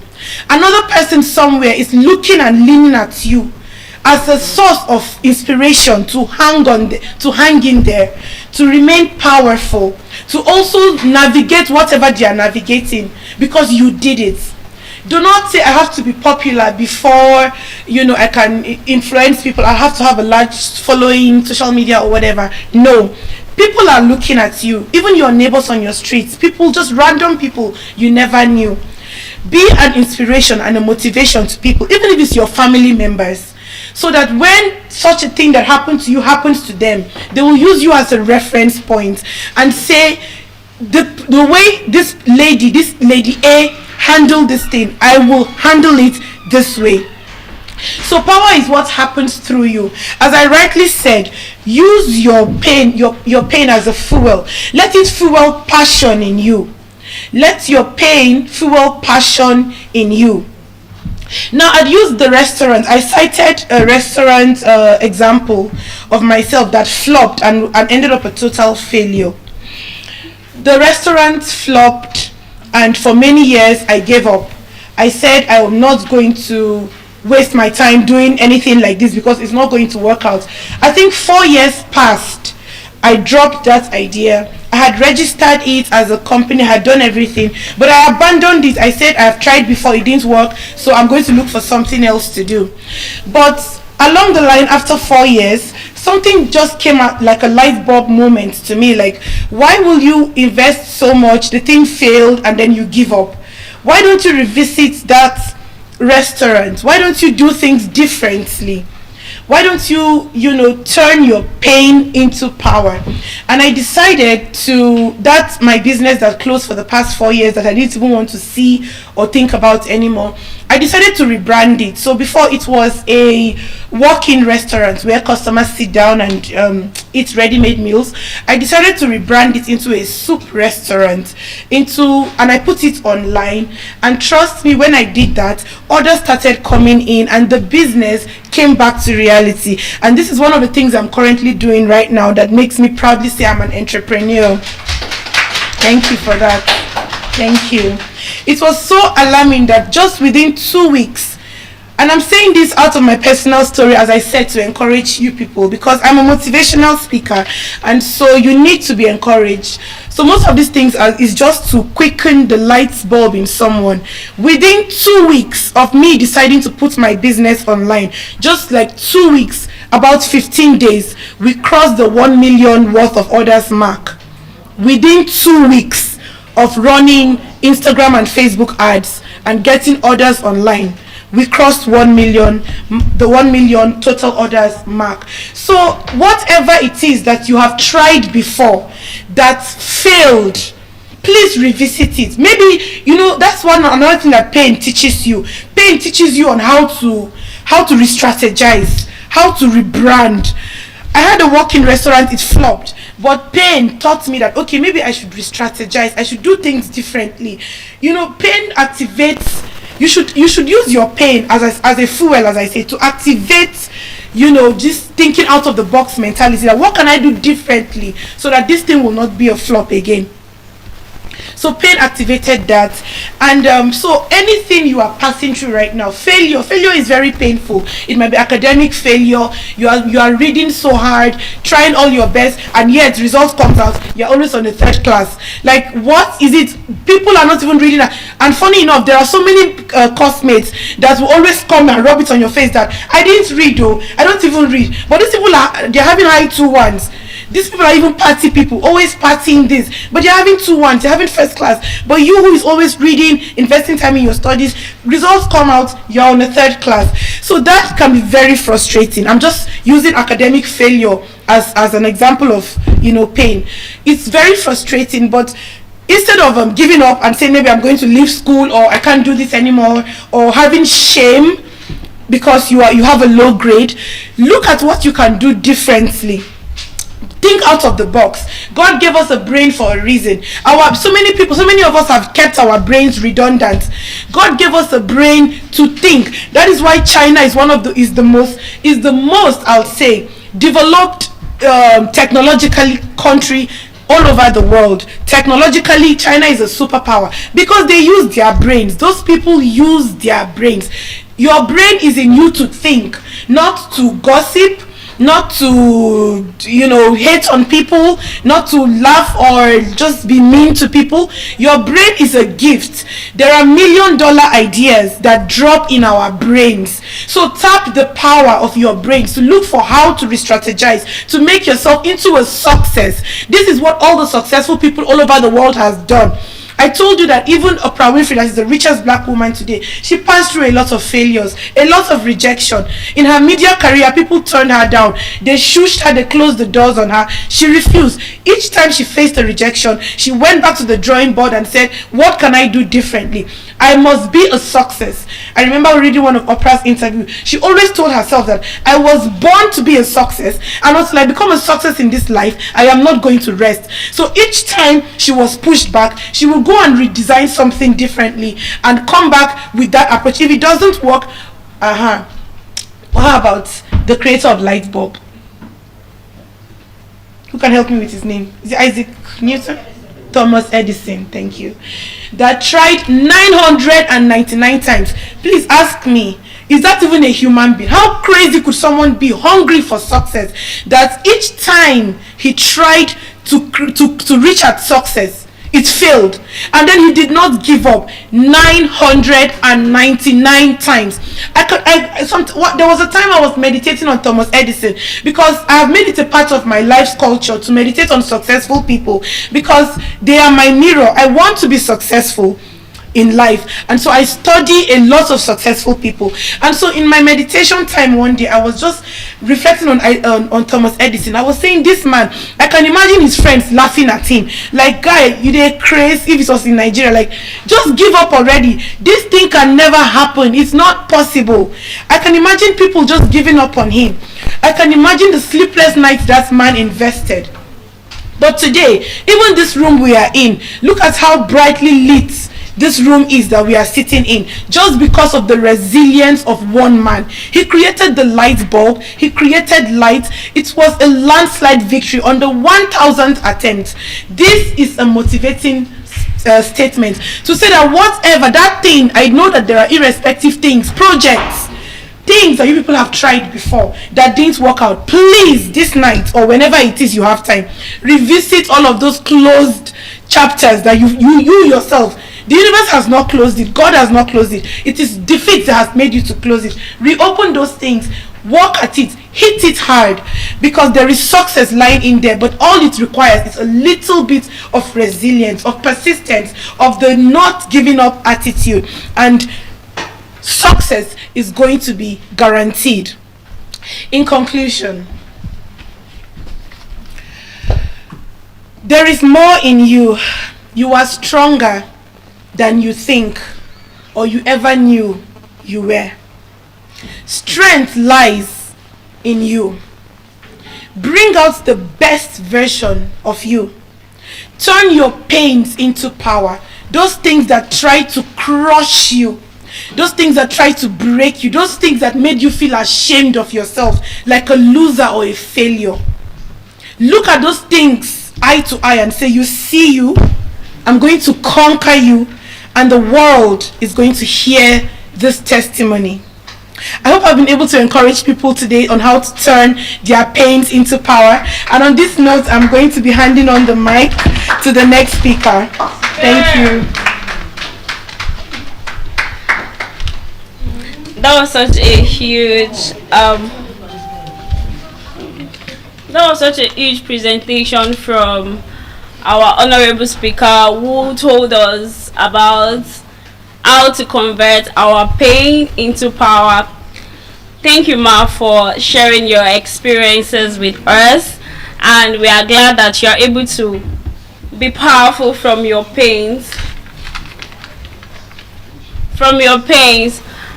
And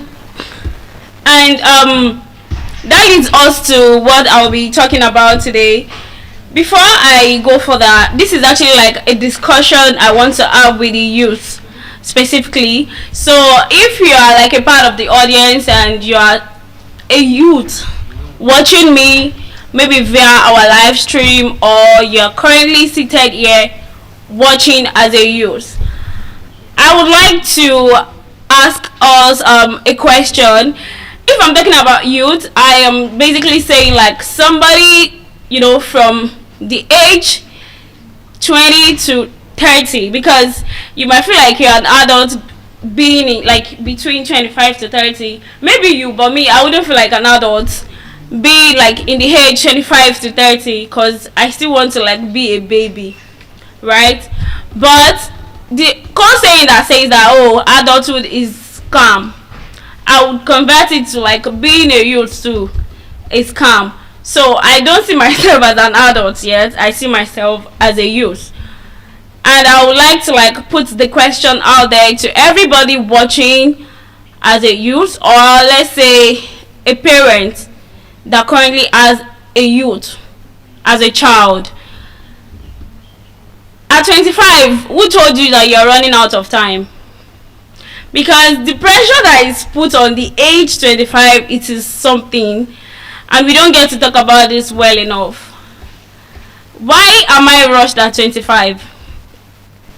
Honestly, I feel some type of way when people like attach this deadline to the age 25. You may want to ask, like, how old am I? Just March 18, I clocked 26 years. And people get to ask me, why are you always so public about your age? Because when I die, on the banner that they will put out there, my age will be clearly, like, boldly written there. So what's the point? So I'm actually like, you know, one of those that I feel like I can address the age 25, because I mean I've passed it. If 25 is a deadline to everybody right now, I don't know what I'm going to give it. I know you might not want to accept this, but the age 20 to 25 was one of the best time of our lives. Aside from growing up as a kid where we don't have to, like, you know, have things in our care, you know, our feeding, what we have to do and all of that. But the moment we start growing from 18 to 20, from 20 to 25, those were like the best years of our lives, because nobody prepared us for the hardness that comes with this 25 years of a thing.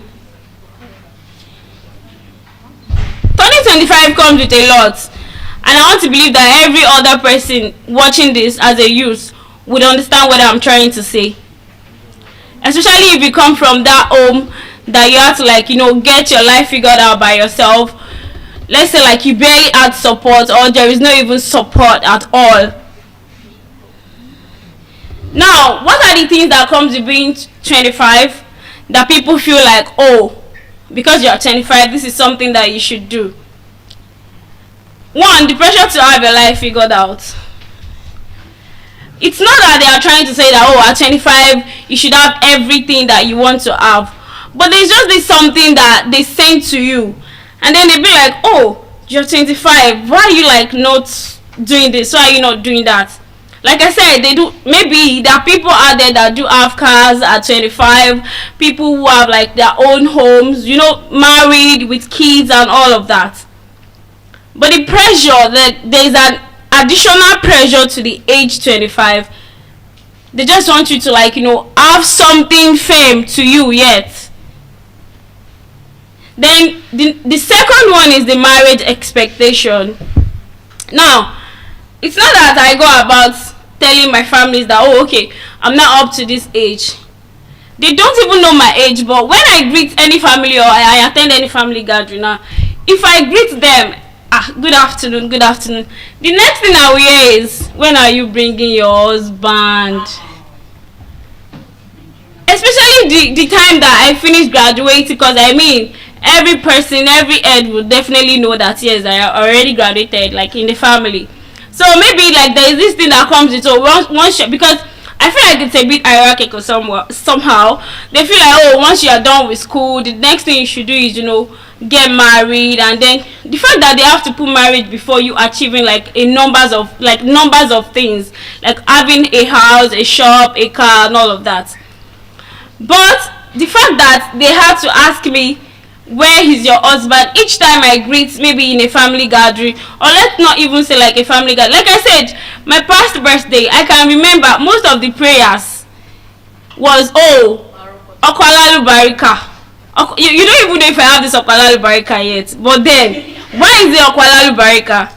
Like the main prayer points there, like of course the other prayer points, oh, you'll be successful, you'll be this, you'll be that, but it feels like everybody that I'm telling about my birthday is just like about the whole husband thing. It's one of the things that is expected of you, especially as a female. As a man, the fact that they excuse man from this 25 age of 18 self. I think the highest number they give guys now is 30. At 30 you should have you should have your life figured out. But female, we have like 25 as the deadline age to do certain things. Why is that? The pressure is much. Maybe it's not happening to every other youth though, but me, I can relate so well. And some might is something that I feel like I am adding to my own self. And three, the career comparison. Because it's if you have like, you know, friends, let's say like people that you graduated together and you know they are having their life figured out already. One is already like having this fashion academy, one is having restaurant, one is having basic things like achievements, and then you have to like, you know, start thinking to yourself and how you feel like, oh, you are a bit like redundant to what you're supposed to like achieve at that age. You start comparing, like this one is doing this one is doing that one, and all of a sudden you might have friends that are not emotionally intelligent enough to just let you do your thing at the right time, and then they'll be like, you and these girls, I thought you guys finished from the same school. These are things that like I can relate to so well. Fourth, you are running out of time energy. Who told you I'm running out of time at 25? Why are you pressuring me at 25? Who told you after 25 I can't be whoever I want to be? Who told you I can achieve all of those things that somebody at 25 already achieved at 30? I'm not trying to like, of course, you know, shift my success, but at the same time I don't want to be pressured at 25. I mean, I can achieve every of those things at 26, let's say 25 and a half self. I mean, there are things that I have achieved in the past, and some people right now that are even of my age, they have not achieved it. Not to like, you know, shame it on them or something, but it is just like me trying to not want to be pressured at my age, just to remind you that yes, I'm doing fine, I'm doing good for my own self at my own age. Then how being 25 makes you feel? One, it makes you feel behind, because as much as I'm talking about this, trying not to like act concerned about the whole thing. Okay, maybe I see people video pop up online, this one having bands at 20 something, a guy just like streaming, having a lot of properties and all of that. It is worth like thinking for you as somebody that is sensible enough. When I say thinking about it, I'm not saying that you should think it to a point that you have to like run yourself into a depressed state, or you have to start thinking much to the point you feel like you are not doing enough for yourself. But I just feel like there are certain ways you will think, and then it will turn into motivation for you. You want to be motivated. You want to like, you know, be seeing that person as somebody that, oh, if she could achieve this, if he could achieve this at this age, why can't I? You are really going to feel behind, except you do not have like, you know, enough sense for you to think you're not doing fine for yourself. Doubt, you're going to doubt yourself, and you know, you have to like not just want to think straight for your own self. You'll be thinking, can I actually achieve this? Can I do this? Is this something I can do? But you will definitely do it, because with time it just gets better. Maybe 25 or not. Pressure from people will definitely pressure, just like I said, families, friends, you know, social media. A lot of things will have to like have you under pressure at 25. And there are certain lies that we have been told about this 25, that just like I've said, that it is a deadline to certain things. Okay, let's say to marriage, career, achievements. I am telling you today that is a lie. That is not a deadline. From 25 to 26 to 27, you can still be you. You can still achieve whatever you want to achieve. And let nobody tell you that you must have everything figured out at 25. Even the people at 80, they are still like working to have their life figured out. And this 25 age of 18 should sound like a motivation, not a deadline. If there's anybody that wants to advise you about your age, they should not make it look like a deadline to you. They should make it look like they are motivating you. Like, okay, since you are now 25, just do this, do this, do this, do this. Maybe there are people that are getting that kind of motivation, but me, it sounds like deadline to me, and that's why I have to talk about it. What if you are not behind? What if you are just moving at your own pace? What if your achievement don't attach to your age? Just think about all of these things. It gets better after 25. Now, how do you tap yourself from being pressured? Different life paths. You know, try a lot of things. Let's not, 25 is a deadline, just stop you from, putting yourself into so many things before you get a real path to you. I like to talk about things that I can resonate with very well, because these are things that, yes, I know that I can talk about. My deliverables are going to be really sharp because it is something that I live in. It's something that is happening for real for me. So I know that I've tried a lot of things before I picked what I believe was best for me. So it's okay for you to try to like work on different part of yourself, and then you make a pick. Then from 25 you can start to thrive. Let nobody rush you. And growth at different speeds. We all have like different timing to grow. Just let everything happen at its own pace. Let your success come at the time that it is being destined, just like she told us about destiny. Because if you feel like, because somebody is achieving this at 25, you might just want to, I don't know. Then self-discovery. Discover yourself enough. Don't rush yourself, and just work on not being pressured at 25. And I will leave you with this, that at 25, you're still growing, you're still learning, you can still become the very best version of you. And that being said, I would like to pass the microphone to the next speaker. Thank you.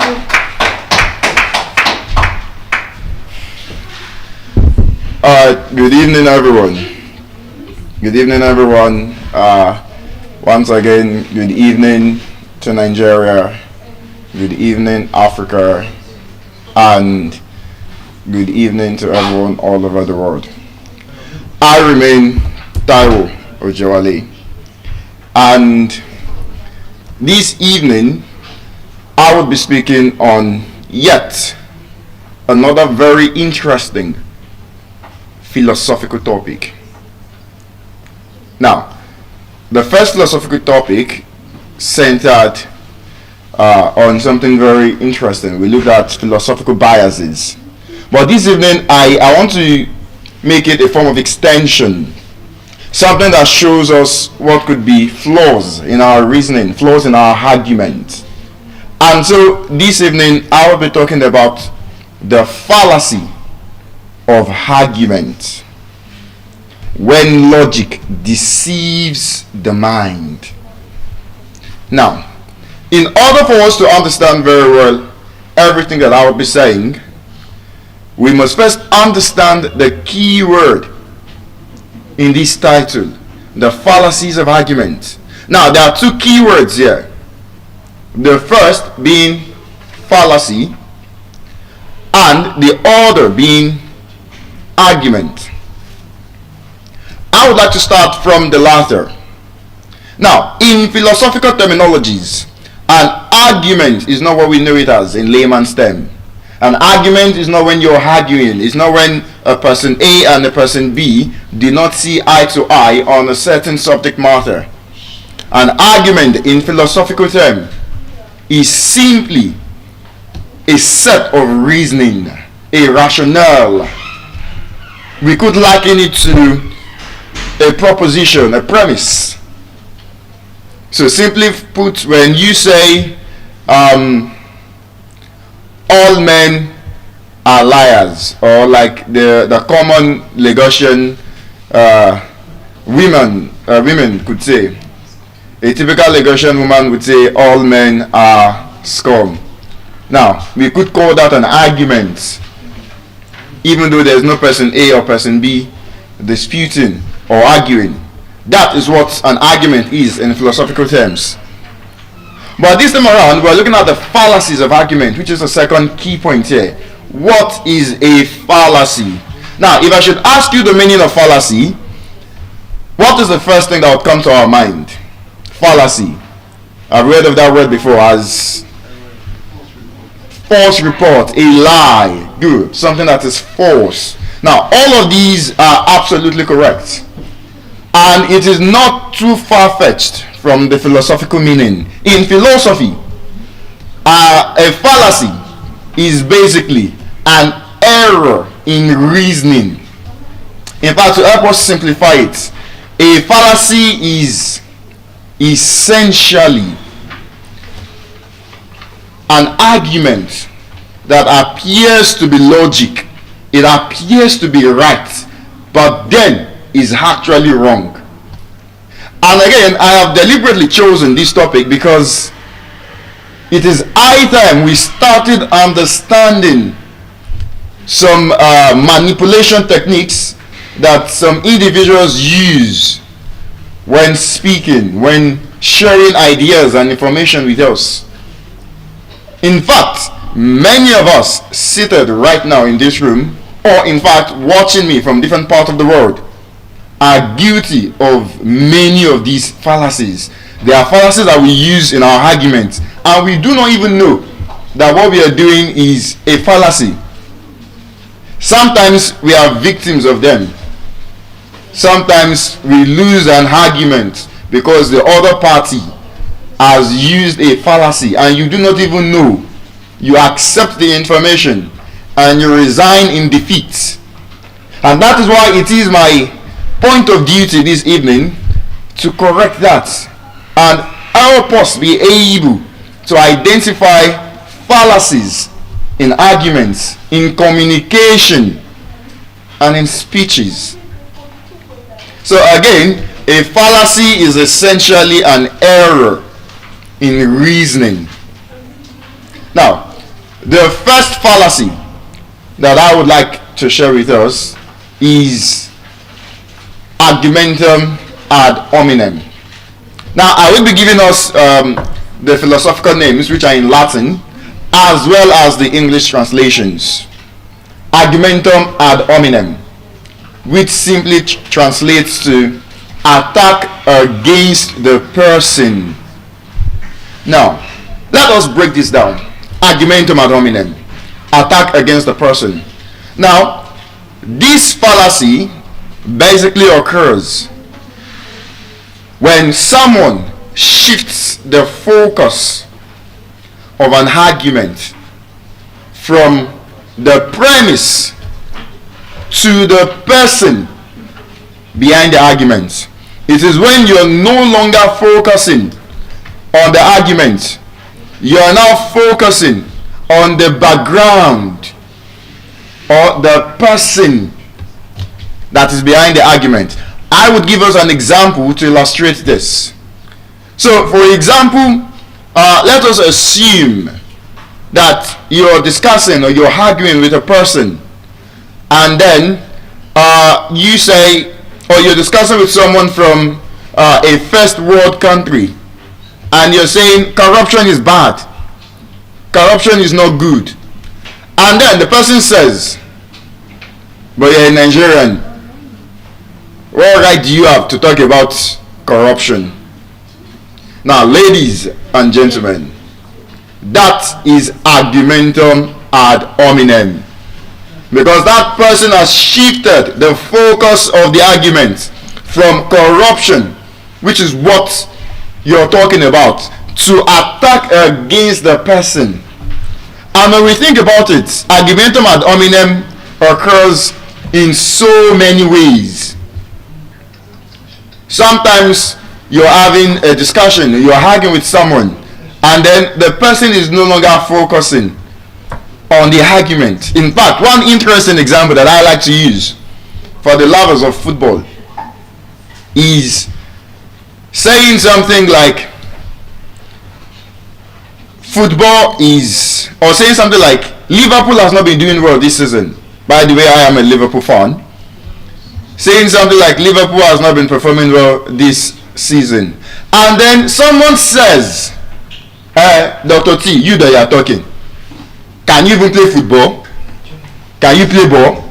Now, that would still be argumentum ad hominem, because the person has shifted the focus from whether Liverpool is performing well or not this season to attack against my person. Argumentum ad hominem. And this is the first fallacy that I want us to watch out for.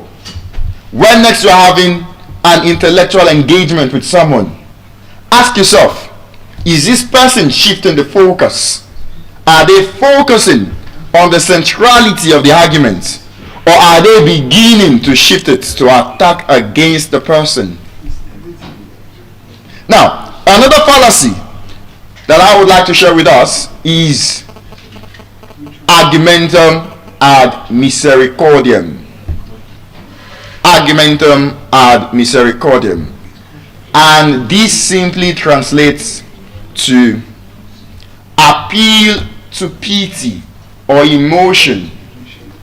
Now, like the translation would suggest, it is when an argument is based on emotions and not logic. And as a matter of fact, many of us can testify that we have either been victims of this, or we have experienced an example of this before. So, for instance, argumentum ad misericordiam would occur if you have a case where, now this is the example that I like to use personally.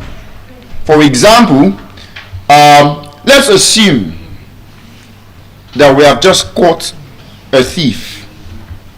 Now, if we have just caught a thief, and then before deciding whether to resort to jungle justice or taking the person to the authorities, we ask the person, why have you stolen?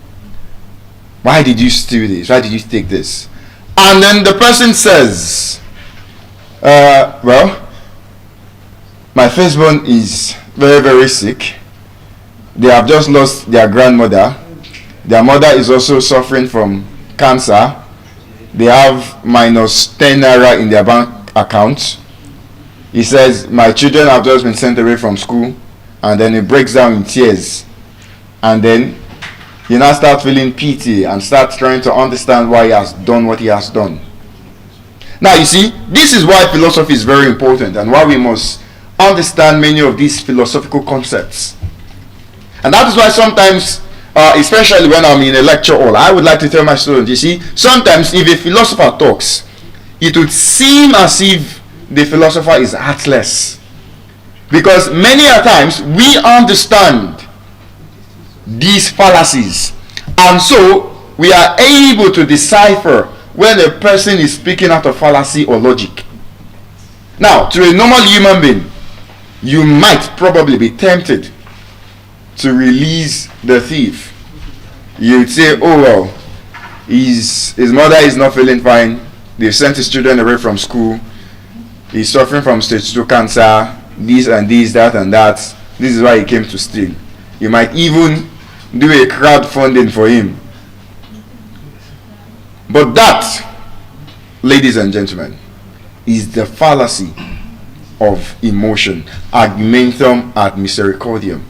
As a philosopher, I would say, even though the premise is correct, and what is the premise? The premise is that truly the person might be suffering from all of these things.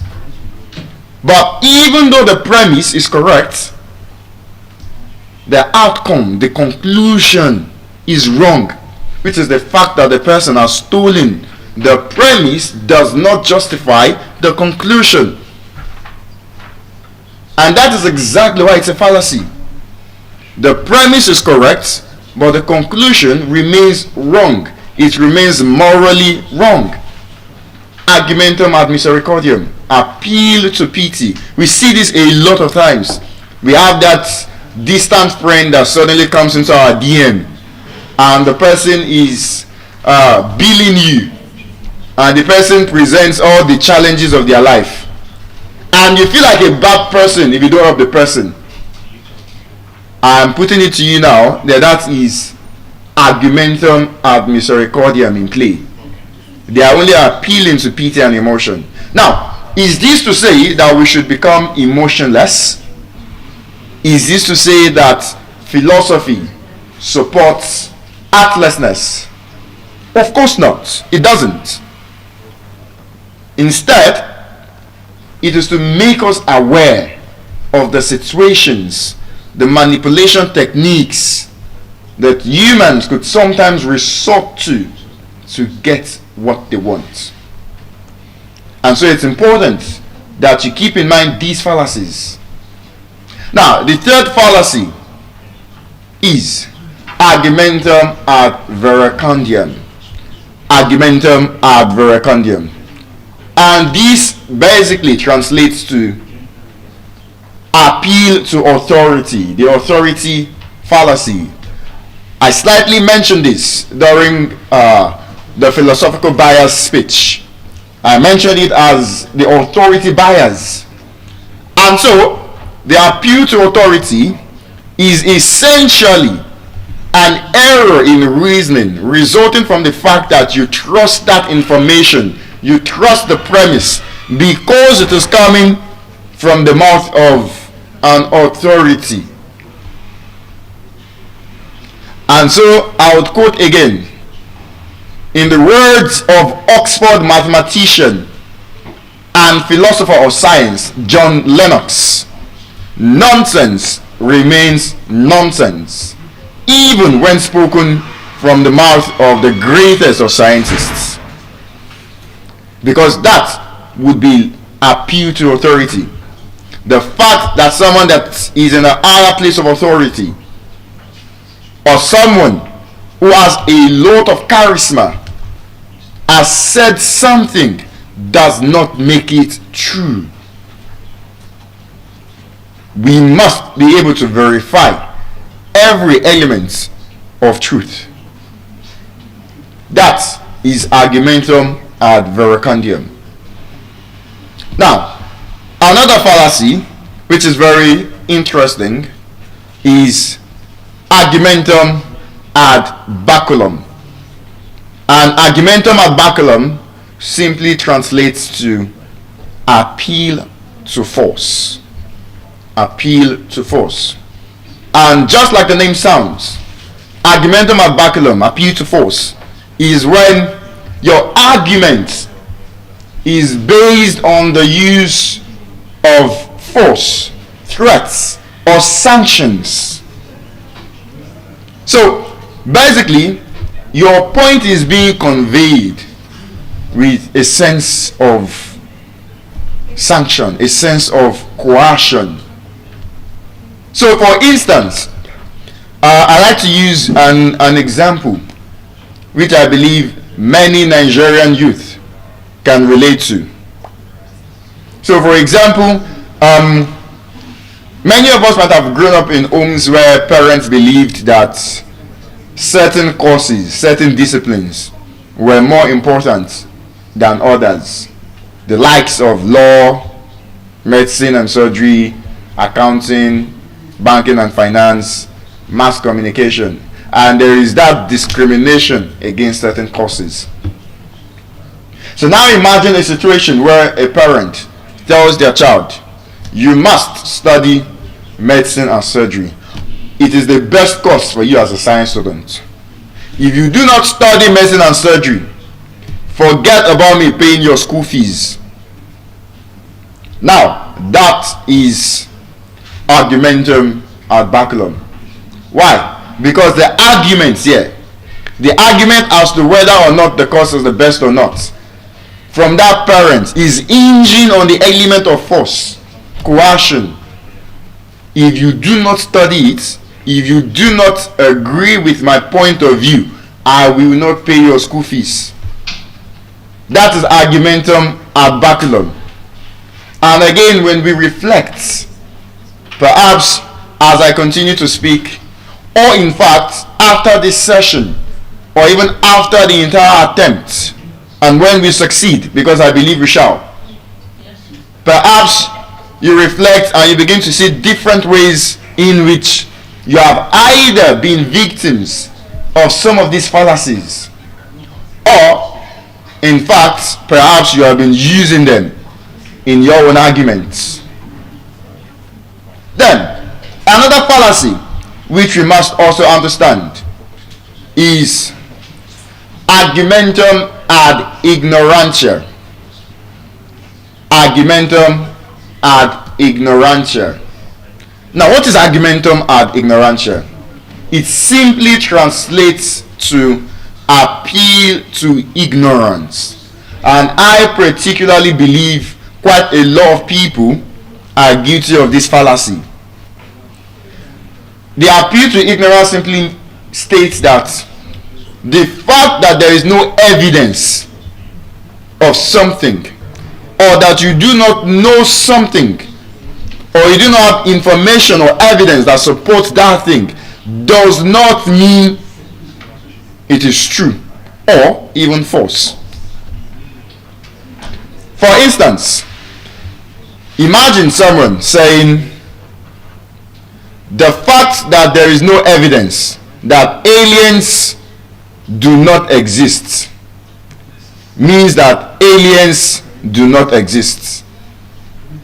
Now, in philosophy, we would call that argumentum ad ignorantia, because you are only appealing to your ignorance. The fact that you lack the evidence to support the premise does not mean it is true. The fact that we do not have evidence of aliens does not mean we can conclude that aliens do not exist. And so we can see this in many other cases. In fact, when we really understand fallacies, we are going to see how we have been manipulated by different institutions, governments, educational bodies, even friends and families. So, for example, what argumentum ad ignorantia, appeal to ignorance, would look like in a political context would be someone claiming that a particular politician is not corrupt. Why? Because they have never been convicted of corruption. Now, if someone says that to a layman, he has made a very valid point. You could feel like, okay, he has not been convicted of corruption, he has never been arrested, so he must be a good person. But then you see, this is why philosophy is important. It helps us reflect on these fallacies. As a philosopher, I would identify that as argumentum ad ignorantia, and I would tell you that you have just committed a fallacy, because the fact that there is no evidence or there is no information to support that the person is corrupt or not does not mean that the person is not corrupt. You have only appealed to your ignorance of the facts. Argumentum ad ignorantia. And then we have several other interesting fallacies. We have the bandwagon fallacy, which I would liken to argumentum ad populum, which basically translates to appeal to popularity, or appeal to people, appeal to general opinion. So the fact that something is popular, the fact that people believe in a particular thing or a particular cause, does not mean it is right. That is the bandwagon fallacy. So this simply means that truth is not determined by the majority of votes. Again, you could have situations in contexts such as politics, whereby you say because a particular candidate or person has been voted by the majority, therefore he is the most qualified candidate. As a philosopher, I could tell you that that is the bandwagon fallacy. Because also as a historian, history has shown us that a whole lot of events have been fully accepted with falsehoods simply because we do not understand some of these fallacies. So another example is saying because everyone is doing something means it is right. Everyone is doing Yahoo. Everyone is into fraud. Therefore there is no big deal in it. That is the bandwagon fallacy. Or saying because everyone is leaving the country, the term that has come to be known as jackpa, because everyone is jackpaying, you then conclude that Nigeria is finished. That would be a fallacy. The fact that people are doing it does not mean it is the case. To subscribe to such belief is to be guilty of the fallacy of popularity. We can look at it in a different perspective. That someone popular has said something does not mean it is also right. That your favorite celebrity believes in something does not mean that they are right. And that's why today we see many individuals who are ready to die for their favorite celebrities. They are ready to believe dogmatically anything that their celebrity, their idols, their charismatic authorities have said.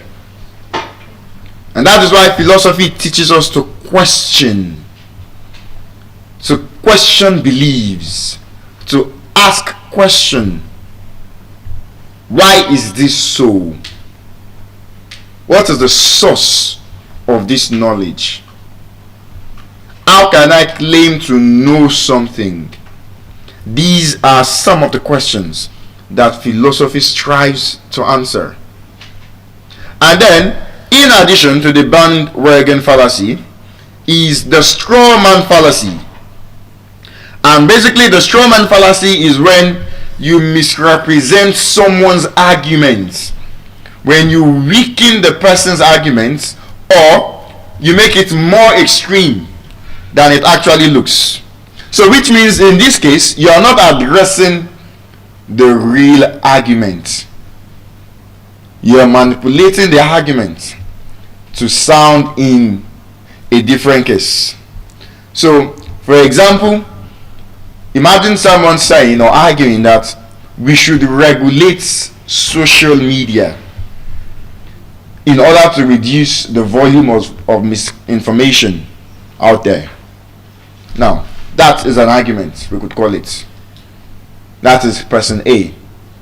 Then a person B comes challenging person A and is introducing a fallacy and says, so are you saying we should no longer have freedom of speech?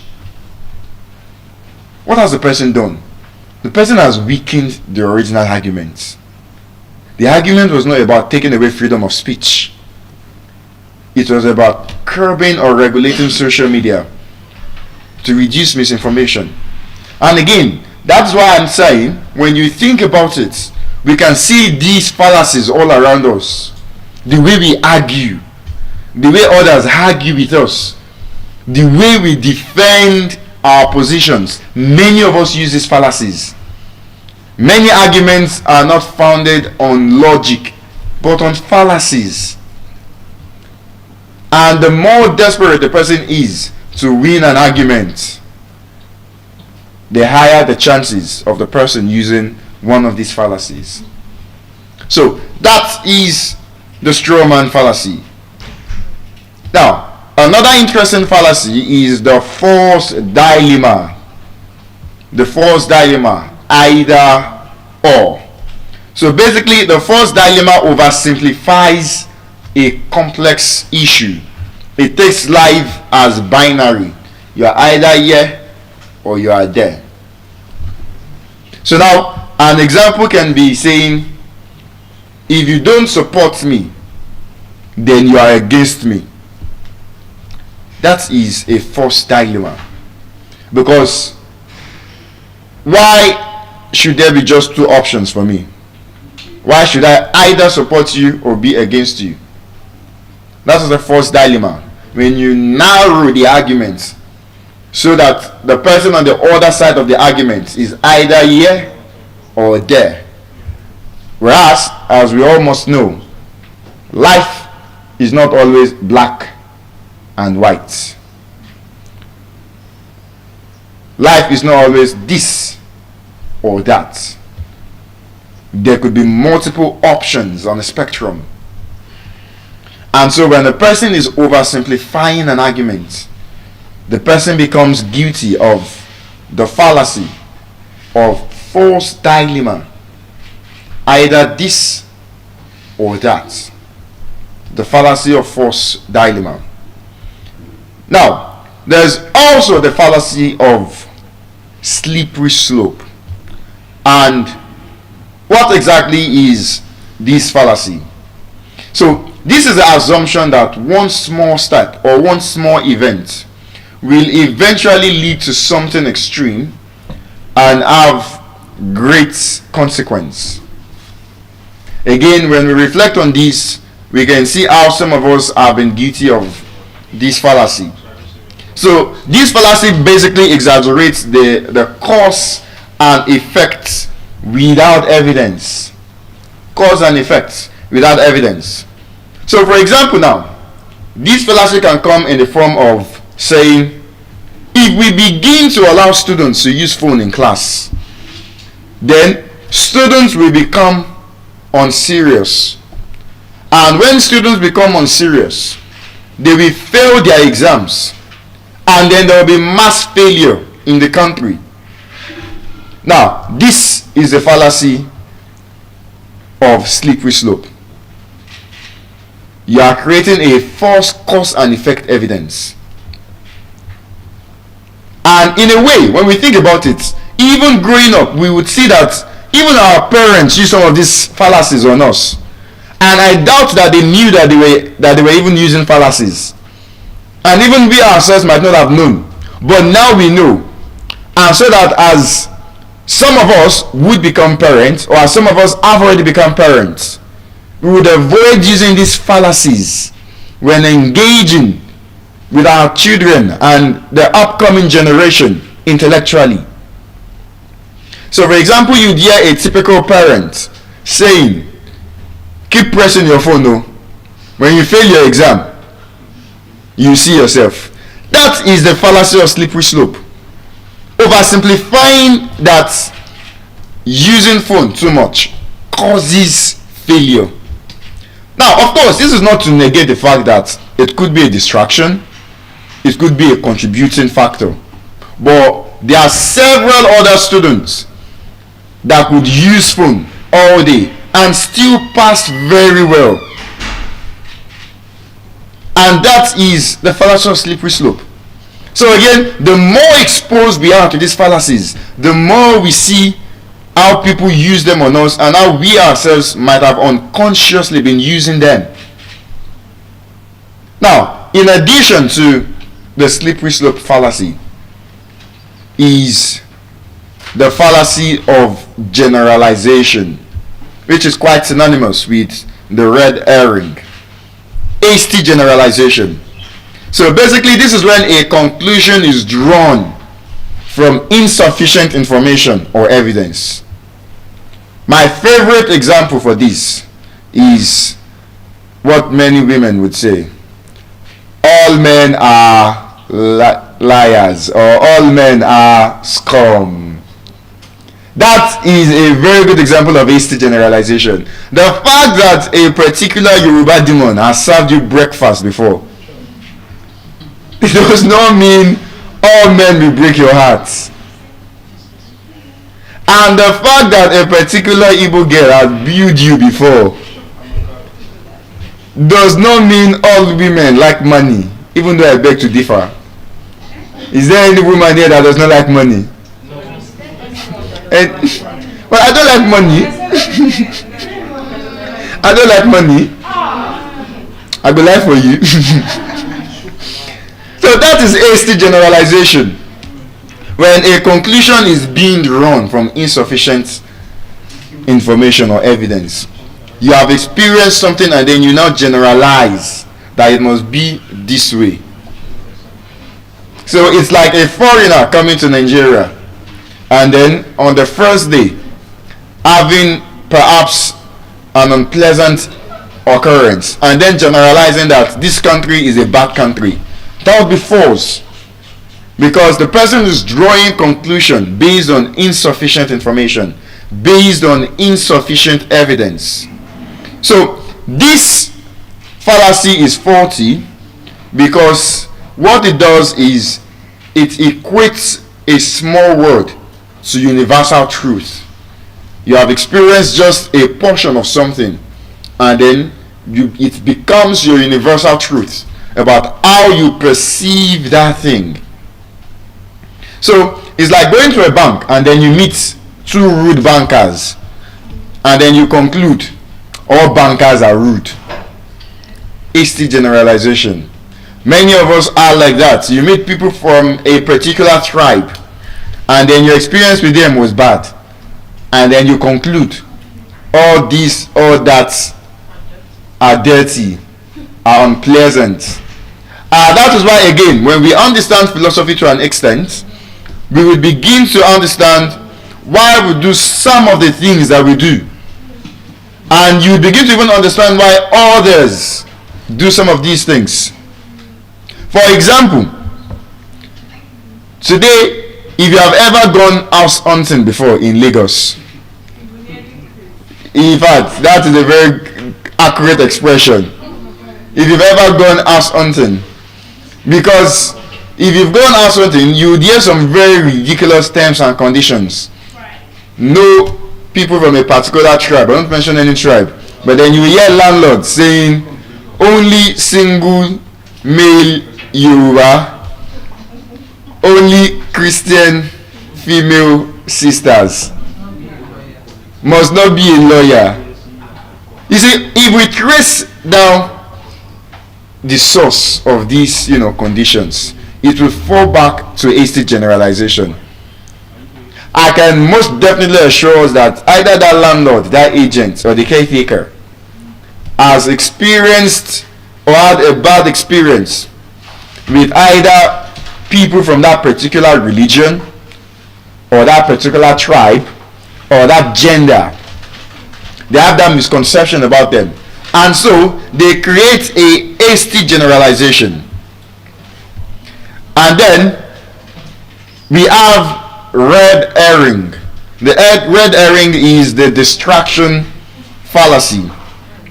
So basically, this is when you are introducing an irrelevant information to divert from the main issue. So the problem here is that with red herring, the person is avoiding the argument. The person is avoiding the argument in red herring. So, for example, you're trying to understand or question beliefs in your society. You're trying to understand why perhaps the budget was misappropriated. And you're asking, what happened to this year's budget? Or you're asking, why was so and so not prosecuted for embezzlement? And then perhaps someone replies, or someone in political office replies and says, well, are they not corrupt in another country?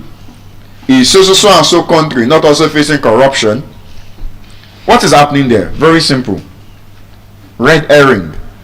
The person is diverting the arguments from the main issue to something else. So when we begin to understand these fallacies, we begin to understand how we ourselves have been manipulated to a very large extent, whether in relationships, in political contexts, in familiar contexts, friends and families, or even in the society. I assure you, these fallacies are all around us. And many of us have been experiencing these fallacies. Many of us have been using these fallacies.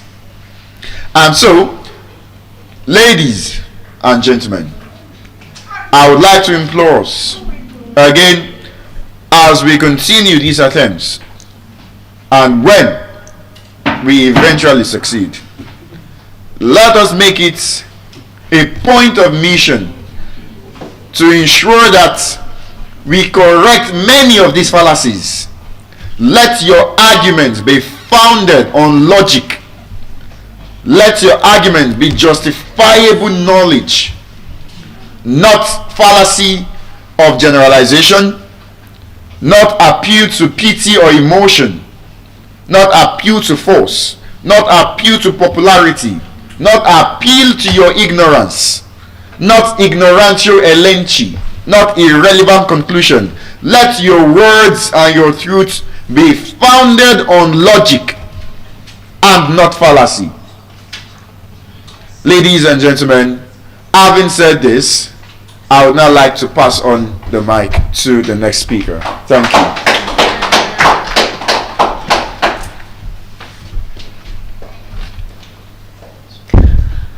Good evening, ladies and gentlemen.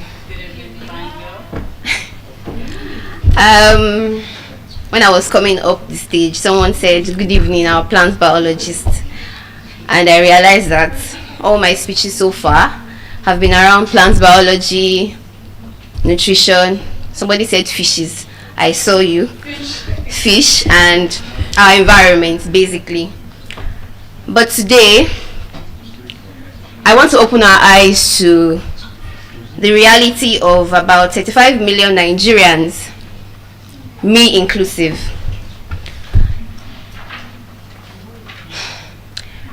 We woke up this morning, many of us, we could see, yes or no.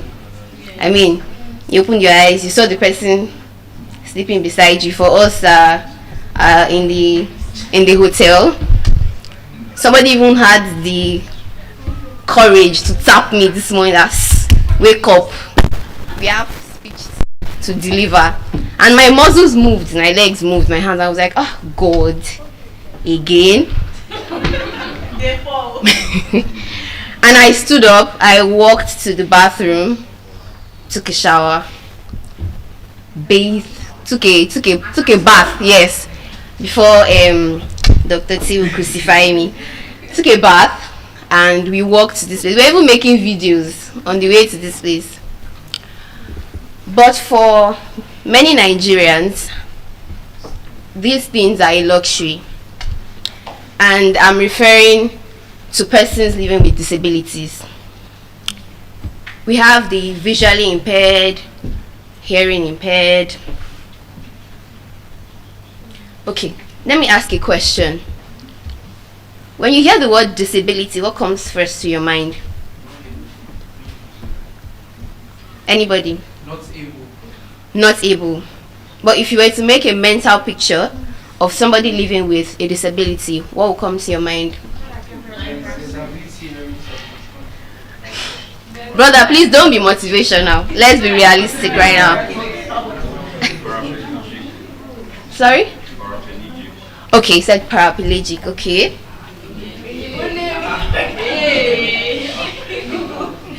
Alright. But for many people, they would imagine somebody using a wheelchair. Yes or no? But do you know that albinos and dwarfs are also considered persons living with disabilities? Somebody is doing like this, like, maybe. But yes, they are.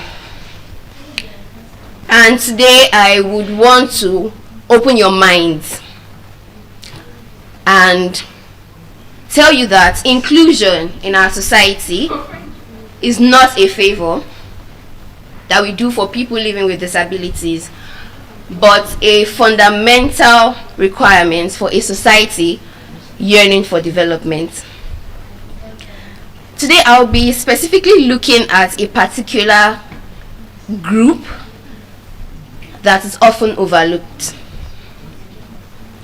And that group is people living with scoliosis. Is scoliosis a foreign term to the people in this room? No. Somebody said yes, some people said no. If you know what scoliosis is, can I see your hand up? Let me see your hand. You want to write an exam now? Let me see your hand up. Just one person. So it means the rest of us do not know. Alright.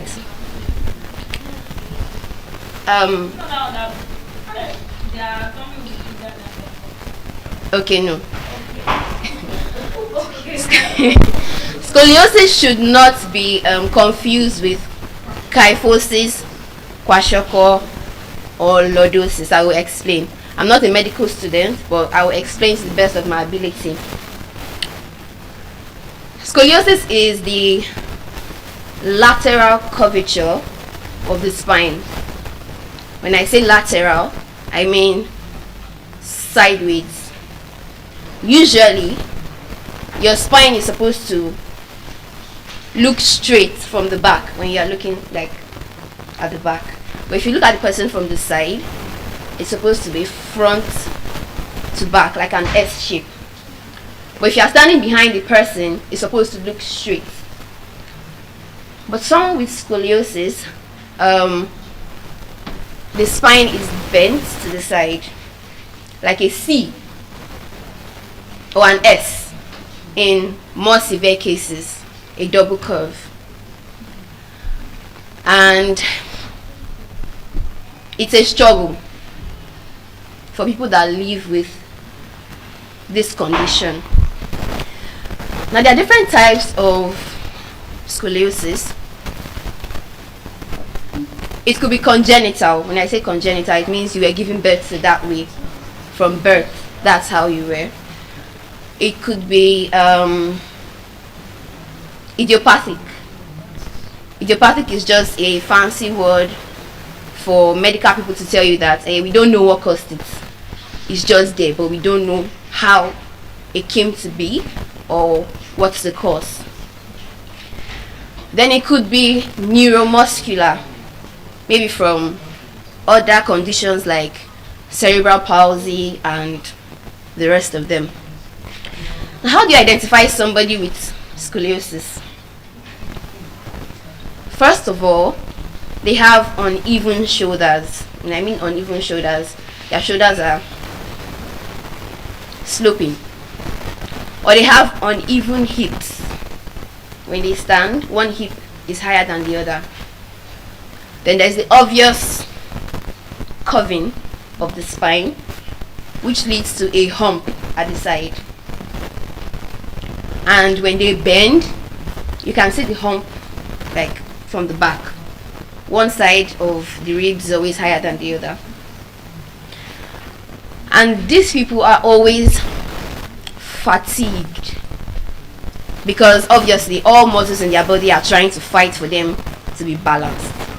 For them to stand, different muscles are working to keep them in that position. For them to sit, different muscles are also overworking to keep them in that position. The sad part of it is that in Nigeria, they are still very stigmatized. Many families still believe that somebody that has scoliosis is suffering from maybe village people or a curse. Some families even believe that you're not standing well, stand straight. If you stand straight, your body will realign.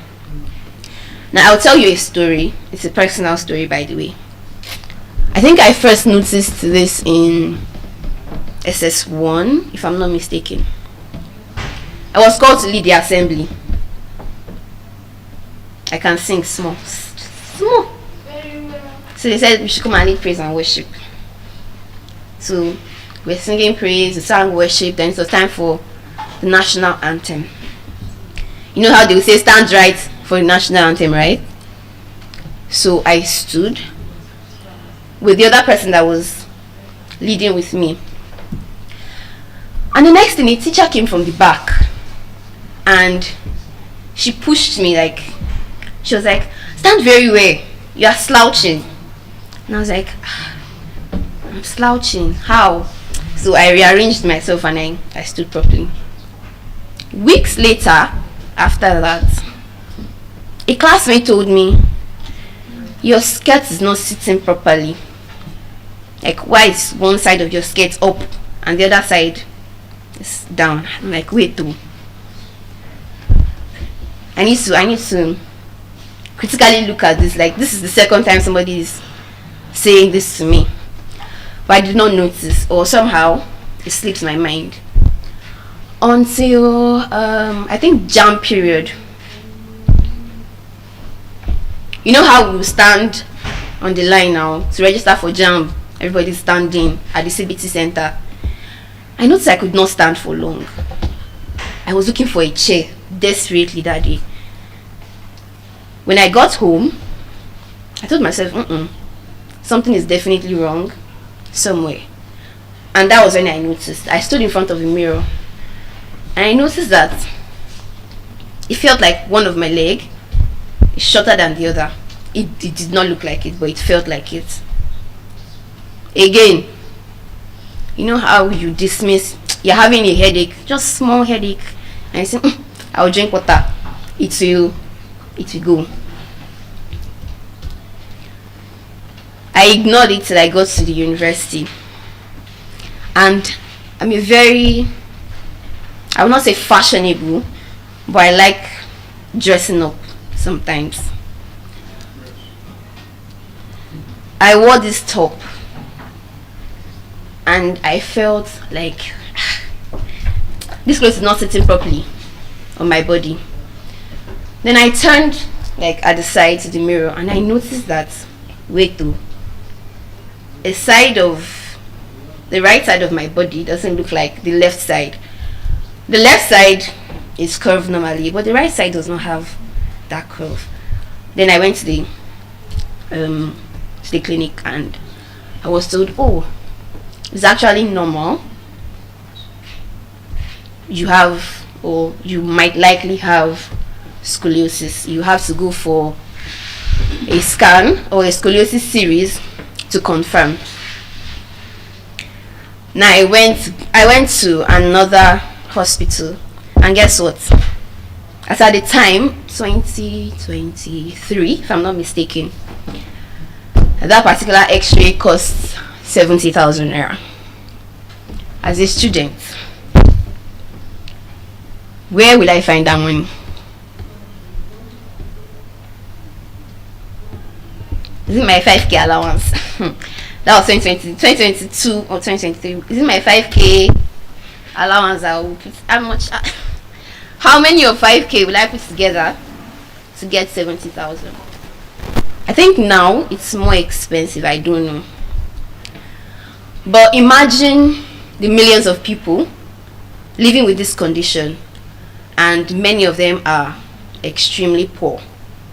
And this condition is one that early detection would actually save you a lot of stress. If you are able to detect it on time, you'd wear braces. There are braces they make for this condition. You'd either wear it for 4 or 5 years to stop the progression of the curve. But if you leave it for too long and the angle of the curve increases, you'd automatically have to go for surgery. Because your rib cage is going to collapse in such a way that it compresses your lungs and your heart. So you're not going to breathe properly, and along the way you might develop some cardiovascular issues. People don't consider this a disability because you can still walk now, you can still see, your hand is still moving, your legs are still moving. But it comes with a lot of issues, especially depression and body image issues. when she spoke about body shaming, it hit home because most times that I wear dresses and somebody will be like, why is your back looking like this? Stand very well. You're a girl. You're supposed to carry yourself, stand upright. Or I sit for too long and I'm complaining that my back is paining me. And somebody will be like, well, I've not even sat down here for 1 hour. Why are you complaining? So this is a wake-up call to all of us that we should put these people in mind.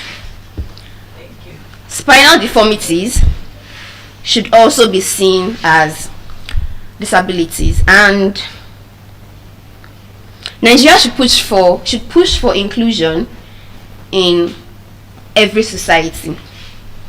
And the beautiful thing about inclusion is it goes by universal design, meaning that it doesn't only benefit people with disability, it benefits the general public.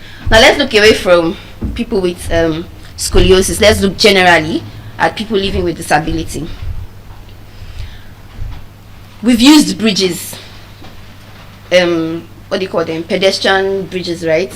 I don't know if there's one around here, but if you've noticed, apart from the stairs, there's a straight slopey part of a bridge. For many years I did not know that that was actually a purposeful design, a ramp for people with wheelchairs. I used to climb that part of the bridge. I didn't used to use this. I didn't used to use the stairs. I felt like I would engage my quads and my glutes more if I climb this. It's more engaging as an exercise than using the staircase. Until I joined my PPA. We are an NGO, Consumer Advocacy and Empowerment Foundation, and they had this engagement with people with disabilities. And they mentioned a ramp and they showed an image, and I saw that slope. I was like, oh, okay, all right, I've learned. Even in supermarkets, Boku to be precise, they have ramps. I still used to climb. I still used to climb those. I still used to climb it. But when I made mention of universal design, these days, women that use strollers to carry their babies, they use that part of the bridge. Obviously, you cannot use the staircase. I've even seen bikes use that part of the bridge. For people that are traveling as well, you want to drag your suitcase, you also use that ramp.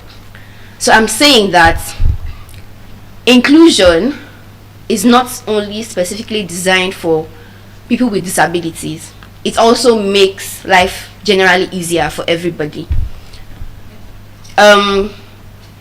Digitally accessible apps, that's apps designed for the visually impaired, screen readers to be precise.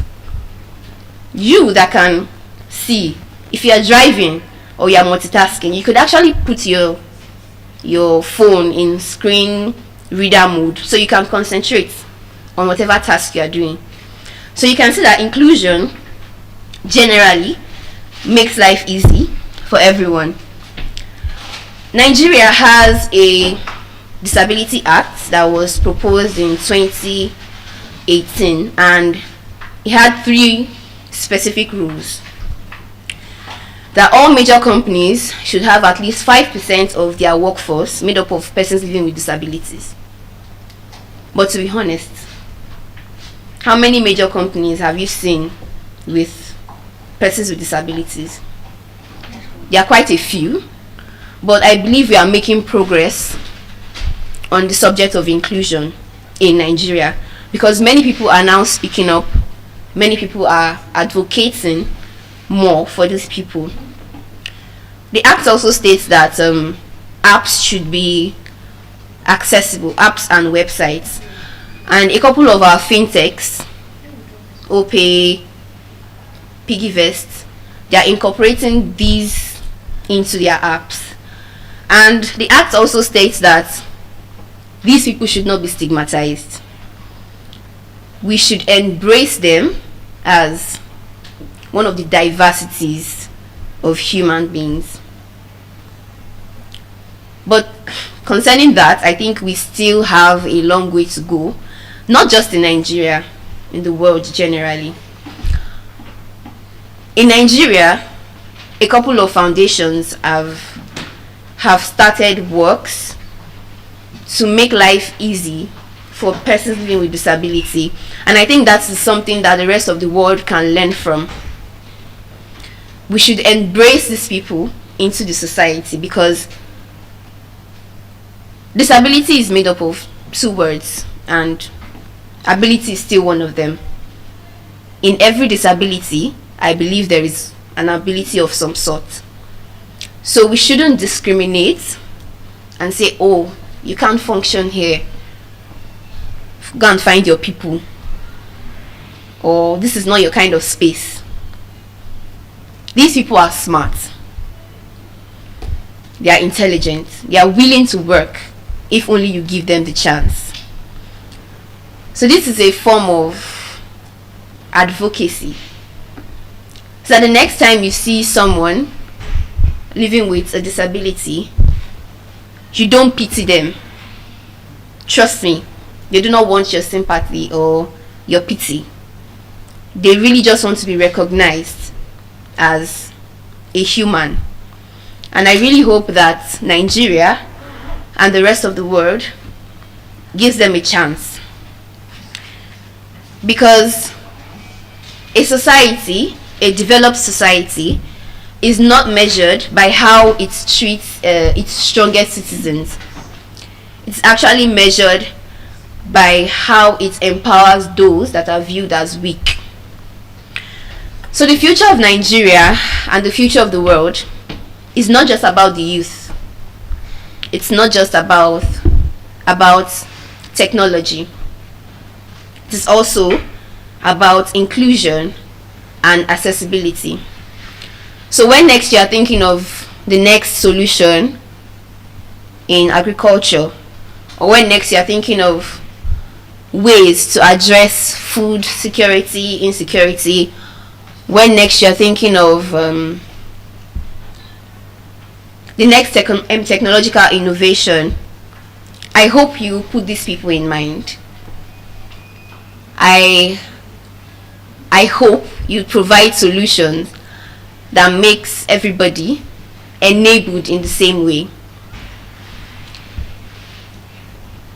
I hope for a Nigeria where everyone is given equal chances, equal opportunities, not based on gender or age or ability, but just for the fact that we are all humans and we all bleed red.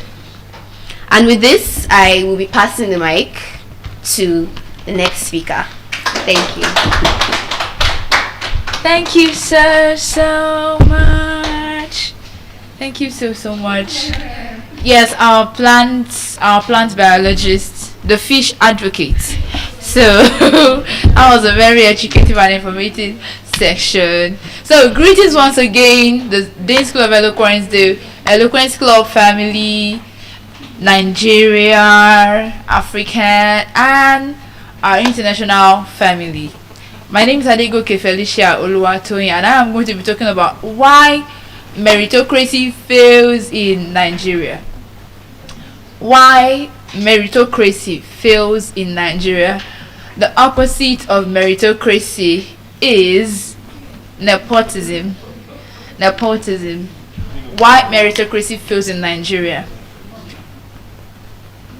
Why does the system support favoritism? I'm going to be starting with a Yoruba adage, but I'll be saying it in English. That even though your child may look disfigured, you cannot put a bead on the waist of someone else's child. Our own is our own. If it's our son, it's our son. It's our daughter, it's our daughter. Okay, I remember my lecturer, Dr. W.J. Awaiku, yes, used to say, you people, because it's actually, I think he's from the south east, south, so but he's a lecturer in the southwest. So he said, you people, you used to say omowani. That means is our child, instead of giving that person based on merit. So appointment based on merit could also mean when you appoint that person based on talent, based on capacity, based on interest, based on if that person is based on that person can deliver. We know that this person can do it. And now when you are using the other way round of meritocracy to appoint somebody either into an organization or into a public post, or even in the family, because it is everywhere, there is always favoritism everywhere. You use things like maybe this person has status, maybe this person is rich, or this person comes from an advantaged family. So we make it a basis of how we appoint, how we hire or fire, how we build our systems. And like I always say, when people complain about a particular organization or a particular institution or a particular country, I would always say a single person cannot drive against a system. You can never move against the tide, because whatever system that you are seeing now has been built over time. You cannot just come today, you as one person, you want to break down this system. Where are you coming from? So most of the time it is always, okay, it is our person. Now, for example, if we even decide to appoint a person based on merit in a country that is diverse in languages, in a country diverse in mindsets, in a country diverse in different kinds of ways, immediately we announce the name of our president. The name of our president is, our aspiring president is President John Haliu Chukwuemeka. When you name that president, there would be people who will want to gun body with that man immediately, based on affiliation. You will start hearing things like, oh, it's from my mother's village, oh, it's my cousin's auntie, brother, sister. Oh, you will hear all sort of affiliations, even when that person has decided to discharge his or her duty without fear or favor. So in a bulletin, is in the bulletin on the magazine for a department, I think in OAU, so for the financial students accounting, so they asked that guy that which tribe is he from. The guy said, I'm Nigerian by tribe. Yes, he said his tribe is Nigerian, because when we start classifying a typical Nigerian, we start classifying a Nigerian by tribe, we start classifying a Nigerian by language, we start classifying them by religion. Are we really aspiring for a united nation? Are we really one? Is our oneness possible? So going to offices, like some speakers have said in a lot of speeches away, they would ask you, who is your daddy? So, okay. Who is your?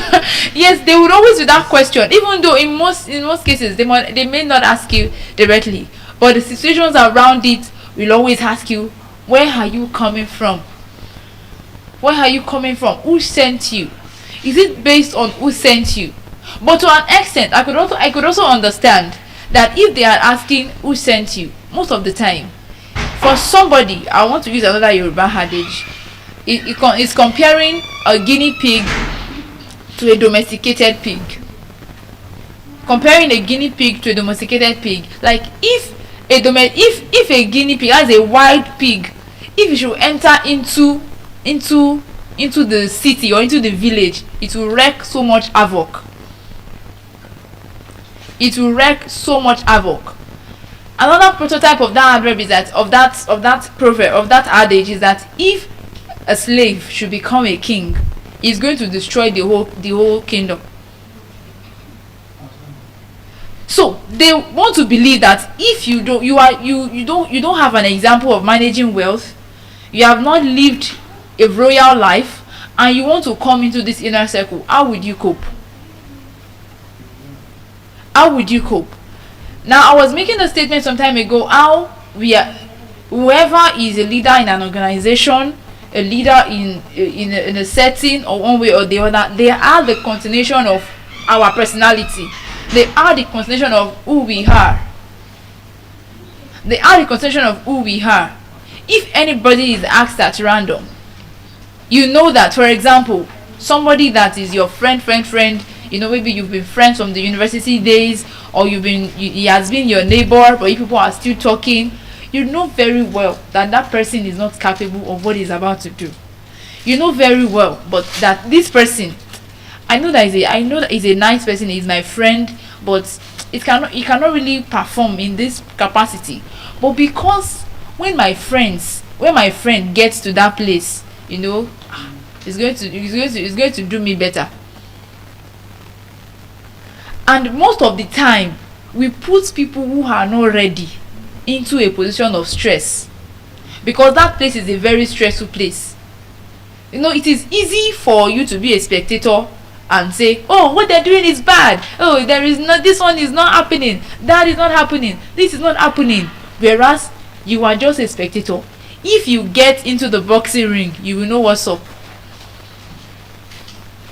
Once you get to the boxing ring, you will know what's up. Even if you want to go there by merit, you will discover that you have lots of people dragging you, and you still want to discharge your duties without fear of favor. So the moment a Nigerian name is called, okay, my name is Adana Rukoyat from Warri. All of a sudden, there is a way some people would remove themselves from whatever concerned me. There is a way some people would want to, oh, you are my sister. Is it not the same? Is it not the same Nigerian? Are we not the same set of people that were brought together? Why is it that if we cannot solve that problem, like one of the speakers once said, can you marry somebody down north? Can you marry somebody down south? Can a Yoruba woman marry a Delta man? Can a Delta woman marry an Hausa man?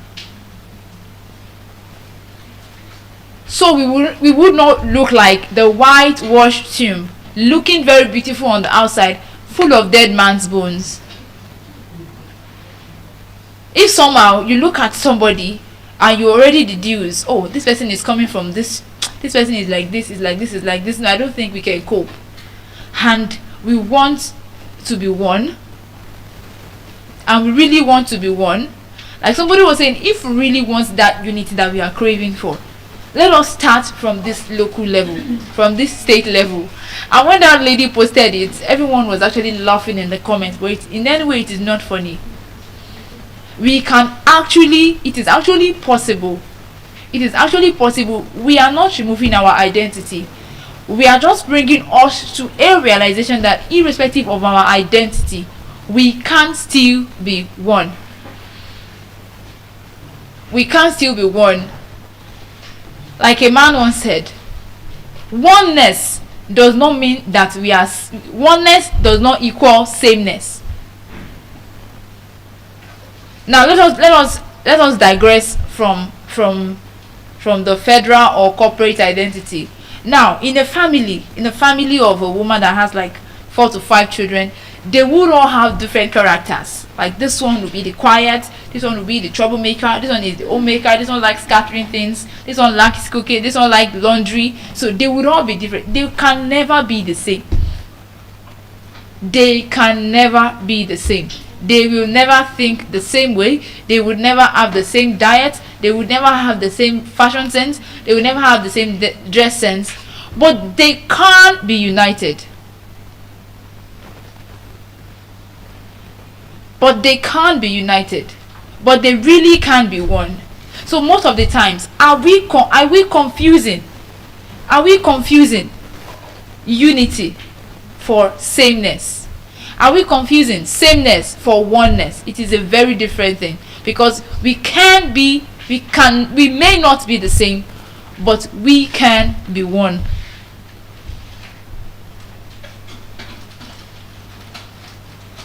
We may not be the same, but we can actually be one. We can actually come together.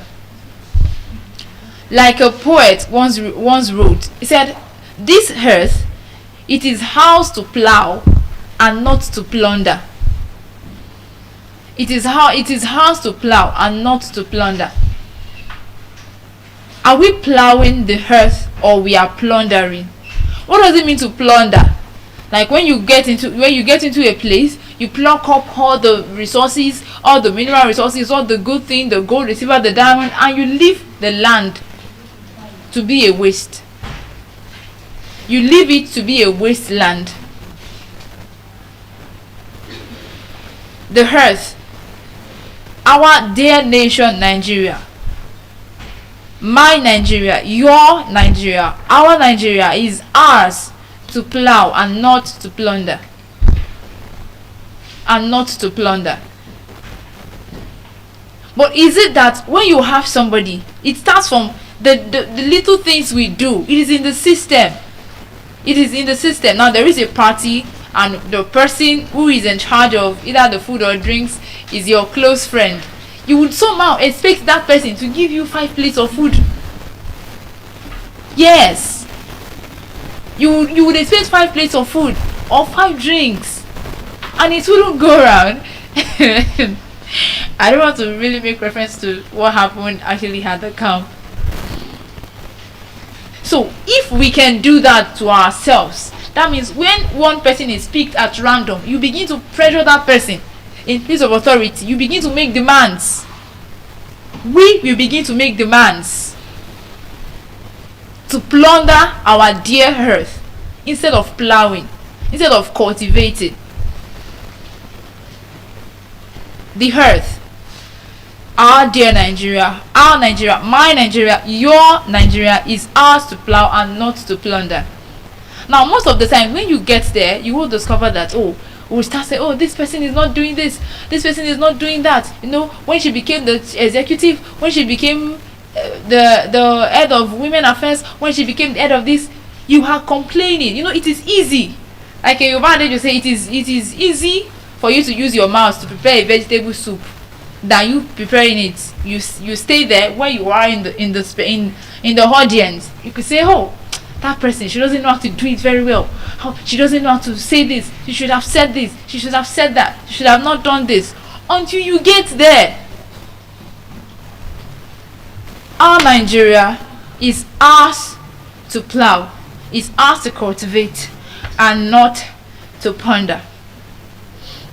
And not to ponder. And over the times, we've always noticed that we always relate with power, we relate with authority, we relate with these things with emotions. We take life dependent decision, important decision, generational decisions. We take them based on emotions, based on, it's my brother. My child will attend this university because my sister, brother, uncle, cousin is there. Based on emotions. Now it is the same thing for a young man who sees a young lady, whose liability and assets you have not defined. Then all of a sudden you just believe that, I'm going to marry this lady, I love you forever, I love you like my brain, and all those for somebody that you did not know. That is the same way we make hasty decisions to generational issues. And then children who did not buy will start to pay. Children who did not buy will start to pay. So most of the times it is just because we in ourselves, we are just selfish. We are just selfish. Some time ago I was opportune to lead a team, and for some reason I couldn't even discover so well that they wanted someone else there. Like they wanted someone else there.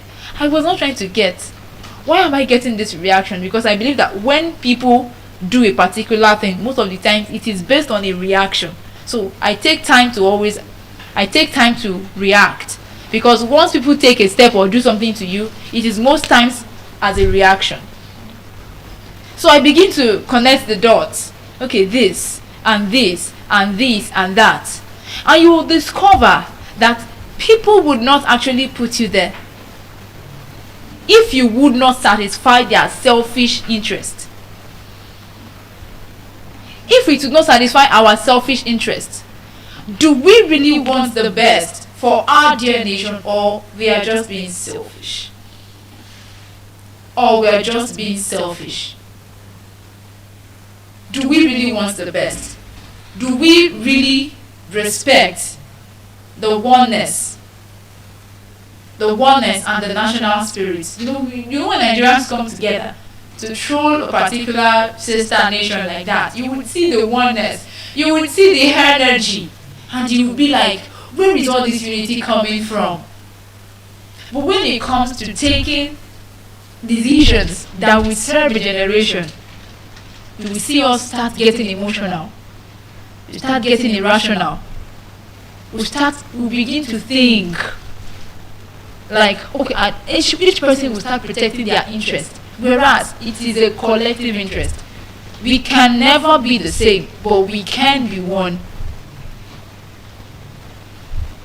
We can never be the same, but we can be one. There's really a lot to say. So I was watching a movie. It is a cartoon, it's an animation. So the three men were actually arguing. So one man was saying it is time that we have our homegrown political system. Over the years, in a particular village, I'm not even talking about the higher platform now. They believe when they want to elect somebody, they have to go to the oracle, and the oracle will choose who the next king would be. The oracle will choose who the next chief would be. And all of a sudden, we start seeing that in that same family where they are supposed to choose a king or leader from, there are contentions of people going behind the back. Okay, let us do this. Okay, let us do this. It is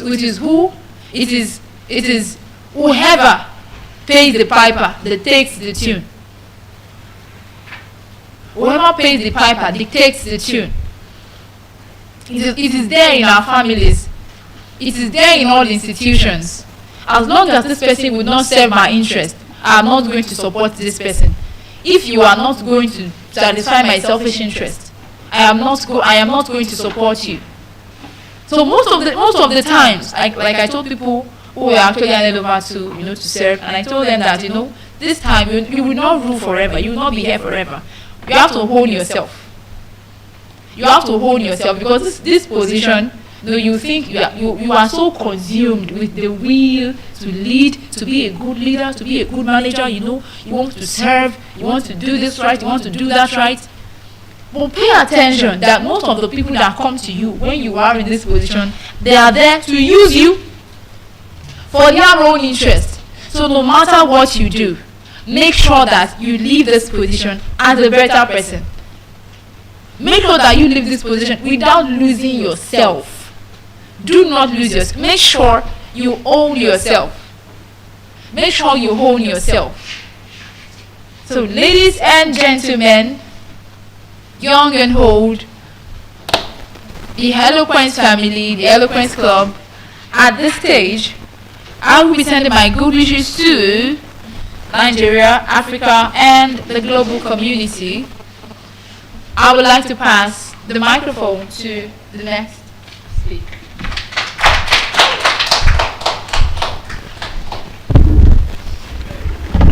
Greetings, Eloquent family, and greetings, Nigerians. Alright. I have a very intriguing topic to talk about, and let's all give attention to, let's all give focus to this. My topic for today will be the coping reality of the average Nigerian student. The coping reality of the average Nigerian student. And just as you all know, I remain Victor Chidera, a finance educator and a copywriter. When you look at the coping reality, when we talk about coping reality, we talk about phases of how Nigerian students react to economy put to them, shown to them in different aspects. And I won't leave something out when buttressing my point. First of all, let us go to the discussion of wants. When you talk about wants, human needs are insatiable, they are unlimited. You can't satisfy human. Always wanting, always desiring, always in need. You meet this, you meet that, and that's why in economics we have what we call the like of scale of preference, where you are made to select what is most of priority to you, opportunity cost, and the likes. Now, when we talk about the coping reality, we talk about a lifestyle, a strategy, a plan, a way at which Nigerian students can cope financially without running into debt, can still maintain a level of standard of living without running into debt. And I would like to give this credit first off to my lecturer then in school in economics, Dr. Okechukwu Akamike Joseph. So he propounded a theory, right, even though not official, but that I love very much, then in 200 level. He said, this theory will be titled the no chicken theory. And today is Easter. We'll be like, what is this boy saying? What is this guy saying? We are eating rice, they are saying no chicken, as how? Right? But that's not the point here. When I'm indicating the no chicken theory, I'm clearly talking about the absence of luxury in yet satisfying your needs. In other words, eating jollof rice, the satisfaction you get enjoying it, eating jollof rice, chicken will make it a little better, but it doesn't undermine that, yes, you have eaten jollof rice. The no chicken theory explains that students can cope without indulging into luxury, without putting up luxury, in the sense that there are some students or some persons who, instead of washing their clothes, they give it to the laundry man or laundry cleaner. Some persons, instead of cleaning their room themselves, they give it to cleaners, home cleaners, room cleaners, and the likes. Now, all those are cost of money, all those are money costs, right? And in a situation where you don't have, in a situation where you don't have the money for such luxury, does it mean you can't still do that? You can. So the reality, the corporate reality of the average Nigerian student is the no chicken theory. Indirectly, they don't know. The average Nigerian student lives on survival. Because I remember Ms. Deborah, when she came here talking about disability, she said when the S-ray plays for 70K, is it with a 5K allowance she's going to use to do that? Someone like her, she can't move into luxury of such manner. She will definitely wash her clothes herself. She will definitely curtail some things, because why? Not like she doesn't desire them, but the presence of no chicken theory says surviving, fulfilling without luxury, the absence